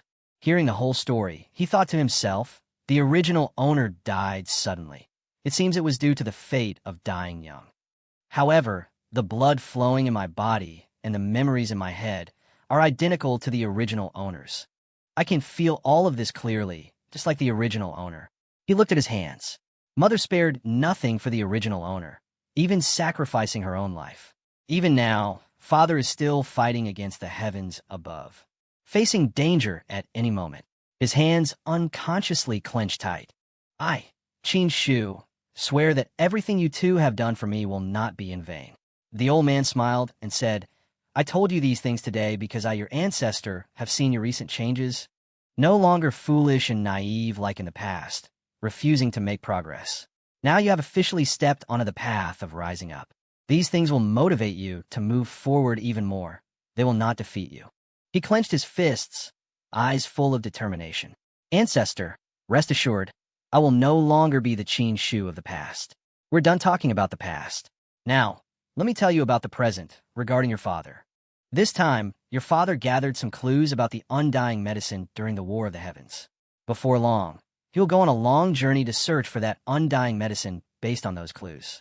Originally, your father did not plan to return to the Feathering Sect, but because of your exceptionally outstanding performance recently, he decided to return to the Feathering Sect for a visit. You should get ready. His eyes widened in confusion as he asked, "Get ready? Ancestor, what do you want me to prepare?" The old man looked at him and replied, "You will know when the time comes. That is all for today. All the words I've said over hundreds of years don't equal what I've said today." He bowed respectfully. "Farewell, ancestor." Suddenly, the old man remembered something. "All right, watch over your little demoness carefully. Although Yangtze Floating Island is rich in produce, with countless treasures from heaven and earth, cannot match her appetite." The old man said angrily, "If you let her keep eating like this, sooner or later, this island will be eaten clean by her." He replied helplessly, "Yes, sir. Yangtze Floating Island, Feathering Sect." He and Bai Juju were in the room. At this moment, he was meditating. Above his head, the essence-absorbing orb was releasing the blood-sucking ghost it had absorbed. Roar, roar. The ghost struggled and screamed within the confinement of the essence-absorbing orb. He looked at it. Then a drop of water appeared in his hand. He looked at it and said, "I obtained a lucky chance at Yao, Qi, and cultivated this kind of divine soul seed." The seed hovered in midair. Now the divine soul is released to probe this blood shadow. It feels like this blood shadow is like a mass of mental energy. Bai Juju was munching on food, looked at it, and said, "Why release such a disgusting thing? It affects my appetite." He looked at her and said, "Big sister, I am doing serious business here. Can you stop thinking only about eating, okay?" He gestured his hand towards her. "Besides, eat a little less. Ancestor Yang Ming already said it. Don't go eating the whole island clean. What could be more important than eating?" He observed the blood-sucking ghost seriously. Mental energy is the most mysterious. Where exactly does this blood shadow come from? Cultivators transmit their divine souls to spirits, but that is just the beginning. The growth of a divine soul is extremely arduous and difficult, requiring a massive amount of mental energy. That is why the ancient great emperors couldn't find enough mental energy. In the end, most of them transmitted it back into themselves. Very few could become great emperors. Bai Juju looked at him and said, "Stop looking. Why don't you just eat this blood shadow?" He pointed at his mouth, opening it wide, and said, "Eat it? You want me to eat such a disgusting thing?" She replied, "If you eat it, maybe it can even increase the growth of your divine soul. You never know. What you say seems to make sense. How do I eat it?" She didn't care and said, "I don't know. Figure it out yourself." "Fine." At this moment, his divine soul radiated power, sucking at the blood-sucking ghost. He directed his divine soul towards the blood-sucking ghost. "Then let me try." At this moment, when the divine soul touched the layer blocking the red ghost, the ghost reached out towards the divine soul and roared, "Ugh." When the red ghost touched the divine soul, a large amount of power radiated out. It caused the red ghost to grit its teeth in pain, and he also felt uncomfortable. It was in so much pain that it retracted its hand. He was also in such pain that he fell backward and cried out, "Ugh, ugh." Bai Juju saw that something was wrong and panicked a little. "Ugh." He held his head and sat up, looking towards the divine soul colliding with the red ghost. My divine soul contacted this blood shadow, and both were injured extremely painfully. It seems they don't fuse very easily. He then cast a spell to recall the divine soul. Return. The divine soul returned to his hand. No wonder it's so hard for a divine soul to grow. Finding mental power is already hard, but absorbing that power into the body is even harder. Because mental energy is incompatible with other things, naturally it cannot be absorbed. Relying on devouring the mental energy of other things to upgrade the divine soul is hardly possible. Suddenly, the door burst open, and Go Anqing walked in, shouting loudly, "Divine Son, Divine Son." He held a piece of paper in his hand and pointed at it. "The 14th Divine Son has sent a challenge letter." "A challenge?" He looked at him. "Last time, I took the Divine Sun mirror from Chue Ba. Does this guy still dare to challenge me?" Go Anqing recounted worriedly. This 14th Divine Sun, compared to other Divine Suns, originally had mediocre cultivation talent. But recently, he had a fortuitous encounter. Not only did he break through from the martial realm to the law realm, but thanks to the Chu family's influence, he skyrocketed in cultivation to the 5th stage, leaving the Divine Son far behind. The old man concluded anxiously, "Divine Son, you still shouldn't go." Contrary to the old servant's tense expression, the young man just rubbed his chin slightly, his expression unflinching, and asked calmly, "Where is the challenge?" The old servant hurriedly replied, "The battle pavilion at Old Song Mountain, Feathering Sect." The young man muttered the name, feeling it was somewhat familiar. Seeing this, the old servant explained, "The battle pavilion is a special place that only opens when there is a challenge between disciples. The interval between openings can be up to several hundred years, and each time it is drenched in the fresh blood of the Divine Sons. This place is the graveyard of countless geniuses because every battle is a matter of life and death." Chu Weiba's intention is all too clear. He not only wants to take back the Divine Sun mirror, but also wants to take your life right there. Go Onqing's face turned pale with worry. The old man suggested respectfully, "Let me refuse for you." The young man pondered for a moment upon hearing this, but before he could decide, a mechanical sound rang in his head. "Ding, time for mission. Go to the battle pavilion at Old Song Mountain, Feathering Sect." His appearance at this moment was full of confusion, the corners of his mouth twitching, speechless. Noon at the Feathering Sect, the sky was clear. The young man touched his chin in thought, then turned to ask the old servant, "What happens if I refuse the challenge?" According to the rules of the battle pavilion, if you refuse, you will never be allowed to enter again in this lifetime. The old man explained that inside the battle pavilion lay the insights of the Emperor's sons throughout history. Only the victor has the qualification to comprehend them, but the price to pay could be failure, or even your life. The old man advised, "You have already obtained the Divine Sun mirror from the 14th Divine Sun. Challenging him again brings no benefit. There is no need to take the risk." Hearing this, the young man smiled gently. Since it was so, this Divine Sun accepted his challenge. Go Onqing was stunned, his eyes wide as if about to pop out, stammering, "Divine Sun." The young man reassured him with confidence, "It's fine. I never do anything I'm not certain of. Just watch." He turned and walked away, thinking to himself that if he refused, the temporary mission would fail. He frowned slightly at this issue. First, just enter the battle pavilion, complete the task, then figure it out. At this moment, at the entrance of the Feathering Sect's battle pavilion, people had gathered as thick as ants, leaving a path in the middle.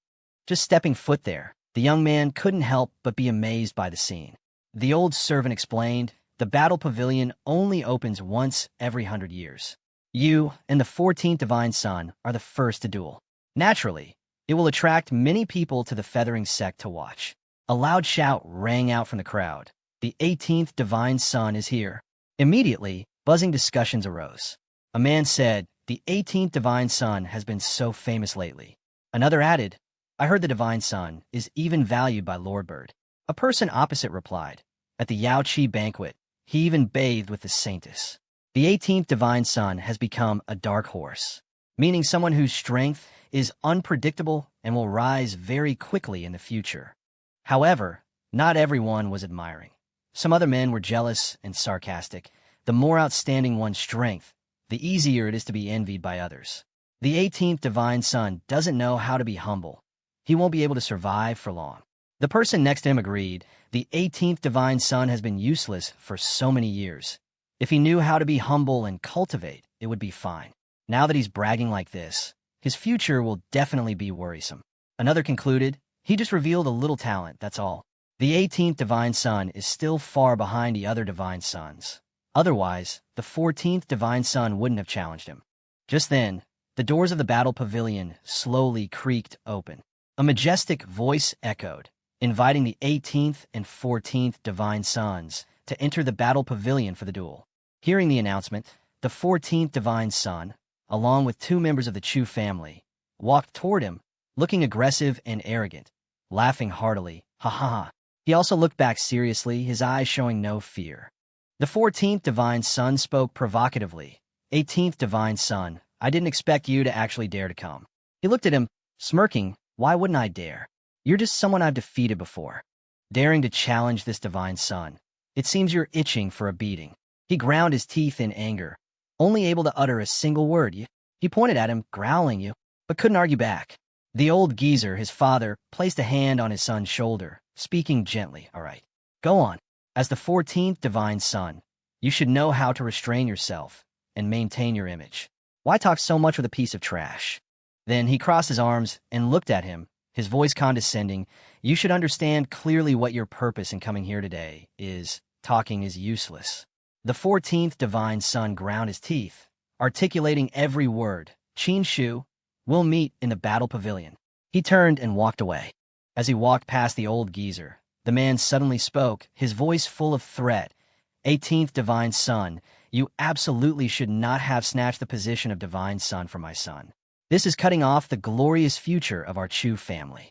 Regarding today's events, if you must blame someone, blame yourself for overestimating your abilities. He spoke with a smirk. He didn't bother looking, resting his hands on his hips, responding heroically. The glorious future of the Chu family? You damn old man, relying on that son of yours to walk a glorious path? You're overthinking it. Hearing this, the old man scolded angrily. You still dare to call me a damn old man? He turned completely around, facing him directly. Old geezer, so what if I call you a damn old man? Relying only on yourself? Are you worthy of looking down on this divine son? The old man was furious, stomping his foot hard on the ground and shouting at him, You audacious brat. Suddenly, a masked figure appeared, voice cold as ice, insolent. Outsiders are not permitted to interfere in the duel of disciples. A terrifying pressure crushed down from the sky, forcing everyone, including the old geezer, to kneel on the ground. He looked up, gritting his teeth to endure the oppressive sensation, muttering, Damn it, it's the gatekeeper of the feathering sect. He looked at the old man's pathetic state, laughing eerily. Humph, kneeling before this divine son so quickly? Don't worry, your son will kneel even faster than you. The old man looked at him in rage, roaring, Fine, a cowardly piece of trash like you acting so arrogant. Today, my son will definitely finish you off beautifully. The gatekeeper ordered, 18th divine son, enter the battle pavilion immediately. He obeyed the order, responding respectfully, understood. The battle pavilion gates slammed shut. The gatekeeper announced to the crowd, in a duel at the battle pavilion, life and death are fated. No one can stop it. No one can disturb or intervene. The battle ends only when one side dies. If one side admits defeat, but the other side insists on continuing to fight, then the battle continues until one person falls. A man in the crowd exclaimed in shock, Duels at the battle pavilion have always been extremely cruel. Even admitting defeat isn't allowed. It seems today one divine son must fall. Inside the battle pavilion, his expression became serious. As soon as he entered, a strong smell of blood assaulted his nose. The floor and walls were covered in dried bloodstains, evidence of life and death battles from many generations past. Bam, the door behind him shut tight. He thought to himself, still no notification of mission completion. Looks like I have to fight a battle. At this moment, at the battle pavilion gate, the gatekeeper announced, A duel between divine sons is a major event for our feathering sect. The battle between disciples decides the fortune of our feathering sect, inviting everyone to stand outside and watch. A golden light appeared, projecting the image from inside the battle pavilion outward. Suddenly, a mysterious man appeared, touching his bald head, looking towards the battle pavilion, then coughing lightly. Standing beneath the reflected image, he shouted, Everyone, today is the first match at the battle pavilion.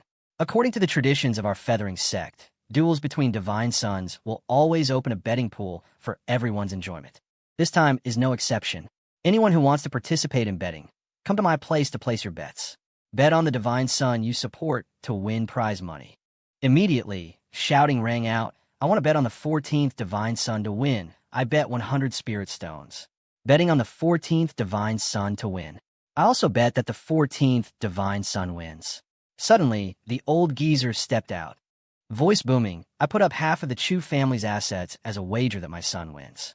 The betting organizer broke into a cold sweat. Everyone, you can't play like this, can you? You are all betting on the 14th divine son. No one is betting on the 18th divine son. How can we bet like this? Several voices mocked. Then that's your problem. Who told you to be the bookmaker? The 18th divine son belongs to the martial realm, while the 14th divine son belongs to the Dharma realm.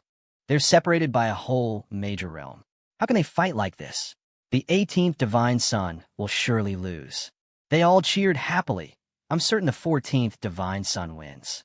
Seeing this, Go Anshin worriedly turned to ask a girl beside him. Miss Bai, do you feel the divine son can win? The girl, while leisurely eating fruit, replied, Qin Shu obtained a not bad opportunity at Yao Qi. He can win. Hearing that, Go Anshin breathed a sigh of relief. Then I'm at ease. Then, he squeezed through the crowd, headed straight for the betting table, pulled out a red bag, and called out, Hey you! The man standing on the platform looked down at the old servant. He declared loudly, I'm Go Anshin. I bet my entire fortune on the 18th divine son. After his declaration, the space fell into silence for a few seconds. Then a male voice spoke up, Isn't this old Go? This guy does business in the feathering sect. I heard many divine sons buy things from him, and the 18th divine son sells things at his place. Old Go felt a bit awkward hearing this. Someone added, I heard recently this guy is close to the 18th divine son. Don't know if he's had a stroke or something. To bet all his money on the 18th divine son. The betting organizer, an old man holding a cane and stroking his beard, asked, Old Go, are you serious? Old Go took a deep breath, replying decisively, Go Anshin does business. When have I ever not been serious?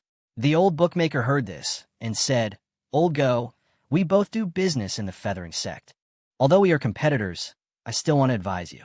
You haven't made money easily these past few years. Don't let the money you worked so hard earn. He looked at Old Go with disdain and continued, Go down the drain. I advise you to consider it further. Go Anshin was firm. No need to think anymore. I trust the 18th divine son. The old bookmaker saw this and didn't advise further. If you still stubbornly refuse to wake up like this, then I, Old Lu, as the bookmaker, shouldn't continue advising you. He shouted loudly, Go Anshin bets his entire assets on the 18th divine son. The betting table is now closed, awaiting the result of the duel between the two divine sons.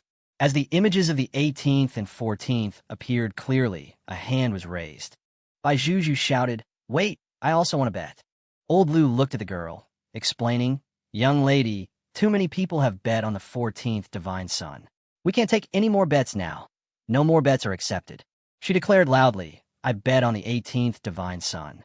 This surprised Old Lu. What? The old man asked again, You also want to bet on the 18th divine son? She pointed to the sky, where a floating island hovered. Do you see that floating island? That whole island. I bet it all on the 18th divine son. This declaration made everyone present drop their jaws. Old Lu asked in astonishment, Young lady, are you joking? The Yangqi floating island was currently floating in midair, silent and shimmering. Old Lu looked at her, his eyes showing some concern.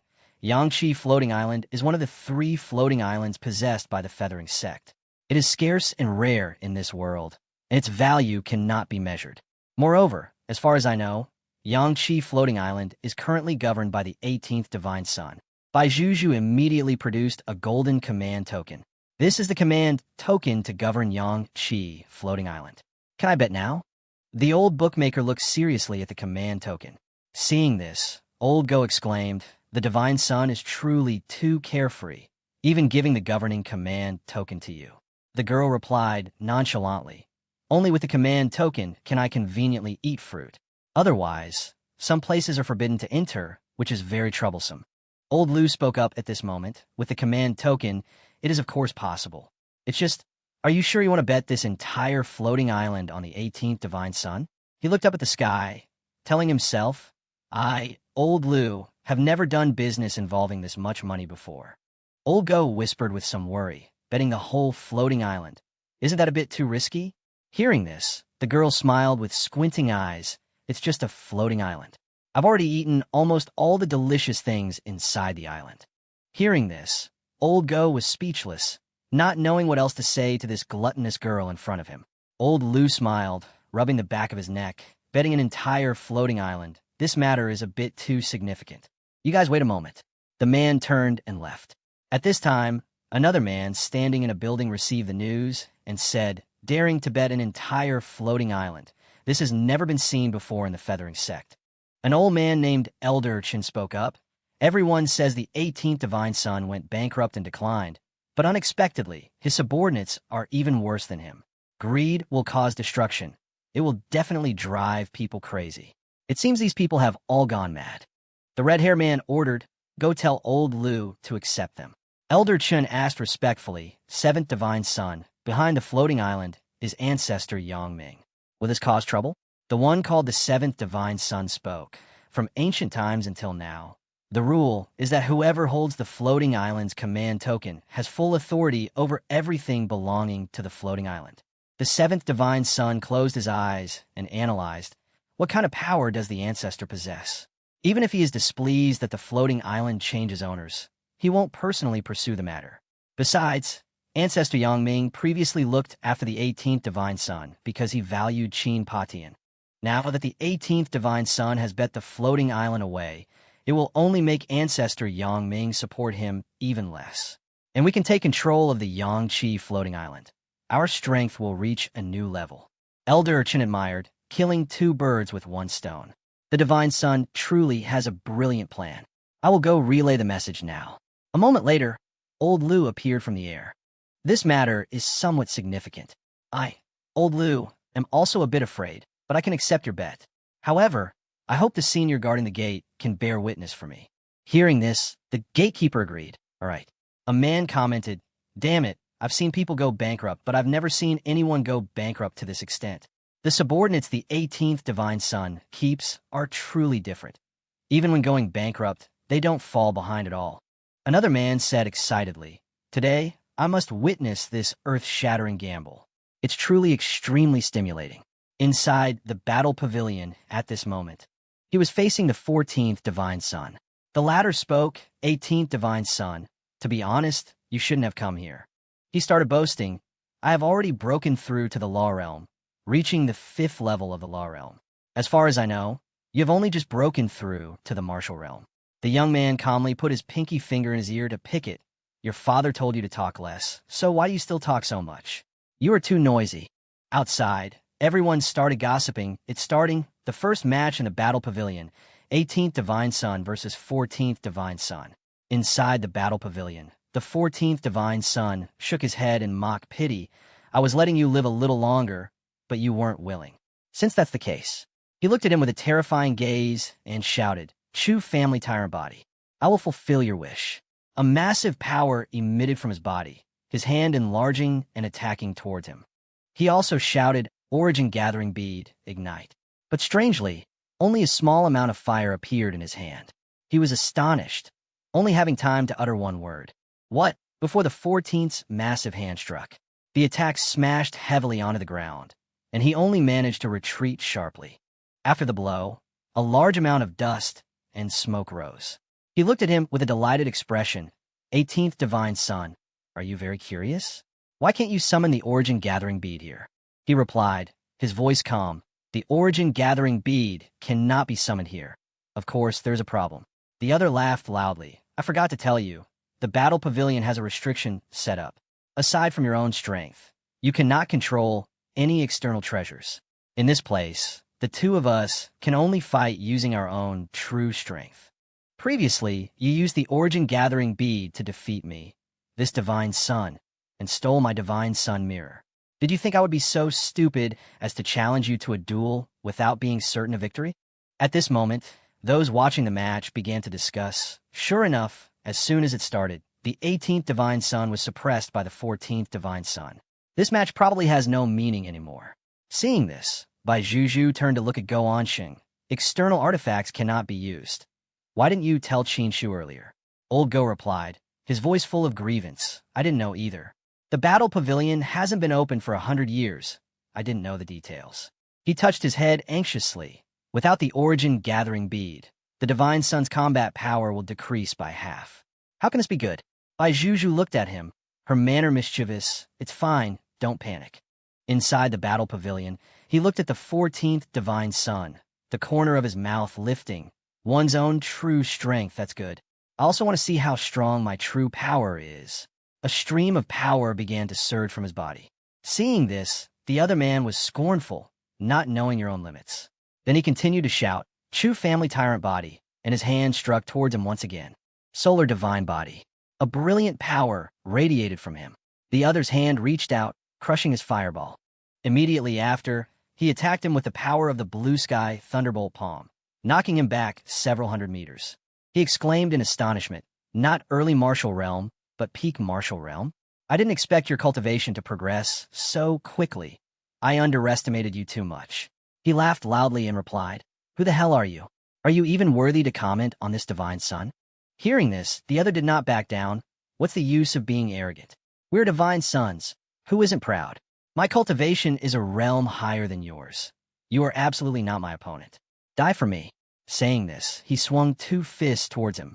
He chuckled lightly. Ha ha. Heavenly dog swallows the moon. From his power, a giant wolf-head phantom flew out, biting hard onto the other's massive hand. He was unexpectedly in pain. What kind of cultivation technique is this? Seizing the opportunity, he pressed the attack, stomping hard on the ground. Flying high and spinning around, shouting loudly, "Dragon elephant prison suppressing art." An elephant head phantom appeared, striking towards the other man, causing the earth and rocks to tremble.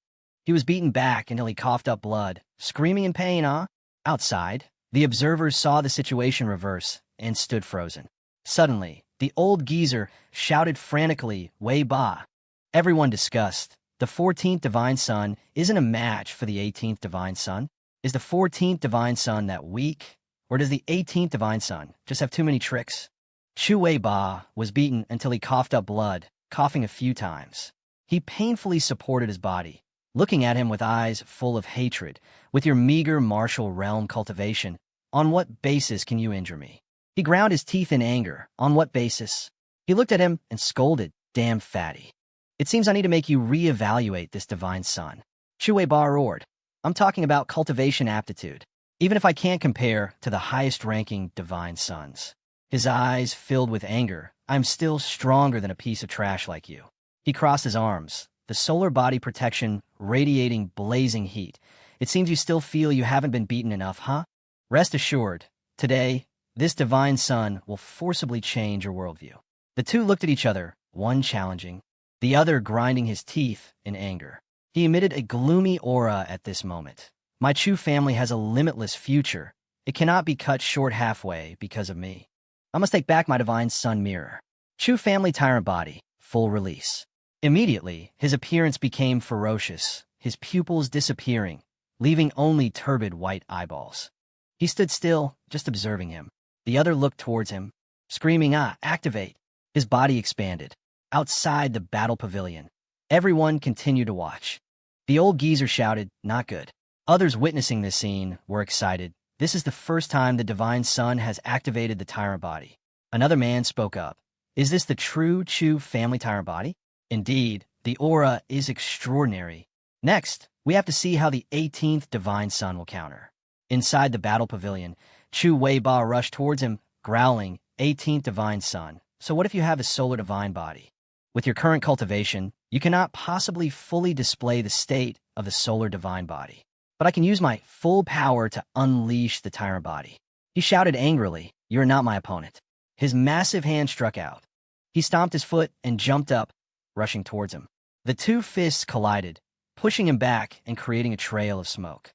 He looked at his fist, laughing triumphantly, "Haha, before my Chu family tyrant body, you are just a worm." He calmly replied, "Too weak." He looked at him provocatively. "If this is the tyrant body, then this divine son truly overestimated you." Provoked, the other scolded, "You still have a glib tongue. Tyrant body suppresses 4 directions." He raised his foot high, then stomped heavily onto the floor. A crack appeared and spread towards him. He immediately flew up, crossing his arms to block that source of attacking power. The image was projected outside the battle pavilion. People watching the match continued to discuss. Although the Chu family tyrant body doesn't have a high rank, when executing the ultimate move, its power is indeed unparalleled. If it goes on like this, sooner or later the 18th divine son will be defeated. Inside the battle pavilion, after that attack, he lightly kicked the ground where it wasn't cracked. Then he stood up and dusted off his clothes, saying provocatively, "Turns out your powerful stuff is just this much. Still just trash." He made a thumbs-down gesture, full of disdain. Seeing this, the other ground his teeth, his eyes red as he shouted, "Damn it, go to hell." He struck towards him once again. 2 fists collided once again. The collision knocked him backward. He roared, not knowing your own limits. Continue. He rushed towards him once again.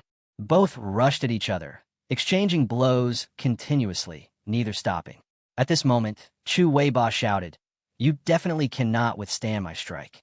He attacked, and he retreated. He mocked.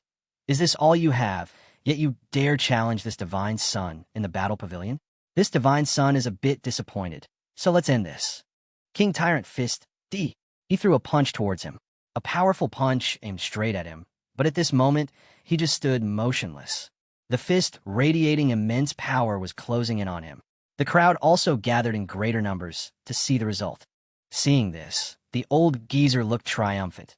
"My son has unleashed his ultimate move. The 18th divine son will surely die." Chu Weiba Sautet D. His hand smashed hard onto the tiled floor. When he lifted his arm, there was nothing beneath it, not a soul. The spectators were somewhat shocked. That punch was so powerful. Is it over? Is the 18th divine son dead? His voice rang out from behind. "Is this your strongest punch?" Hearing that, he was astonished. What? At this moment, he was using both hands to catch Chu Weiba's punch. Smiling provocatively, the spectators were even more astonished. The 18th divine son is fine. He blocked that ultimate move. It's unbelievable. He was shocked. Why is it like this? He smiled and said, "Now it's my turn to attack." Perpetual motion Dantian. He slowly raised his hand. Chu Weiba's face turned ashen, angry, gritting his teeth and forcing out every word. "I don't believe it." He swung his arm again. King Tyrant Fist. He looked at him and said coldly, "You don't know your own limits." He blocked the descending fist with one hand. "Lift it up for me. It's my turn to counterattack." His fist smashed hard into the other's fist. That single blow sent him flying. He used force to dig his feet in to stabilize his body. His eyes so angry they were bloodshot. He tore his clothes, cursing, "Damn it." Chu Weiba looked at him in disbelief. "You took such a powerful attack from me, yet you can still counterattack?" He wiped the sweat away, looked at him and scolded, "Cut the crap. Keep going, this divine son isn't bored yet." He gestured with his hand. "Come here."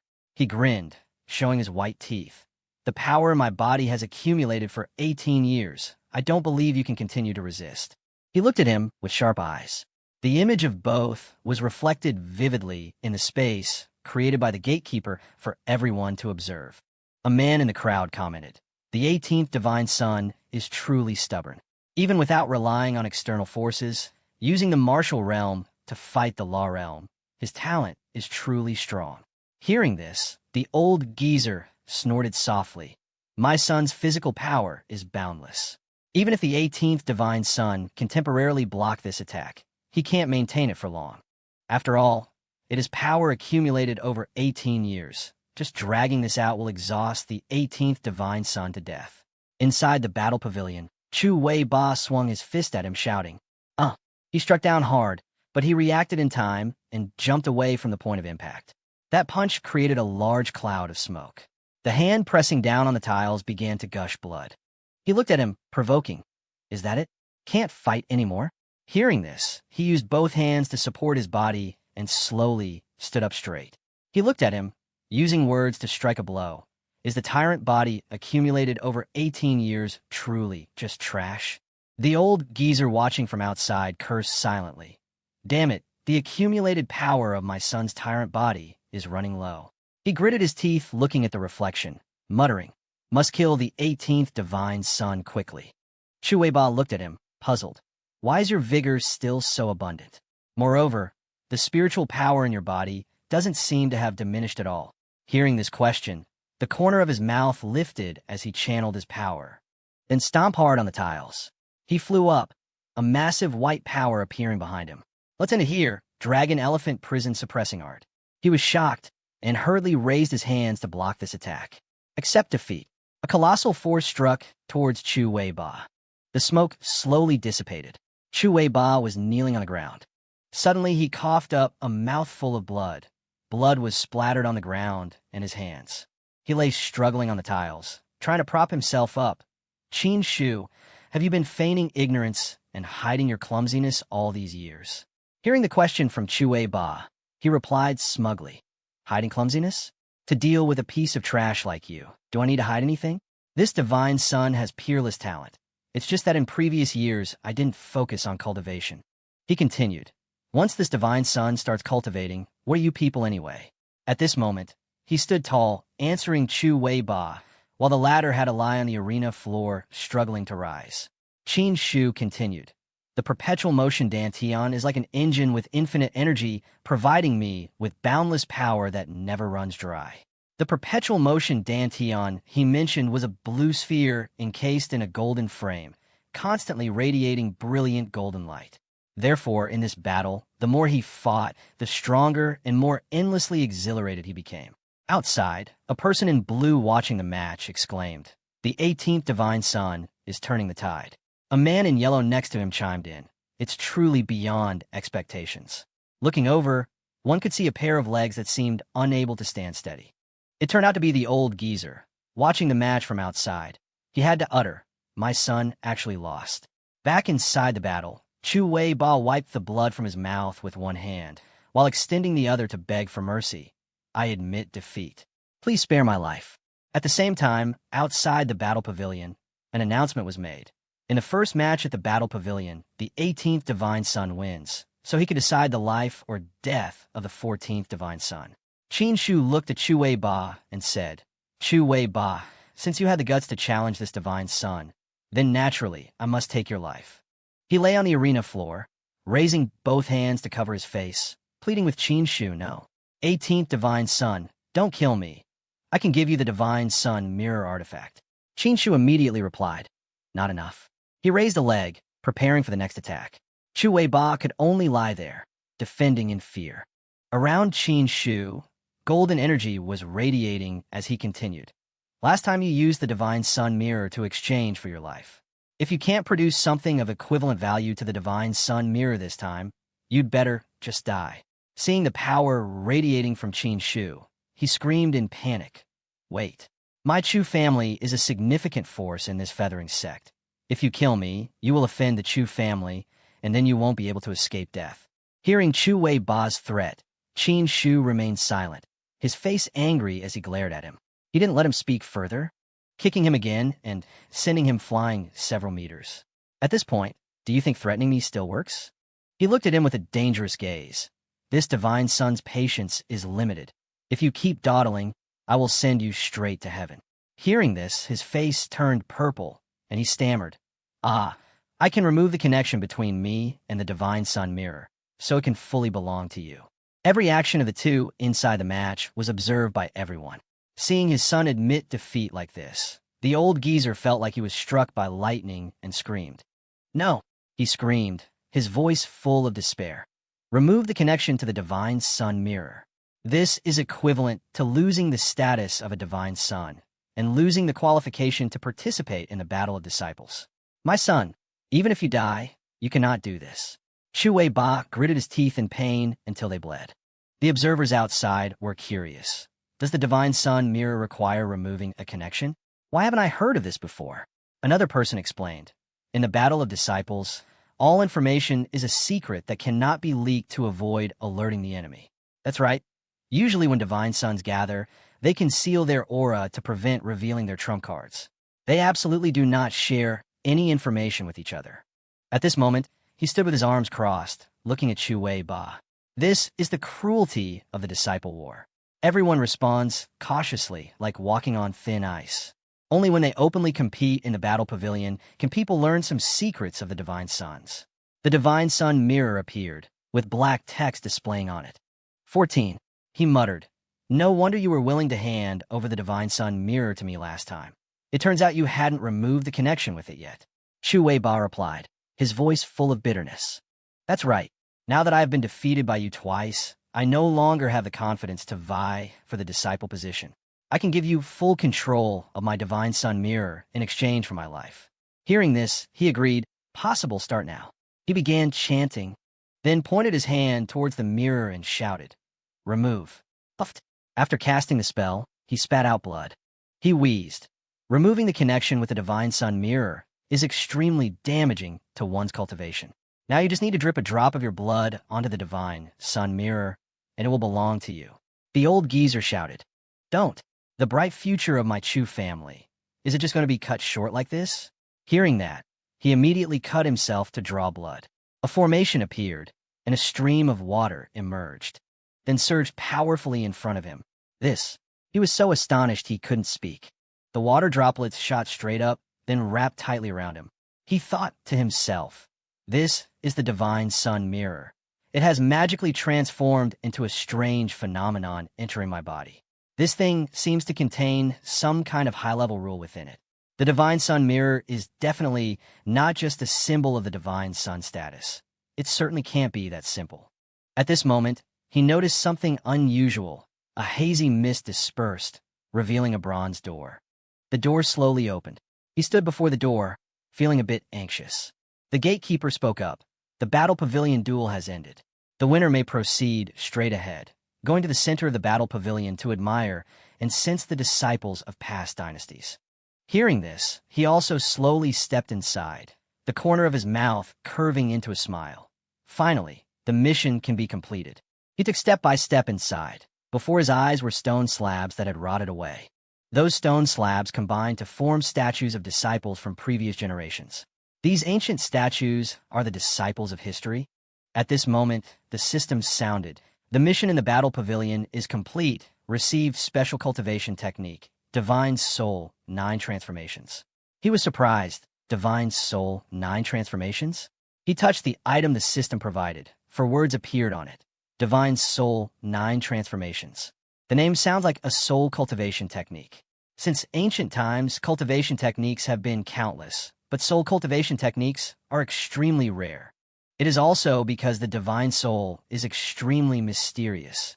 Nourishing it to maturity is incredibly difficult. Therefore, techniques related to the Divine Soul are very scarce. Every move is like a treasure hidden at the bottom of a chest by major lineages and forces. He read the information. Divine Soul, 9 transformations. Devouring souls, transforming day by day.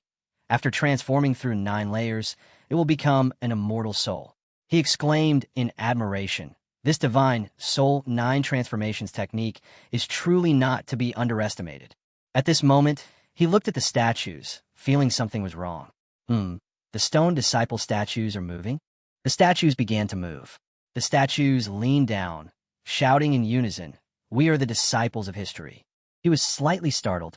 A trace of doubt rose in his heart. He observed the statues, which were full of majesty but also wary. "What is this situation?" One of the stone statues suddenly spoke, the voice echoing an ancient, disciples of past dynasties, bestowing favors upon descendants.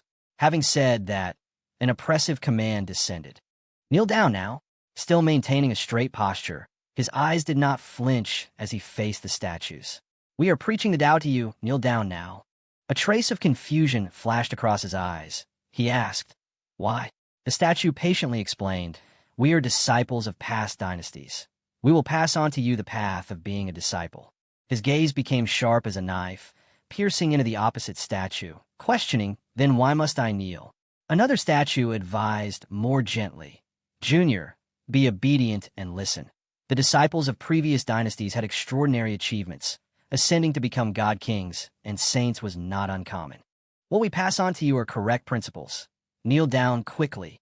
Hearing this, he involuntarily laughed, the laughter carrying a bit of sarcasm. "Haha, correct principles? If they are correct principles, then why has no one been able to become a great emperor?" The feathering sect does not lack big figures with noble titles. But since the last great emperor passed away for the last 100,000 years, no other true great emperor has appeared. An angry voice echoed from the stone statue. "You are insolent. Kneel down. We are disciples. You dare to oppose us?" His face darkened, his voice icy. "Bullshit. I see that you are just some cracked stones. What qualifications do you have to order this divine son to kneel at your feet? If we bestow blessings upon you, and you do not want them, then the feathering sect has no need to keep an ungrateful disciple like you." As soon as the words fell, all the statues rushed towards him, killing intent filling the sky. A stone fist carrying terrifying wind force struck down, accompanied by a roar of demonstration. "Kneel down or else die." "Kneel my ass." He immediately took a stance, preparing to fight. The stone statue's fist got closer and closer. He also did not flinch at all, but rushed straight forward. "Get lost." His punch also carried astonishing power in response. The moment their fists were about to collide, everything suddenly stopped. It seemed time had frozen. The strange scene made him exclaim, "What is this situation?" He stopped, breathing heavily, looking at the statues before him. Huff, huff. The statues slowly returned to their original positions, standing tall and solemn as if nothing had happened. A warm voice rang out from the void, "18th Divine Son, your arrogance is sufficient." He immediately turned his head to look in the direction of the sound. From midair, a figure gradually appeared. The gatekeeper announced, "Pass the battle pavilion test." "You are." To be sure, he looked straight at the man who just appeared, inquiring. The man slowly descended, answering him, "I'm the gatekeeper of the Feathering Sect." The gatekeeper of the Feathering Sect has always been an extremely mysterious existence, who has protected the sect since ancient times. No one knows who he is or what his cultivation level is. It is only known in legends that this is the strongest line of defense of the Feathering Sect. He immediately cupped his hands, bowing respectfully, "Greetings, Senior. No need for formalities. If you have any questions in your heart, just ask." He looked towards the statues, asking, "Senior, are these stone statues really the disciples of the Feathering Sect's eras?" The gatekeeper replied, "Not exactly. Inside the stone statues, there are divine thoughts left behind by disciples throughout the ages. In there, the purpose is to conduct tests on the divine sons." He looked at the old man in confusion, asking back, "A test?" The path of the great emperor is always moving forward, fearing nothing, possessing an invincible belief. Kneel to heaven, kneel to earth, kneel to parents. Other than that, there is no need to kneel before anyone. Even facing another great emperor, one cannot kneel. Otherwise, you lose this bit of unruly resilience. The path of fighting for the great emperor can only end in miserable failure. The path of the great emperor is extremely arduous. Only once in 10,000 years can a great emperor be born. Only by surpassing the confidence of ordinary people 10,000 times over can there be hope to glimpse a corner of the great emperor's path.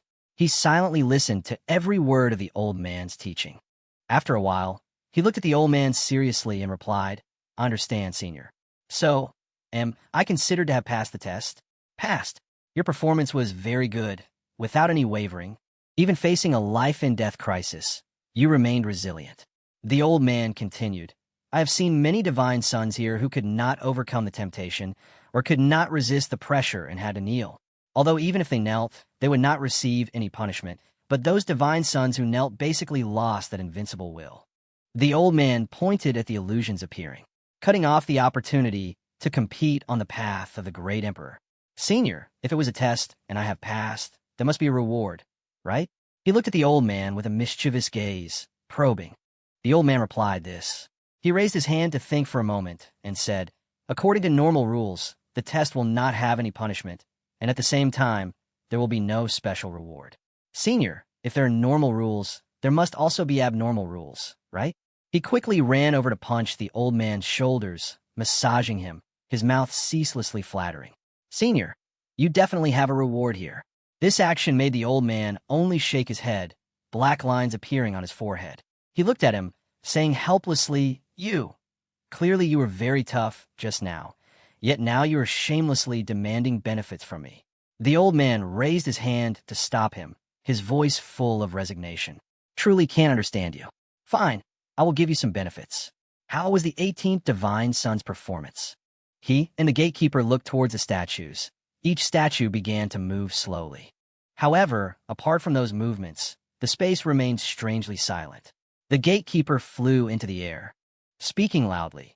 "Since it is so, shouldn't you take out some good things of yours to share and gift to the 18th Divine Son?" The stone statues looked at each other in silence, seemingly considering something. Seeing this, the gatekeeper asked, "What is it? Can't bear to part with it? It's been so many years. This is the first time a divine son wants to take your things." Suddenly, a beam of light shot out from a statue. This phenomenon made him a bit surprised, speechless. This is. Immediately after, the other statues also simultaneously released their power. Columns of blue energy radiated brilliantly. The gatekeeper could not help but be surprised. This is. The columns of light converged at a point high above, radiating a mystical 7-colored light. "You actually accepted the 18th Divine Son like this, even taking out that important thing. That source of power flew straight to his chest, enveloping his whole body and then quickly disappearing. He looked up at the gatekeeper, his voice full of curiosity. "Senior, what was that just now?" The old man replied, "Emperor Daoluk." He was even more confused. "Emperor Daoluk? What is this thing?" "Wait until after you become a disciple. Then you will understand. This is the greatest acceptance from the disciples of many generations of my feathering sect towards you." He was so astonished his mouth hung open. Afterward, he bowed his head sincerely. "Many thanks, seniors." Leaving the battle pavilion, he and the gatekeeper stood facing each other. The gatekeeper spoke, "Disciple, supreme glory. Great emperor, infinitely brilliant, difficult, and even more difficult. The disciples of many generations of my feathering sect were all very excellent. Regrettably, none became an emperor. But the more difficult the path, the more it proves it is extraordinary. Today your harvest is extraordinary. On the day you truly become a great emperor, you will know how great today's harvest was." The old man waved his hand, "Go out. Senior, farewell." He cupped his hands in respectful farewell. Then he turned and left. In his heart, the old man thought, "One becomes an emperor, 10,000 bones wither. Back then, I didn't regret stepping onto the path of the great emperor. In the end, I gained nothing. For so many years, you all still kept a trace of Emperor Daoluk. Ultimately, it was a regret left behind, unable to let go. However, I don't understand. What did you see on the 18th Divine Sun just now? Why gift him the Emperor Daoluk? Even if he passed the test, he is still just one of many divine sons." A statue seemed to have a soul. Its stone eyes suddenly lit up, answering on the body of the 18th Divine Sun. There is the aura of the Emperor Road. He has previously walked across the path of the Great Emperor, quite close to the path of the Great Emperor. The gatekeeper looked enlightened. So that's how it is. Just as he stepped outside, cheering rang out. "He's out. The 18th Divine Sun is out." The crowd buzzed with discussion. The 18th Divine Sun made me lose so miserably. But witnessing the 18th Divine Sun rise today can also be considered worthwhile. Just then, a voice full of oppression rang out. A middle-aged man with an angry appearance, burning with rage, appeared. Seeing him, Chu Wei Ba called out in fear, "Father!" Before he could finish his sentence, a thunderous slap was printed clearly on his cheek. The sound of a smack rang out, drawing the attention of everyone around. He angrily scolded Chu Wei Ba, "You truly are foolish. How could you take the initiative to sever the connection with the Divine Sun Academy?" Chu Wei Ba trembled and replied, "Father, I am not the 18th Divine Sun's match." He looked at Chu Wei Ba even more furiously. "Even if you die, you cannot give up on the Divine Sun Academy or the status of a Divine Sun. You are cutting off the supreme path of my Chu family. Are you worthy of the nurturing the Chu family has given you?" Hearing this, Chu Wei Ba shook all over, cold sweat pouring down. His voice trembled as he replied, "Father, I was wrong." Seeing this, the old geezer sighed, turned around, and walked away. "Sigh, damn it, this damn brat, come back with me." At this moment, Bai Juju looked toward old Lu and reached out her hand, calling, "Ashui, old Lu, I bet a floating island, and now I've won. Hurry up and give me the money." Qin Shu was stunned on the spot when he heard Bai Juju had bet a floating island. Bet a floating island? Bai Juju looked nonchalant, crossing her arms and puffing out her cheeks. He angrily emitted a dangerous aura, his eyes blazing. "Damn it, I was fighting hard in there, and you guys were outside betting money, and betting an entire island at that." Seeing this, Olgo hurriedly explained, this. He thought to himself, if the Murong ancestor found out, he would cough up blood from anger. Thinking of this, cold sweat soaked his back. Go Onqing replied awkwardly, "Miss Bai is quite generous. I couldn't stop her either." Old Lu looked toward the father and son of the Chu family who were leaving. Then he called out, "Patriarch of the Chu family. Wait a moment. Your Chu family bet more than half of the Chu family's territory. Don't forget that. Otherwise, I won't be able to pay this young lady for the floating island." The old geezer looked at old Lu with rage and replied, "My Chu family naturally won't welch on the debt. Don't worry." Then he snorted coldly and left. As he walked, he scolded Chu Wei Ba, "You good-for-nothing thing. You caused the Chu family to suffer such heavy losses this time. You really are a useless piece of trash." 3 days later, at the Yang floating island, he was sitting in his room practicing internal cultivation. The divine soul seed was constantly transforming, with columns of water colliding against the soul sprout. Divine Soul, 9 transformations, truly mysterious. I've been cultivating for less than 3 days, and I already feel that the drop of Divine Soul I condensed before it started to change. Suddenly, the Divine Soul flashed, filling him with astonishment. Illusory butterflies appeared around the Divine Soul, surrounding it, and the Divine Soul sprout turned into a pupa. He was amazed as he watched the transformation within his Divine Soul. This is Divine Soul, 9 transformations, 1 transformation per layer. My Divine Soul has now completed the first change, actually turning into a silkworm. Divine Soul turning into a silkworm. This is the first time I've seen such a thing. As if thinking of something, he raised his hand and chanted an incantation, summoning the essence containing bead. He waved his hand, summoning the blood shadow to test it out. As soon as the blood shadow appeared, it screamed, "Roar! Roar! Go!" He launched the pupa toward the blood shadow. A white light flashed, and the blood shadow screamed in pain. He was so surprised that he exclaimed, "Very interesting." Previously, when my Divine Soul came into contact with a blood shadow, we would both damage each other. This time, after the Divine Soul took form, it can actually devour the blood shadow. Moreover, after devouring it, my Divine Soul is constantly growing stronger. The growth of the Divine Soul is extremely difficult. Basically, one cannot borrow external force, which means my Divine Soul can now achieve growth by devouring the blood shadow. This Divine Soul 9 Transformations book is indeed extraordinary. I'm afraid it's a technique that even a great emperor would admire. The most important thing is that my cultivation of the Divine Soul 9 Transformations feels smoother than ever before. It seems this technique is extremely suitable for me. A moment later, the pupa finished eating the blood shadow. Then, from a tiny pupa, it grew significantly larger. He observed its transformation, thinking to himself, devouring a complete blood shadow, the soul silkworm has grown quite a bit. Furthermore, I can feel that the soul silkworm already possesses a certain attack power. At this moment, Go Anqing rushed in from outside, shouting loudly, "Divine Son." He withdrew the soul silkworm and asked, "What's the rush?" Covered in sweat, the man exhaled sharply and replied, "There are 2 matters. First, regarding the winnings from the bet, Old Lu has converted everything into spirit fruits and transported them to the floating island. Second, the 3rd Divine Son, Li Dao Ran of the Moon floating island, has broken through his seclusion, condensed his Divine Soul, and broken through to the spirit realm. He has officially called upon the entire feathering sect to gather other Divine Sons to join the faction of the Moon floating island. Gathering other Divine Sons to join the Moon floating island? This 3rd Divine Son's moon spirit body was once defeated by my sun god body. As a defeated opponent, does he have such strong rallying power? Divine Son, our feathering sect only has 7 floating islands in total. Behind each floating island stands an ancestor. The 3rd Divine Son occupies one, which itself shows the power behind him is very strong. Most importantly, the 3rd Divine Son broke through to the spirit realm this time.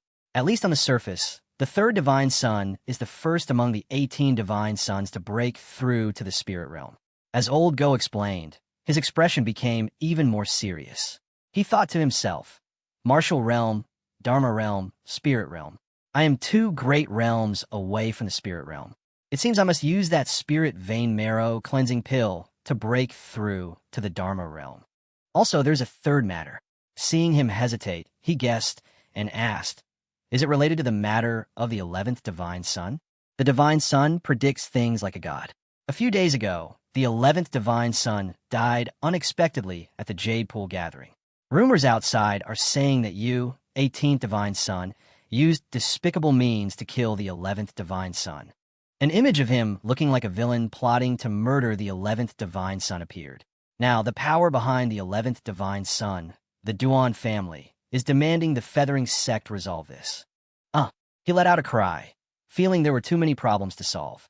Old Go looked at him and said, Divine Son, I already have a countermeasure for this matter. No need to worry. Just then, a voice rang out from outside. Old Sheen, are you in there? Hearing the call, he asked with boredom. Old Sheen? Who is calling? Old Go replied, they're probably calling you. Moreover, listening to the voice, the visitor is likely the 18th divine son's good friend, Piao Yisheng.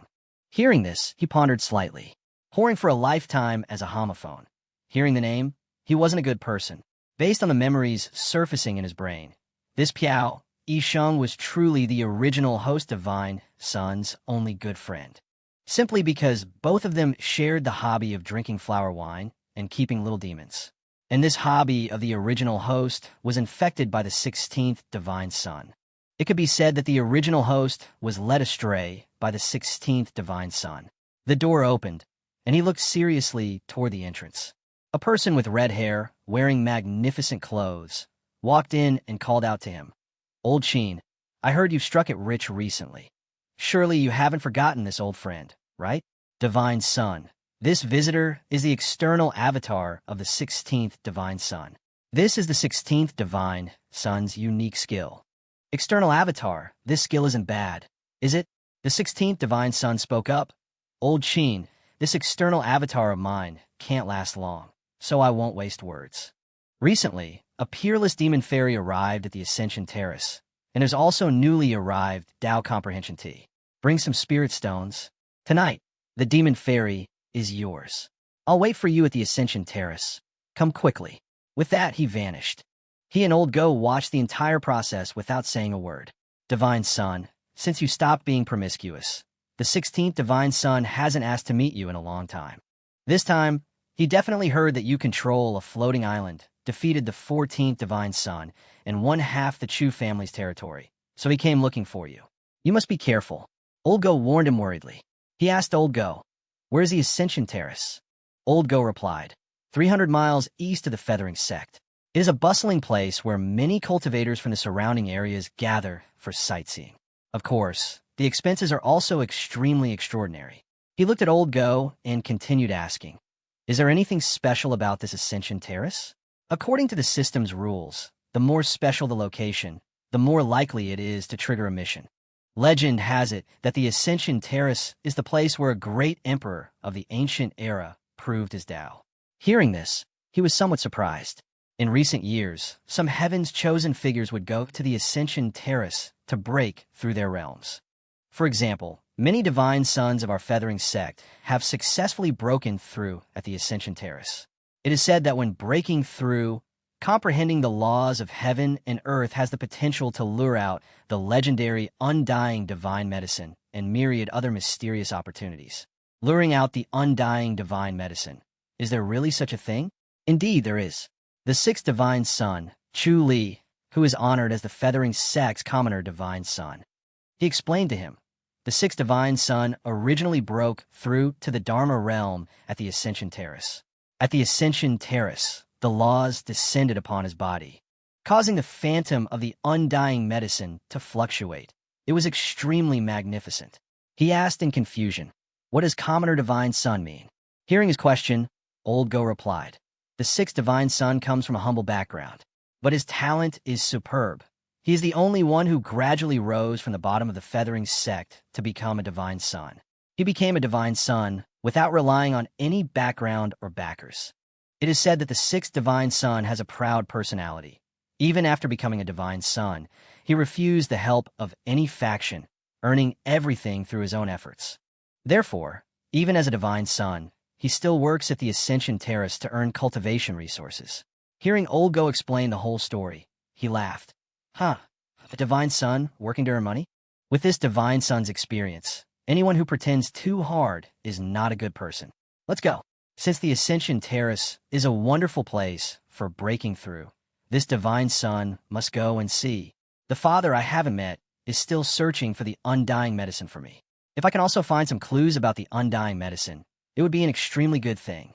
A while later, amidst the clear sky and majestic mountains, he and Go Anqing were flying in the air. Go Anqing spoke up, "Divine son, the 300 miles to the Ascension Terrace pass through the territory of our Feathering Sect. Ahead is the Great Silver Mountain. Demon beasts run rampant inside." He pointed in that direction, notifying him, "Divine son should be careful." Suddenly, a cord shot out from somewhere, wrapping tightly around his waist several times. Seeing this, Old Go panicked and called out, "Divine son, He was suddenly dragged away and spoke with some panic. What is this thing? Suddenly, his eyes widened, his pupils constricting. He was being wrapped up by the tongue of a huge creature. A giant toad demon beast? Old Go rushed forward shouting, "Audacious demon beast, release the 18th divine son." He looked at it and shouted, "I am the 18th divine son of the feathering sect." But no matter what he said, the tongue still forcefully dragged him back. Great Silver Mountain is under the jurisdiction of the feathering sect. All demon beasts inside are raised by the feathering sect. Release me immediately, and this divine son will spare your life. Suddenly, the giant toad demon beast's eyes widened. Then the tongue retracted faster and faster.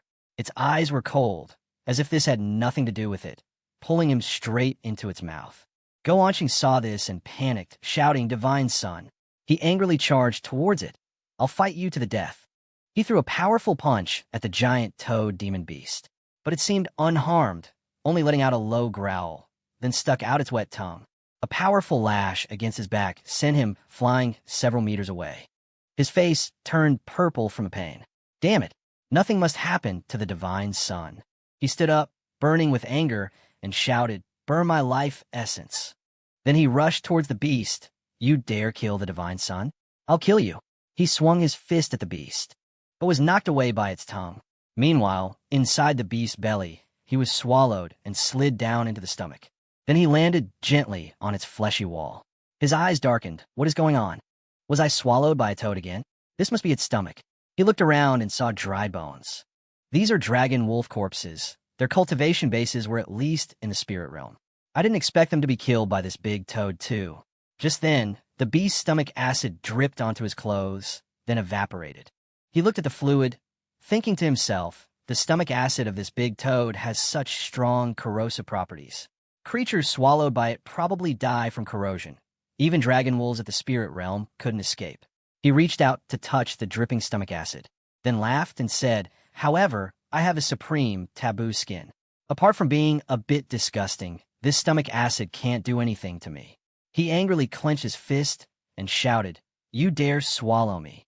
He sneered, "Then don't blame me for being impolite." Second vibration force. A massive amount of power radiated out. Outside, Old Go was knocked back by the beast, clutching his body in pain. The beast looked at him, its tongue flickering back and forth, saliva dripping. He leaned his back against the rock wall, muttering, "Divine son, even if this old man has to risk his life." He held his waist and stood up, looking at the beast with determination. "I will save you." Then he flew up once again. Suddenly, the beast was shocked. It cried out in pain, then it fell backward. Boom! Olgo looked at the beast in confusion. What on earth is happening? The beast was now lying motionless on the ground. After he delivered the powerful punch that left the toad lying motionless in pain, he threw a few more punches at its stomach wall. Outside, his fist marks appeared on its belly, stretching the skin. It howled, "Impossible! Why aren't he dead?" He looked at it in surprise and said, "It can talk? Turns out it's a toad spirit." He manipulated energy to create a power sphere. Clear sky, thunderbolt palm. He struck both sides of its stomach wall, causing it to scream in pain. "It hurts so much." It rolled back and forth. "I'm dying of pain." It slammed its body against the rocks, then shouted, "Stop it. The divine son is indeed a divine son." Olgo wiped his sweat upon seeing this. Swallowed by the beast, but still unharmed. This big toad is out of luck. He beat it unconscious. Is our divine son someone who can be easily swallowed? A moment later, the toad dragged its body, crawling and begging. "Spare my life." It spoke in pain. "I was wrong. Spare my life." He sneered and said, "Spare your life? Keep dreaming. This divine son hasn't played enough yet." He raised his hand high to strike the toad's stomach wall, causing it so much pain that its eyes became bloodshot as it struggled. Finally, due to the pain, its eyes rolled back to show only the whites. It clutched its belly in agony, threatening him, "18th divine son, even if you kill me, don't dream of getting out." The heavenly demon body swallows heaven, earth, and humans. It is not inferior to the divine king body, and is much stronger and more durable than the divine king body. He raised his foot and stomped hard on its intestines. "If you kill me, you will also be trapped and die inside my body, never able to get out." Hearing this, he seemed to remember something. He said, "Heavenly demon body?" He recalled, Last time I won the 7-star body-breaking nail from the 11th divine son. He held a sharp nail in his hand. It could destroy and pierce through any body in this world. Today, let's test its power. The toad sat panting in exhaustion and said, 18th divine son, stopping is the right choice. As long as you don't attack me, I can let you out. From now on, we stay out of each other's way. While I was speaking, he was holding the 7-star body-breaking nail, looking for a spot to stab without it knowing. Hearing it speak, he said, are you worthy of negotiating terms with this divine son? He seemed to spot a suitable spot.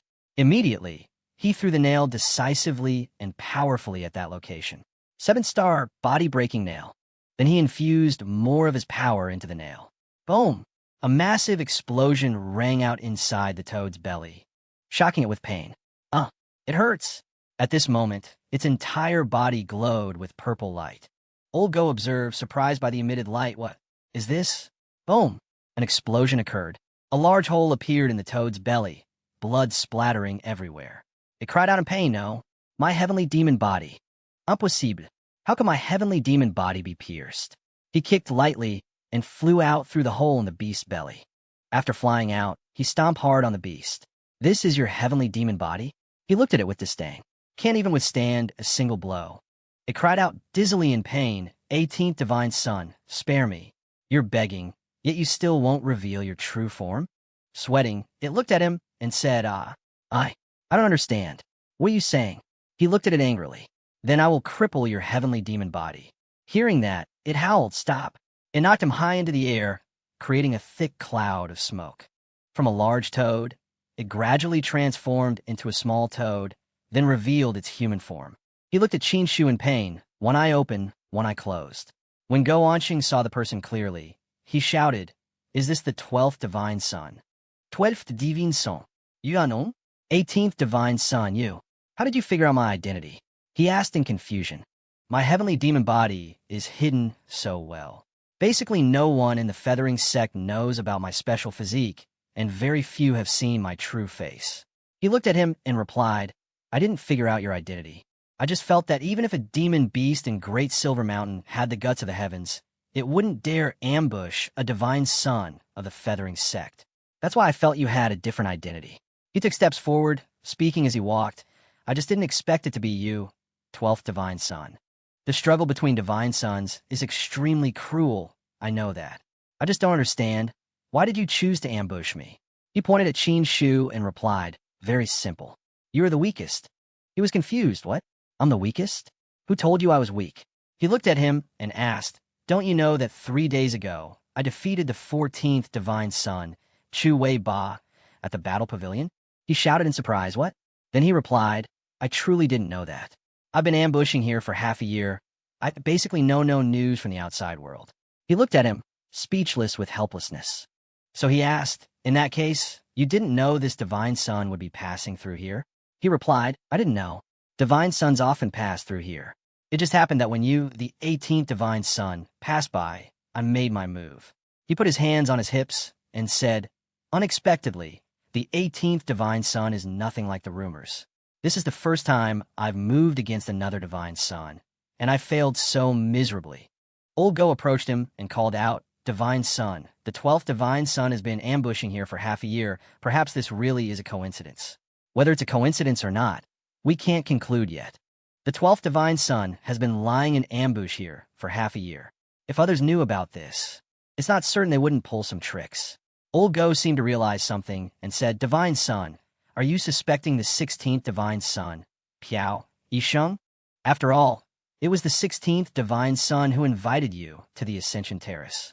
And to get to the Ascension Terrace, one must pass through this great silver mountain. He replied, regardless of whether it is him or not, this trip to the Ascension Terrace will be very interesting. He smiled, looking at his hand. At this moment, the 12th divine son spoke up, 18th divine son. Today's matter is indeed shameful. I admit defeat. Another day, I will offer a generous gift to atone for my crime. He clasped his hands and said, this divine son will take his leave now, not to delay the 18th divine son's journey any longer. He immediately called out, stand still. Hearing this, he turned around, his pupils contracting in shock.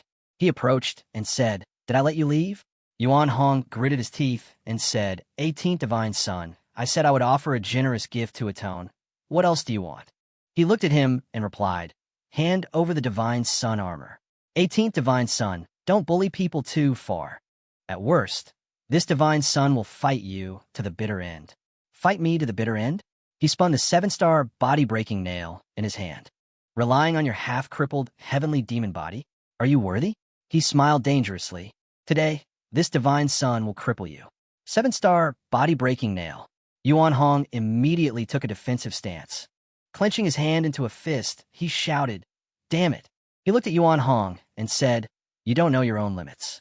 Solar Divine Body, suppress. Boom! Yuan Hong was blasted away.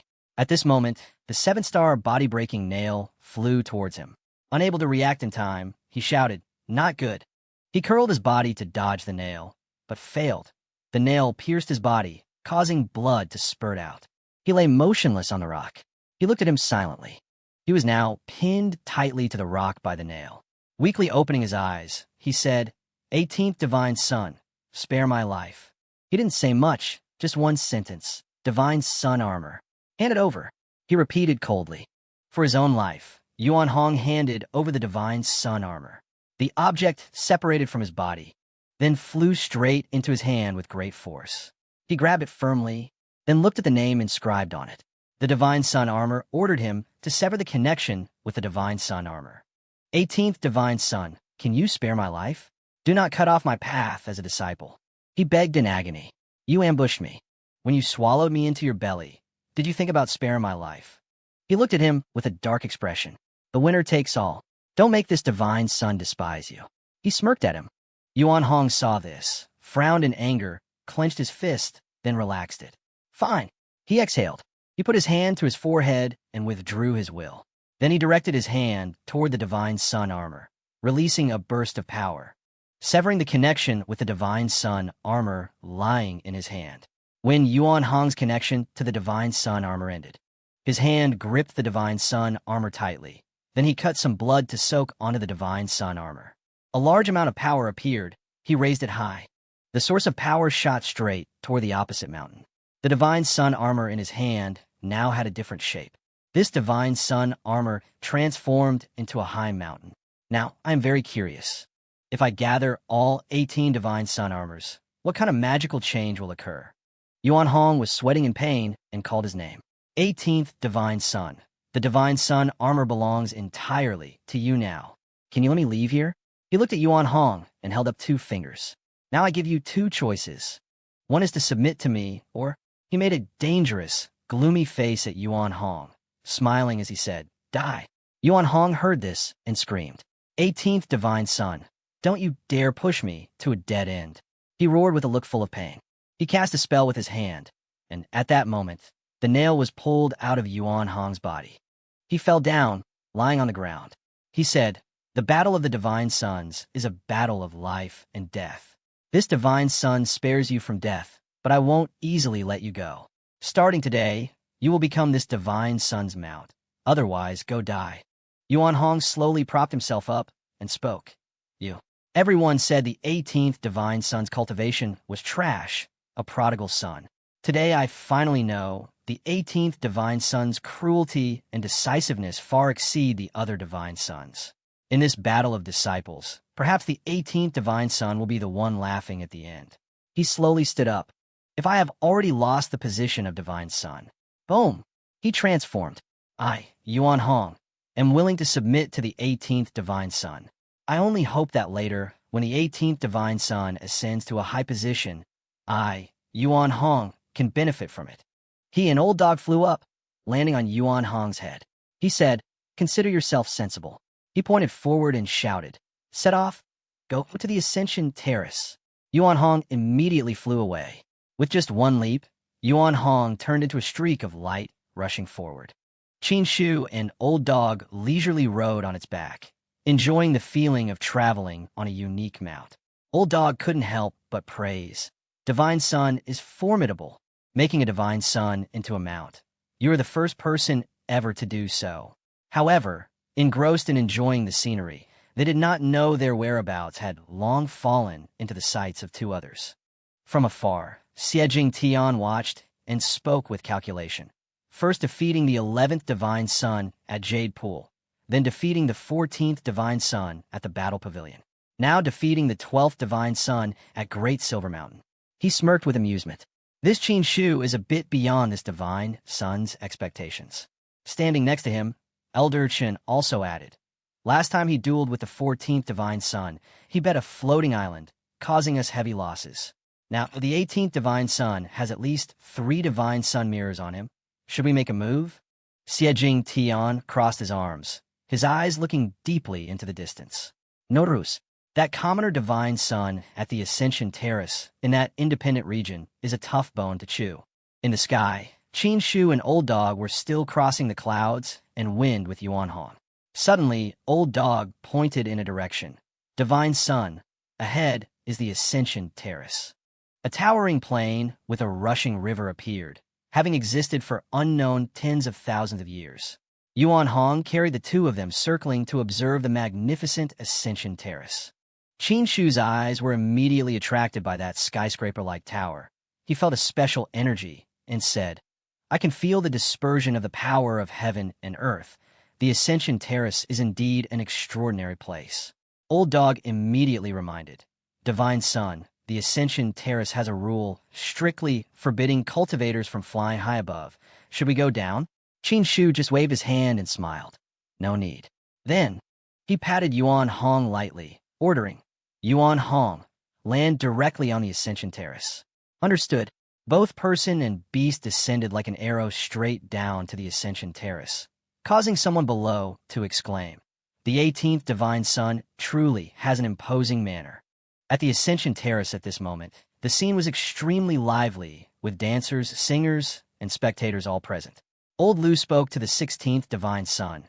16th Divine Sun, last time the 18th Divine Sun won and took away an item from the floating island for me. Speaking of wealth, I'm afraid no one in this feathering sect can compare to the 18th Divine Sun. He is now a precious mountain.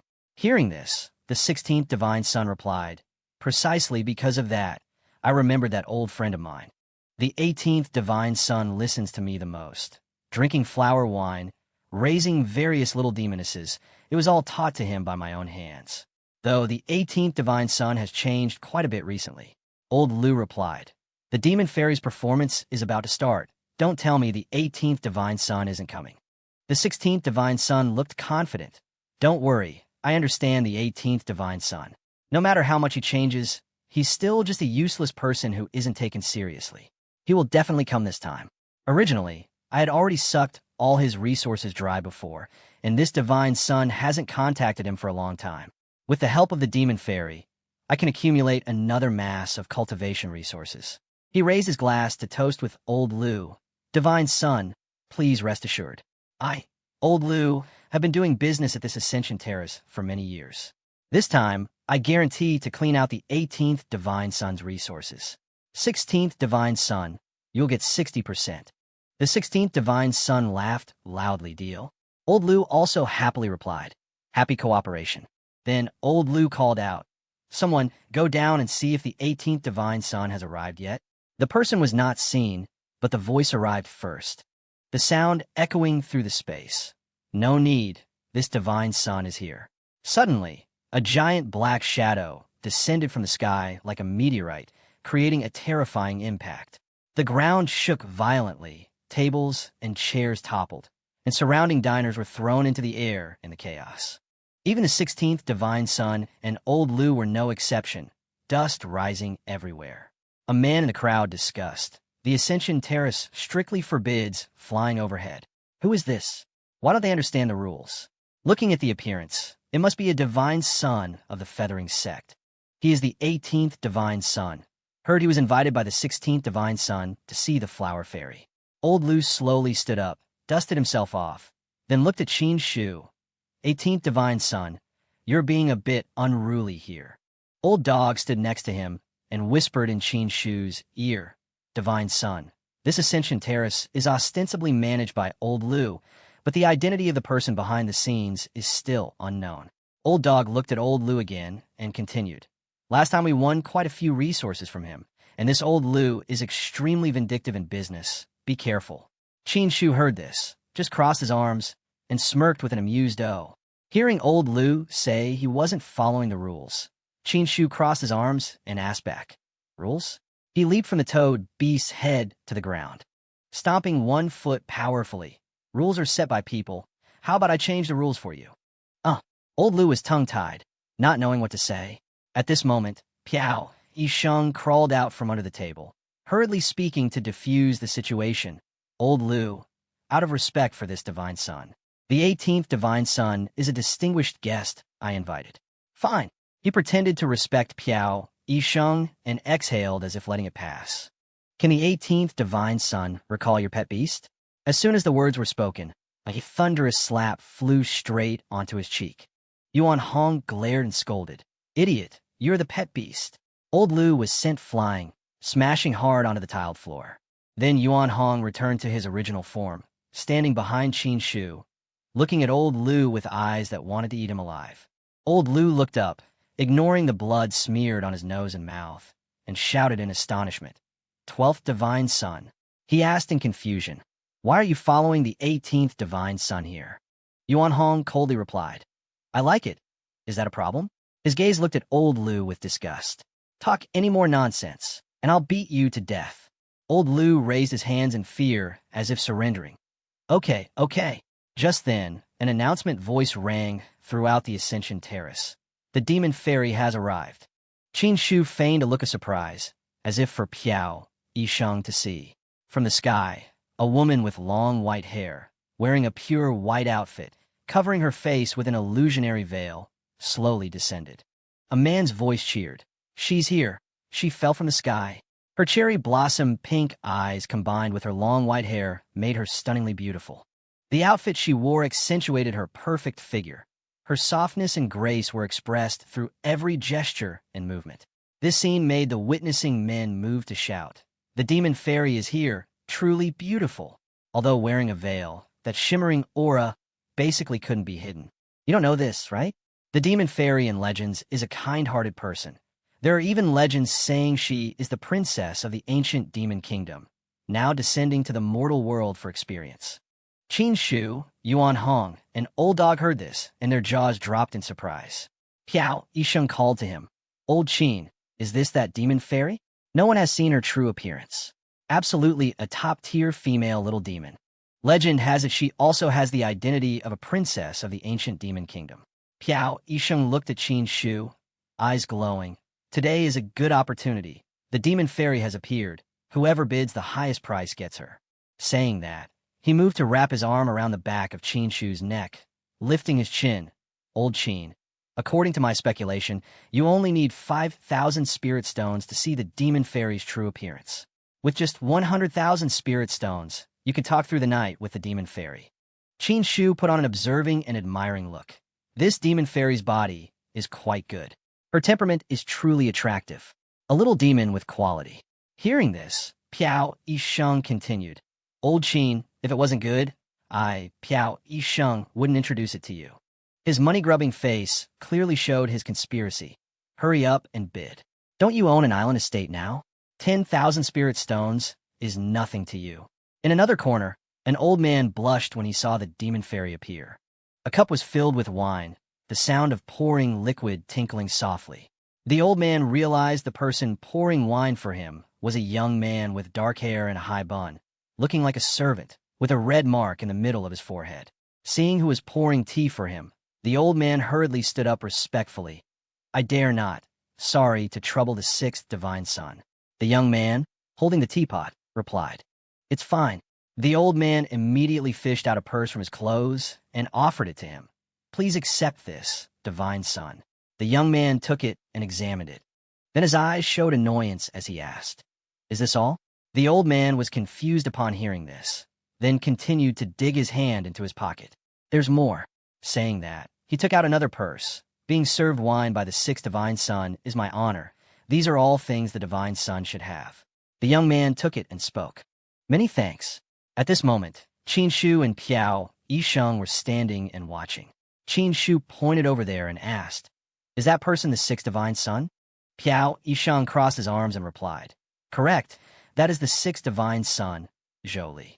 His personality is a bit weird, not easy to make friends with. He usually works here at the Ascension Terrace to earn quite a few spirit stones. After all, with the status of a divine son of the Feathering sect being extremely noble, to be served by a divine son, the price one must pay is not low.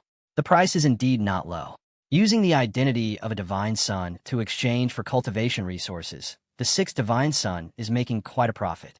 Piao Yisheng replied, but I heard this sixth divine son has always liked the demon fairy. Old Qin, make your move quickly. He pointed his fan at Qin's shoe and instigated.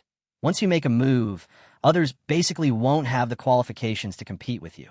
Tonight, the demon fairy will belong to you. All right, then I, this divine son, will place a bet. Qin Shu walked forward, followed by Piao Yisheng with eyes sparkling as if he was about to pick up gold. Amidst the quiet space, he shouted loudly, today the 18th divine son wants to participate. Opening bid 10,000. Immediately, Qin Shu spoke up enthusiastically, breaking the atmosphere. I bid 1 spirit stone. This sentence shocked Piao Yisheng to the extreme. My head hurts, what is this? Other men were also astonished and disgust. What's going on? The 18th divine son only bid 1 spirit stone. I heard the 18th divine son acts generously. Surely he isn't that stingy? 1 spirit stone to get the demon fairy? Even if he is as noble as a divine son, that won't do. After all, the demon fairy status is not low either. At this moment, the demon fairy also spoke up. 1 spirit stone. She crossed her arms and looked at Qin Shu, her voice a bit sarcastic. The 18th divine son in real life is quite different from the rumors. Piao Yisheng was bewildered. Old Qin, you are. He covered his face with his fan and looked at him. Qin Shu replied calmly. My hobbies have changed recently. I don't like little female demons anymore. He looked at him in confusion and asked, then what do you like? He replied briefly, cultivation. I didn't come to this Ascension Terrace to see some little demon. He walked away powerfully, radiating an aura. But because I heard Ascension Terrace is the most suitable place to break through to the law realm, I came for this reason. Swirling whirlpools rose around him. Take me for a fool? You dare try to harm me. He stroked his chin and glanced at Piao Yisheng. Piao Yisheng was fuming with anger, stomping his feet loudly on the tiled floor. Old Lu approached and asked him, 16th divine son, what do we do? The 18th divine son didn't fall into the trap at all. It seems the 18th divine son has truly changed. The Qin Shu that I personally taught in the beginning is indeed not the same as before. He stroked his chin, speculating. In another corner, hidden behind Piao Yisheng, the 6th divine son's gaze had locked on a Qin Shu's figure. He muttered, that 18th divine son bidding 1 spirit stone is clearly insulting the demon fairy. He crushed the wine jar in his hand. His eyes looked coldly towards Qin Shu, and he released the hand that crushed the wine jar. Truly arrogant. The type of person I despise most is rich fops. At this moment at the Ascension Terrace, a quiet open space was covered by a misty haze. Qin Shu began to cultivate his power, water currents swirling violently. There truly existed an extremely mysterious, immortal energy here. He reached out to sense the power. Just standing here makes my mind feel at ease and comfortable. It truly is a suitable place to break through realms. Only, for such an important place, why is there no branch mission? He looked confusedly at his hand, manipulating the power as the water columns gradually faded. After demonstrating his ability to control water flow in front of the commoners at Ascension Terrace, Qin Shu realized this place was perfect for breaking through, yet no branch mission appeared. Suddenly, the Myriad Worlds system notification appeared. It turned out the main character's number of location check-ins had reached the maximum. He needed to go to the East Peak Great Hall to check in and reset the temporary mission check-in count. Qin Shu felt regretful. The number of check-ins actually has a limit. It seems I can only quickly complete the main mission and then return to Ascension Terrace to check in. A divine son of Ascension Terrace announced to the distinguished guests, our 18th divine son has bid 1 spirit stone. According to the rules of Ascension Terrace, the rest of you can compete by bidding higher to get the demon fairy. However, the response to the announcement was a strange silence. Not a single person spoke up to bid, making that divine son feel slightly embarrassed. Old Lu saw the situation didn't look optimistic, sweat already drenching his forehead. If no one bids, not only will Ascension Terrace not get tens of thousands of spirit stones from the 18th Divine Sun, but will also take a huge loss this time. This trip is going a bit too far. Guests from all directions sitting below started whispering and arguing. Didn't you come specifically to see the demon fairy? Not competing with a bid? Another replied, what's the use of competing? Do you think the demon fairy would really let ordinary cultivators like us touch her? Another guest spoke up. Not bad.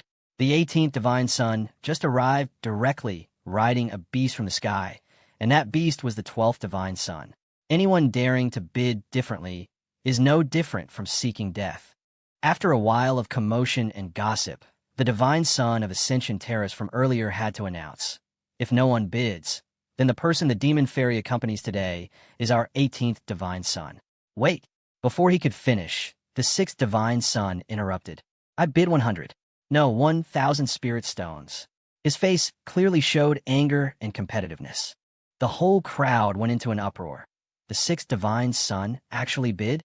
This is the first time the 6th Divine Sun has competed in bidding at Ascension Terrace. It seems the rumors aren't false. Even the 6th Divine Sun loves the demon fairy very much. The demon fairy remained silent then, clearly showing annoyance. She spoke up to remind him, 6th Divine Sun, you are internal staff at Ascension Terrace. According to the rules, you do not have the qualification to bid. The 6th Divine Sun seemed still angry and said, Demon Fairy, the 18th Divine Sun bid 1 spirit stone. He is clearly insulting you. I really can't stand watching this anymore. Besides, I love you very much. Today I'm showing my heart for all the fairies to know. Damn, the 6th Divine Sun has always been modest and quiet, yet he confessed. The crowd of onlookers seemed amused by this special bidding scene. The demon fairy then spoke. Many thanks to the beloved 6th Divine Sun, but rules are rules. This is the reason why Ascension Terrace has always been very prosperous. I do not hope the 6th Divine Sun breaks the rules for me. I hope the Divine Sun can understand.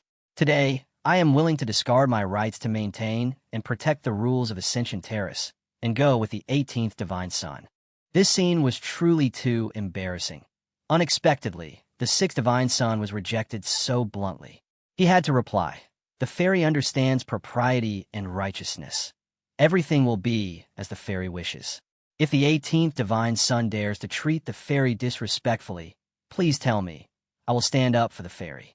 Meanwhile, Qin Shu was smug, thinking himself very clever. 1 spirit stone controls the universe. No one dares to compete, forcing the beauty to bow and follow. Old Dog and Yuan Hong have been watching the auction intently, constantly praising. Our Divine Sun is so capable. 1 spirit stone controls the universe. No one dares to compete, forcing the beauty to bow and follow. The 18th Divine Sun is truly cool. I'm afraid even a horse couldn't catch up at this level of playing women. Qin Shu closed his eyes to sense. A stream of ancient and powerful spiritual energy was converging at this place. Over tens of thousands of years, who knows how many high experts left their insights here, turning this place into a land hiding extraordinary power. This trip to Ascension Terrace was not in vain. Today I will break through to the Law Realm right here. The Divine Sun of Ascension Terrace called out to Qin Shu. Our main character was engrossed in cultivation matters, but kept being disturbed, so he turned and glared at him. Reporting to the Divine Sun, no one competed with you today, so you're in first place and the demon fairy will go with you. Hearing this, Qin Shu was dumbfounded. Bidding 1 spirit stone and still being first? What are those people thinking? The demon fairy didn't hesitate at all, quickly approaching Qin Shu and saying politely, Greetings to the 18th Divine Sun. Today, this servant will follow the Divine Sun. One would think the demon fairy's oversized chest would make our main character fall head over heels. Qin Shu just looked at her with a look of disgust and replied bluntly, Stand aside, don't bother me. No matter how important a woman is, she cannot be as important as cultivation. Moreover, there's already a little demon in my house. She's about to become my ancestor. If I add another little demon, there's no way my future life will be peaceful. Although he won the previous auction and got the demon fairy, it seemed our 18th Divine Sun wasn't very pleased. This demon fairy is truly mentally ill. I already made my intentions so clear, yet she still delays my comprehension of the great Tao. The demon fairy had never seen anyone indifferent to her beautiful charm before. Now seeing this young man acting cold, she persistently chased after Qin Shu. The divine son bid the highest, so the person this servant accompanies tonight is the 18th divine son. This servant can go with you to do serious business. Scram! Hearing the seductive words of the demon fairy constantly nagging in his ear, Qin Shu became annoyed. He pointed straight at her face to drive her away. The guests at the Ascension Terrace couldn't help but be shocked. What? The 18th divine son is scolding the demon fairy right in front of everyone? The 18th divine son is truly 100 times more impulsive than the rumors say. Seeing herself insulted like this, the demon fairy seemed to have her pride wounded. She raised her voice to retort. 18th divine son, speaking like that might affect your status. Leave quickly. Don't humiliate yourself any further. Qin Shu secretly worried. When things happen out of the ordinary, there must be a demon involved. This demon fairy keeps trying to entangle herself with me. It seems the waters of this trip to the Ascension Terrace are deeper and more unpredictable than I thought. 18th divine son, you are truly bold. From afar, the 6th divine son and a group of people at the Ascension Terrace arrived. He seemed to have been extremely resentful of our 18th divine son since the auction, warning Qin Shu directly to his face. Daring to speak so rudely to the demon fairy, you are truly too arrogant. Hearing the 6th divine son defend a demon in fairy's clothing like that, the 18th divine son could only chuckle. Demon fairy? The title of fairy is extremely noble. Even a saintess at Yaoqi must undergo countless days of bitter hardship and experience baptism in the endless deep pool to transform into a fairy. A little demon flaunting her beauty to seduce others. By what logic can she be called a fairy? After exposing the true identity of the demon fairy, Qin Shu turned to the 6th divine son. You consider her a fairy. If you want to hold her in the palm of your hand, this divine son won't stop you, but don't come here and disturb this divine son while I break through to attain the Tao. Hearing such brazen words uttered by the notorious 18th divine son, the 6th divine son was furious. Seeing this, the demon fairy had to intervene. The 18th divine son is right. I am originally a person of lowly and cheap status. Thank you, 6th divine son, for speaking up for me, but today I no longer have the face to stand here. Saying that, she turned and walked away. The 6th divine son was bewildered, constantly asking her to stay. I will reclaim your honor for you. Then, he turned to the male lead, looking dangerous. The 18th divine son wants to break through at the Ascension Terrace? Then you must know that breaking through to the law realm at this Ascension Terrace led to a strange phenomenon appearing for the top ranker, which is this divine son right here. Qin Shu didn't want to hear boastful words, so he retorted, if the 6th divine son wants to say something, say it straight. There's no need to beat around the bush. Why delay this divine son's time? The 6th divine son became even more agitated by this insolent Qin Shu who respected no one. He gritted his teeth. Until now, among all cultivators on the Ascension Terrace, I, Zhou Li, am the one who broke through, possessing the strongest law realm foundation. For the 18th divine son to also want to break through here, isn't that seeking humiliation? Qin Shu didn't say a word, ignoring Zhou Li, the 6th divine son, who constantly directed the spear of war towards him.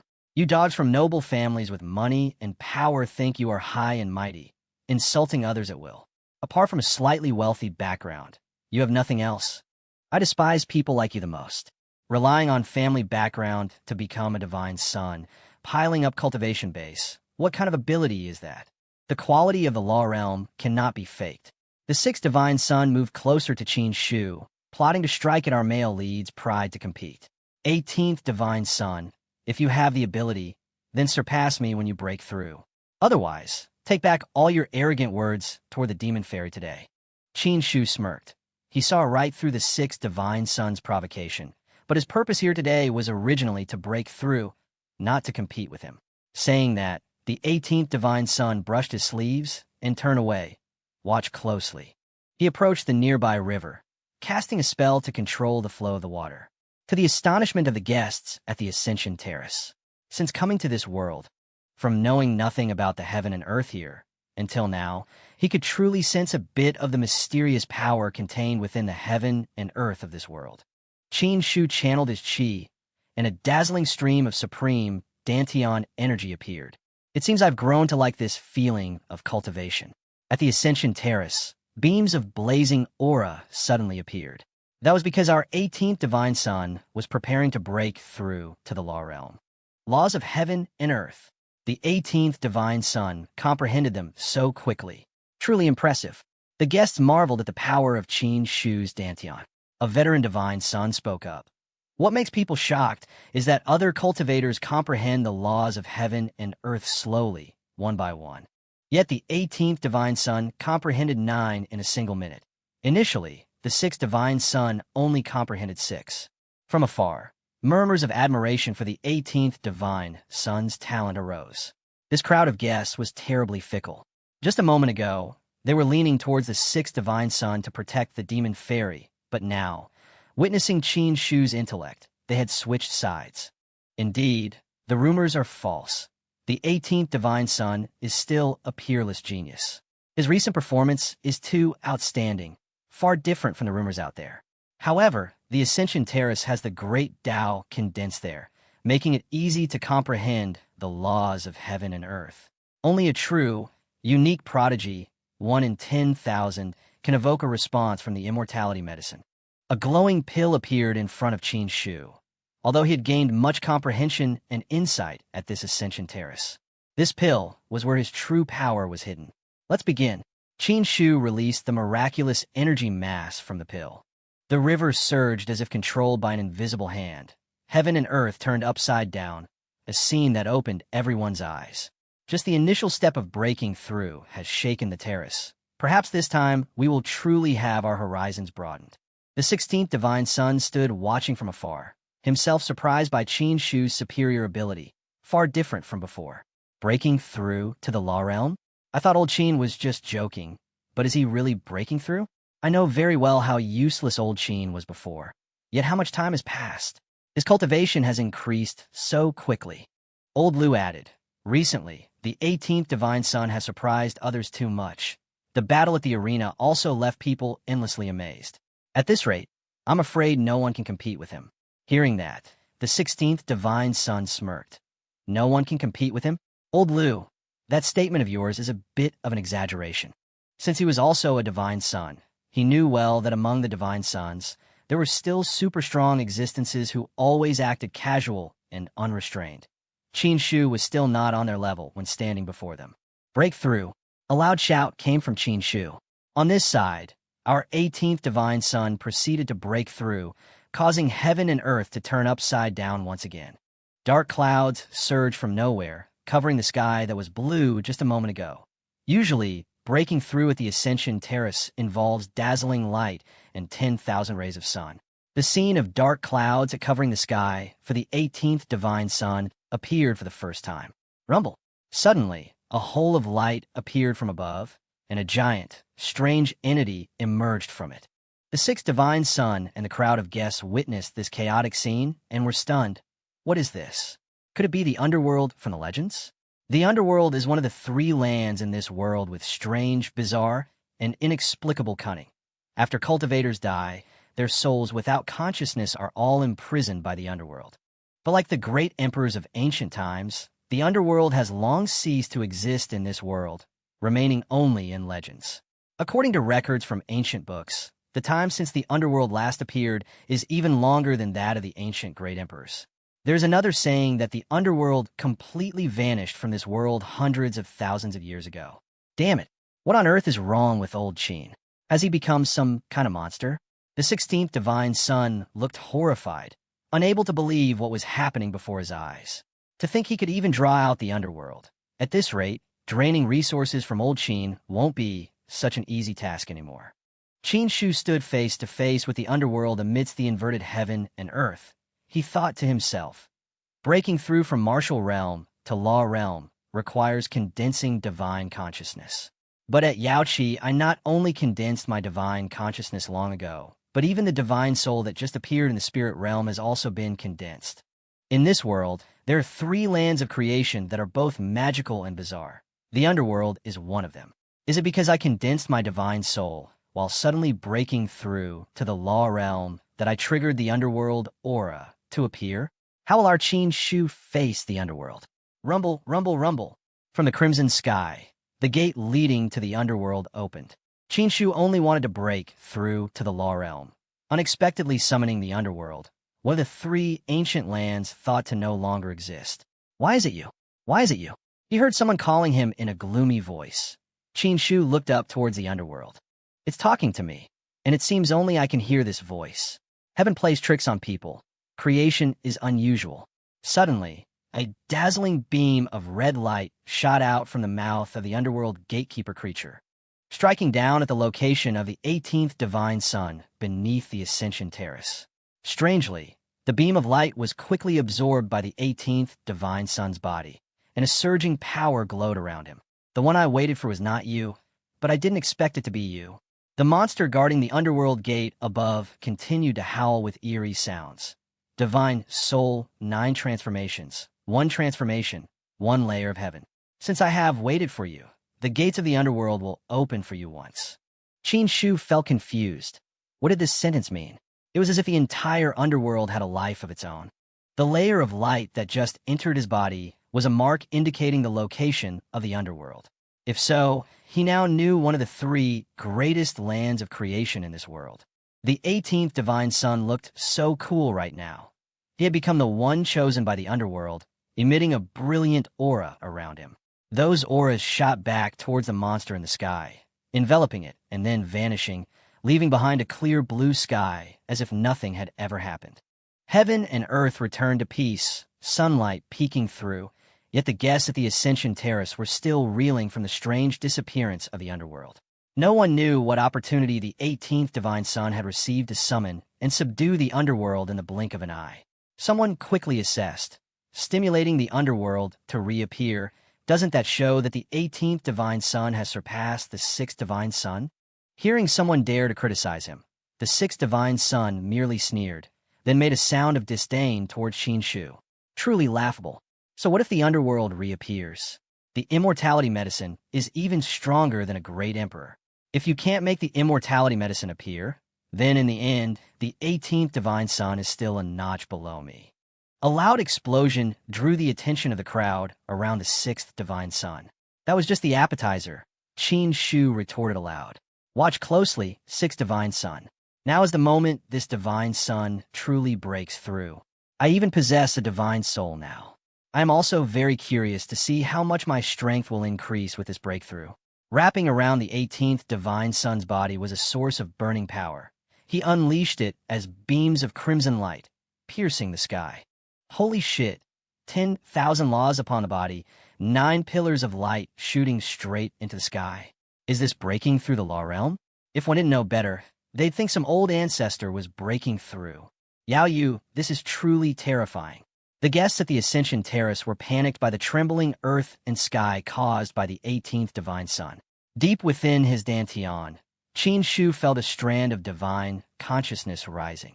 The previous strand of divine consciousness has long since developed into a small silkworm. I didn't expect that during this breakthrough, that I would generate a second divine consciousness. High above, a bronze gate with a grotesque human face shape appeared this time. The immortality medicine was about to descend. How is this possible? The 18th divine sun actually stimulated the immortality medicine to appear? The 6th divine sun still couldn't believe what was happening before his eyes was Qin Shu's doing. The bronze gate is the omen of the immortality medicine's appearance. Sure enough, the 18th divine sun did not disappoint everyone's expectations. We get to witness a miracle once again. The strange gate slowly opened, mist rising thickly, emitting a blinding light from within. In the middle of the sky appeared the form of an adorable baby, with a medicinal leaf on its head. That child was the legendary immortality medicine. It's actually a human-shaped immortality medicine. Although every pill of immortality medicine is superior to a great emperor, it is said that the human-shaped immortality medicine holds even more inexplicable mysteries. The human-shaped immortality medicine began to emit a miraculous smoke, spreading everywhere in the world. People down in the mortal realm who inhaled it felt their vitality overflowing. Why is there a fragrance? Could it be that this immortality medicine isn't an illusion, but the actual immortality medicine? Some commoners were skeptical. How can that be? Hasn't the real immortality medicine not appeared for over 100,000 years? What appears now are just illusions. I'm breaking through. Suddenly from afar, a divine son who had just inhaled the medicinal scent from the human-shaped immortality medicine broke through his strength, his body exuding peerless spiritual power. Truly a rare opportunity, the immortality medicine reappearing after 100,000 years. The 12th prince felt restless. He began to sit down and meditate. The scent of the immortality medicine clears my divine consciousness. I feel my heavenly demon body is approaching another level. The Ascension Terrace was originally a peaceful and cool scene, but today it felt inexplicably hot. It turned out the divine power radiating from the gathered divine sons of the four directions, who were focusing on breaking through, made this place more stifling than ever. What terrible power! Quickly take this opportunity with Ascent to cultivate. This is a 1-in-1,000-year opportunity, thanks to the 18th Divine Son. Many thanks to the Divine Son for granting me this peerless opportunity. Exactly. If not for our Qin Shu breaking through the law realm, how could you face the human-shaped immortality medicine that appears once in 10,000 years? The 18th Divine Son is my super idol. In the future, if anyone dares to speak ill of the 18th Divine Son, I'll fight them to the death. Truly, they sway with the wind. At the same time, a ball of light flew down from the sky where the human-shaped immortality medicine was, landing in front of Qin Shu. What is this?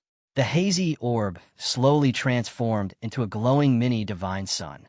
That little divine sun jumped neatly into Qin Shu's hand. That is the second sphere of divine consciousness. It seems different from the first one, and having undergone the irradiation of that magical light, this second human-shaped pill has undergone a mystical change. Suddenly, from out of nowhere, the sky turned terrifyingly gloomy, lightning flashing with ear-piercing cracks.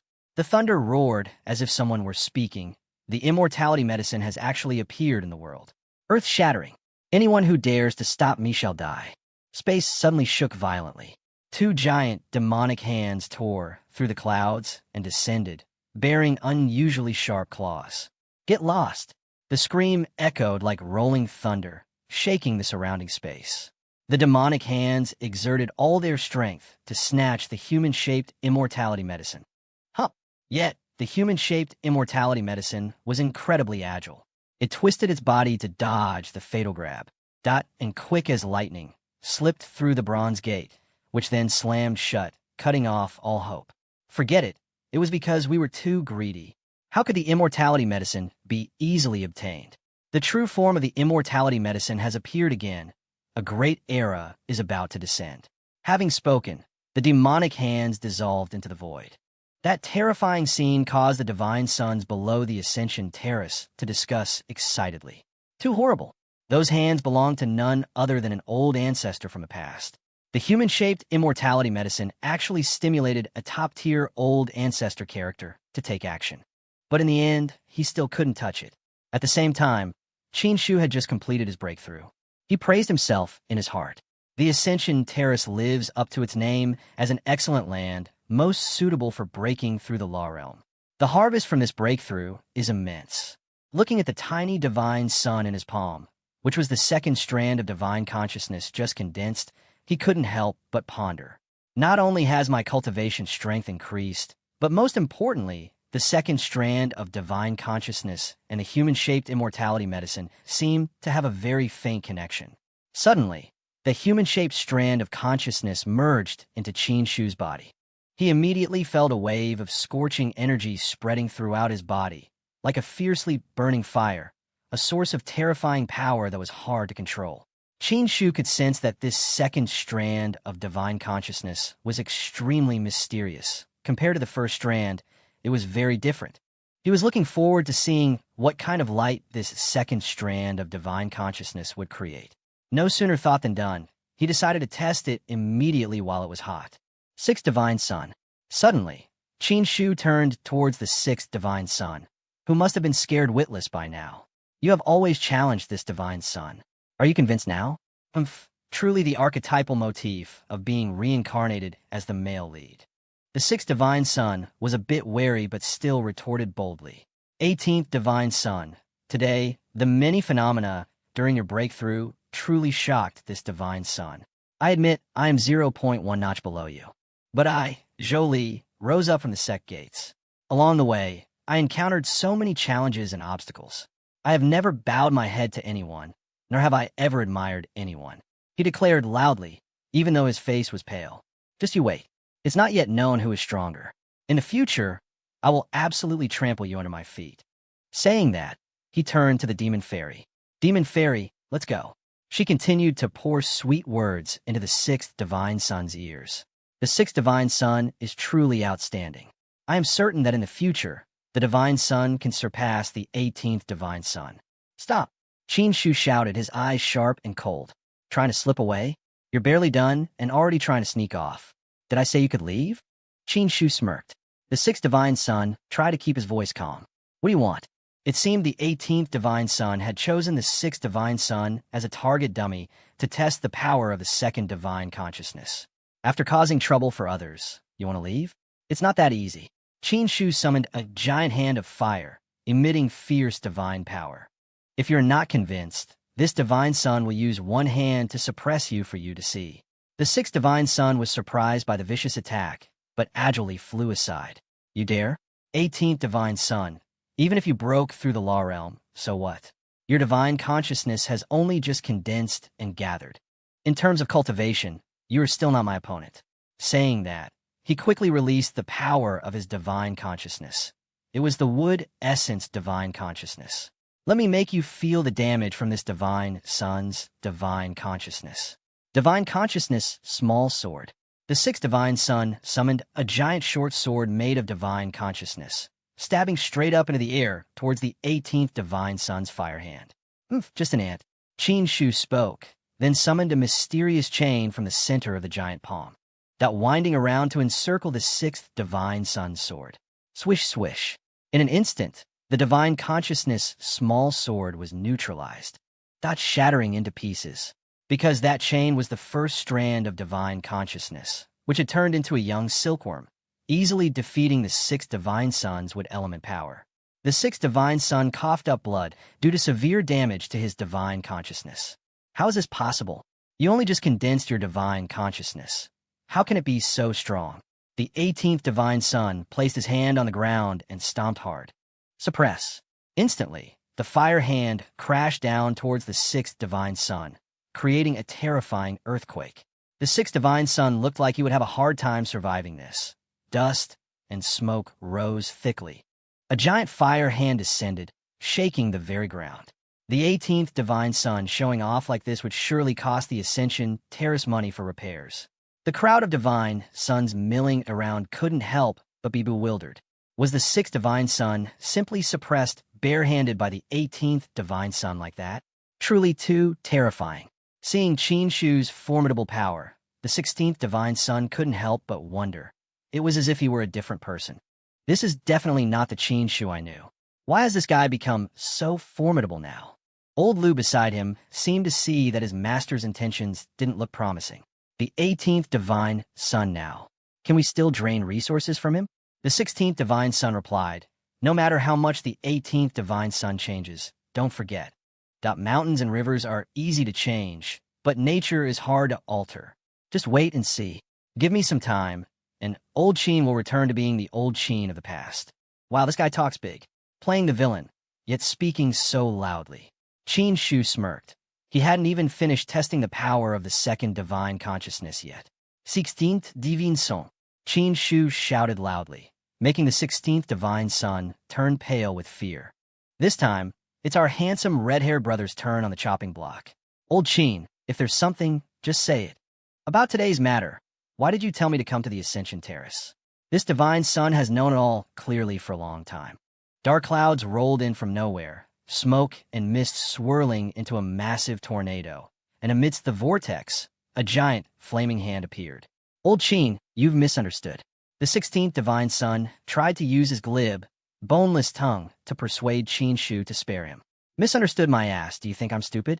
Qin Shu remained resolute, the flaming hand inching closer to the 16th divine son. Old Qin, Stop it quickly. I was just joking with you. This guy was not only stubborn, but also incredibly despicable. Then this divine son is also just teasing you a little. Saying that, the flaming hand struck down bluntly toward the 16th divine son, flattening him like a shrimp. The crowd was once again thrown into a commotion. The 16th divine son has also been suppressed. The 12th prince was excited, turning to go onching. The 18th divine son strike summoned thunder and wind. Just watching it is a feast for the eyes. Following him, I might actually be able to transform into a toad ascending to heaven. Far away on the other side of the mountain, two people were observing the events at the Ascension Terrace. It was the 7th divine son and his supporter, Elder Chun.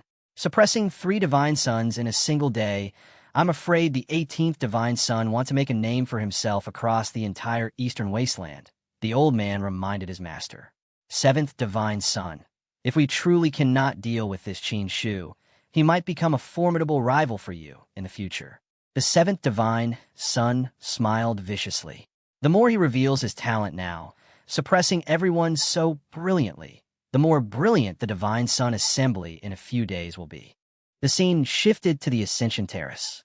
Just as the 12th prince had said, he had transformed into a giant toad ascending to heaven, carrying the 18th divine son and go onching on his back as he leaped away.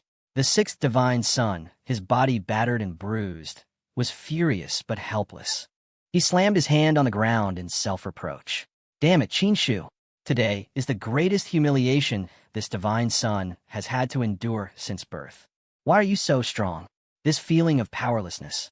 It's the first time I've ever felt it. The demon fairy approached from a distance. She knelt beside him and helped him up. 6th divine son, your natural talent is incredibly outstanding. Today's failure doesn't prove anything at all. The demon fairy comforted him gently. You are a unique divine son of the sect. The more challenges and hardships you face, the faster you should mature. I believe that in the future, you can certainly defeat the 18th divine son. Wow, is this the power of a beauty? Demon fairy, rest assured. The trials I, Zhou Li, have experienced are countless. I will absolutely not be discouraged. All the humiliation I've suffered will be the motivation for me to become stronger. The demon fairy blushed. 6th divine son, if you don't mind, you can call me Mayor from now on. The 6th divine son clenched his hand into a fist, determined. Mayor, rest assured. In the near future, I will make that Qin Shu kneel before the two of us to admit defeat and repent. Under the bright sunlight of the Ascension Terrace, the half-baked couple made their vow just like that. However, it seemed the 6th divine son failed to notice the cunning, treacherous look in her eyes as she looked at him. What is her true identity? The scene shifted to the Yangxia floating island. The 18th divine son had returned to his mansion after successfully breaking through at the Ascension Terrace. Go Onching reported, Divine Son, the sect master of the Feathering Sect has returned. The time for the Divine Son Assembly has been set. It is exactly 10 days from now. The Divine Son Assembly is an occasion for Divine Sons from all directions to meet. At that time, all Divine Sons will gather, opening the first Divine Son Assembly, and the Battle of Disciples will officially begin. Qin Shu thought to himself, I haven't had the chance to meet all the talents yet. Those monsters hiding in the back should show themselves now. Lost in thought, Qin Shu didn't notice the arrival of the 9th princess. She had entered the front hall quite some time ago. Master, were you looking for me? The 9th princess replied, her face full of worry. Master, news came from a Moonwheel Divine Dynasty that my imperial father is critically ill. I want to return to the Moonwheel Divine Dynasty for a visit. If that's the case, you should depart immediately. Thank you, Master. Saying that, Qin Shu turned to Go Onching and instructed thoughtfully, Old dog, get some spirit fruits and divine medicine for Xiao Minghua to take back to treat her father's illness. Qin Shu truly is the gentle male lead of legends. Hearing about spirit fruits, Go Onching hesitated a bit. Divine Song. Well, there aren't many spirit fruits left. What do you mean? Didn't we win more than half an island's worth of spirit fruits last time? Why aren't there many left? Qin Shu's face darkened. Could it be that there are assassins on this floating island amidst the clouds who dare to sneak in and steal the spirit fruits? Go Onching held his forehead, helplessly leading him and the 9th princess to see the spirit fruit warehouse with their own eyes. The scene shifted to the Yangxi floating island. In front of them was a massive, incredibly sturdy wooden gate. How could a thief possibly sneak in? Go Onxing explained, this is the warehouse of the Yangji floating island. Previously, all the one-spirit fruits were piled up in this warehouse. Qin Shu stepped forward and opened the wooden gate. And then he was horrified by the heap of eaten spirit fruit pits piled up high like a mountain, reaching all the way to the warehouse ceiling. The owner of this pile of leftover pits was none other than Bai Juju. She was sitting leisurely spitting out seeds at the table and chairs set inside the warehouse. Did you eat all of this? Bai Juju burped. That's right. It's only been a few days, and you ate the entire warehouse of spirit fruits clean? Qin Shu had a headache facing Bai Juju's terrifying appetite. That's right. Am I not amazing? She looked smug, as if this were something to be proud of. Qin Shu was speechless and turned to Go Onxing. Do you believe she ate the whole warehouse of spirit fruits alone? At the start, I didn't believe it, but everything seen before my eyes is the truth. Indeed, Miss Bai has eaten all the spirit fruits clean. Qin Shu sighed in exasperation. Is this the stomach of a monster? If she didn't do mukbang in her past life, it would be a waste. Bai Juju stretched and let out a long yawn. I was too busy eating. I haven't rested for the past few days. I'm going back to sleep first. Saying that, she left for her room, leaving the three people dumbfounded. Damn it, a prodigal child. How will I feed her in the future? The scene shifted to absolute cloud peak. Qin Shu stood before the towering cliff, looking out at the deep ocean. Beep. Myriad Worlds congratulates you on successfully signing in at Absolute Cloud Peak again. System notification. Congratulations, you have obtained a reward, Mystic Spirit Fruit.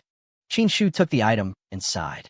After the Divine Sun Assembly, once the East Peak Grand Ceremony main quest is signed, I must complete it quickly.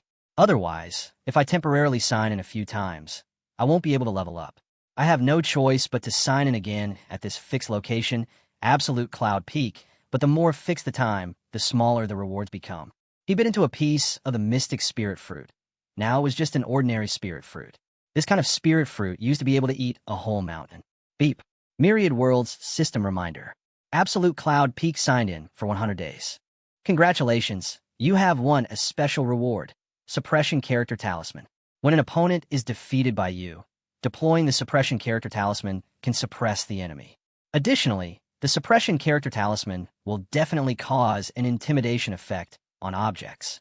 Below the cliff of Absolute Cloud Peak, Qin Shu had unlocked a new item, the Suppression Talisman. However, he didn't seem very satisfied. A special number of 100 days, and it only gives a Suppression Talisman like this? It doesn't look like the effect is very great. If the opponent is defeated by me, suppressing them has no meaning. Just as he finished his sentence, two grandfathers suddenly appeared from the sky out of nowhere. One had a slender figure, wearing a gauze robe engraved with a green dragon, white hair tied in a long ponytail, and a large horn growing on his head. The other was bald like a monk, wearing a brown gauze robe, also with a dragon god image, chest exposed to reveal rippling muscles.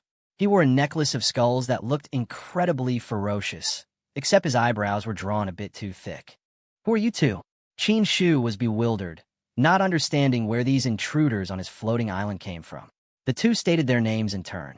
The bald one was the 17th Divine Son, named Zhen Tongming.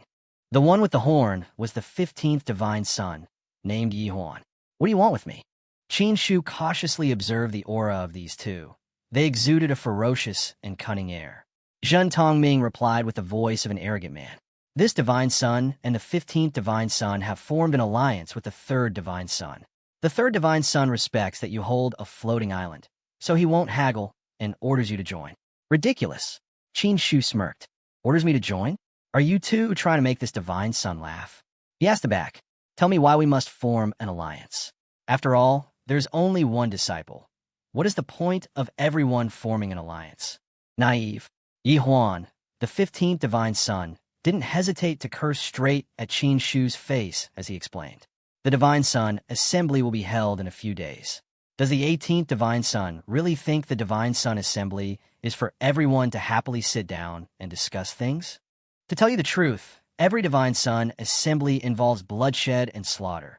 Losing one's life is very common. This is the first time the Divine Sons will show their strength and trump cards. Of course, one can also choose to continue enduring, but in the Divine Son Assembly, A few divine sons will also step forward to become leaders for some weaker divine sons to follow. For example, the third divine son has thought deeply and prepared for the divine son assembly. He gloated, "By then, we will be the largest faction among the divine sons." Qin Shu found it seemingly interesting and nodded abruptly. "Then it's fine for this divine son to join." Zhen Tongming, the 17th divine son, was pleased with Qin Shu obediently following their orders. "Consider yourself sensible. When the time comes, contribute your floating island. The day the third divine son becomes the great emperor, you and I will both benefit. But it's not me joining you. It's you joining this divine son. Everyone must listen to this divine son's orders." As soon as Qin Shu finished speaking, the two divine sons froze stiff. The 15th divine son flared up first. "Impudent! Why do you have to make us join you?" Qin Shu calmly flexed his achievements, flexing as if it were unintentional. This divine son's solar divine body once crushed the third divine son's moon spirit body. Just a defeated general. What right do you have to make this divine son join? Seeing they couldn't persuade Qin Shu, the two divine sons turned their backs to leave. If you're that stubborn, then wait for the divine son assembly. The 18th divine son will become a lonely man. Stop right there. Qin Shu's face turned serious. You showed off in front of this divine son. From the beginning, this divine son has never allowed anyone to leave here easily. Saying that, he unleashed the solar divine body, radiating a powerful source of divine light, suppressing the two of you. A giant hand appeared, leaving Yi Huan and Zhen Tongming shocked. 18th divine son, just because you defeated a few weak divine sons, do you think you are invincible? It's time we act together. Today, we will destroy the 18th divine son and establish prestige for the feathering sect. Both released their divine consciousness to resist the giant hand of Qin Shu. Bam! They only held out for a moment before being blown away. Qin Shu flew up into the air, radiating immense divine power like the sun. What? His physical body, is this strong? Is this the solar divine body? A tense aerial battle was taking place above Absolute Cloud Peak today. On one side was the 18th divine son, facing off against two divine sons, Yi Huan and Zhen Tongming, the 15th and 17th divine sons respectively. Blown away by Qin Shu's solar divine body, both quickly flew up into the air. Yi Huan turned to the bald guy. "You and I have both broken through to the Dharma realm, so we can attack with divine consciousness. The 18th divine son just entered the Dharma realm, so his divine consciousness is weak. Let's use divine consciousness to deal with him together." Saying that, both rushed toward Qin Shu, shooting out two beams of divine consciousness in response. 18th divine son, let's see how you block this time. Let's see where you hide. Once your divine consciousness is shaken, you'll be in extreme pain, just a lamb waiting to be slaughtered. Attacking with divine consciousness? Ridiculous, Qin Shu said, casting a jade-green sphere of divine consciousness. Soul Silkworm. Inside the sphere was the first strand of divine consciousness, transformed into a silkworm, which had defeated the sixth divine son at the Ascension Terrace. The sphere grew larger and larger. The silkworm inside also became gigantic, just like a monster. Its mouth was full of sharp fangs. It opened its mouth and swallowed the 15th divine son's strand of divine consciousness whole. What? My divine consciousness? In an instant, his divine power was drained, and he fell freely from the sky. The soul silkworm turned to swallow the 17th divine son's strand of divine consciousness, causing him to panic and suffer the same miserable fate as Yi Huan. Qin Shu was satisfied witnessing the soul silkworm strengthen immensely. The 9 transformations of divine soul is worthy of being a heaven-defying soul cultivation technique. The soul silkworm is also very strong in soul attacks. Last time, it defeated the 6th divine son's divine consciousness. This time, it directly devoured the divine consciousness of 2 other divine sons. Done. The soul silkworm automatically shrank and returned to Qin Shu. Yi Huan fell heavily from the sky, his head spinning dizzily. 18th divine son, you actually destroyed our divine consciousness. Stop talking nonsense. Hand over the divine son tokens. Otherwise, even your physical bodies will be destroyed. Yi Huan mustered his remaining strength, still threatening him. 18th divine son, don't be so heartless. Otherwise, my family at the Divine Sun Assembly. Bam! Before he could finish, a fist of divine consciousness was thrown from Qin Shu, knocking him flying several meters. Pig-headed, you're still threatening this divine sun now. Does it have any effect? Zhen Tongming also just woke up after the miserable fall. His muscular body was aching, though he seemed better off than the other guy. 18th Divine Sun. We don't carry the Divine Sun tokens on us. Right now, we only act according to the third Divine Sun's will. Everything is with the third Divine Sun. That makes it easy. This Divine Sun will lock you up on Yangji Floating Island. When the time comes, let the third Divine Sun bring the Divine Sun tokens to redeem you. Scene shifts to the main hall. Qin Shu now sat majestically on the throne. The two, 15th Divine Sun and 17th Divine Sun, were tied up and locked in two iron cages, dragged before everyone. Bai Juju was very excited about these two strangers. Are these two the new pets he caught? The 12th prince snorted. Damn it, catching two Divine Suns and treating them as pets. Suddenly, I feel being a mount for the 18th Divine Sun is quite honorable. Yi Huan, stubborn as ever, gripped the iron bars and shouted at Qin Shu. 18th Divine Sun, how dare you humiliate us like this? If my Yi family finds out, they absolutely won't forgive you. Kneel down. Qin Shu ordered sternly, exuding majestic divine power like a king. Instantly, Yi Huan's body went limp, his legs automatically buckled in submission to him. He was speechless. 15th Divine Sun. You're already locked up, so be quiet. This is Yangji Floating Island.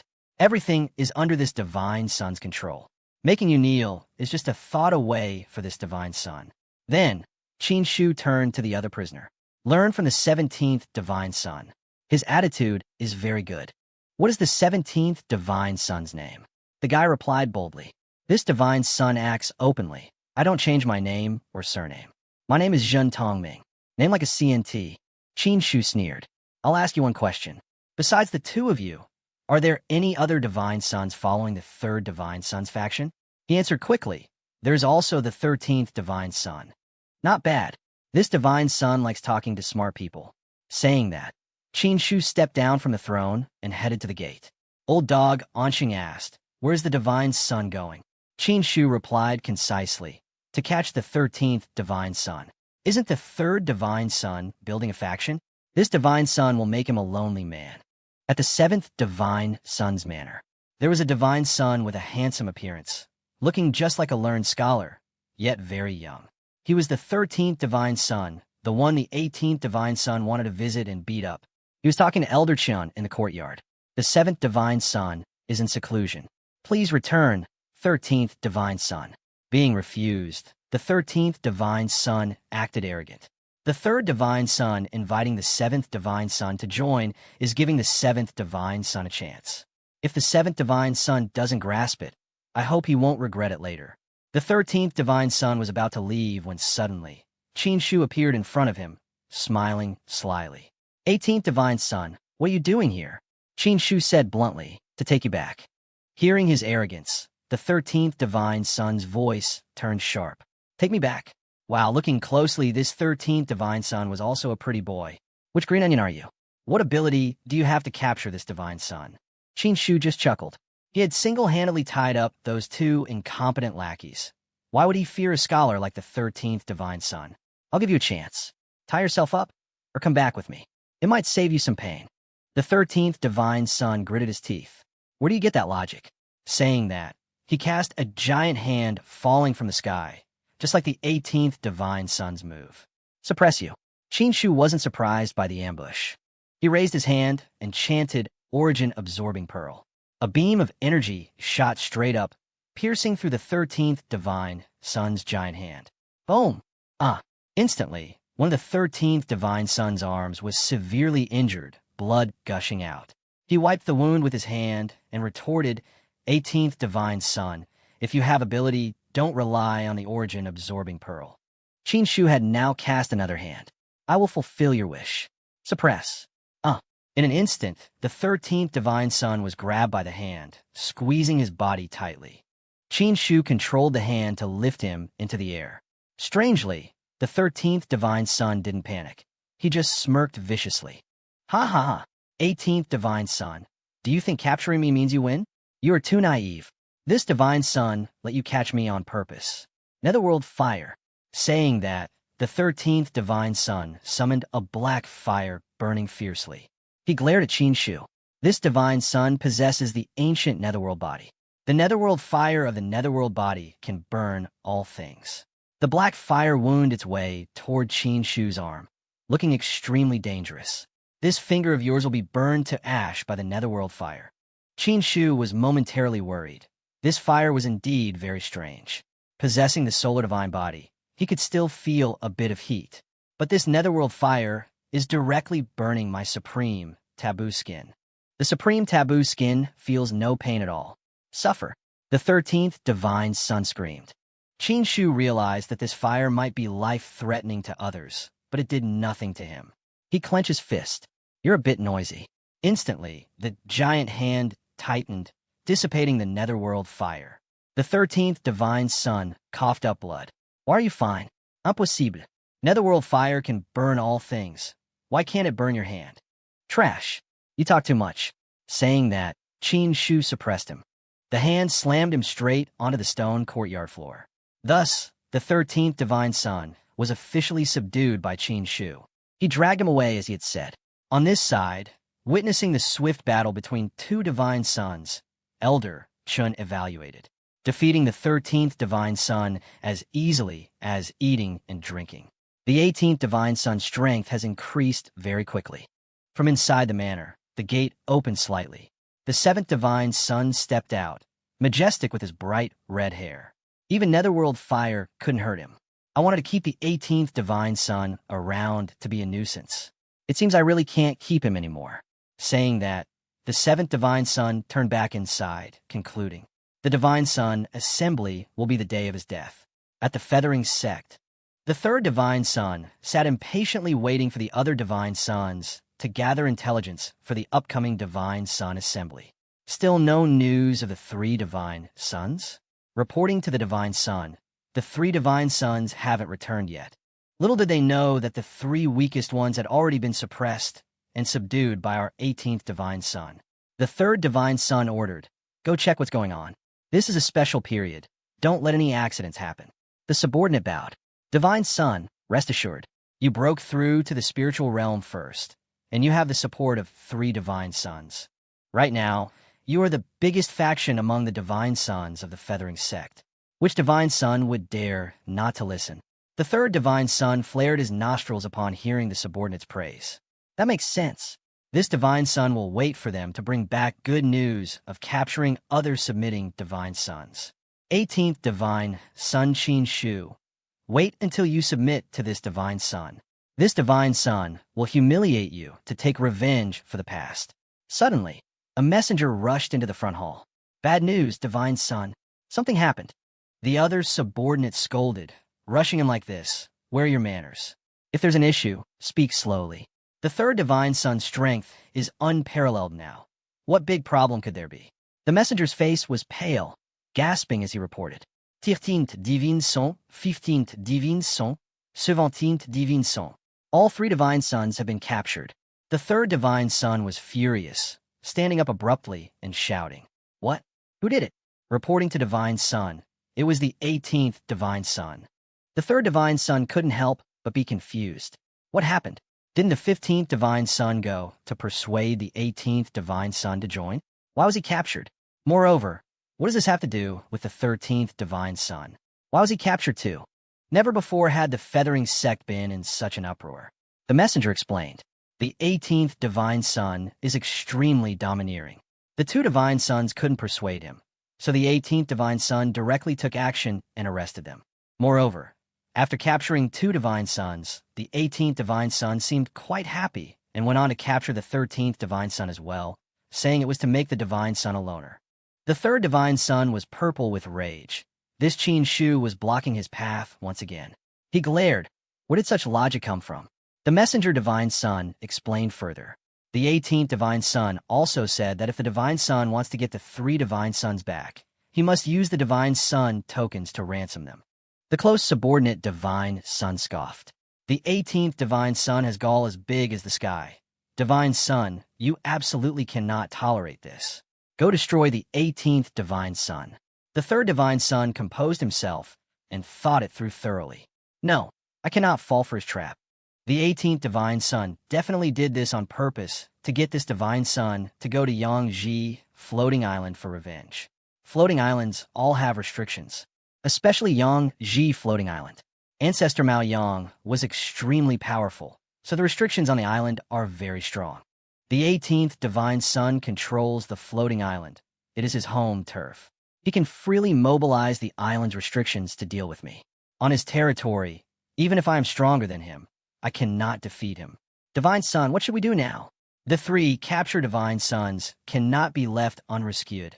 Otherwise, which other Divine Son will join our force and be loyal to you in the future? The third Divine Son rubbed his temples. Correct, they cannot be left unrescued, but Yangji Floating Island is a trap, and this Divine Son cannot go there either. So, there's only one way. Saying that, the third Divine Son waved his hand, and immediately 3 pieces of golden jade appeared. Those were the 3 Divine Son tokens. The subordinate Divine Son caught them as the third Divine Son gave the order. Take these 3 Divine Son tokens to Yangji Floating Island to ransom the 3 Divine Sons back. The subordinate Divine Son was worried.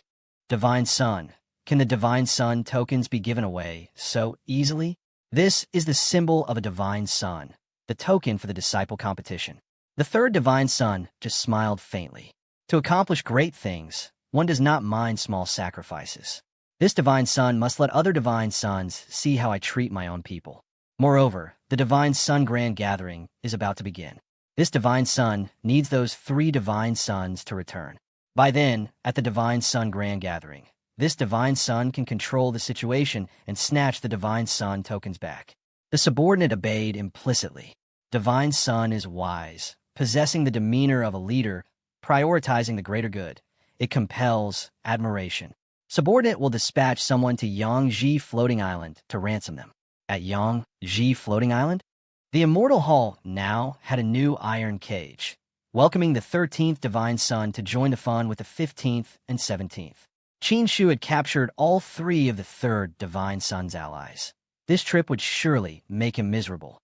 Old Dog approached Qin Shu to report. Divine Son, the 3rd Divine Son has sent someone to ransom the people. Qin Shu was puzzled. Truly useless. This Divine Son thought the 3rd Divine Son would endure it or come to challenge me. I didn't expect him to just send someone to ransom them back. The subordinate Divine Son entered the main hall. 18th Divine Son, I have brought the 3rd Divine Son's tokens. Release the people. Saying that, he handed the 3 pieces of the Divine Son tokens to Qin Shu. He took them and smirked. The 3rd Divine Son is so obedient. This Divine Son is very pleased. The subordinate seemed furious. 18th Divine Son, do not insult the 3rd Divine Son. My Divine Son is far-sighted and considers everything to take care of his subordinates. Later, my Divine Son will definitely come to seize the Divine Son tokens back. Qin Shu had this guy in the palm of his hand, an arrogant Divine Son blindly worshipping his master. Of course, the 3rd Divine Son has outstanding natural talent and was the first to live on a floating island. The first to break through the spirit realm, the first to subdue other Divine Sons, possessing the aptitude of a great emperor. He spouted boastful words about his master without shame. And you, 18th Divine Son, are nothing but a pile of mud blocking the 3rd Divine Son's path. The 3rd Divine Son is like the surging ocean water. He will rush forward and sooner or later drown you. I advise the 18th Divine Son to admit your fault sincerely. Submit to the 3rd Divine Son, and you might still have a chance to live. Qin Shu listened to a stream of delusional flattery about his master. Qin Shu frowned, a headache coming on from his stubbornness, and coldly gave an order to the 12th prince. Yuan Hong, break his legs, shatter his worldview, shatter the illusions he holds about the 3rd Divine Son. You got it. As soon as the words fell, the 12th prince rushed towards the 3rd Divine Son subordinate, his massive body resembling a descended guardian deity. With that body, just crushing him would be enough to make that guy log out of this world. The 12th prince gave him a sound beating, leaving him flattened on the ground, barely able to breathe. Do you still worship the 3rd Divine Son now? Before him, The subordinate's face was deformed beyond recognition, bruised and swollen like a disastrous sculpture, lips red and swollen, a lump on his head. No, I don't worship him anymore. Qin Shu continued to question him. Is the third divine son a defeated opponent under my hand? Is he a piece of trash? Yes, yes. The third divine son did not dare to come to your floating island. He is exactly a piece of trash. Qin Shu laughed with delight and then asked one last question. What do you think of this divine son? After a moment of silence, seemingly racking his brain for a resounding compliment, the guy replied, Divine son is a massive fire surging to the sky. Others are just tiny candles. Your power is incomparable. Very good. Now your worldview is very correct. This divine son is very pleased. Qin Shu waved his hand. Carry this guy back to the third divine son. Witnessing this scene, the 13th divine son could not help but worry. The 18th divine son has a truly vicious heart. His actions are cruel, destroying a person's spirit. If the third divine son finds out about this, I'm afraid he will be angry enough to vomit blood. The 15th divine son, Yi Huan, chimed in. What benefit does the 18th divine son get from doing this besides provoking the third divine son? Just wait. Although the 18th divine son has risen, if he continues to be this arrogant, his fall will not be far off. The 17th divine son, Zhen Tongming, broke out in a cold sweat. The 18th divine son has endless methods. We all underestimated him. We underestimated his strategy, and we underestimated his intellect even more. Qin Shu pretended not to hear their gossip, tossed out the 3 divine son tokens, and ordered, 3 divine sons, it's your turn. Sever the connection with the divine son tokens, and I will let you leave. The 3 divine sons hesitated for a long time, but facing Qin Shu's ruthlessness, they knew there was no other way. The 18th divine son is so vicious, I'm afraid we have to do it. We can only do so. Saying that, all 3 simultaneously released their divine consciousness and severed the connection with the divine son tokens. From now on, the third divine son would no longer be able to track or control the 3 of them. They would have to submit to the 18th divine son. This divine son keeps his word. You may go. The iron bars were opened, and the 13th divine son uttered a threat. I will carve today's humiliation into my heart. 18th divine son, see you again at the divine son grand gathering. After severing the divine son tokens of the 13th, 15th, and 17th divine sons, as promised, Qin Shu granted freedom to these 3 divine sons. 17th divine son, why aren't you leaving? Qin Shu found it strange. The other 2 had slipped away as soon as they were released, not forgetting to leave threats to meet him again at the divine son grand gathering. Only the 17th divine son, Zhen Tongming, hesitated and lingered. To be honest, it is because I have reached a dead end. Qin Shu replied, try speaking it out. Perhaps this divine son can become a bright lamp guiding your way. The bald guy explained, the 17th divine son of the feathering sect, Zhen Tongming, has always wholeheartedly wanted to achieve great things. I never expected that you, the 18th divine son, would directly defeat 3 divine sons in a row. The third divine son is mostly driven by fear. Facing such great humiliation, he dared not come here. Therefore, I feel there is a problem with my judgment of people. Qin Shu scratched his ear. So I feel I should stay here, join the 18th divine son's force, and become your companion. You are more decisive than the third divine son, have more mettle, possess more strength, and have a better chance of attaining the disciple position. Very good. Worthy of a name, Zhen Tongming. You see things very thoroughly. Suddenly, Qin Shu changed his tone to a sly one. However, this divine son does not accept companions, only servants and followers. What kind of servant do you want to be? The 17th divine son was slightly embarrassed. He thought that at least they would be sworn brothers and equals. But unexpectedly, Qin Shu told him to be a menial errand boy. 18th divine son. This divine son has humbled himself to assist you, yet you want me to be a follower or servant. This divine son is not forcing you to stay. Qin Shu shrugged. You can go back, think it over carefully, and then decide. Farewell. Saying that, Zhen Tongming left in frustration. The 12th prince was impressed. Only accepting servants and followers, divine son is truly domineering. Suddenly, he felt that being the divine son's mount was very blissful. Old Dog spoke up. Divine son, Isn't forcing the 17th divine sun to leave a bit inappropriate? Qin Shu crossed his arms and shook his head. Regardless of the reason the 17th divine sun submits to me, he is still betraying the third divine sun. This divine sun must consider it further. If he sincerely submits to me, he will naturally seek me out again. Time flew by, and the opening day of the divine sun grand gathering finally arrived, drawing the attention of the entire feathering sect. Early in the morning, civil and martial officials eagerly crowded the entrance to the feathering sect, the atmosphere strangely excited and restless. Which divine sons would show off their prestige at the divine sun grand gathering today? Just thinking about it made people excited. Qin Shu's group of 3. The 12th prince and old dog also just arrived. Qin Shu was surprised by the massive scale of the divine sun grand gathering. Usually, the feathering grand hall was extremely deserted. He didn't expect so many people today. Divine Sun. Today's Divine Sun Grand Gathering is a major event for the feathering sect. Naturally, there are quite a few people in the sect who enjoy watching the excitement. The third Divine Sun has arrived. A loud announcement silenced the surroundings. From afar, the third Divine Sun was entering the main hall where the crowd gathered. Everyone stepped aside to let him walk through proudly. Following him were the 17th, Yi Huan, and the 13th Divine Sun. Lavish praises rang out incessantly.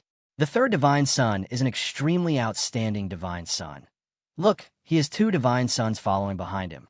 The third divine sun was the first to live on a floating island, and the first divine sun to break through the spirit realm. Outwardly, he appeared indifferent to those praises, but deep down, he was overjoyed. Truly, in life, everyone loves praise and hates criticism. It seems that this divine sun is still very famous in the eyes of everyone in the feathering sect, and still receives everyone's worship. Suddenly, there was the sound of guests whispering. The third divine sun is also the first to have 3 ally divine suns captured by the 18th divine sun, falling into a state of having nowhere to return to in a single day. He was forced to take out the divine sun tokens to ransom the 3 divine suns. Right, there is also that matter. If we compare like that, the 18th divine sun is still more formidable.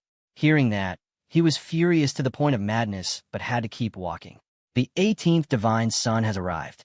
Someone announced. Go, let's go see the 18th divine sun quickly. The crowd of guests rushed towards the 18th divine sun and his disciple, no different from crazy fans meeting their idol in real life, leaving the 3 other divine suns behind in awkward embarrassment. The 18th divine sun has truly been outstanding recently. First, he defeated the 14th divine sun at the battle pavilion, then subdued the 12th divine sun at Great Silver Mountain. At the ascending immortal platform, he suppressed the 6th divine sun. He is truly an unparalleled divine figure. He is precious as jade, a peerless divine sun, the pride of our feathering sect. Damn it, my glory as this divine sun has been completely stolen by the 18th divine sun. The third divine sun gritted his teeth. Qin Shu, this is you seeking your own death. It's good that the 18th divine sun knows his mistakes. His bearing and aura are so cool. I want to be married off to him. Everyone was very enthusiastic. Divine sun, there is something you don't know. Right now, you are the divine sun with the highest popularity in the feathering sect, Go Anxing explained. The undying uncle of the ascending immortal platform revealed his tracks, leading to the sect ancestor taking action. The divine sun has started to become famous throughout the eastern wasteland. Qin Shu quickly walked to the main gate of the Grand Hall, because soon a chaotic battle unique in history would take place inside. The interior of the Grand Hall was pitch black, with only pillars of light representing the divine suns.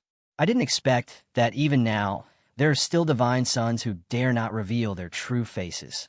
Qin Shu glanced over the row of divine suns. Divine sun. Although the majority of divine suns have started to reveal themselves, there are still a few extremely mysterious divine suns, some whose names are not even known. Go Anxing advised. Divine sun. In this divine sun grand gathering, every divine sun can bring the forces behind them. I'm afraid this gathering will be unfair, with hidden dangers. It's fine, Qin Shu replied confidently, then flew towards the last empty pillar of light, the position of the 18th divine sun next to the 17th divine sun. The first divine sun grand gathering begins. As the words fell, A gem carved with a moon shape on the fourth emperor's desk lit up, and a strange bird appeared. Its beak was like a crow's, on its head was a tuft of red feathers like a rooster's comb, but its wings and tail were golden like a parrot's. It was Lord Bird, introducing itself with a speech. Master Bird loves watching you fight back and forth the most. This gathering was supposed to be presided over by the sect master of the feathering sect, but that old man is too benevolent and soft-hearted. It just so happens that recently, the 18th divine son lured the true body of the immortal medicine to appear. Then, he caused the ancient bronze temple to emerge in the void. This is the most mysterious ancient temple in the heavens. The sect master and the ancestors of the floating island went to vie for the ancient bronze temple with other forces, including Jade Lake and other forces, who because of this matter will participate in the Divine Sun Grand Gathering in the future.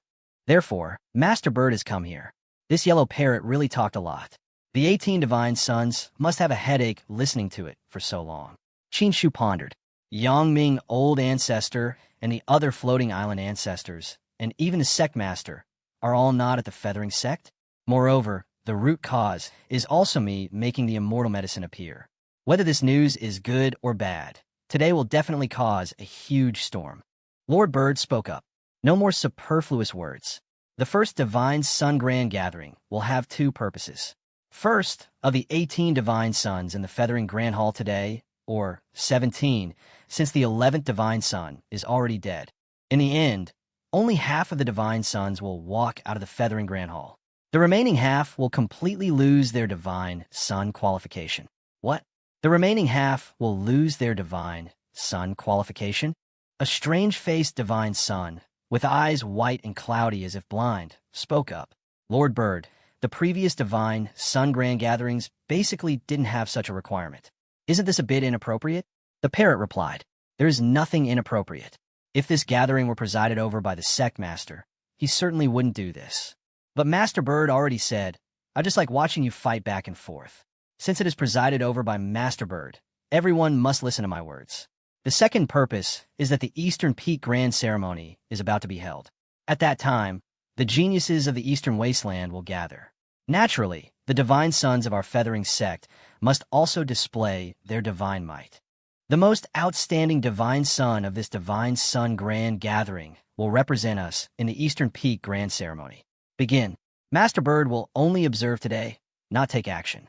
Around them, the 18 Divine Sons had already begun to scheme, because today would be a day of purging. Everyone wanted to be the winner and inherit the position of the future Emperor's son. Lord Bird reminded, the Divine Sons can display their means to eliminate others. Otherwise, the one eliminated will be you. The competition had begun. How would Qin Shu handle it? The atmosphere inside the Feathering Hall fell into silence after Lord Bird instigated the war between the 18 Divine Sons. No one is starting? It's getting a bit boring. Qin Shu is cautious. Lord Bird is a bit strange today. This is clearly pouring oil on the fire. Want to watch the excitement without fearing big trouble, huh? Me first. Suddenly, a female voice rang out, tough and extremely strong, no different from a man's voice. She had long golden hair, wore a lime green dragon robe, and radiated a tremendous aura. The crowd around discussed. It's actually a female Divine Son. Among the 18 Divine Sons, there's actually a female Divine Son. This is definitely the 9th Divine Son, extremely low profile, only showing her face a few times at the Feathering Sect. Saying that, she jumped down in front of Qin Shu and introduced herself. I am a 9th Divine Son, Duan Lingtong. 18th Divine Son, I have a question for you. What is it? Qin Shu replied. At the Jade Lake Sacred Meeting, my younger brother, the 11th Divine Son Duan Jinfei, died unexpectedly. Was he killed by you? Heavens! No wonder the 9th Divine Son's hair color and face looks so familiar. Everyone couldn't help but be astonished. Younger brother? The 11th Divine Son was actually the 9th Divine Son's younger brother, both surnamed Duan. It seems the Duan family has up to 2 Divine Sons. Qin Shu's denial made the 9th Divine Son even more furious. She snapped. Not you? Then where's my brother's Divine Son token? Qin Shu replied calmly. In my possession. If that's the case, then you still say the 11th Divine Son wasn't killed by you? Qin Shu recalled the truth of the battle that day. The 11th Divine Son ambushed me that day. Originally, he deserved to die. But I considered that it was the Jade Lake sacred meeting that day, so I didn't kill him. I only took the Divine Sun token. That was his honor. Don't you make excuses. The ninth Divine Sun shouted. My brother's aptitude was surpassing. How could he be easily defeated by you? You must have used some despicable means to kill him. Hand over the Divine Sun token quickly, then pay with your life for my brother. A strange Divine Sun continued. That's right. Even though the 18th Divine Sun has successively defeated many Divine Suns recently, defeating and killing are two different matters. Each Divine Sun has some life-saving means. It's impossible for one to die without any news. The crowd of guests took the opportunity to join in loudly. There must be someone else helping the 18th Divine Sun. The battle between Divine Suns cannot allow others to interfere. That's right. The 18th Divine Sun didn't follow the rules and must pay with his life.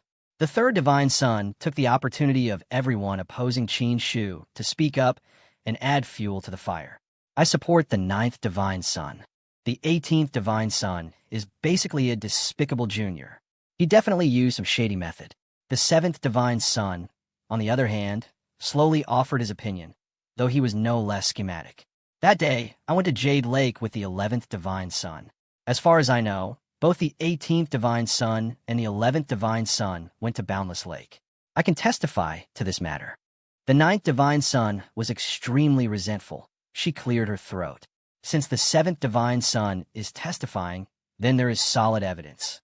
18th Divine Sun, do you have anything else to say? These Divine Suns seem to share a common goal of taking down Qin Shu right here today. Qin Shu just laughed loudly. Haha, everyone is opposing me? It seems that someone too outstanding is easily envied by others. 18th Divine Sun, sophistry is useless. The 7th Divine Sun pretended to mediate. Why not admit it to keep your dignity as a Divine Sun? Hand over the Divine Sun token, abolish your cultivation, and everyone might spare your life. This 7th Divine Sun spoke sweet words and seemed to sympathize with Qin Shu, but his heart was extremely vicious. He thought to himself, Qin Shu, in this situation, it's hard for you to escape. If you want to blame someone, you can only blame yourself for being too dazzling. Qin Shu had grasped his conspiracy. 7th Divine Sun, you are truly an amusing idiot. Forcing me to admit it.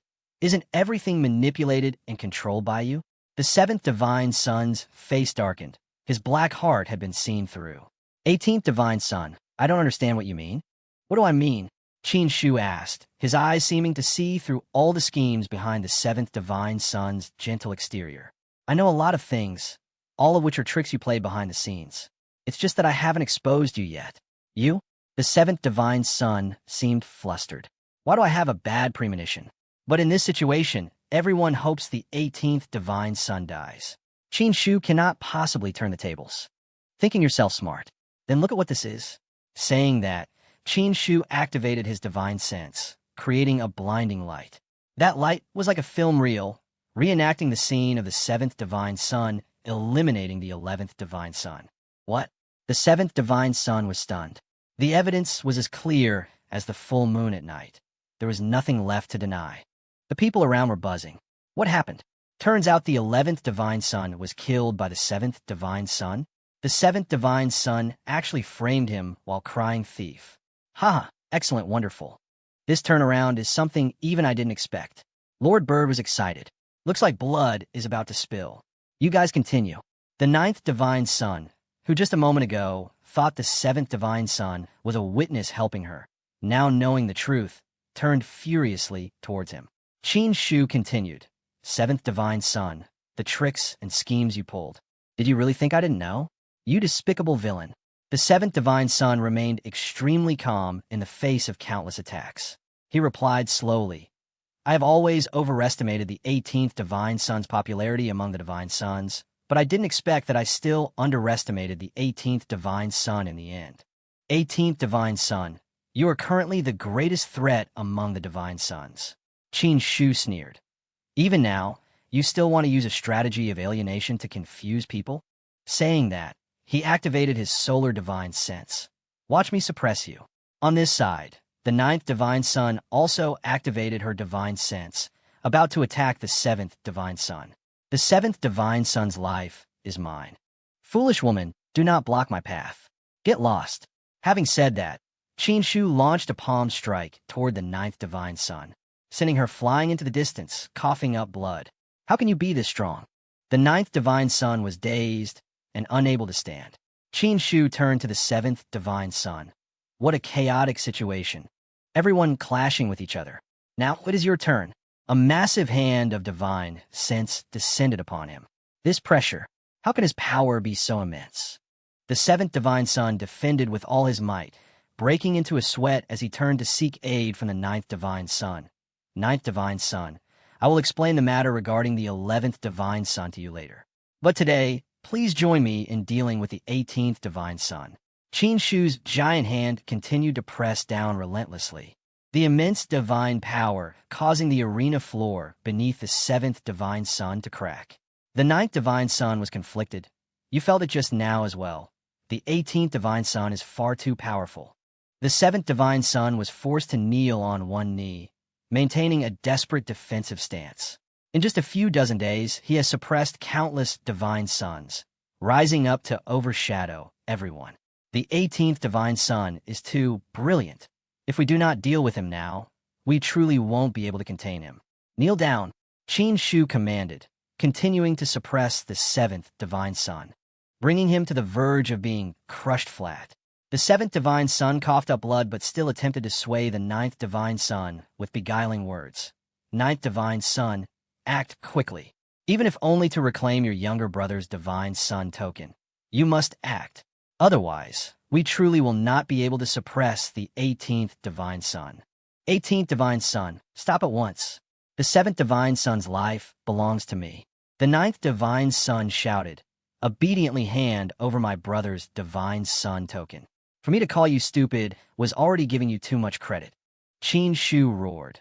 To be so easily seduced and deceived by the 7th divine sun. Are you truly brain-dead?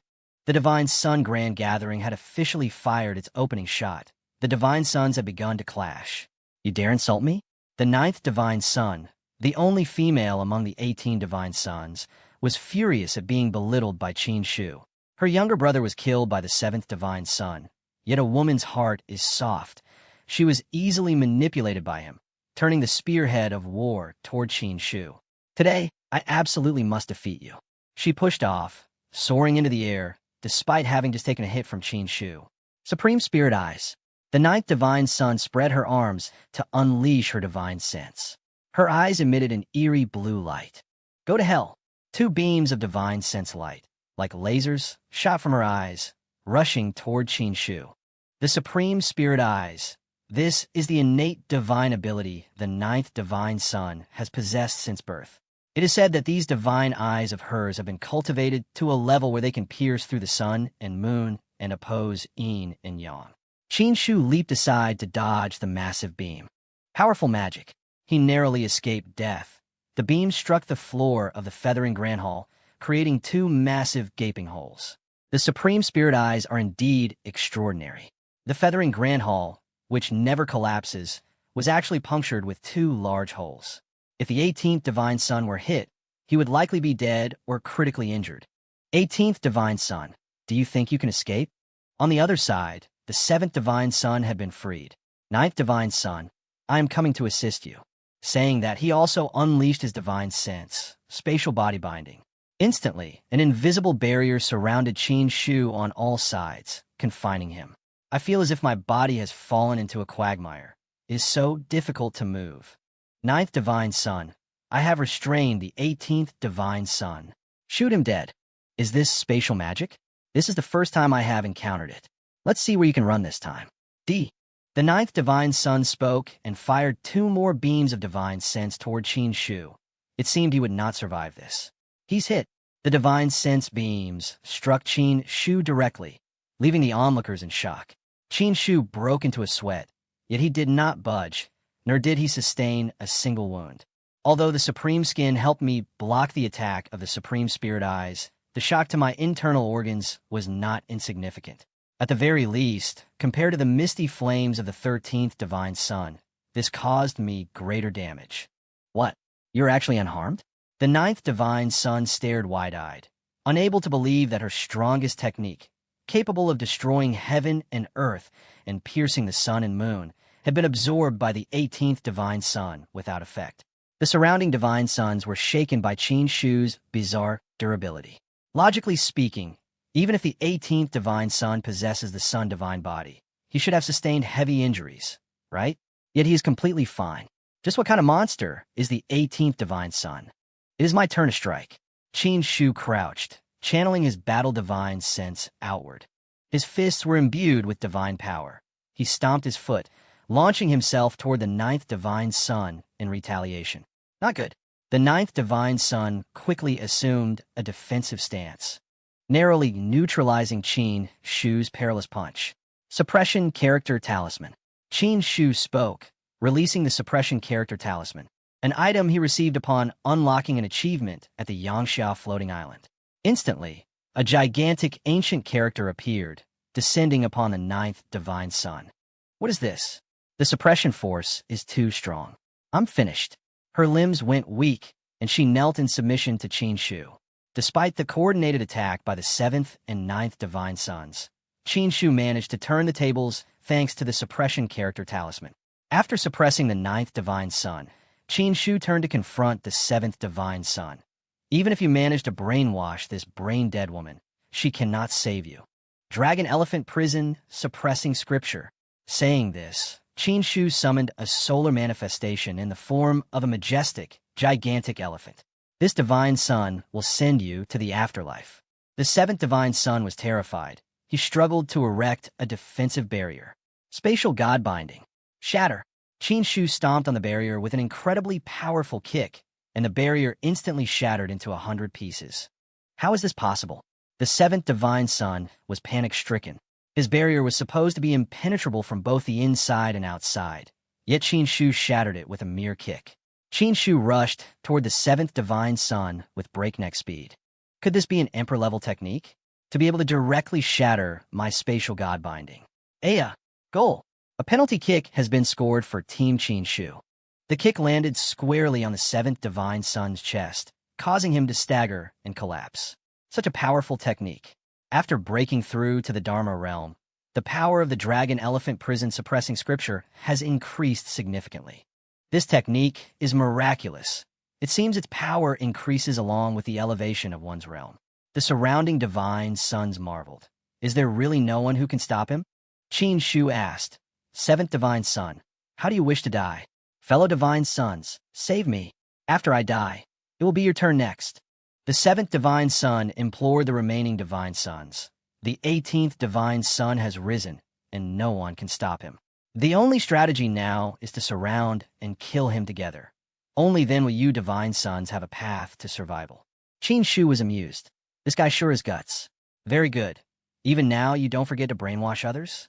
It seems you truly do not know repentance. Saying this, he summoned his treasured sword.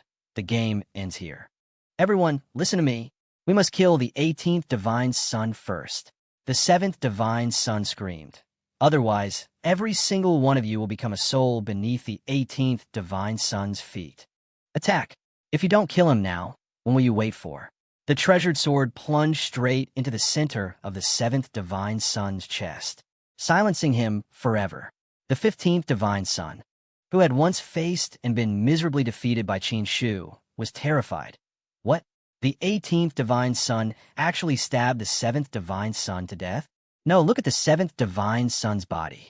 Suddenly, the 7th divine sun's corpse dissolved into fragments of bright white light, resembling fireflies. Light spirit body.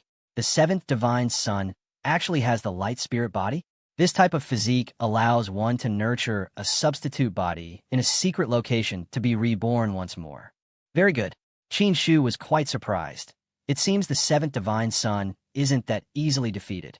We will play slowly in the future then. The scene shifted to the 7th divine sun's residence. Tens of thousands of light spirit fragments gathered in one direction, and instantly, the 7th divine sun was reborn. Cough, cough. That was dangerous. I'm finally alive. This new body truly does not disappoint me. Thanks to the light spirit body and his cunning, the 7th divine sun luckily escaped death, surviving Qin Shu's hands. His new body regenerated. returning safely to the divine temple alongside his companions and subordinates. Seeing this, old Chun admonished him, "Seventh divine son, wasting a rare resurrection opportunity of the light spirit body. Isn't the loss greater than the gain?" The seventh divine son massaged his shoulder joint. The newly reconstructed body seemed stiff and not fully under control yet. Plans cannot keep up with unexpected changes. I did not anticipate this either. The 18th divine son's scheming is incredibly deep and unfathomable. Despite not being under my surveillance, he possessed evidence that I killed the 11th divine son. This situation allowed the 18th divine son to seize the critical initiative. The other divine son's opposition to him will decrease significantly.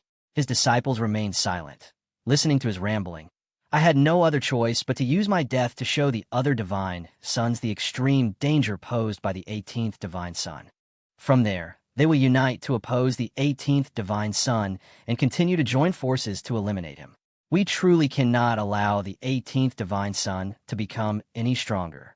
Divine son is wise. The companions and disciples shouted loudly. Old Chin added, "Next, no matter how brilliant the 18th divine son's methods are, under the siege of the other divine sons, he is certain to die."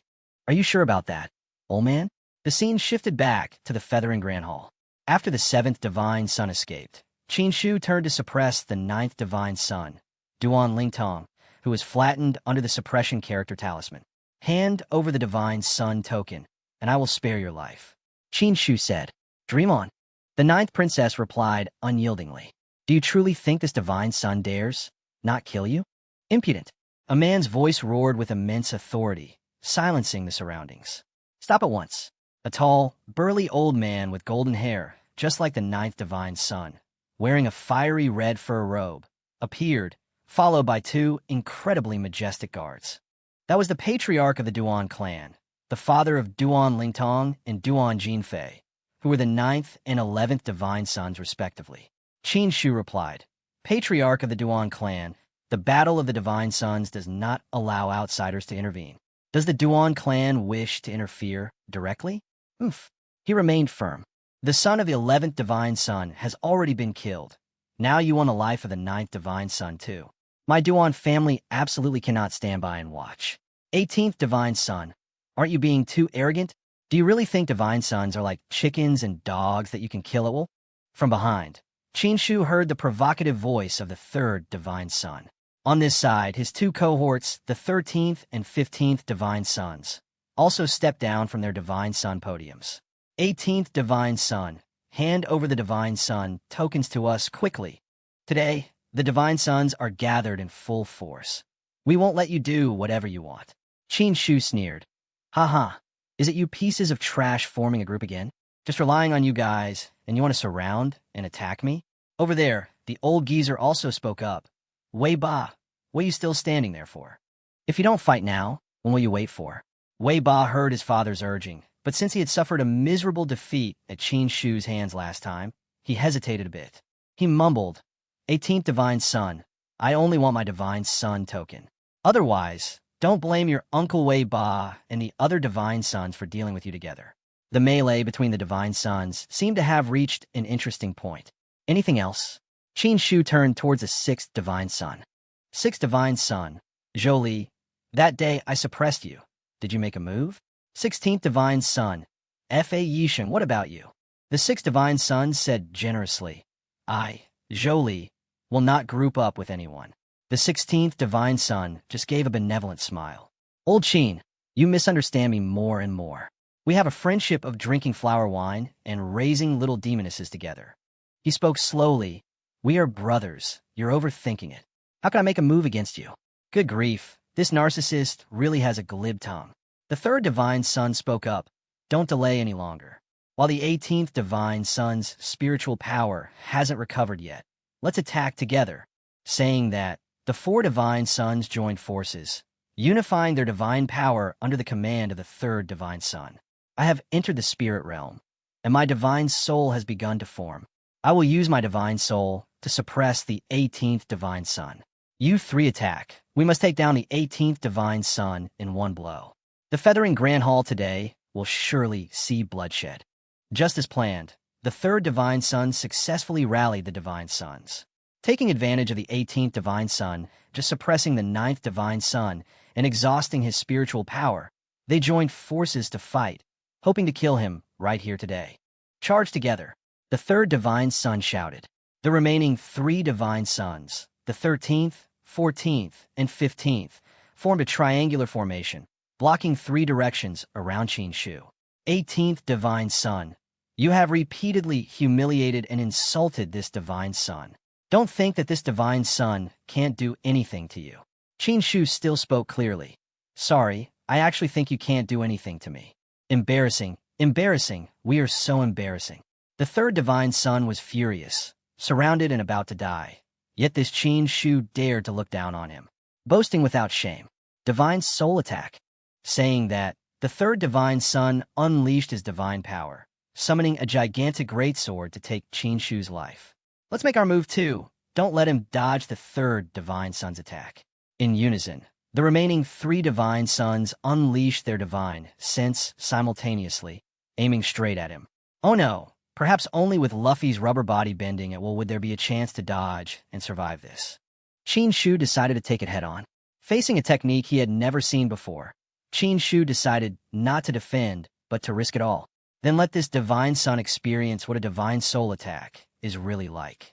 As soon as he finished speaking, the third divine sun's great sword suddenly tore through the wind from behind Qin Shu, an unforeseen attack from a blind spot, piercing through his body. The whole world in Qin Shu's eyes suddenly went pitch black. The sky spun, the earth reeled, and he lost all sense of direction. Is this the true divine soul attack of a spirit realm powerhouse? Indeed, it is different from a divine sense attack. It could actually cause my mind to waver. The sword vanished, but its resonance turned into dark phantoms, wrapping tightly around Qin Shu's body. It was these eerie entities that confused him, making him unable to control his body. Gaining the upper hand, the third divine sun was very satisfied with his ultimate skill. He slowly approached Qin Shu. 18th divine sun, I know your divine sense is very strong, having defeated the divine sense of the 15th and 17th divine suns. But divine soul and divine sense are 2 types of attacks with different concepts that cannot be avoided. Once hit, the mind will be shaken. Lightly, one loses consciousness. Heavily, one becomes an idiot. Seeing Qin Shu hit, the remaining 3 divine suns looked at each other, ready to rush in and take his life while he was still dazed. The situation was truly hanging by a thread. Seeing a golden opportunity, the 13th divine sun channeled divine power, rushing up to attack first. Since you've been hit by the third divine sun's attack, I'll take your life while you're injured. Haha, he's completely motionless. Don't tell me he's turned into an idiot. Suddenly, a source of pure divine power surged from deep within, helping the 18th divine sun regain consciousness in the nick of time. He easily blocked the 13th divine sun's punch as if it were nothing. What? Qin Shu stared at him with murderous intent. Relying just on you, you think you can take my life? Saying that, Qin Shu moved as fast as lightning, grabbing the 13th divine sun's arm and slamming him hard onto the ground. Not good. The force was too strong. The 13th divine sun's arm is likely done for this time. The 13th only had time to gasp a few times before falling unconscious, causing the third divine sun's eyes to widen in shock. The divine soul attack actually had no effect on him? How is that possible? The other divine suns couldn't help but be astonished. Qin Shu had shown himself to be too powerful, gradually becoming a thorn in all their eyes. They would find it hard to achieve the title of top 1 divine sun on the server of this feathering sect if Qin Shu remained alive. Just then, another hidden divine sun decided to act, not giving Qin Shu a chance to breathe. Divine suns, do you feel the threat? Hurry and attack together with the third divine sun. The tree that stands out in the forest will surely be destroyed by the wind. He unleashed his divine soul, and instantly, countless jade-green sword lights condensed from the void. Third divine sun. This divine sun is here to lend you a hand. This scene made the guests below drop their jaws in amazement. Divine soul turning into a sword. Is it another divine sun who broke through to the spirit realm? I wonder which divine sun this is. The more solid the divine soul sword, the longer they have broken through to the spirit realm. The divine suns are indeed all hiding their talents, concealing them so well. Being reinforced, the third divine son was excited. Finally, there were other divine sons on his side, united to murder Qin Shu. Good. If the divine soul sword doesn't cause him great damage, then let's use the divine soul to suppress the 18th divine son. The third divine son summoned another great sword, died with incredibly powerful divine power surrounding him. Two divine soul swords flew around Qin Shu, creating an ambush formation, a deadly trajectory locking all escape routes, preparing to suppress him. The divine soul suppression power of two spirit realm divine sons was truly terrifying. This pressure could cause a massive suppression advantage against divine sons who hadn't reached the spirit realm. Even if the 18th divine son's physique is stronger, he surely can't resist it, right? Qin Shu was very awkward facing this tricky situation of a joint attack. Divine soul suppression, coming from the pressure of the soul indeed, made it hard for him to act, difficult with every step. No wonder the moment the third divine son broke through to the spirit realm, he could command the other divine sons, because a spirit realm powerhouse suppressing cultivators below the spirit realm is impossible to dispel. But that doesn't include me. Saying that, he clenched his fist tightly, channeling divine power. Soul Silkworm. A giant, silkworm-shaped divine soul appeared from behind him in an instant, roaring and rushing toward the enemy's two divine soul swords. With sharp teeth, it tore the two swords into 100 pieces and swallowed them in the blink of an eye. What is this? The third divine son was stunned, and the hidden divine son couldn't hide his anxiety. It's actually a silkworm, manifested from a divine soul. The 18th divine son has actually cultivated a divine soul long ago, and it seems to be no ordinary one. The third divine son was bitter. This is absolutely impossible. The 18th divine son just entered the law realm. He can only cultivate divine sense. Why could he cultivate a divine soul ahead of time? The hidden divine son replied, "Nothing is impossible." This is exactly what makes the 18th divine son heaven-defying. The 7th divine son was right. This guy cannot be allowed to live. While our divine souls can suppress him, unleash your full power. Saying that, the third divine son immediately ordered the remaining two lackeys. The 18th divine son is suppressed by the divine soul. 14th divine son, 15th divine son, unleash your full power quickly. Qin Shu pondered silently. Divine soul, devouring divine soul. Although the soul silkworm had stalled the two divine soul swords of the third divine son and that hidden divine son, it certainly couldn't be that fast. It needed a little time. Yi Huan was filled with resentment. The humiliation of defeat at Qin Shu's hands last time on the Yangtze floating island gnawed at him. This time I must succeed. Kill. Realizing this fatty was psychologically the weakest, Qin Shu decided to strike at his fatal weakness to buy time. 14th divine son. He called out to him. Today you dare to make a move against me again. I will definitely kill you. His face darkened. Yi Huan, the 15th divine son, spoke up to reassure. 14th divine son, don't let him threaten you. The 18th divine son is just stalling for time. Today he will definitely die. The 14th divine son began to waver. I fundamentally cannot deal with the 18th divine son. Qin Shu continued to threaten. You dare to take one step forward. Today will be your death day. Qin Shu's threat was like a hammer blow to Zhu Weiba's mind, causing his father, the old geezer, to shout, "Weiba attack." However, his fat son had lost all courage after hearing the threats from Qin Shu. He's too monstrous. He warned, "You are the future of our Zhu family. Take action and reclaim your divine son token." I can't do it. Zhu Weiba has withdrawn from the battle between the divine sons. So he decided to withdraw, accepting that the 14th divine son would from now on forever lose all the authority of a divine son. Lord Bird was extremely excited. Very good. The 14th divine son, Zhu Weiba, has been eliminated. Damn it, the bright future path of the Zhu family is completely severed. The old geezer was furious. 18th divine son, this is all because of you. The battle between the divine sons has reached a dramatic climax. With his intelligence and cunning, Qin Shu quickly shook the spirit of the 14th divine son, forcing him to surrender and withdraw from the divine son assembly.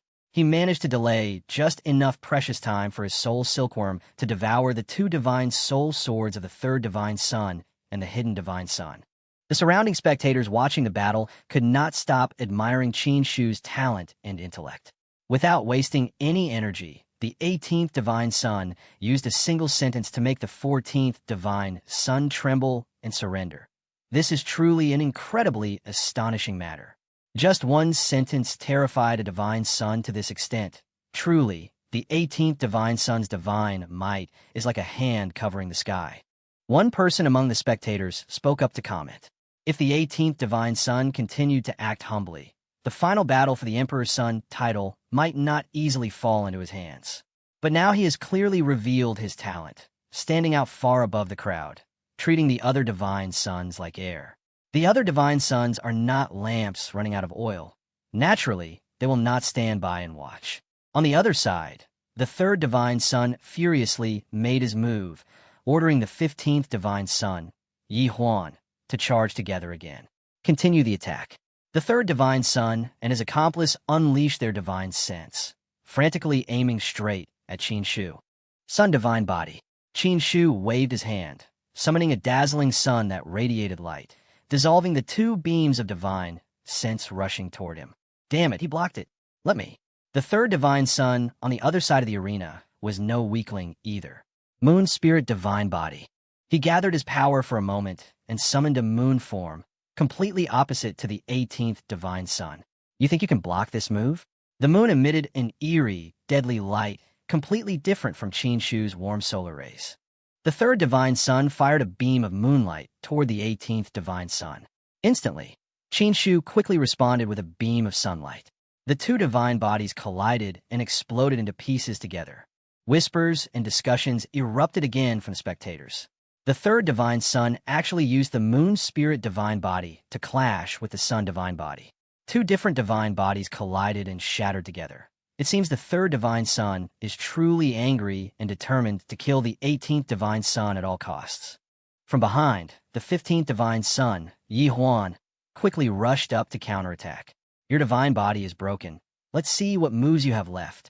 It turned out to be a cowardly trap. The third Divine Sun intentionally fired his Moon Spirit Divine Body Beam to intercept Qin Shu's Divine Body Beam.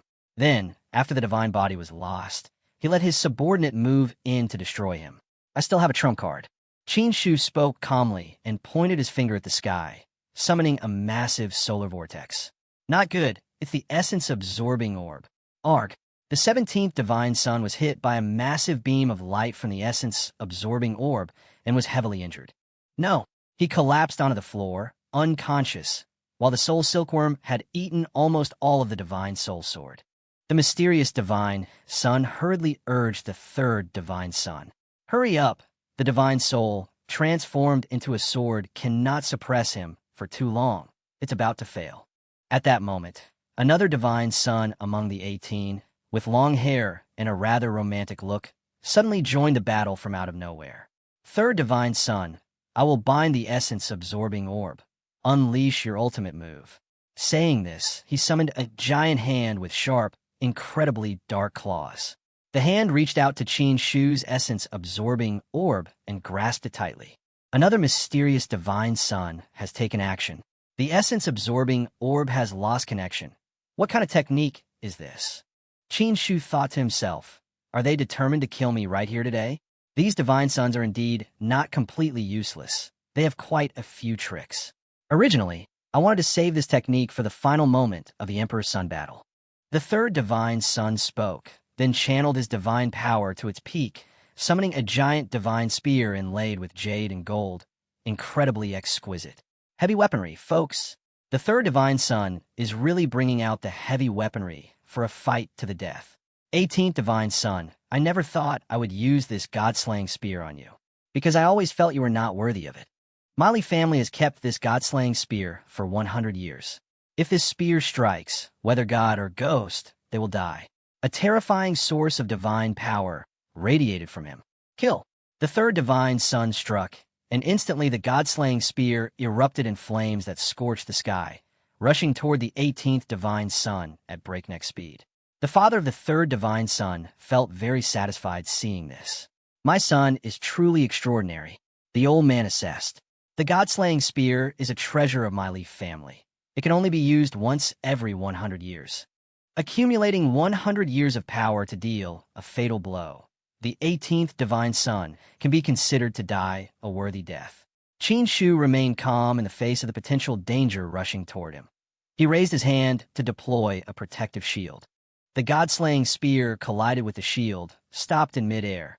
The divine power it emitted cracked the very ground. He blocked it. The father of the third divine son was stunned.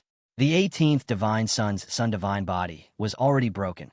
How could he block the god-slaying spear relying only on the strength of his physical body? I am a male lead who dominates this world. How could I die so easily? The god-slaying spear accumulates 100 years of power. It is indeed extraordinary. This is the first time I've been injured since coming to this world. The supreme taboo skin can block the attack, but the internal injury caused by the god-slaying spear cannot be avoided. The third divine son saw blood at the corner of Qin Shu's mouth. It's working. Although there's no way to kill him in one hit yet, he is clearly injured. He poured in more divine power and shouted loudly, "God-slaying spear, kill!" Qin Shu fell into a situation extremely dangerous to his life. Although he was nearly immortal in this world, this time the enemy, the third divine son, had decided to unleash the god-slaying spear's secret technique with incredibly high destructive power to take his life. The giant divine spear continued to burn fiercely, relentlessly thrusting toward Qin Shu, who was resisting with his bare hands in desperation. I'm being suppressed by the power of the spirit realm divine soul. Now I can only endure the beating. I need a little more time for the soul silkworm to completely devour those two divine souls. The sun body was broken. The soul silkworm was occupied, and Qin Shu had already unleashed all his divine power and ultimate skills. It was difficult to hold on and fight back immediately. The third divine son gritted his teeth. 18th divine son, let's see how much longer you can hold on. The god-slaying spear will definitely take your life. Haha, then we'll have to see if the god-slaying spear takes my life first, or if this divine son's soul silkworm breaks through the encirclement of your divine soul swords first. The third divine son was a bit apprehensive. If the barrier were broken, the 18th divine son would definitely regain the freedom to use his hands and feet, unleashing his divine sense to knock him back. Damn it, I must kill him before he escapes. Suddenly, from afar came the voice of the 16th divine son. Old Qin, I've come to save you. Oh my, has this slippery fellow changed sides? Just recently, he was trying to scam Qin Shu to take the divine son seal. Qin Shu was a bit surprised and confused. He wasn't clear on this guy's intentions. He knew full well that this guy was also a deceiver who was hard to trust. Yet now he was standing on his side to fight? 16th divine son, you dare? The third divine son was stunned. With the help of the 16th divine son, the 18th divine son would be like a tiger growing wings, disrupting heaven and earth with ease. The 18th divine son is already incredibly formidable. Do you want to keep this monster as an opponent? The 16th divine son approached Qin Shu and drew his family heirloom sword. Slowly, he said, Old Qin and I are brothers. Slash. The 16th divine son smiled sinisterly, turning around and stabbing the sword straight into Qin Shu's chest, a critical blow that left him no time to react. The surrounding commoners were thrown into an uproar. What? So the 16th divine son isn't helping the 18th divine son, but taking the opportunity to kill him? This guy is still malicious. A leopard can't change its spots. How can anyone trust him? Besides, what the 16th divine son used is the wind god sword of the FA family. The divine sword has a blade tip. It can easily pierce through anywhere. Can the 18th divine son block it this time? The third divine son laughed delightedly, realizing it wasn't just his group that hated Qin Shu. Ha ha ha. Well done, 16th divine son. You even deceived me. Lord Bird chuckled. The divine son assembly, the emperor's son battle, it's so fascinating. Qin Shu stood frozen, looking at the 16th divine son. Fa Yisheng, is this the brotherhood you spoke of? He changed his expression, his voice cold as a killer. Old Qin, brothers are meant to sacrifice for each other. I'll stab you twice first. Why do you have to do this? Old Qin, are you still asking this question even now? Don't you find yourself too childish? Your rising power has threatened everyone. Also, starting from just a moment ago, I suddenly realized that you have truly changed. You've completely turned into a different Old Qin, no longer the Old Qin of before. You can no longer listen to my flattery, nor do you hand over cultivation resources to me anymore. Therefore, since you can no longer be exploited, I will kill you. The human heart is truly colorful and treacherous. Qin Shu gave a faint smile. 16th Divine Son, you still have some grace. Old Qin, any words you want to say before dying? Qin Shu looked at him. Then do you know why I've been babbling with you so much? What do you mean? The 16th Divine Son panicked. What other tricks does this 18th Divine Son have up his sleeve? Because I was stalling for time. High above, the soul silkworm had gradually devoured the rest of the Divine Soul Sword. Look, what is this? Qin Shu took out a green gem. Although the Wind God Sword couldn't break my supreme skin, the shockwave would have caused me serious injury. Using the Dragon Elephant Gem can prevent getting hurt. The 16th Divine Son stammered. This is the Dragon Elephant Gem. It can withstand a fatal stab. So that means my sword didn't hit you at all. The Wind God, sword in his hand, shattered into pieces. Qin Shu turned around, waving his hand to catch the third Divine Son's divine spear. God-slaying spear, come here. Not good. The 16th Divine Son quickly leaped backward to dodge. Qin Shu, holding the spear, was determined to chase down the 16th Divine Son. Running? Can you run? My brother. The God-slaying spear was tamed by Qin Shu. He reversed its flight path. The spear rushed whistling toward the 16th Divine Son, the treacherous man who had nearly taken his life. No! The 16th Divine Son screamed in terror. The giant spear was too strong and fast, piercing through his chest in the blink of an eye before he could dodge. He coughed up blood and died instantly. Here. Why did I die? Very good. Lord Bird spoke up to announce, the 16th Divine Son is dead, eliminated. The 13th Divine Son and 15th Divine Son have no strength left to fight and have lost their Divine Son seals. Eliminated. Now 5 Divine Sons have lost their status. All have been eliminated. Saying this, Lord Bird retrieved the Divine Son seal from the corpse of the 16th Divine Son. The 16th Divine Son seal now belongs to the 18th Divine Son. Looks like you'll be harvesting quite a few Divine Son seals today. This is clearly just a card-collecting game. Qin Shu arrogantly caught the Divine Son seal. Then he turned and reached out, recalling the God-slaying spear into his hand. This God-slaying spear isn't bad. This Divine Son will take it. The third Divine Son was still in shock. A treasure of the Leaf family for generations. Yet a rebellious subject like the 18th Divine Son could subdue it so easily. Third Divine Son, it's your turn. He trembled, backing away like a coward, pleading for help in vain. Fellow Divine Sons, help me. Around him was only silence. You two mysterious Divine Sons. You both attacked just now. Won't you reveal your true forms to fight the 18th Divine Son with me? Please continue to attack. How humiliating. Truly, when you have money and silver, you have disciples. When the rice and wine are gone, so are the brothers. The two mysterious Divine Sons, who had enthusiastically helped just moments ago, now witnessing the earth-shattering power of the 18th Divine Son, resignedly withdrew. My soul's sword has been broken. My divine soul is heavily injured. It is not suitable to continue fighting today. Forget it. To gain 1, but lose 10. This Divine Son gives up on dealing with the 18th Divine Son. What? The third Divine Son stammered, speechless. The time had come. The 18th Divine Son possessed an abnormal divine soul, powerful defense, incredibly strange techniques, and boundless spiritual power. Today, nearly half of the Divine Sons had moved against him, yet none could harm his body. The rise of the 18th Divine Son could no longer be suppressed. The civil and military officials discussed incessantly. The 18th Divine Son has a demeanor very similar to his father, Qin Fatian, back in the day. Back then, Qin Fatian was just like this, invincible under the heavens, killing so many prominent figures that the leader of the God clan had to bow in submission.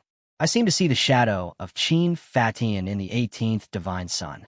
Fortunately, Qin Fatian was born tied to the battlefield of the heavens, and from the battlefield of the heavens, one usually goes and never returns. That's right. Otherwise, if the Qin family had 2 figures invincible under the heavens, just thinking about it is terrifying. Third Divine Son die. Qin Shu spoke, summoning the essence-absorbing orb, which radiated extreme heat. Wait, 18th Divine Son. If you continue to push me, you will definitely die today. If you still have any trump cards, use them quickly, otherwise, you won't have another chance. The tide of battle turned in an instant. Qin Shu regained the advantage and prepared to take the third Divine Son's life. The third divine son spoke up. This divine son's soul sword is shattered, the god-slaying spear snatched away, and even the 3 divine sons I recruited have been suppressed by you. I admit, I underestimated you before. I am not your match. So, you want to kneel and beg this divine son for mercy? Qin Shu sneered. The third divine son replied defiantly. Beg for mercy? What do you take this divine son for? Even if I die, I will not show even a hint of fear in front of you. Besides, this divine son still has one final trump card, my Li family. From afar, the patriarch of the Li family spoke up. 18th divine son, hand over my Li family's god-slaying spear, and hand over my son's divine sun seal as well. Qin Shu smirked. You want to use your family's strength to deal with me? The Emperor's Sun War does not allow any outsiders to participate. Do you people understand the rules? My Li family naturally follows the rules. It's just that today, I must break the law here. Lord Bird. Qin Shu called out to the golden parrot presiding over the match today. Seeing people break the rules and cheat like this, can you just close your eyes and ignore it? Lord Bird already said, I am only sitting here to observe today. I will not intervene. Damn it, Lord Bird isn't managing it either? This bird is acting strange today. Is it playing a prank on me? After killing the 18th divine son, my Li family will voluntarily accept the punishment of the feathering sect. On the side, the patriarch of the Zhu family, that old fogey, father of the former 14th divine son, also spoke up. Count my Zhu family in. He cut off the supreme future of my Zhu family. This grudge cannot go unavenged. And my Duan family too. Suppressing the 9th divine son of the Duan family, the 18th divine son, is too bold. The 15th divine son of the Yi family as well. The 13th divine son of the Shun family. All at once, the families united in their hearts to oppose Qin Shu. Let's punish the 18th divine son together. Suddenly, from out of nowhere, an old man dressed flamboyantly chimed in. I am the patriarch of the Park family. The 18th divine son killed my grandson right in front of me. Today he must die. Ah! Qin Shu laughed with amusement, never expecting the day he would be ambushed by all the weakest families at once like this. Your descendants were suppressed by me, so the elders come out to throw a tantrum? Your skin is truly thick. Anyone else? Qin Shu had fallen into the ambush of the families of the divine sons he had defeated. It was unbelievable that the families would unite to oppose him. He was in a dilemma. These were all elders with profound martial arts and spiritual power, former divine sons themselves, not to be trifled with. Yet Lord Bird did not speak up to intervene against these rule breakers. Suddenly, amidst the feathering grand hall, dark clouds gathered, and a figure appeared, full of majesty and imposing aura. Qin Fatian. He didn't say a word, reaching out to choke the Yi family patriarch as a warning. Is that Qin Fatian? The patriarchs showed visible fear. Qin Fatian? He actually returned from the battlefield of the heavens? How is that possible? Isn't the battlefield of the heavens a place of no return? Qin Shu was quite surprised by the appearance of Qin Fatian, his father. Guessed right. The crucial moment is indeed when this father I've never met appears. Before coming, old ancestor Mo Yang told me to just let go and do it. Before being here, old ancestor Mo Yang spoke with me, telling me the news that my father, Qin Fatian, decided to return to the feathering sect for a visit, and told me to be mentally prepared. This preparation seems to be for this very day. It seems that from the moment I started revealing my talents, my father Qin Fatian had already calculated everything. Qin Fatian's voice boomed like thunder, echoing majestically in all directions. Just relying on useless trash like you. Yet you dare to touch my son? Qin Fatian choked the Yi family patriarch, threatening him. Qin Fatian, you can't kill me. The Emperor's Sun War does not allow outsiders to participate. You old wretch, you were about to kill my son, yet you tell me to spare you? Qin Fatian tightened his grip, snapping the Yi family patriarch's neck to everyone's astonishment. It's your turn now. The old fogey, patriarch of the Zhu family, father of the 14th divine son, spoke up. Qin Fatian, we guarantee we won't lay a hand on the 18th divine son anymore. Can you stop? Qin Fatian, the Yi family patriarch is dead. That should be enough to quell your anger. Don't push people too far. My son admits defeat and will no longer compete with the 18th divine son. Please spare us. Qin Fatian sneered. Spare you? Then I, Qin Fatian, would have wasted a heavy price to return from the battlefield of the heavens for nothing? Saying this, he channeled divine power, ready to punish each family. Damn it, let's attack together. Relying on the 6 patriarchs of our families, it's not certain we can't kill Qin Fatian. Heavens, what is happening at the Divine Sun Assembly? The kids are fighting, and now their old folks are clashing too. Qin Fatian's face turned stern as he conjured a ball of light in his hand. Maha katastrope. Instantly, the 6 patriarchs were suppressed by a terrifying source of energy. Their limbs were immobilized, and they coughed up blood. How is he so strong? We can't block it at all. The old fogey was the first to fall by Qin Fatian's hand. The patriarch of the Leaf family, father of the 3rd divine son, was resentful. Hateful. Qin Fatian, I must kill him. A mantis trying to stop a chariot. Truly, a spoiled child is the father's fault. The 3rd divine son's arrogance is all inherited from this old man. The patriarch of the Park family, grandfather of the 16th divine son, Park Yisheng, spoke up. Everyone, this old man's lifespan is not much. I have long seen through life and death. Help me. I will drag Qin Fatian down to die with me. All right, fellow patriarchs, this matter concerns life and death. So let's give it our all. Agreed. Agreed. Agreed. The families united as one. Qin Fatian, your son killed my grandson. Today, if it's not the day you die, then it's the day I die. The Park family patriarch appeared to be a frail old man on the outside, but when he unleashed his divine power, he tore apart his robes, revealing bulging muscles. So old, yet you appear just to humiliate yourself? I will fulfill your wish. Qin Fatian replied. This old man has borrowed the power of the patriarchs here to ignite the flame of heavenly laws. My cultivation can, for a short time, rise to the level of a god king. The old man swung his staff. I can drag you, Qin Fatian, down to die with me. Then this old man's life would have been well spent. Qin Fatian smirked. What is a god king to me? Qin Fatian slapped the side of the old man's face. In a flash, the ultimate move erupted. The old man's body was shattered to pieces. Red blood stained the space-time. Qin Fatian stood firm and unharmed, his face cold and emotionless.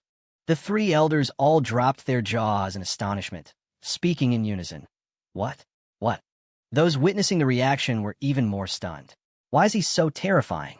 No wonder Qin Fatian was so famously illustrious decades ago. Seeing him today, he truly lives up to the rumors, strong beyond description. Qin Shu calmly called out, 3rd divine son. He raised his voice in challenge. We shouldn't just stand here dazed. We should make our moves too, right? The 3rd divine son screamed in injustice. Why did it turn out like this? Qin Shu stepped forward, speaking clearly word by word. Just now you said, even if you had to die, you wouldn't surrender to this divine son. He provoked him directly. I really like that unyielding courage of yours. The 3rd divine son knelt down at Qin Shu's feet. Kowtowing, he said loudly, I admit defeat. Qin Shu remained silent, not responding. Then he looked at his miserable state with contempt. You doing this makes it difficult for me. The 3rd divine son gritted his teeth, swallowing his humiliation, and replied helplessly, I will give you the divine son seal. I truly admit defeat. Qin Shu accepted the treasure in his hand, arrogantly intending to let him go. Forget it. This divine son sees that you have a discerning eye, so I will spare your worthless life. He cast a technique to punish the 3rd divine son. However, the death penalty could be waived, but living punishment was hard to escape. 7 emotions body-shattering nail. He followed up with a valiant voice. To prevent you from harboring hostile intentions to harm me in the future, today, this divine son will seize your moon spirit divine body. The 3rd divine son screamed in terror. What? He roared in hopelessness. No. 18th divine son, the moon spirit divine body consumed all the power of my entirely family. The divine body is my life. You cannot. Qin Shu coldly said, go. The 3rd divine son shouted helplessly, no. The elder who had opposed Qin Fatian also spoke up. 18th divine son, do you dare? But before he could do anything, he was stopped by Qin Fatian. Stand still. He sternly demonstrated his authority. Did I allow you to move? The 3rd divine son was immobilized and forced to take the hit. Qin Shu acted decisively. Now, this divine son will seize your moon spirit divine body. He said smugly. The 7 emotions body-shattering nail is truly extremely profound. It can destroy special constitutions, and it can also extract the divine body completely out of the host body. He discovered the precious item of the third divine son immediately. This special bone section must be the moon's spirit divine body. The third divine son begged incessantly, "Don't take my divine body." His father, heartbroken, acted recklessly. "My son's divine body, 18th divine son. How could you do such a thing? You must die." Saying so, he shot up into the air. Qin Fatian said indifferently, "My son, Qin Shu, does whatever he wants." The father of the third divine son was locked tight by Qin Fatian's binding rope. Qin Fatian looked down with disdain and humiliated him. "Can an old man like you stop it?" In just a moment, he fell to the ground with a thud, coughing up blood and dying resentfully as the binding attack crushed him. Those witnessing the scene stuttered in panic.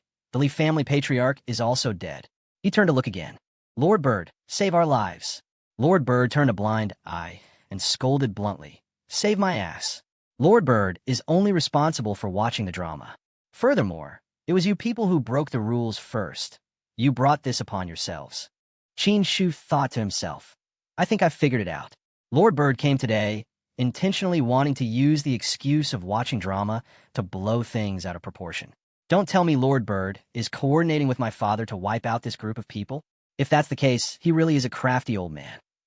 Qin Shu thought gleefully. "Compared to them, I'm still too green."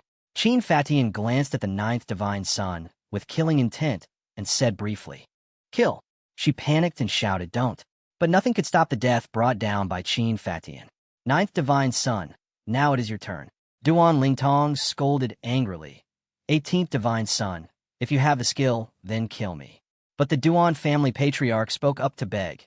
"18th divine son, spare the life of my Duan family's Lingtong." He clasped his hands and spoke respectfully. The Duan family had 2 divine sons. The 11th divine son was already dead. The 9th divine son could withdraw from the battle for the emperor child. He tried his best to persuade, "But please spare her life." If the 18th divine son agrees, then I, as the patriarch of the Duan family, am willing to commit suicide. Duan Lingtong screamed to stop him. "Father, you cannot." She spoke bluntly to Qin Shu. "I, Duan Lingtong, do not fear death. Qin Shu, kill me, spare my father's life." In desperation, the Duan family patriarch used his final words to cling to a shred of hope for his daughter Lingtong. "Your talent is outstanding. Even if you are not a divine son, your future will still be bright. You can definitely lead the Duan family to rise up. Nothing can happen to you." Then, with the determination of one at a dead end, he turned to face Qin Fatian, his voice imploring. "Qin Fatian, I will commit suicide. Can you spare my daughter's life?" Qin Fatian's arrogant laughter echoed everywhere, like thunder mocking weakness. The Duan family is indeed interesting. His gaze swept over Duan Lingtong, carrying a look of appreciation. This little daughter, the 9th divine son, is also quite interesting. A humiliating proposal was made. "How about this? My son doesn't have any women by his side." Qin Fatian stroked his beard, his tone condescending. "Let Duan Lingtong become a personal handmaid for my son. Warming the bed is also quite good. Later, if my son develops feelings for Duan Lingtong, he might marry her into the family." Duan Lingtong's pride did not allow her to submit. She declared clearly, "Impossible. How could I, Duan Lingtong, serve another person? 18th divine son, if you have the skill, kill me immediately." Unexpectedly, the patriarch hurriedly grasped the fragile ray of hope, ignoring his daughter's resistance. "My Duan family agrees." Duan Lingtong's desperate call trembled in the air. "Father." He could only advise her gently, try to bury the pain. "Lingtong, surviving is more important than anything. Agree with father. Live carefully, for yourself, for the Duan family, for father. You must live well, obediently be a receptacle. Ahem, generally just live well." Tears welling up, Duan Lingtong felt her father's heart-wrenching pain. He continued to instruct, every word like a knife. "This is the only request father has for you." Saying this, he gripped the hilt of his sword tightly, decisively placing the cold blade against his neck. Qin Fatian just silently observed the tragedy. The Duan family patriarch looked up, speaking his final words to his enemy. "Qin Fatian, today I commit suicide. You are a figure at the peak. I believe you'll keep your word." Duan Lingtong's heart-rending scream rang out. No, father. But at the moment of life and death, a blast of force from Qin Fatian tore through the space, striking directly at the patriarch's wrist holding the sword. The sword fell clattering to the ground, leaving Duan Lingtong stunned in amazement. The Duan patriarch was bewildered and did not understand. Qin Fatian, what is your intention? Qin Fatian explained with feigned benevolence. You father and daughter are already in this state. If I still let you commit suicide, wouldn't that be saying I am unreasonable? He stated the final condition, his tone granting a favor. The ninth divine son hands over the divine son seal and becomes my son's handmaid. Your Duan family hands over half your territory to me. Do you agree to that? The agreement was immediately accepted without hesitation. The Duan family agrees. Then he turned, his killing intent sweeping over the other families. What about you? They could only stare at each other, not daring to utter a word. He forced them with delight. Only you few families remain. Hand over half your territories as well. Amidst the crowd, a weak voice of dissent rang out. Our position as divine son was robbed. Our patriarch was killed, and now you force us to hand over half our territory? Is this? Before he could finish, the young man felt a terrifying rage from Qin Fatian suppressing him, causing him to tremble and fall to his knees. He coldly passed judgment. Any opinion, you trash? Hand it over or die. The young man's face turned pale, trembling before the technique. The Zhu family has no objections. We agree to hand over half the territory. Before the absolute power, all remaining families submitted in unison, kneeling down one by one. I have no objections. I'm terrified of you. I agree to hand over half the territory. Qin Fatian gritted his teeth, his voice full of threat. My son, the 18th divine son, is exceptionally talented, yet you dared to besiege him. Originally, I should have killed all of you, killed your patriarchs, and taken half your territories. He turned away, his manner cold and decisive. Consider this a bargain for you. Amidst the suffocating atmosphere, Lord Bird stood out, his majestic voice ringing out, announcing the list of those eliminated. 3rd divine son, 9th divine son, 11th divine son. 12th divine son, 13th divine son, 14th divine son, 15th divine son, 16th divine son. A total of 7 divine sons eliminated, having completely lost the title of divine son. It stood in the center, looking around. Now we just need to eliminate one more divine son, and this grand assembly of divine sons can conclude. Is there any divine son who wants to show off their talent? Around them was only a deadly silence. Lord Bird asked again. No one? Its gaze stopped on Qin Shu, reciting an instruction. 18th divine son. Do you want to find one more divine son to kill, to make up the number? Everyone was panicked. Qin Shu smiled happily and replied to Lord Bird. You must be joking. I'm not some murderous demon god. Today, I was forced to take action. He turned to the remaining people, his tone amicable. Divine sons, this divine son is not someone who likes to kill. If everyone is free, you can come to Yangji Prefecture Island to drink tea. This divine son will definitely welcome you warmly. It is best if everyone can get along in the future. Compete fairly, no need for jealousy. After all, on the path to the title of Great Emperor, the struggles within the feathering sect are only secondary. Qin Shu carefully chose his words to win people's hearts. What is more important for us is to clash with the divine races and the heavenly geniuses with peak power. That is the real battlefield. I've been a cultivator all my life, wanting to be invincible in the whole world, not just a strong man in one region. He thought with satisfaction. Killing people today was satisfying, but also enough to deter everyone. I must soothe everyone's hostility. Qin Fatian laughed heartily. Not bad. Now is the era of great struggle. Sooner or later you will catch up to those heavenly geniuses with peak power. I hope you will all be like my son.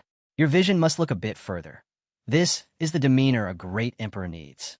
Qin Shu was overjoyed inside. This was definitely his biological father, never forgetting to praise him. Suddenly a voice spoke up. 18th divine son, I have something to say. The person who spoke was none other than Jin Tongming. Qin Shu raised an eyebrow and replied, 17th divine son. It seems you have thought it through. He answered frankly. Correct, the other day you told me to go back and think carefully. Now I have thought it through. Having finished speaking, he decisively knelt on one knee, bowed his head, and swore, I, Zhen Tongming, am willing to give up the status of divine son, become a love slaw. Ahem, become a follower of the 18th divine son. Immediately, a wave of indignation rose around them, criticizing Zhen Tongming profusely. 17th divine son, how could you do such a thing?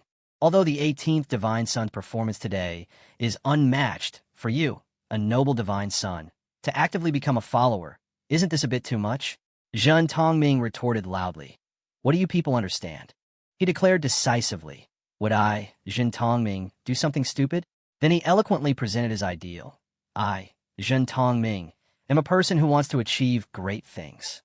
Originally, I wanted to ally with the third divine son to rise up together, but I didn't expect the third divine son to be so depraved. His eyes flashed with determination. Now I consider myself to have understood. The final victory of this battle of divine sons will belong only to the 18th divine son. In the future, when the 18th divine son becomes a great emperor, will I, his follower, have a low status? He proudly praised himself. I'm the truly smart one. None of you understand the situation. Zhen Tongming spared no praise for Qin Shu. The 18th divine son is the true heavenly emperor, handsome, with a great voice and a 25 centimeters long tool. Listen to me. Submit at the feet of the 18th divine son. Qin Shu thought wearily, I've just recruited a comedian. I won't have to worry about not hearing flattery in the future. The third divine son, looking miserable, shouted angrily, Stop talking nonsense. He loudly warned, 18th divine son, although I am a cripple and lost the qualification of a divine son, I still advise you not to be so arrogant. He tried to justify. Today, the divine sons continued to choose to hide their talents and didn't act. They aren't afraid. On the contrary, they fear each other to prevent revealing their trump cards too early. Qin Shu only sneered in contempt. He turned away, not bothering to argue. This divine son won't argue with you. You are just a defeated subordinate of mine. He felt smug inside. How ridiculous. With the system here, when you think you know my trump card, I already have a new one. He said to Zhen Tongming, who was still kneeling, Zhen Tongming, stand up. From now on, you follow me. He obeyed immediately. Yes, divine son. Lord Bird flapped its wings, exclaiming in admiration, wonderful. For so many years, Lord Bird hasn't seen such a magnificent battle of divine sons. Plots and schemes layer upon layer. Everyone here is a talent. It praised everyone. With you all here, the feathering sect can truly hold its head high. Lord Bird emotionally entrusted. Perhaps one day, your generation can fulfill the ultimate ambition that the previous generations of the feathering sect couldn't achieve. Qin Fatian whispered, the ultimate ambition. He judged honestly, it's difficult. Even if the feathering sect produces a great emperor in the future, the ultimate ambition of the feathering sect remains a difficult question far beyond the horizon. Qin Shu asked in confusion. What is the ultimate ambition? Zhen Tongming immediately explained, I heard it relates to ascending to immortal feathering, which is also the reason our feathering sect has the two words feathering. He scratched his head thoughtfully. However, I don't know the specifics, because the ultimate ambition is unreachable and hasn't been mentioned for many years. Lord Bird officially declared, the first divine son assembly ends here. It praised Qin Shu. 18th divine, Sun Qin Shu, represents the feathering sect to participate in the Eastern Peak Grand Ceremony. He is the pride of the feathering sect. It waved its wing to order everyone disperse. The divine sons left one after another. Qin Shu stepped forward, clasping his hands to greet Qin Fatian, father. He said cheerfully, Shu'er, after several years apart, I didn't expect you to change so much upon meeting again. He patted Qin Shu's shoulder in praise. Indeed, you didn't disappoint, father. You are worthy of being the son of me, Qin Fatian.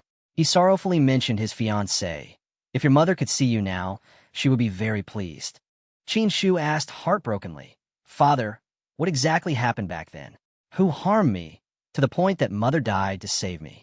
He gently reassured, Shu'er, I have always been investigating this matter. There are some clues, however. You are now in the hidden dragon stage. The urgent matter is to increase your strength. Qin Fatian gritted his teeth in anger. Old grudges. Wait until father officially returns from the battlefield of the heavens. Then I will definitely clarify everything. Qin Shu asked skeptically, officially return? Right now, father. Qin Fatian calmly explained. The battlefield of the heavens is extremely mysterious, with cruel conquests. Once inside, the conditions to get out are extremely harsh. Right now, I only borrowed a divine treasure and paid a price to return temporarily. I can only stay here for half an hour. He carefully instructed, sure, back then your mother begged for the heaven-mending pill for you, helping you overcome a small fate tribulation, but your major fate tribulation has not yet been resolved. He anxiously confided, next, I still have to find the undying divine medicine in the battlefield of the heavens. Only it can help you truly overcome the great tribulation of fate. Qin Shu asked in confusion, small fate tribulation, major fate tribulation, does it refer to my monstrous fate? Qin Fatian patiently explained, 16 years old was your small fate tribulation. As for the major fate tribulation, it is unknown when it will arrive. The yin-yang old ancestor once concealed the deduction of heavenly secrets, but still couldn't obtain any precise information. Qin Fatian decided with dedication, however, I have found some information about the undying divine medicine. This time, no matter what, I must bring the true undying divine medicine back to you, so you can overcome the great tribulation. Qin Shu said calmly, Father, when I broke through the law realm, I induced the human-shaped undying medicine to appear. He extracted a memory, a flame appearing in his hand. I know some location news. Now I will transmit the location news of the human-shaped undying medicine to you. Then he launched it towards Qin Fatian. He looked at the small flame, intently reading the information inside. His eyes lit up with surprise. Qin Fatian laughed heartily and praised, sure, you are indeed a person of great fortune. His spirit rose significantly. The value of the news you provided is immeasurable. For so many years, countless people have pursued the undying divine medicine, but only you obtained the exact location news. Now I can be certain. Suddenly, from the outside, a path of golden light appeared. It stretched out, running straight to where Qin Fatian was standing. The golden light was like an urge.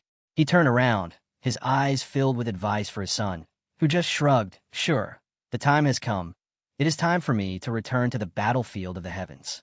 He stepped onto the path of light, not forgetting to instruct, take care of yourself. Qin Shu also called out loudly, Father.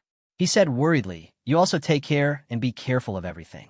Qin Fatian nodded to reassure him.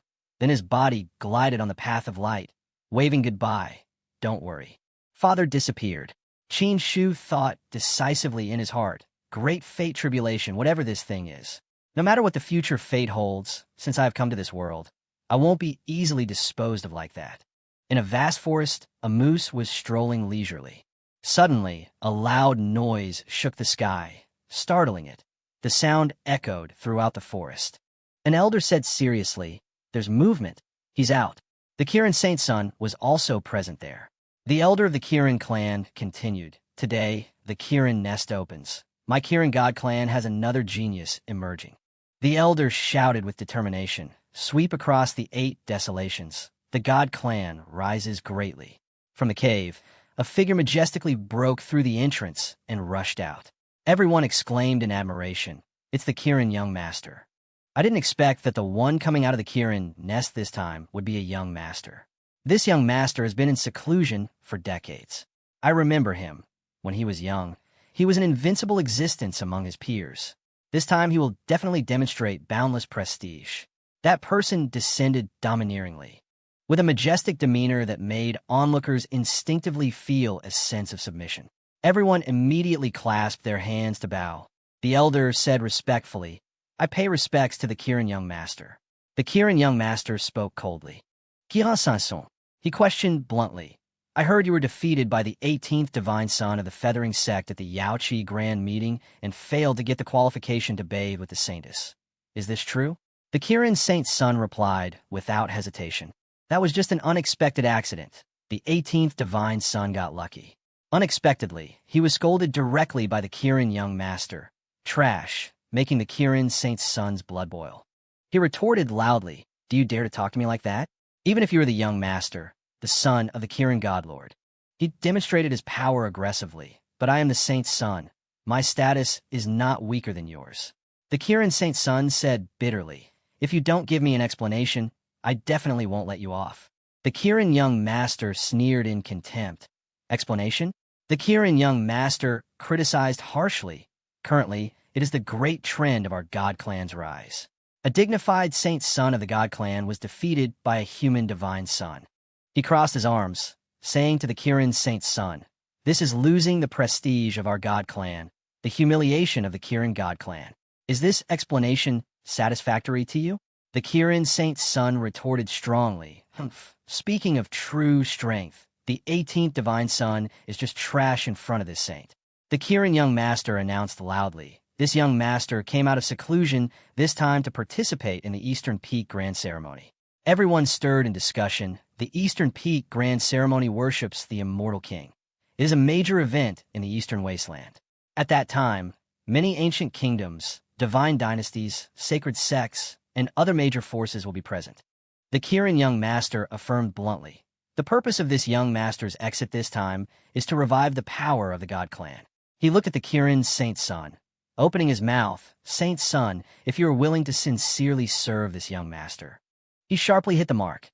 "Then I will help you kill the 18th divine son. How about it?"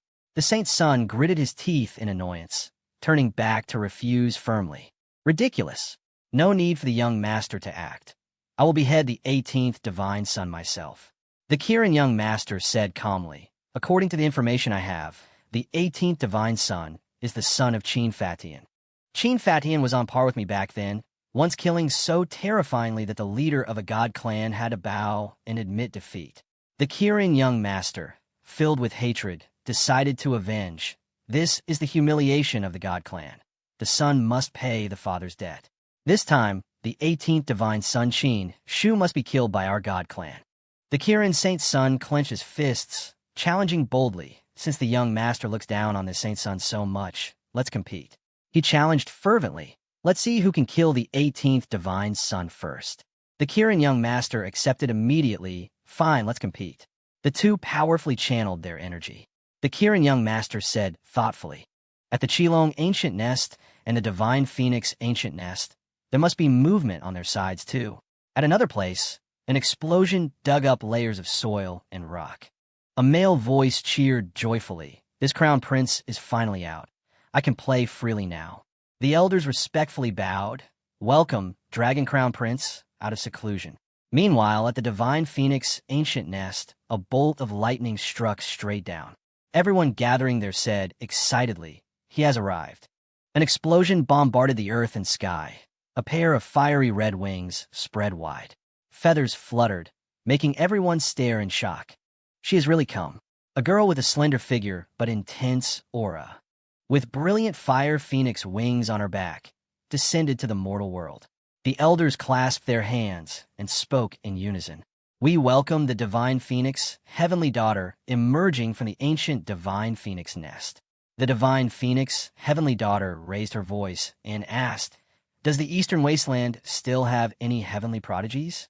A representative elder replied politely, reporting to the heavenly daughter, "It is now an era of great rising. A generation of descendant prodigies has appeared." She asked with interest, "Is there any prodigy on par with me?" They stammered in reply this, "I'm afraid not." Among them, one stepped forward to report, "However, recently there are rumors that the 18th divine son of the feathering sect possesses outstanding power, rising up in an extremely domineering manner, suppressing almost all divine sons in the feathering sect, defeating the Kirin saint's son, and is considered to have a resounding reputation." The divine phoenix, heavenly daughter, replied cheerfully, "Very good. Then I'll kill him first to consolidate my power."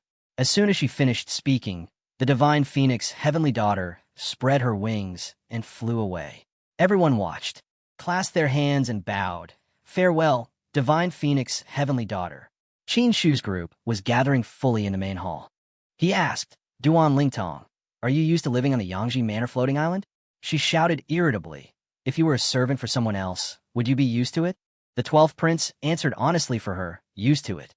He happily commented, "I'm quite used to it." The spiritual energy on the Yangji Manor floating island is extremely abundant. Cultivation here is very smooth, and every day is full of vitality. Zhen Tongming also cheerfully added, "I'm used to it too. The 18th divine sun is so dazzling. Our faces also shine bright. Every day is filled with vitality." Duan Lingtong glanced sideways in annoyance. angrily scolding them. Shut up. I didn't ask you to. She walked up to Qin Shu without hesitation. Qin Shu said bluntly, if you're not willing, tell your Duan family to hand over the remaining half of their assets, and I will let you go back. Duan Lingtong replied firmly, I'm not going back. Qin Shu asked for the reason why. Duan Lingtong confessed. Now my identity as a divine child has been snatched away. I no longer have the qualification to participate in the disciple war. What can I do if I go back? But I, Duan Lingtong, do not want to miss a major event like the Emperor Road struggle. Now the only way is to stay by the side of the 18th divine son to be able to participate in this era of great struggle. Qin Shu remained silent. She sincerely affirmed, my Duan family keeps its word. I do not deny the matter of being a vessel, a tool, and a servant girl for you. But I do not approve of or agree with the 18th divine son style of conduct. I do not think you could develop for long. Duan Lingtong concluded, therefore, right now you still do not have the qualifications to make me serve you willingly. Qin Shu sighed wearily. Women are so troublesome. This divine son doesn't care if you are willing or not. You just need to be clearly aware of your identity as a servant girl. Having said that, he turned to ask Xiao Anqing, where is Bai Zhizhua? He quickly replied, I haven't seen her. It seems she hasn't been seen for a few days. Qin Shu rubbed his chin in thought. Haven't seen her for a few days? Suddenly he seemed to realize something. Asking Xiao Anqing urgently, is it true that half of the assets of the 6 great families have been delivered here? He reported, they have all been converted into spirit fruits and delivered here, filling up 6 warehouses of the Yangji Manor floating island. Xiao Anqing started and understood. Does the divine son mean that Miss Bai has secretly stolen those spirit fruits in the warehouse again? Qin Shu replied helplessly, I'm afraid so. Go check immediately. Qin Shu's group went to the warehouse to confirm. Qin Shu smiled bitterly and asked, tell me, did Bai Zhizhua eat up this entire warehouse? Duan Lingtong replied lightly, impossible. While she was rambling on, Qin Shu couldn't be bothered and threw open the warehouse door. Do you think she is of the Taotai God clan? Even a Taotai couldn't eat up an entire warehouse. Besides, the so-called swallowing of the Taotai God clan is mostly absorption into the body for storage, not actual eating. The group stared blankly at the warehouse, which only had a mountain of piled-up seeds left. Qin Shu commented wearily, sure enough, eaten clean, only a pile of seeds remains.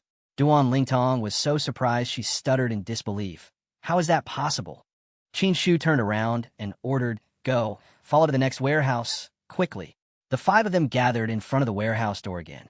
Here, as soon as the door opened, they were dumbfounded by the empty scene inside. Qin Shu sighed dizzily. Sure enough, the second warehouse has also been eaten.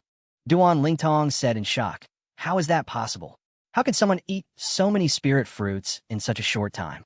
Even if they don't die from overeating, the massive spiritual energy accumulated in the body would cause them to explode, right? Everyone moved to the 3rd warehouse. Xiao Anqing opened the warehouse door to check and reported in panic, Divine Son, there's nothing left in the 3rd warehouse either. The 12th prince also exclaimed, the 4th warehouse is the same. Zhen Tongming didn't escape a similar scene. The 5th warehouse is the same. Qin Shu was speechless, giving a perfunctory MHM. The group went to the next warehouse. Zhen Tongming and the 12th prince prepared to open the door. As the door opened slightly, countless spirit fruits sparkled with 5-colored radiance. Qin Shu discovered Bai Zhizhua lying on the pile of spirit fruits. She was sleeping soundly, not caring about her surroundings at all. Xiao Anqing turned pale and said, it seems Miss Bai ate until she was tired and fell asleep here. Qin Shu waved his hand and ordered his 4 followers, you guys go back first. Looking at Bai Zhizhua's carefree appearance, Qin Shu scratched his head helplessly, eating until tired enough to fall asleep. This is the first time I've encountered this. He gently bent down and put his arms around Bai Zhizhua, smiling softly as he looked at her. Qin Shu affectionately carried Bai Zhizhua in a princess carry. She groggily opened her eyes, saw him in her line of sight. Bai Zhizhua called out softly, Qin Shu. Then she screamed in panic, ouch, what are you doing? She hurriedly jumped down from Qin Shu's arms. He explained awkwardly, I didn't want to do anything. I just saw you weren't sleeping comfortably, so I was carrying you to a bed to sleep. Bai Zhizhua asked back sulkily, just that simple? You didn't have any other intentions? Qin Shu smiled gently and replied, just that simple. Bai Zhizhua refused to believe it, scolding softly, truly a beast. Qin Shu didn't know how to explain, so he remained silent. At the Yangji Manor floating island, Qin Shu furiously questioned Bai Zhizhua. Bai Zhizhua, the spirit fruits of 6 warehouses, that's half the assets of the 6 great families. In just a few days, you ate them all clean. Can you tell me why you can eat so much? Bai Zhizhua looked pitiful and replied, You despise me, don't you? Qin Shu, feeling awkward, only dared to humph. Bai Zhizhua pouted and sulked. I knew it. Even you despise me. She tearfully recounted her hardships. Since I was little, because I ate a lot, I was hated by many people, including my parents. From childhood to adulthood, I have never eaten a full meal. Qin Shu teased mischievously. Well, based on your food intake, it is indeed very difficult to eat a full meal. She continued to sob and recount. Later, I was so hungry I couldn't stand it anymore, so I secretly ran out just to find something to fill my stomach. Bai Zhizhua acted dramatically, blaming him unexpectedly. I was caught by you and suffered your torture. I just ate a few spirit fruits, and you raise your voice at me like that. Qin Shu shrugged and explained, What did I say to you? Besides, who tortured you? It's lucky enough that you don't torture others. Bai Zhizhua turned away, crying aggrievedly. Qin Shu said softly, All right, I won't pursue it. Don't cry anymore. Anyway, I don't use those spirit fruits. If you want to just eat them. She asked skeptically, Really? Qin Shu replied firmly, Really? Bai Zhizhua jumped and hugged him tightly. Qin Shu, you are the first man who can let me eat my fill. Qin Shu felt a flutter in his heart. Bai Zhizhua cheered excitedly. I'm done resting. I'm going to eat again. Qin Shu thought to himself, Sai, go eat. Who asked this divine son to spoil you so much? At the Yangji Manor floating island in the feathering sect, Qin Shu was examining treasures. He observed the soul silkworm and said excitedly, The soul silkworm has grown a bit larger after this devouring and battle. I don't know when the soul silkworm 9 transformations form will be able to complete the 2nd transformation. Qin Shu said with satisfaction, If I could catch those blood humans again, that would be great. I could let the soul silkworm eat to its heart's content and grow faster. He took out a shining golden bead. The bead released a spear. He looked at the spear and acknowledged with admiration. This god-splitting spear indeed has great power. Even with my supreme, thick buffalo hide, I was almost injured by it. The Li family refined it for over 100 years to be able to use one strike of this spear. He summoned the absolute 9 divine pill, feeling a bit hesitant, but I have the perpetual motion Dantian, infinite spiritual power. If I want to refine the god-splitting spear to the level of a 100-year attack, I don't know how long it will take. Qin Shu determinedly said with excitement, Let's try. Then immediately after, he channeled his true energy, directly transmitting it into the god-splitting spear. The spear absorbed it intensely. Qin Shu cheered, as expected of the perpetual motion Dantian. It filled the god-splitting spear with 100 years of spiritual power, so quickly. He observed the spear and judged, It seems the god-splitting spear is not yet full of energy. It can still be replenished further. Thought turned to action. Qin Shu channeled energy again. Continue. After a while, the spear was scorching hot, surging with spiritual power, blazing with fire. Holding the spear in his hand, Qin Shu thought regretfully, Can't add any more. He quickly cheered up again, saying spiritedly, In 200 years, I have added 500 years' worth of spiritual power to the god-splitting spear. Qin Shu turned to look at the golden bead, which now had cracks, commenting, The attack level of the origin-containing bead is no longer enough. It can only injure cultivators of the same rank as me. Qin Shu declared confidently, But one attack of this god-splitting spear equals 500 years of spiritual power. It can destroy even the divine soul of someone surpassing my level. The origin-containing bead released another treasure.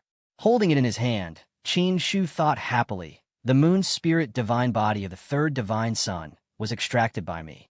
This kind of superior constitution is definitely a good item. He stared blankly, wondering to himself, simply not knowing how this thing should be used. Suddenly, a formation appeared right in front of Qin Shu. Ancestor Yangming appeared with dignity, bearing several injuries on his body. Qin Shu called out in surprise, Ancestor Yangming. The ancestor coughed violently, coughing up blood all over his hands. Qin Shu asked urgently in panic, Ancestor, are you all right? Ancestor Yangming was one of the few pillars of the feathering sect, with boundless cultivation. Who could possibly injure him? But fortunately, he quickly reassured Qin Shu, It's nothing to worry about. This old ancestor went to snatch back the bronze ancient hall this time, using my true body to force open the bronze gates of the bronze ancient hall. He explained calmly, I was struck by a backlash from the mysterious power inside the bronze ancient hall. It's nothing serious. Shu admired him greatly in his heart. The bronze ancient hall, that was a forbidden existence in legends, yet the ancestor used his true body to force it open. Truly valiant. Shu brought that curiosity to ask the ancestor. Legends say the bronze ancient hall is the abode of immortals, and immortals never die. Is this really true? The ancestor explained slowly. The bronze ancient hall is one of the greatest secrets of the heavens. It occasionally appears in cracks in time and space. Since ancient times, no one knows its origin. As for whether there are immortals in this world, it is very hard to say. He concluded with a gentle smile. I'm afraid only the great emperors of ancient times might know a little. Shu pondered in confusion. Great emperors? Only great emperors can reach that level? I once saw a scene of a great emperor being dragged away by a hand on the emperor road. So what is behind that hand? Is it immortal? Shu was still immersed in his own thoughts. The bronze ancient hall is a bit unusual this time. The great bronze gate has not been completely sealed and can be forced open. Once it appears, it will attract the sect leaders from all four directions to take action. Everyone is trying their best to open that gate to go inside and explore all the secrets. The ancestor added softly, it is said that inside the bronze ancient hall, there are secrets even more ancient than ancient times. If one can fully understand them, the benefits gained are indisputable. Shu scratched his face and replied, secrets even more ancient than ancient times? This continent truly hides too many secrets and unknowns. The ancestor wanted to end this topic here, saying concisely, however, how could the gate of the bronze ancient hall be easily opened? It is unknown how much more time it will consume, and it is not something juniors like you can participate in. It is better not to mention this matter for the time being. He mentioned the shocking events at the gathering. On the contrary, it is you. I have heard all about the matters at the Divine Sun gathering. The ancestor gave a thumbs up in delight, praising Shu. This old ancestor indeed did not misjudge you. Well done. Shu blushed and waved his hand. Ancestor, you praise me too much. These are just small matters. The ancestor reached out his hand, continuing to praise. I didn't expect that you would obtain both the God-splitting spear and the moon spirit divine body. The spear floated towards the ancestor. Ancestor Yangming held the weapon in his hand and said, the God-splitting spear has an extraordinary origin. Legends say it is a weapon once used by a great emperor, which once exterminated the noble god race. In the past, that spear was 10,000 feet tall. Later, the great emperor felt its killing aura was too heavy, so he sealed it. Since then, the God-splitting spear could not recover its original appearance, but its power remains as before, extremely strong. Shu stared in astonishment, unable to believe it. This God-splitting spear was actually sealed? Ancestor Yangming placed the spear in his hand and instructed, in the future, if you have the destiny to break the seal created by the great emperor, then this weapon will truly be your destiny. Shu carefully accepted it. The ancestor created a sphere of the moon's spirit divine body and asked, 18th divine sun, have you ever thought about evolving your sun divine body? Shu said loudly in surprise, I completely didn't know. Evolving the sun divine body? Ancestor, can my sun divine body still evolve? Ancestor Yangming lifted the moon spirit divine body in his hand and affirmed, of course. Although the sun divine body is one of the superior physiques, among all 108 types of superior physiques in the heavens, the sun divine body only ranks average. Yours is not considered the peak physique. Shu understood. His smile was quite annoying. Ancestor means the moon spirit divine body. This can promote the evolution of my sun divine body. As soon as he finished speaking, the old man pushed the moon spirit physique in front of Shu, his eyes firm and affirming. That's right. Use your sun divine body to swallow and temper the moon spirit divine body. Then your sun divine body will be upgraded by a level. Ancestor Yangming stroked his silver beard leisurely, his eyes flashing with decisiveness. The best opportunity is right now. Sit in meditation. Today, this old ancestor will help you devour the moon spirit divine body. Without hesitation, Shu immediately got into position, sitting opposite the ancestor with a respectful attitude. Yes, The atmosphere suddenly became heavy. The old man spoke a warning about the grueling challenge ahead, 18th Divine Sun. Absorbing and refining the moon spirit divine body means reconstructing the divine body. It will be extremely painful. Ancestor Yangming frowned slightly, his tone much more serious. This kind of pain is incomparable. Can you endure it? Qin Shu replied without hesitation, his eyes determined. Entreating, please begin. Just waiting for that. The old man activated a spell technique. Divine body transforms into needles. Instantly, the moon spirit divine body transformed spectacularly, turning into giant sharp needles, hovering and waiting to stab straight at him. They remained still only because they were obeying the ancestor's command. 9 bone needles refined from the moon spirit divine body will stab into your body. The old man explained the process. The process of refining the divine body is very simple. If you can endure it, wait for these needles to all stab deep and merge into your body, and the moon spirit divine body will be completely absorbed by you. Following his words, the needles stabbed in. Qin Shu's face changed drastically, turning dark. He tensed his whole body to endure, his face clearly showing extreme agony, just as the ancestor had warned. In the history of cultivation, this was originally a forbidden technique. The process was extremely painful, and if one was not persistent enough, they would surely lose their life. There had been many geniuses who died miserably because they could not bear the bone needles piercing their bodies, which was also why it was listed as forbidden. Ancestor Yangming placed his full trust in Qin Shu. This old ancestor believed you could withstand it, so I performed this technique. If you regret it now, there is still time. But Qin Shu was obviously not one to give up easily. Otherwise, he wouldn't be the protagonist. He gritted his teeth, his voice hardening. I am a cultivator for life. In my whole life, having encountered life and death difficulties so many times, what is this little pain?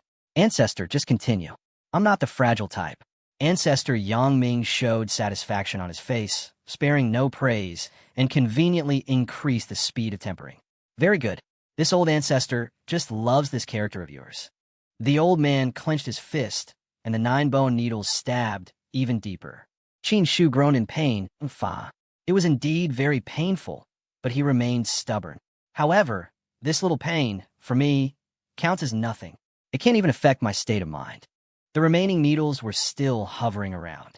The ancestor announced, next, the 9 needles will stab into the body one after another. It will be doubly painful. He said one after another, but it looked like all at once. Qin Shu grimaced in surprise. Ancestor Yangming said sternly, this is the true test. Qin Shu screamed, ah. The pain indeed increased manifold. Suddenly, a small glowing humanoid figure appeared right in front of him. Qin Shu recognized it immediately. That was his second consciousness, which was born when he broke through the Dharma realm after bathing in the halo of the humanoid immortal medicine. The 9 bone needles seemed to plunge deeper. Qin Shu gritted his teeth tightly to endure. The pain continued to torment him, even increasing day by day. It was truly an indescribable agony. However, it had not yet reached his limit. He smiled triumphantly, telling himself in his heart that he could absolutely tolerate it. Qin Shu kept his cocky smile looking at his trump card, realizing that the effect of the second consciousness had enhanced his combat power and willpower. The process went smoothly. The needles were gradually absorbed completely. Ancestor Yangming spoke up. It has reached the final stage. The final blow. The 9 needles will completely enter your body. The old man shouted loudly, his voice like thunder. At that moment, the pain will reach its peak. As he finished speaking, he pushed hard. The 9 bone needles disappeared into Qin Shu's body. The streams of green spiritual power of the moon spirit divine body faded and vanished, leaving only the brilliant light of the sun divine body. Qin Shu felt the change, wondering, is it done? He quickly assessed the situation. It seems the effect of the second consciousness is even stronger than I imagined. His endurance towards this world was getting higher and higher. Even if he had to do it a few more times, he could easily pass. Ancestor Yangming praised him lavishly. Very good. The old man added, enduring this kind of pain without uttering a sound. I have only heard of this willpower and pain tolerance from the great emperors of old. Above Qin Shu's head, 2 rare types of divine bodies were hovering. Ancestor Yangming smiled. The divine bodies of the sun and the moon were merging, appearing at the same time. The old man then said, 18th Divine Sun, You can now fully absorb the moon spirit divine body. Qin Shu smiled, very satisfied. Ancestor Yangming instructed, next, fuse the moon spirit divine body into your sun divine body. This is already the final step. It will cause your divine body to advance another level. Qin Shu responded excitedly immediately. All right, he shouted loudly. Fuse. The moon spirit divine body emitted a dazzling and powerful green light. Gradually, the moon disappeared, completely swallowed by the sun. The gentle green color was gone, leaving only a brilliant red color invading everything. The sun divine body had evolved. A set of brilliant battle armor appeared from the void, wrapping tightly around Qin Shu's whole body without a single gap. He was surprised. This is... Ancestor Yangming laughed loudly. Haha, divine body battle armor. This is the manifestation of the great completion of the sun divine body. He revealed, with the divine body at great completion, your combat power has increased at least twofold. Qin Shu was a bit stunned. He asked worriedly, Ancestor, is this the great completion of the divine body? Then can my sun divine body still be upgraded in the future? Ancestor Yangming posed a question. Do you think the great completion of a divine body is easy? The old man explained. Among the 108 types of extraordinary physiques, the moon spirit divine body is only inferior to the sun divine body and is extremely rare. That you could successfully absorb, it is even rarer. Looking across the entire eastern wasteland, this is a once-in-a-millennium occurrence. Qin Shu was astonished. It could be said that his physique now belonged to the extremely rare, incredibly precious and powerful category. Ancestor Yangming explained in more detail. The reason supreme physiques are named so is that they can amplify combat power. Simply put, if a cultivator's combat power is 2, a supreme physique can amplify it by 1-fold, making the cultivator's total combat power 4. To give a specific example, later on, if that cultivator's cultivation base improves and their combat power rises to 4, the supreme physique will still amplify it by 1-fold. So at that time, the cultivator's total combat power would be 8. Do you understand what I'm saying? Qin Shu finally realized. I understand. Normal cultivators increase their combat power through addition by raising their cultivation and practicing techniques, while supreme physiques increase combat power through multiplication. He removed the heavy battle armor. Ancestor Yangming gave a thumbs up in praise. Not bad. Qin Shu scratched his head shyly, asking curiously. Ancestor, among the 108 types of supreme physiques, what is the strongest physique? How does it amplify power? The old man replied, the strongest physique in the heavens is probably the legendary immortal physique, but from ancient times to the present, I have never heard of anyone possessing this physique. It's hard to say. Ancestor Yangming pointed at Qin Shu. If you hadn't been assassinated while you were still a fetus, you would have been born as an innate chaos, sacred body, Tao fetus. He explained more specifically, this physique ranks in the top 3 supreme physiques, only after the immortal physique. It combines the innate sacred body, the innate chaos body, and the innate Tao fetus, 3 types of physiques in one. Qin Shu listened, hanging on every word. Once at great completion, the amplification of combat power is unimaginable. To make it easier to understand, let me give you a simple example. Ancestor Yangming began to tell a story. Years ago, a great completion sacred body fought a sect ancestor figure who had a great completion divine king body. Their cultivation bases were similar, with the sect ancestor having slightly higher cultivation. The result was unexpected. The great completion sacred body used only 1 punch, and the divine king body sect ancestor was defeated. Qin Shu was stunned. Ancestor Yangming said, imagine for yourself the terror of a great completion, innate chaos, sacred body, Tao fetus. He realized, truly terrifying. No wonder someone wanted to harm me. The old man suddenly mentioned a matter. That was also the reason your mother was assassinated back then. Ancestor Yangming looked sympathetic. However, the matters of cultivation are too complex. He cautioned carefully. A person's total combat power cannot be described by specific numbers. What I said was just to give you a concept of it.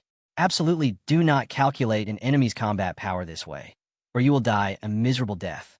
Qin Shu bowed. Ancestor, I understand. He said to himself, indeed, there are many unexpected factors in battle. Cultivation, soul, physique, technique, weapons, conviction, aptitude. All are keys to victory. Qin Shu became even more determined.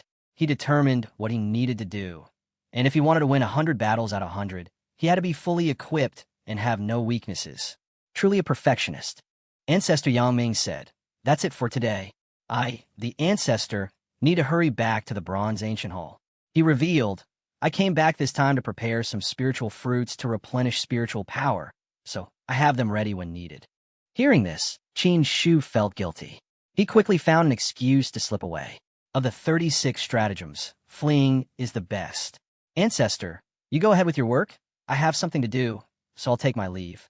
The reason wasn't hard to guess. Qin Shu was sweating bullets all over. Apart from the shadows of a few immortal medicine pills, everything on the Yangji floating island had been eaten by Zhuozhuo. Where would there be any spiritual fruits left? A group including Qin Shu and 3 others raided the residence of the 7th Divine Son. He led the group, aggressively ordering go. Qin Shu smiled wickedly. "Kick open the palace gate of the 7th Divine Son for me." The 12th prince charged forward. "Let me." Then he delivered a powerful kick, flinging the door open. "Everyone, obey Qin Shu's command. Go in." The 4 of them entered. Surprisingly, it was an empty garden and an empty house.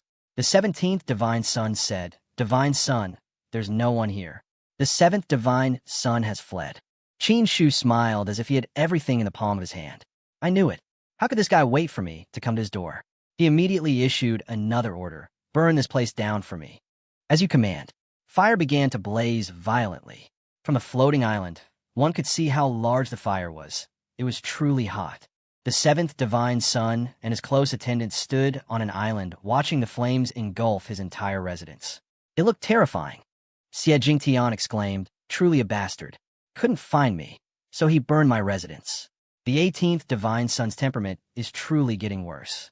Elder Chen said, "But everything is within my calculations." He revealed shocking information. "I'm afraid no one in the Feathering sect knows that you, 7th Divine Son, have long controlled the star floating island. That residence was just to blind outsiders." Elder Chun was amazed by Qin Shu's outstanding performance. The Divine Son gathering was a certain kill situation, yet the 18th Divine Son managed to turn the tide. The 7th Divine Son also admitted, "This was indeed beyond my expectations. I have never been negligent before." He asked, "Divine Son, what should we do next? Should we continue to act against the 18th Divine Son?" Xie Jingtian realized, "The 18th Divine Son puts great pressure on me. Every step he takes is cautious. Next, I will go into seclusion to break through from the spirit realm to the true human realm." Scene shift to the main gate of the Feathering sect. Qin Shu's group was waiting for something. Everyone had gathered quite fully.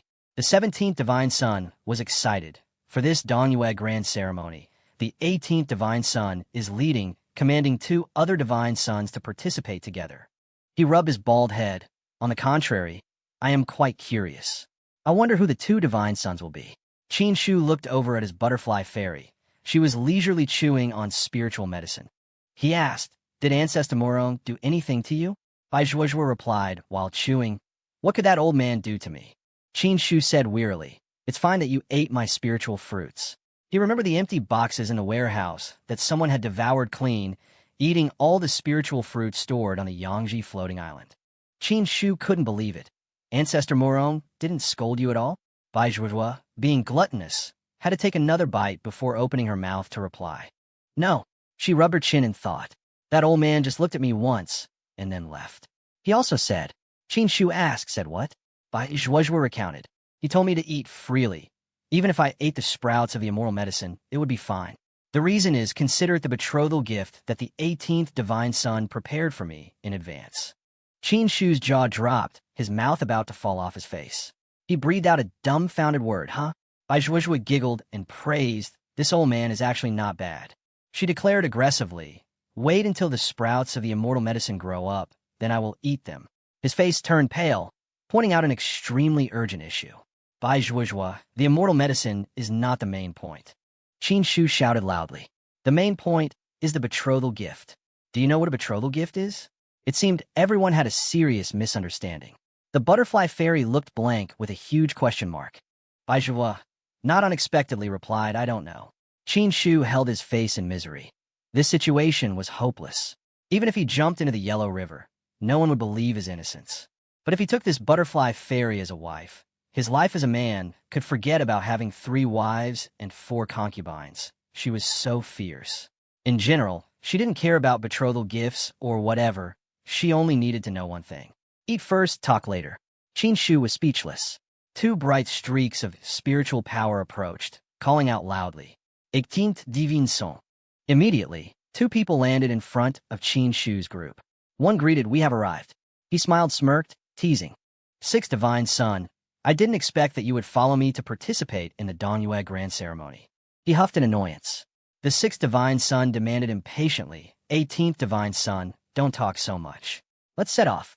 Qin Shu waved his hand to signal. "There's still one more divine son who hasn't arrived. Wait a bit longer." An elderly man with white hair, accompanying the 6th divine son, spoke up to greet. "18th divine son." He didn't know this person. "Who are you?" The other party introduced himself in a dignified manner. "I am the 4th divine son." Everyone was astonished. Qin Shu exclaimed, "What?" He thought in confusion, "No way. Isn't the position of divine son in the feathering sect age-limited? Before being established as a divine son, one cannot exceed 30 years old." The 12th prince crossed his arms over his chest, countering aggressively, "Old man, at this age, if you told me you were the 4th divine son's grandfather, I believe it." The 4th divine son stood amidst the wind, declaring, "I." With the clear demeanor of a growing youth, he said loudly, "Am 18 years old this year." Everyone fell silent, speechless. It made sense. How could anyone believe an old man with a full beard and hair looking like he was about to die, declaring he was 18? The 4th divine son understood this too, so he explained further. "There is something the 18th divine son doesn't know. Since childhood, I have cultivated a miraculous technique. This technique can turn something broken into something brand new, very magically. The process is very interesting. When I started cultivating, I was an old man, and following the cultivation of the technique, I became younger and younger. The moment I turn from old to young is the day the technique is successfully cultivated." Qin Shu understood the issue and naturally started a conversation. "So that's how it is. I'm actually quite curious about your technique." The 6th divine son got impatient. "Leave quickly, you guys just keep talking. I'm going first. See you at the Danhua grand ceremony." Saying that, he flew away quickly, not bothering to wait for a response. Qin Shu didn't wait anymore either, as everyone was present. He signaled, "Let's go, we should set off too." The whole group flew up, heading straight for the ceremony. Very quickly, they arrived at the city gate.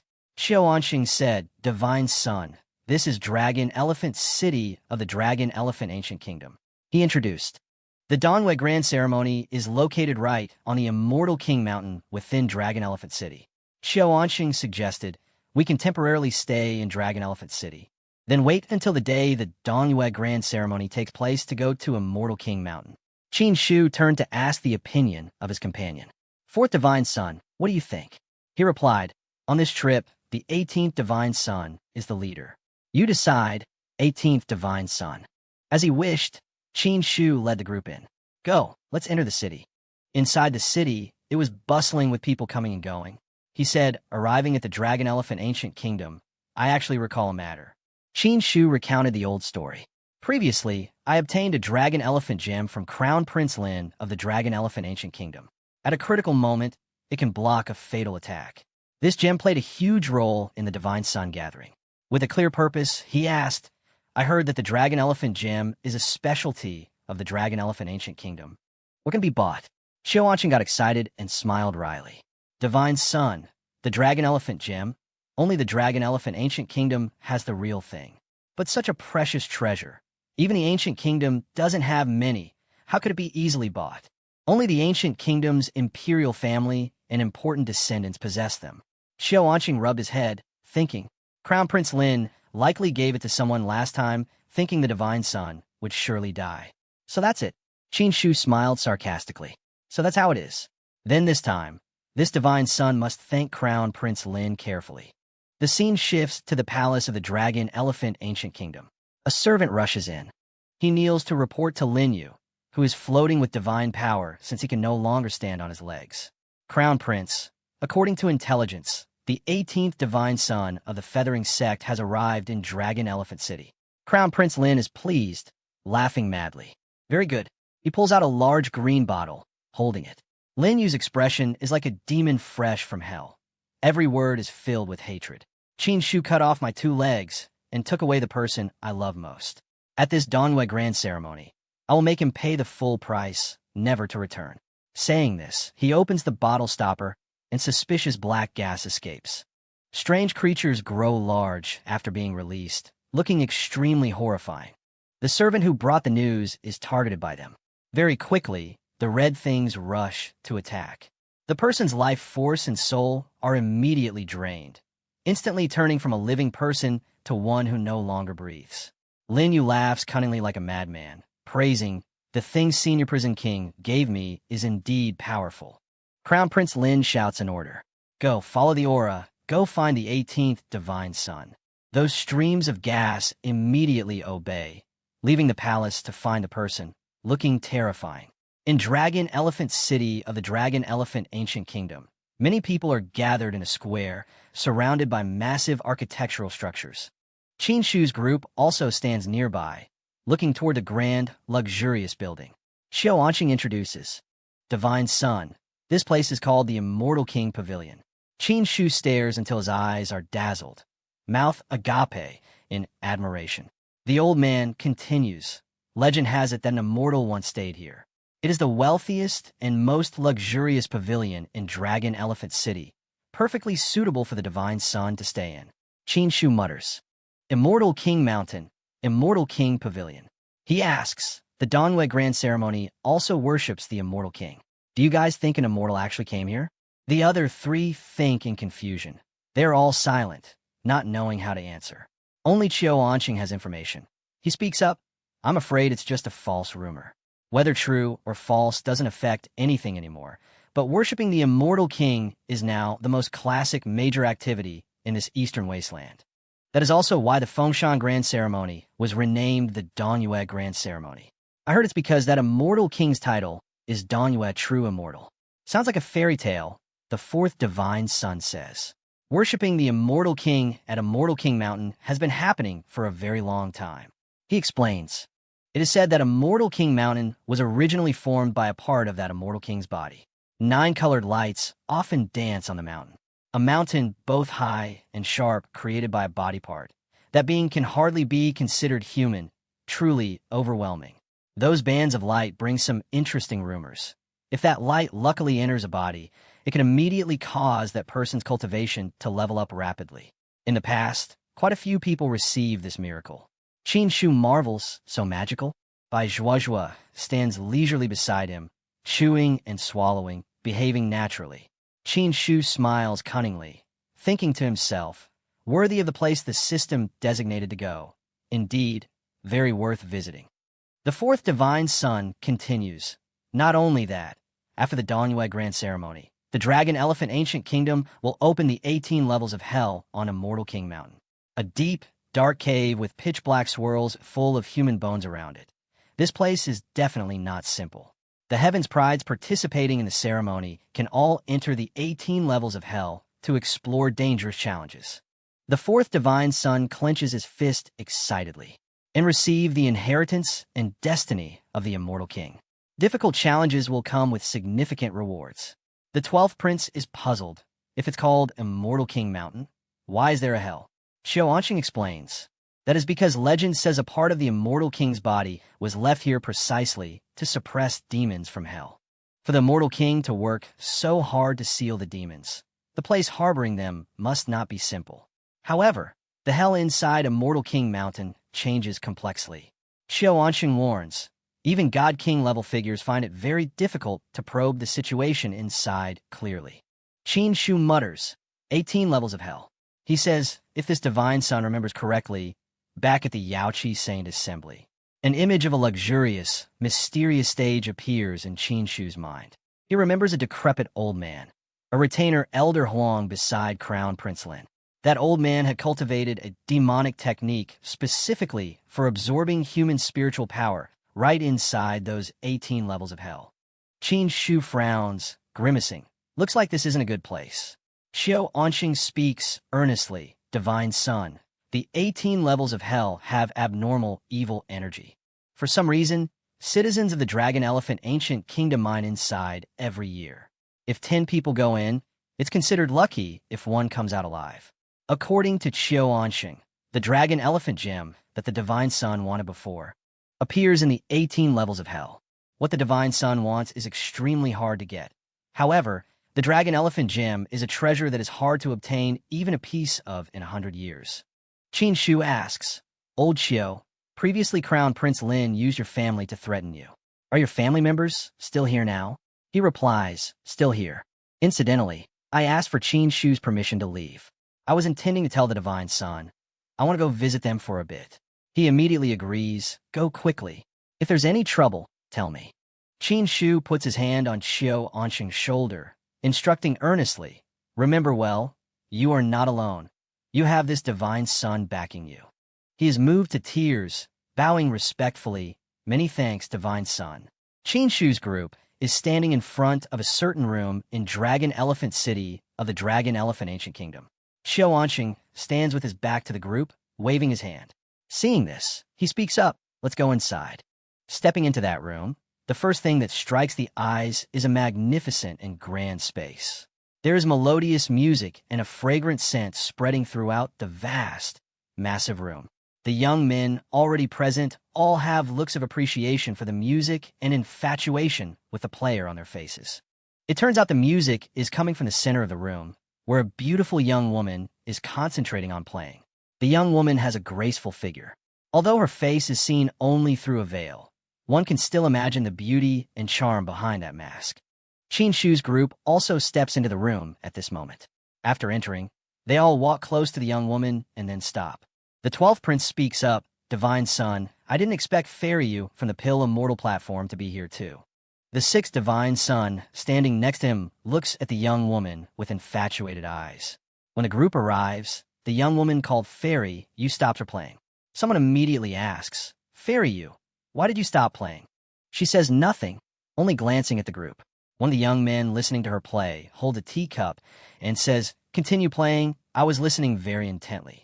Fairy Yu's temperament is not inferior to the princesses of the ancient kingdom. We still want to enjoy it. He and Bai Zhuazhua stand there looking at her with serious eyes. Fairy Yu then stands up and speaks, greetings, 18th Divine Sun. Those present are very surprised to hear her speak. Some even wonder aloud. What? The 18th Divine Sun is here? Another says, this is the 18th Divine Sun, famous throughout the Eastern Wasteland, with aura reaching the sky, unrivaled by anyone. Yet another responds, indeed handsome beyond others, with extraordinary temperament, untainted by mortal dust. He stands there with arms crossed, face solemn, ignoring the judgment. Fairy Yu continues, 18th Divine Sun. This servant will play a tune for you next. Would that be acceptable? Upon hearing this, Qin Shu decisively turns away and says, this Divine Sun is not free. Hearing this, Fairy Yu looks at him in disbelief. The young men, they look at his back and exclaim, this matter, worthy of the 18th Divine Sun. Fairy Yu has such peerless temperament, yet the 18th Divine Sun doesn't even give face. The 6th Divine Sun standing right there sees his action and words, and shouts angrily, damn it. The 18th Divine Sun really doesn't know how to appreciate favors. She stands there glancing at him. The 6th Divine Sun turns to her and says, Mayor, why do you need to care about that kind of person? This Divine Sun, will defeat him sooner or later. He pauses here and raises his voice. Make him apologize to you properly. She turns her back to him and says, 6th Divine Sun, my face is not important. What is important is that you can receive the Immortal King's inheritance at the Donyue Grand Ceremony and ascend to the heavens in one step. Hearing this, he clenches his fist and says with determination, don't worry, I won't let Mayor down. She then turns around to look at him and says, Divine Sun, I also know a bit about the 18 levels of hell. When the time comes, I will lend you a hand. I trust you will definitely surpass the 18th Divine Sun. As she says this, Qin Shu has not yet left and hears everything she says, but he seems not to care much. Just like that, the group leaves, each returning to their own room to rest. At this moment, he is sitting in a meditation posture on the ground, seemingly cultivating, while Bai Zhuazhua is snoring on the bed behind him. Suddenly, there's a noise outside his door. Bai Zhuazhua is sleeping, but immediately opens her eyes and hums. Then she looks towards him to transmit information. He receives the news she transmitted. He opens his eyes, smiles, and says, "Delivering yourself to the door?" Seeing that he received her message, Bai Zhuozhuo lies back on the bed, stretches, and says, "So sleepy." He stands up and walks towards the door. Approaching the door, he can sense the gloomy aura leaking into the room through the cracks. Suddenly, arms appear from above the door, reaching in. They look very much like fire spirits from hell. Seeing it has fully entered the room, he raises his hand and says, "Condense. Origin absorption sphere." They walk over and stand in front of him. He looks at them, smiles with a curled lip, and says, "This blood shadow is extremely nutritious for the soul silkworm. Yet this time too have delivered themselves to my door." As soon as he finished speaking, they immediately went into attack mode. He threw a fireball at them and shouted, "Origin absorption sphere, bind them." The fireball flew above their heads at his command, emitting a beam of light to envelop them. But they weren't bound. Instead, they broke through the light and rushed towards him. One even flew right up to his face. He looked at them in disbelief, thinking it couldn't bind them. These two blood shadows are much stronger than the last one. He quickly snapped out of his thoughts and grabbed the neck of the blood shadow in front of him. He spoke up. "These blood shadows are exceptionally evil. Nothing can penetrate or invade them. But my supreme taboo skin is their nemesis." With that, he punched it hard, shouting, "Die." But it didn't let him go. It opened its mouth and spat something out. He stared at it and grunted. Suddenly, he was pushed back violently, but luckily he was prepared and braced himself with his legs. It turned out the force pushing him back was its counterattack, but fortunately, he choked it to block it. He looked at it, frowning, thinking such great strength. This blood shadow is much stronger than the previous one. Suddenly, his face darkened, and he looked surprised at something he saw. What caused this reaction was the other one rushing to attack him. But he calmly chanted aloud, "Suppression Character Talisman." As soon as he spoke, a golden card appeared. Following his command, the card struck at the approaching one. As it got close, it swerved above its head, enlarged, and crashed down. The card acted like a slab of concrete, crushing that blood shadow flat. Still choking the other one, he spoke. The system said the suppression character talisman can stop evil entities. Now it seems the suppressive effect of the talisman on demons and evil spirits is even stronger than I imagined. Next is for the soul silkworm. At this, the silkworm emitting blue light appeared beside him. The little green silkworm looked at the blood shadow being choked and the one crushed flat, drooling. He said, "Use your full power to devour these two blood shadows." Meanwhile, outside his room, Zhen Tongming and the 12th prince were standing guard. Suddenly, two people approached Qin Shu's door. It turned out to be the 6th divine son and the 4th divine son. The 12th prince saw them approaching and frowned. Speaking up, "6th divine son, 4th divine son, please stop." Zhen Tongming crossed his arms and stared at them. The 12th prince raised his hand to block them, explaining, "The 18th divine son is in seclusion." The 6th divine son snapped irritably. "Today is the Danhua grand ceremony. The 18th divine son is the team leader, yet he's in seclusion now? What exactly did he come here for?" The 4th divine son, standing next to him, didn't expect him to snap like that and panic-strickenly raised a hand to stop him. The 12th prince crossed his arms and said, "6th divine son, we already said, no dogs are allowed to disturb him." Hearing this, the 6th divine son's face darkened, and he opened his mouth to retort. The 4th divine son immediately intervened to mediate.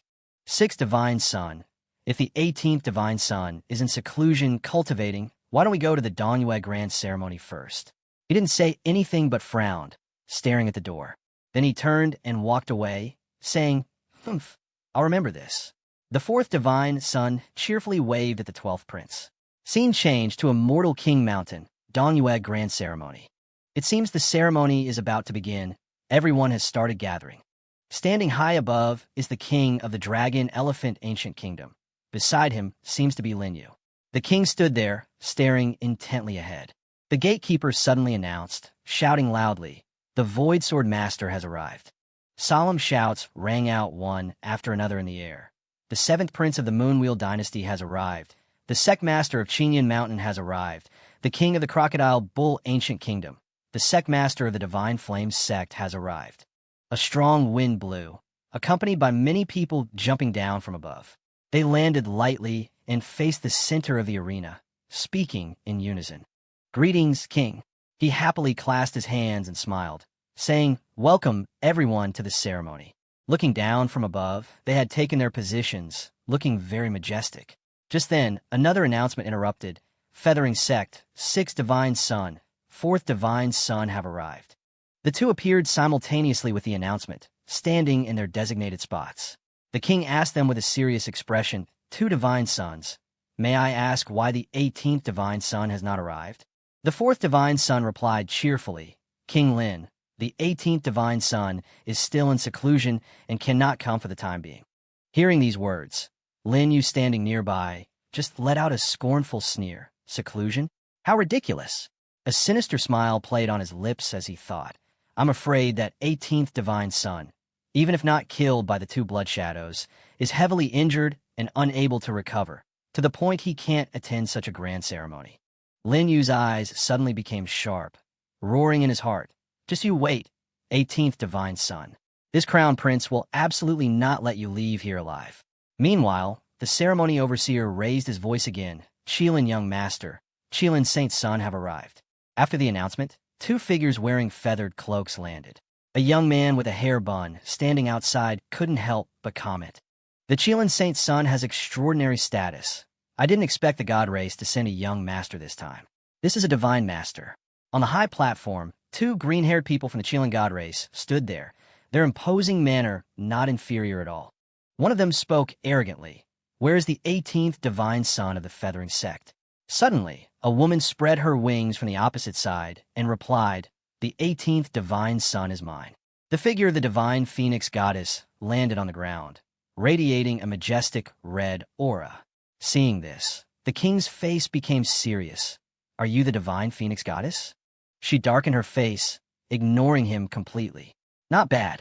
I heard the 18th Divine Son's reputation shook the eastern wasteland. Today I will kill him to consolidate my prestige." This declaration immediately caused the surrounding crowd to whisper, "The divine phoenix goddess of the divine phoenix race has also emerged? So strong. It seems the god race is making a move this time. Geniuses appearing one after another. This is a sign that the great era is coming." Amidst the ceaseless buzzing, the expressions of the 4th and 6th Divine Sons remained unchanged.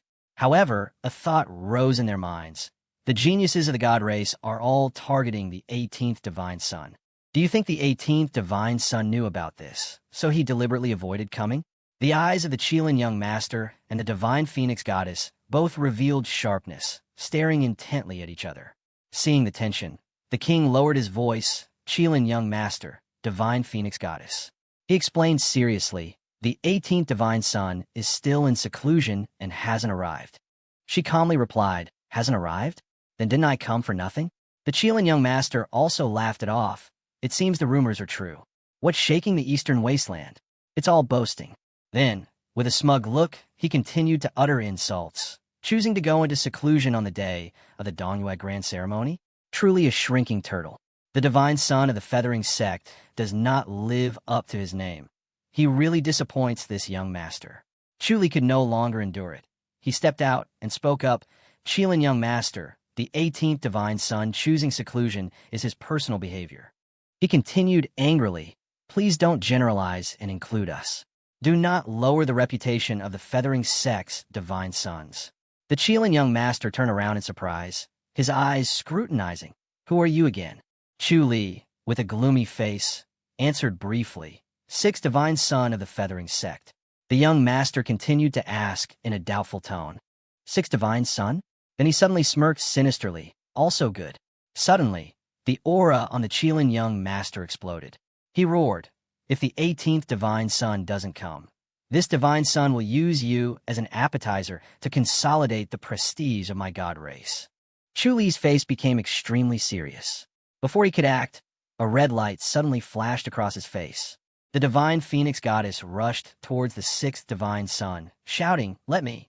Seeing this, the Qilin young master shouted angrily, "Divine phoenix goddess, shouldn't you know first come, first served?" Saying that, he also rushed to compete. This fat sheep was clearly spotted by this young master first.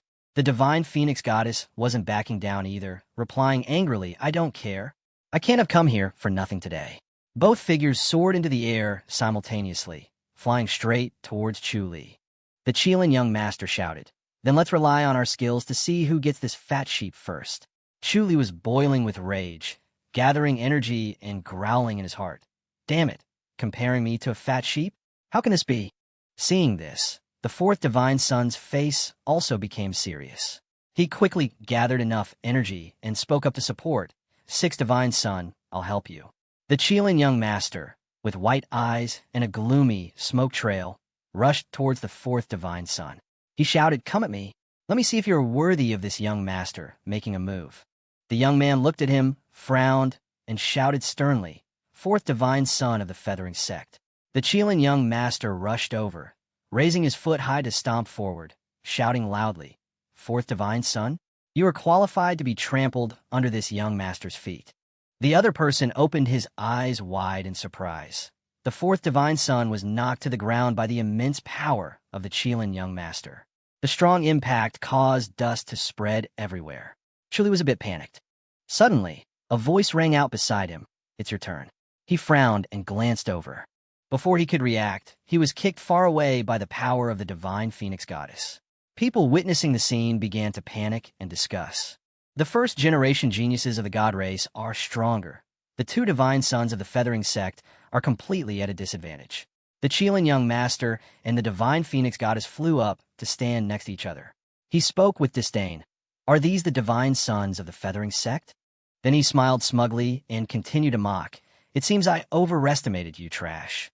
On the ground, behind the dust, Chu Li gritted his teeth, damn it. At the same time, in the quiet room, Qin Shu was diligently cultivating. In front of him, a green object was hovering, looking very special. He quietly assessed. The second blood shadow is almost completely devoured. This time, it took the soul silkworm a day to devour these two blood shadows. The souls contained in these two blood shadows are much stronger than the previous ones. Suddenly, the soul silkworm wiggled abruptly, emitting a dazzling sea blue light. He exclaimed in surprise. The soul silkworm finally transformed. The silkworm in front of him gently twisted its body, emitted light again, and slowly grew larger. This small soul silkworm was emerald green, with two small red horns growing on its head, looking very adorable. It flew over and gently landed on Qin Shu's outstretched hands. He looked happily at the little soul silkworm, examining it. The soul body changes 9 times. The second refinement has changed. They say soul cultivation is as hard as ascending to the heavens, so why do I feel it was so easy to break through the second change? Qin Shu stood up and walked toward the door. He pushed it open forcefully. Outside, many people were waiting.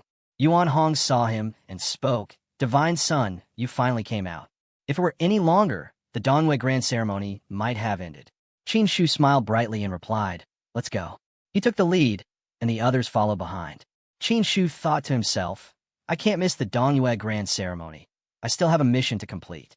At this moment, at the mountain basking in the sunlight where the Dongwei Grand Ceremony was taking place, the Qilin young master and the divine phoenix goddess were flying in the sky, looking down at the fourth divine son and Chu Li standing on the ground. Chu Li, still unafraid, raised his fist and charged forward to provoke them. "Qilin young master, come on." He frowned, glancing at Chu Li with disdain. "Not knowing your own limits. This young master will fulfill your wish." The two rushed toward each other, and the Qilin young master shouted his technique, Qilin Stomp. He transformed into a roaring dragon, simultaneously thrusting sharp claws toward Chu Li. Unable to react in time, Chu Li was knocked to the ground by the Qilin young master, causing a massive explosion. Seeing this, he said smugly, "What kind of strike was that? When this young master called you trash, I was still overestimating you." As for the divine phoenix goddess, she looked down from above at the fourth divine son below. Then she arrogantly pointed down, "I'll give you a chance. Crawl on the ground and admit defeat, and I won't attack you." His face darkened, and he replied like a gentleman, "Divine phoenix goddess, if we are to fight, then fight. There is no need to humiliate others." Qin Shu and Sheng were flying in the sky. He turned and called out, "Old dog." His gaze turned sharp as he looked at the old man. Hearing Qin Shu call, he also slowed down. "What happened?" And Sheng hesitated, not daring to speak, until he was shouted at, "Speak." Qin Shu looked angry. "This divine son has told you before, I have your back." Hearing this, and Sheng choked up and said, "My family members were all captured by Crown Prince Lin and thrown into the 18 levels of hell."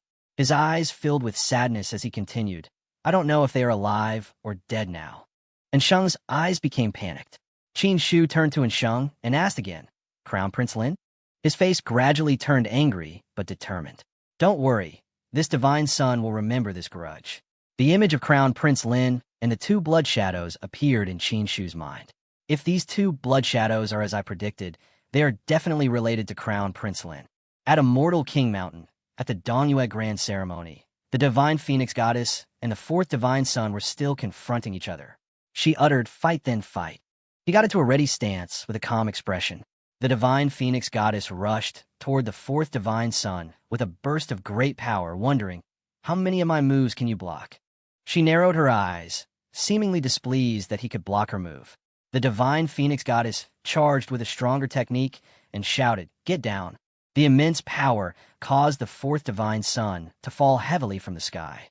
Landing on the ground, the fourth divine son was completely paralyzed. The energy radiating out slowly created a crater. High above, the divine phoenix goddess and the Qilin young master were observing. His voice rang out calmly. The feathering sect of the past produced a figure like Qin Patian. Then he smirked triumphantly. "The feathering sect of today, what 18 divine sons? In reality, they are just a bunch of trash." The divine phoenix goddess added, "It was a waste of a trip. There isn't even a decent opponent. You all disappoint me too much." The Qilin young master continued to sneer from above. "It seems the feathering sect is not worthy for my god race to take action." The fourth divine son and Chu Li gritted their teeth in anger while he remained arrogant. "Now kneel down and act like a loser." The Qilin young master's face became even more arrogant as he spoke. "Kneel down and bow to me, and I will spare you." Crown Prince Lin and the king witnessed everything. He said to the crown prince, "This generation of god race prodigies is indeed very strong." The king turned to him and instructed, "Crown Prince, in the future, we can only carefully befriend the god race. We must not cause trouble." Lin Yu replied with a sinister look, "Imperial father, I understand." But in his mind, he was thinking, it's a pity Qin Shu was injured by the blood shadows and couldn't come. Jealousy was evident on Lin Yu's face. If I can't see him being tortured and killed by the god race, it would have been a delightful sight. Suddenly, the fourth divine son lowered his head and spoke, "Qilin young master, as divine sons of the feathering sect, we represent the face of the feathering sect outside." He slowly stood up straight. "You want us to kneel and serve you?" The Qilin young master looked displeased upon hearing this question. The fourth divine son looked up with an angry expression, wiped the blood from the wound on his mouth, and shouted, "Keep dreaming." The Qilin young master's face darkened after hearing him say that. He raised his hand to gather energy and shouted, "Kneel down." Then, a massive dragon suddenly appeared behind the Qilin young master. That dragon thrust its two hands full of sharp claws toward the fourth divine son and Chu Li. The two were panicked. He couldn't help but exclaim, "What is that?" The sharp claws and the massive hands of the dragon pressed down on their heads. The Qilin young master majestically demanded in a loud voice, "Kneel down now." The fourth divine son was worried, while Chu Li cursed helplessly, "Damn it." The two used all their strength to push against the dragon's claws. He shouted, "Block it." Everyone panicked and started whispering, "The prodigies of the feathering sect in this generation are completely unable to fight against the god race prodigies." Others agreed, "They can only get beaten and tortured." The Qilin young master's face showed some surprise. Then he spoke, "It's fine if you don't kneel." Recalling the image of a proud man standing on a mountain of Qilin corpses, the Qilin young master continued, "Back then, Qin Patian killed quite a few powerhouses of the god race." He smiled wickedly. "Today, I will behead 2 divine sons of the feathering sect." The Qilin young master's hand began to glow as he continued, imitating Qin Patian from back then. He laughed loudly, his hands gathering a massive amount of energy as he roared, "I will kill all of you feathering sect prodigies." From the sky, a group of people was preparing to land, cutting through the gloomy atmosphere below. "What big talk?" Everyone pointed in that direction in surprise and shouted, "Look there!" 5 figures slowly touched the ground. Qin Shu smirked and raised his hand. A golden spear appeared and stabbed toward the dragon. It injured the dragon, causing it to dissipate. Chu Li gritted his teeth in anger. The fourth divine son beside him had no strength left. He called out, "Divine son." Seeing Qin Shu's group land simultaneously, someone couldn't help but shout, "18th divine son." Everyone started buzzing. The 18th divine son has arrived. The onlookers were all surprised by his appearance. Crown Prince Lin was furious, his face darkening as he wondered, "Qin Shu, is he actually unharmed?" The divine phoenix goddess slowly flew down to the ground. The Qilin young master asked, "Are you the 18th divine son?" Qin Shu smiled sinisterly with hands on his hips and replied, "It is I." He pointed at Qin Shu's face and said, "You are indeed a bit stronger than those two pieces of trash, worthy of this young master taking action." The divine phoenix goddess also pointed at Qin Shu, laughed, and declared, "18th divine son, I came here today precisely to kill you." She rushed toward him excitedly. "Accept your fate." Qin Shu calmly raised his hand to pick his ear and responded to the two of them. "You too." He continued, "Point one bird person, one four-legged beast." Suddenly insulted, the Qilin young master looked surprised, while the divine phoenix goddess was so angry her face turned black. Qin Shu spoke bluntly without reservation, dared to talk so much to this divine son. Everyone was horrified by his words. They whispered to each other. The 18th divine son actually called the divine phoenix goddess a bird person and the Qilin young master a four-legged beast. This shows absolutely no respect for the two god race prodigies. The Qilin young master was furious, his voice demanding, "Do you know what you were saying? Do you know that this sentence will leave you dead without a burial place?" The divine phoenix goddess couldn't help but warn, 18th divine son, "I hope your strength matches what you just said." Suddenly, someone spoke up, "You too." The Qilin saint's son spoke with a face full of dissatisfaction. "I have an old grudge with the 18th divine son from the Jade Pool." He used his power to rush toward Qin Shu, saying, "I'll go first." Throwing a punch, the Qilin saint's son shouted, 18th divine son, it is time to end our grudge from the Jade Pool." Facing the fist coming right at his face, he calmly spoke. Without moving an inch, a protective layer seemed to appear in front of Qin Shu, blocking the attack. His calm voice continued, "What grudge?" His angry face unchanged. He replied, "You stole this saint's son's opportunity at the Jade Pool." He smiled and retorted, "Everyone competes fairly for opportunities at the Jade Pool. How can you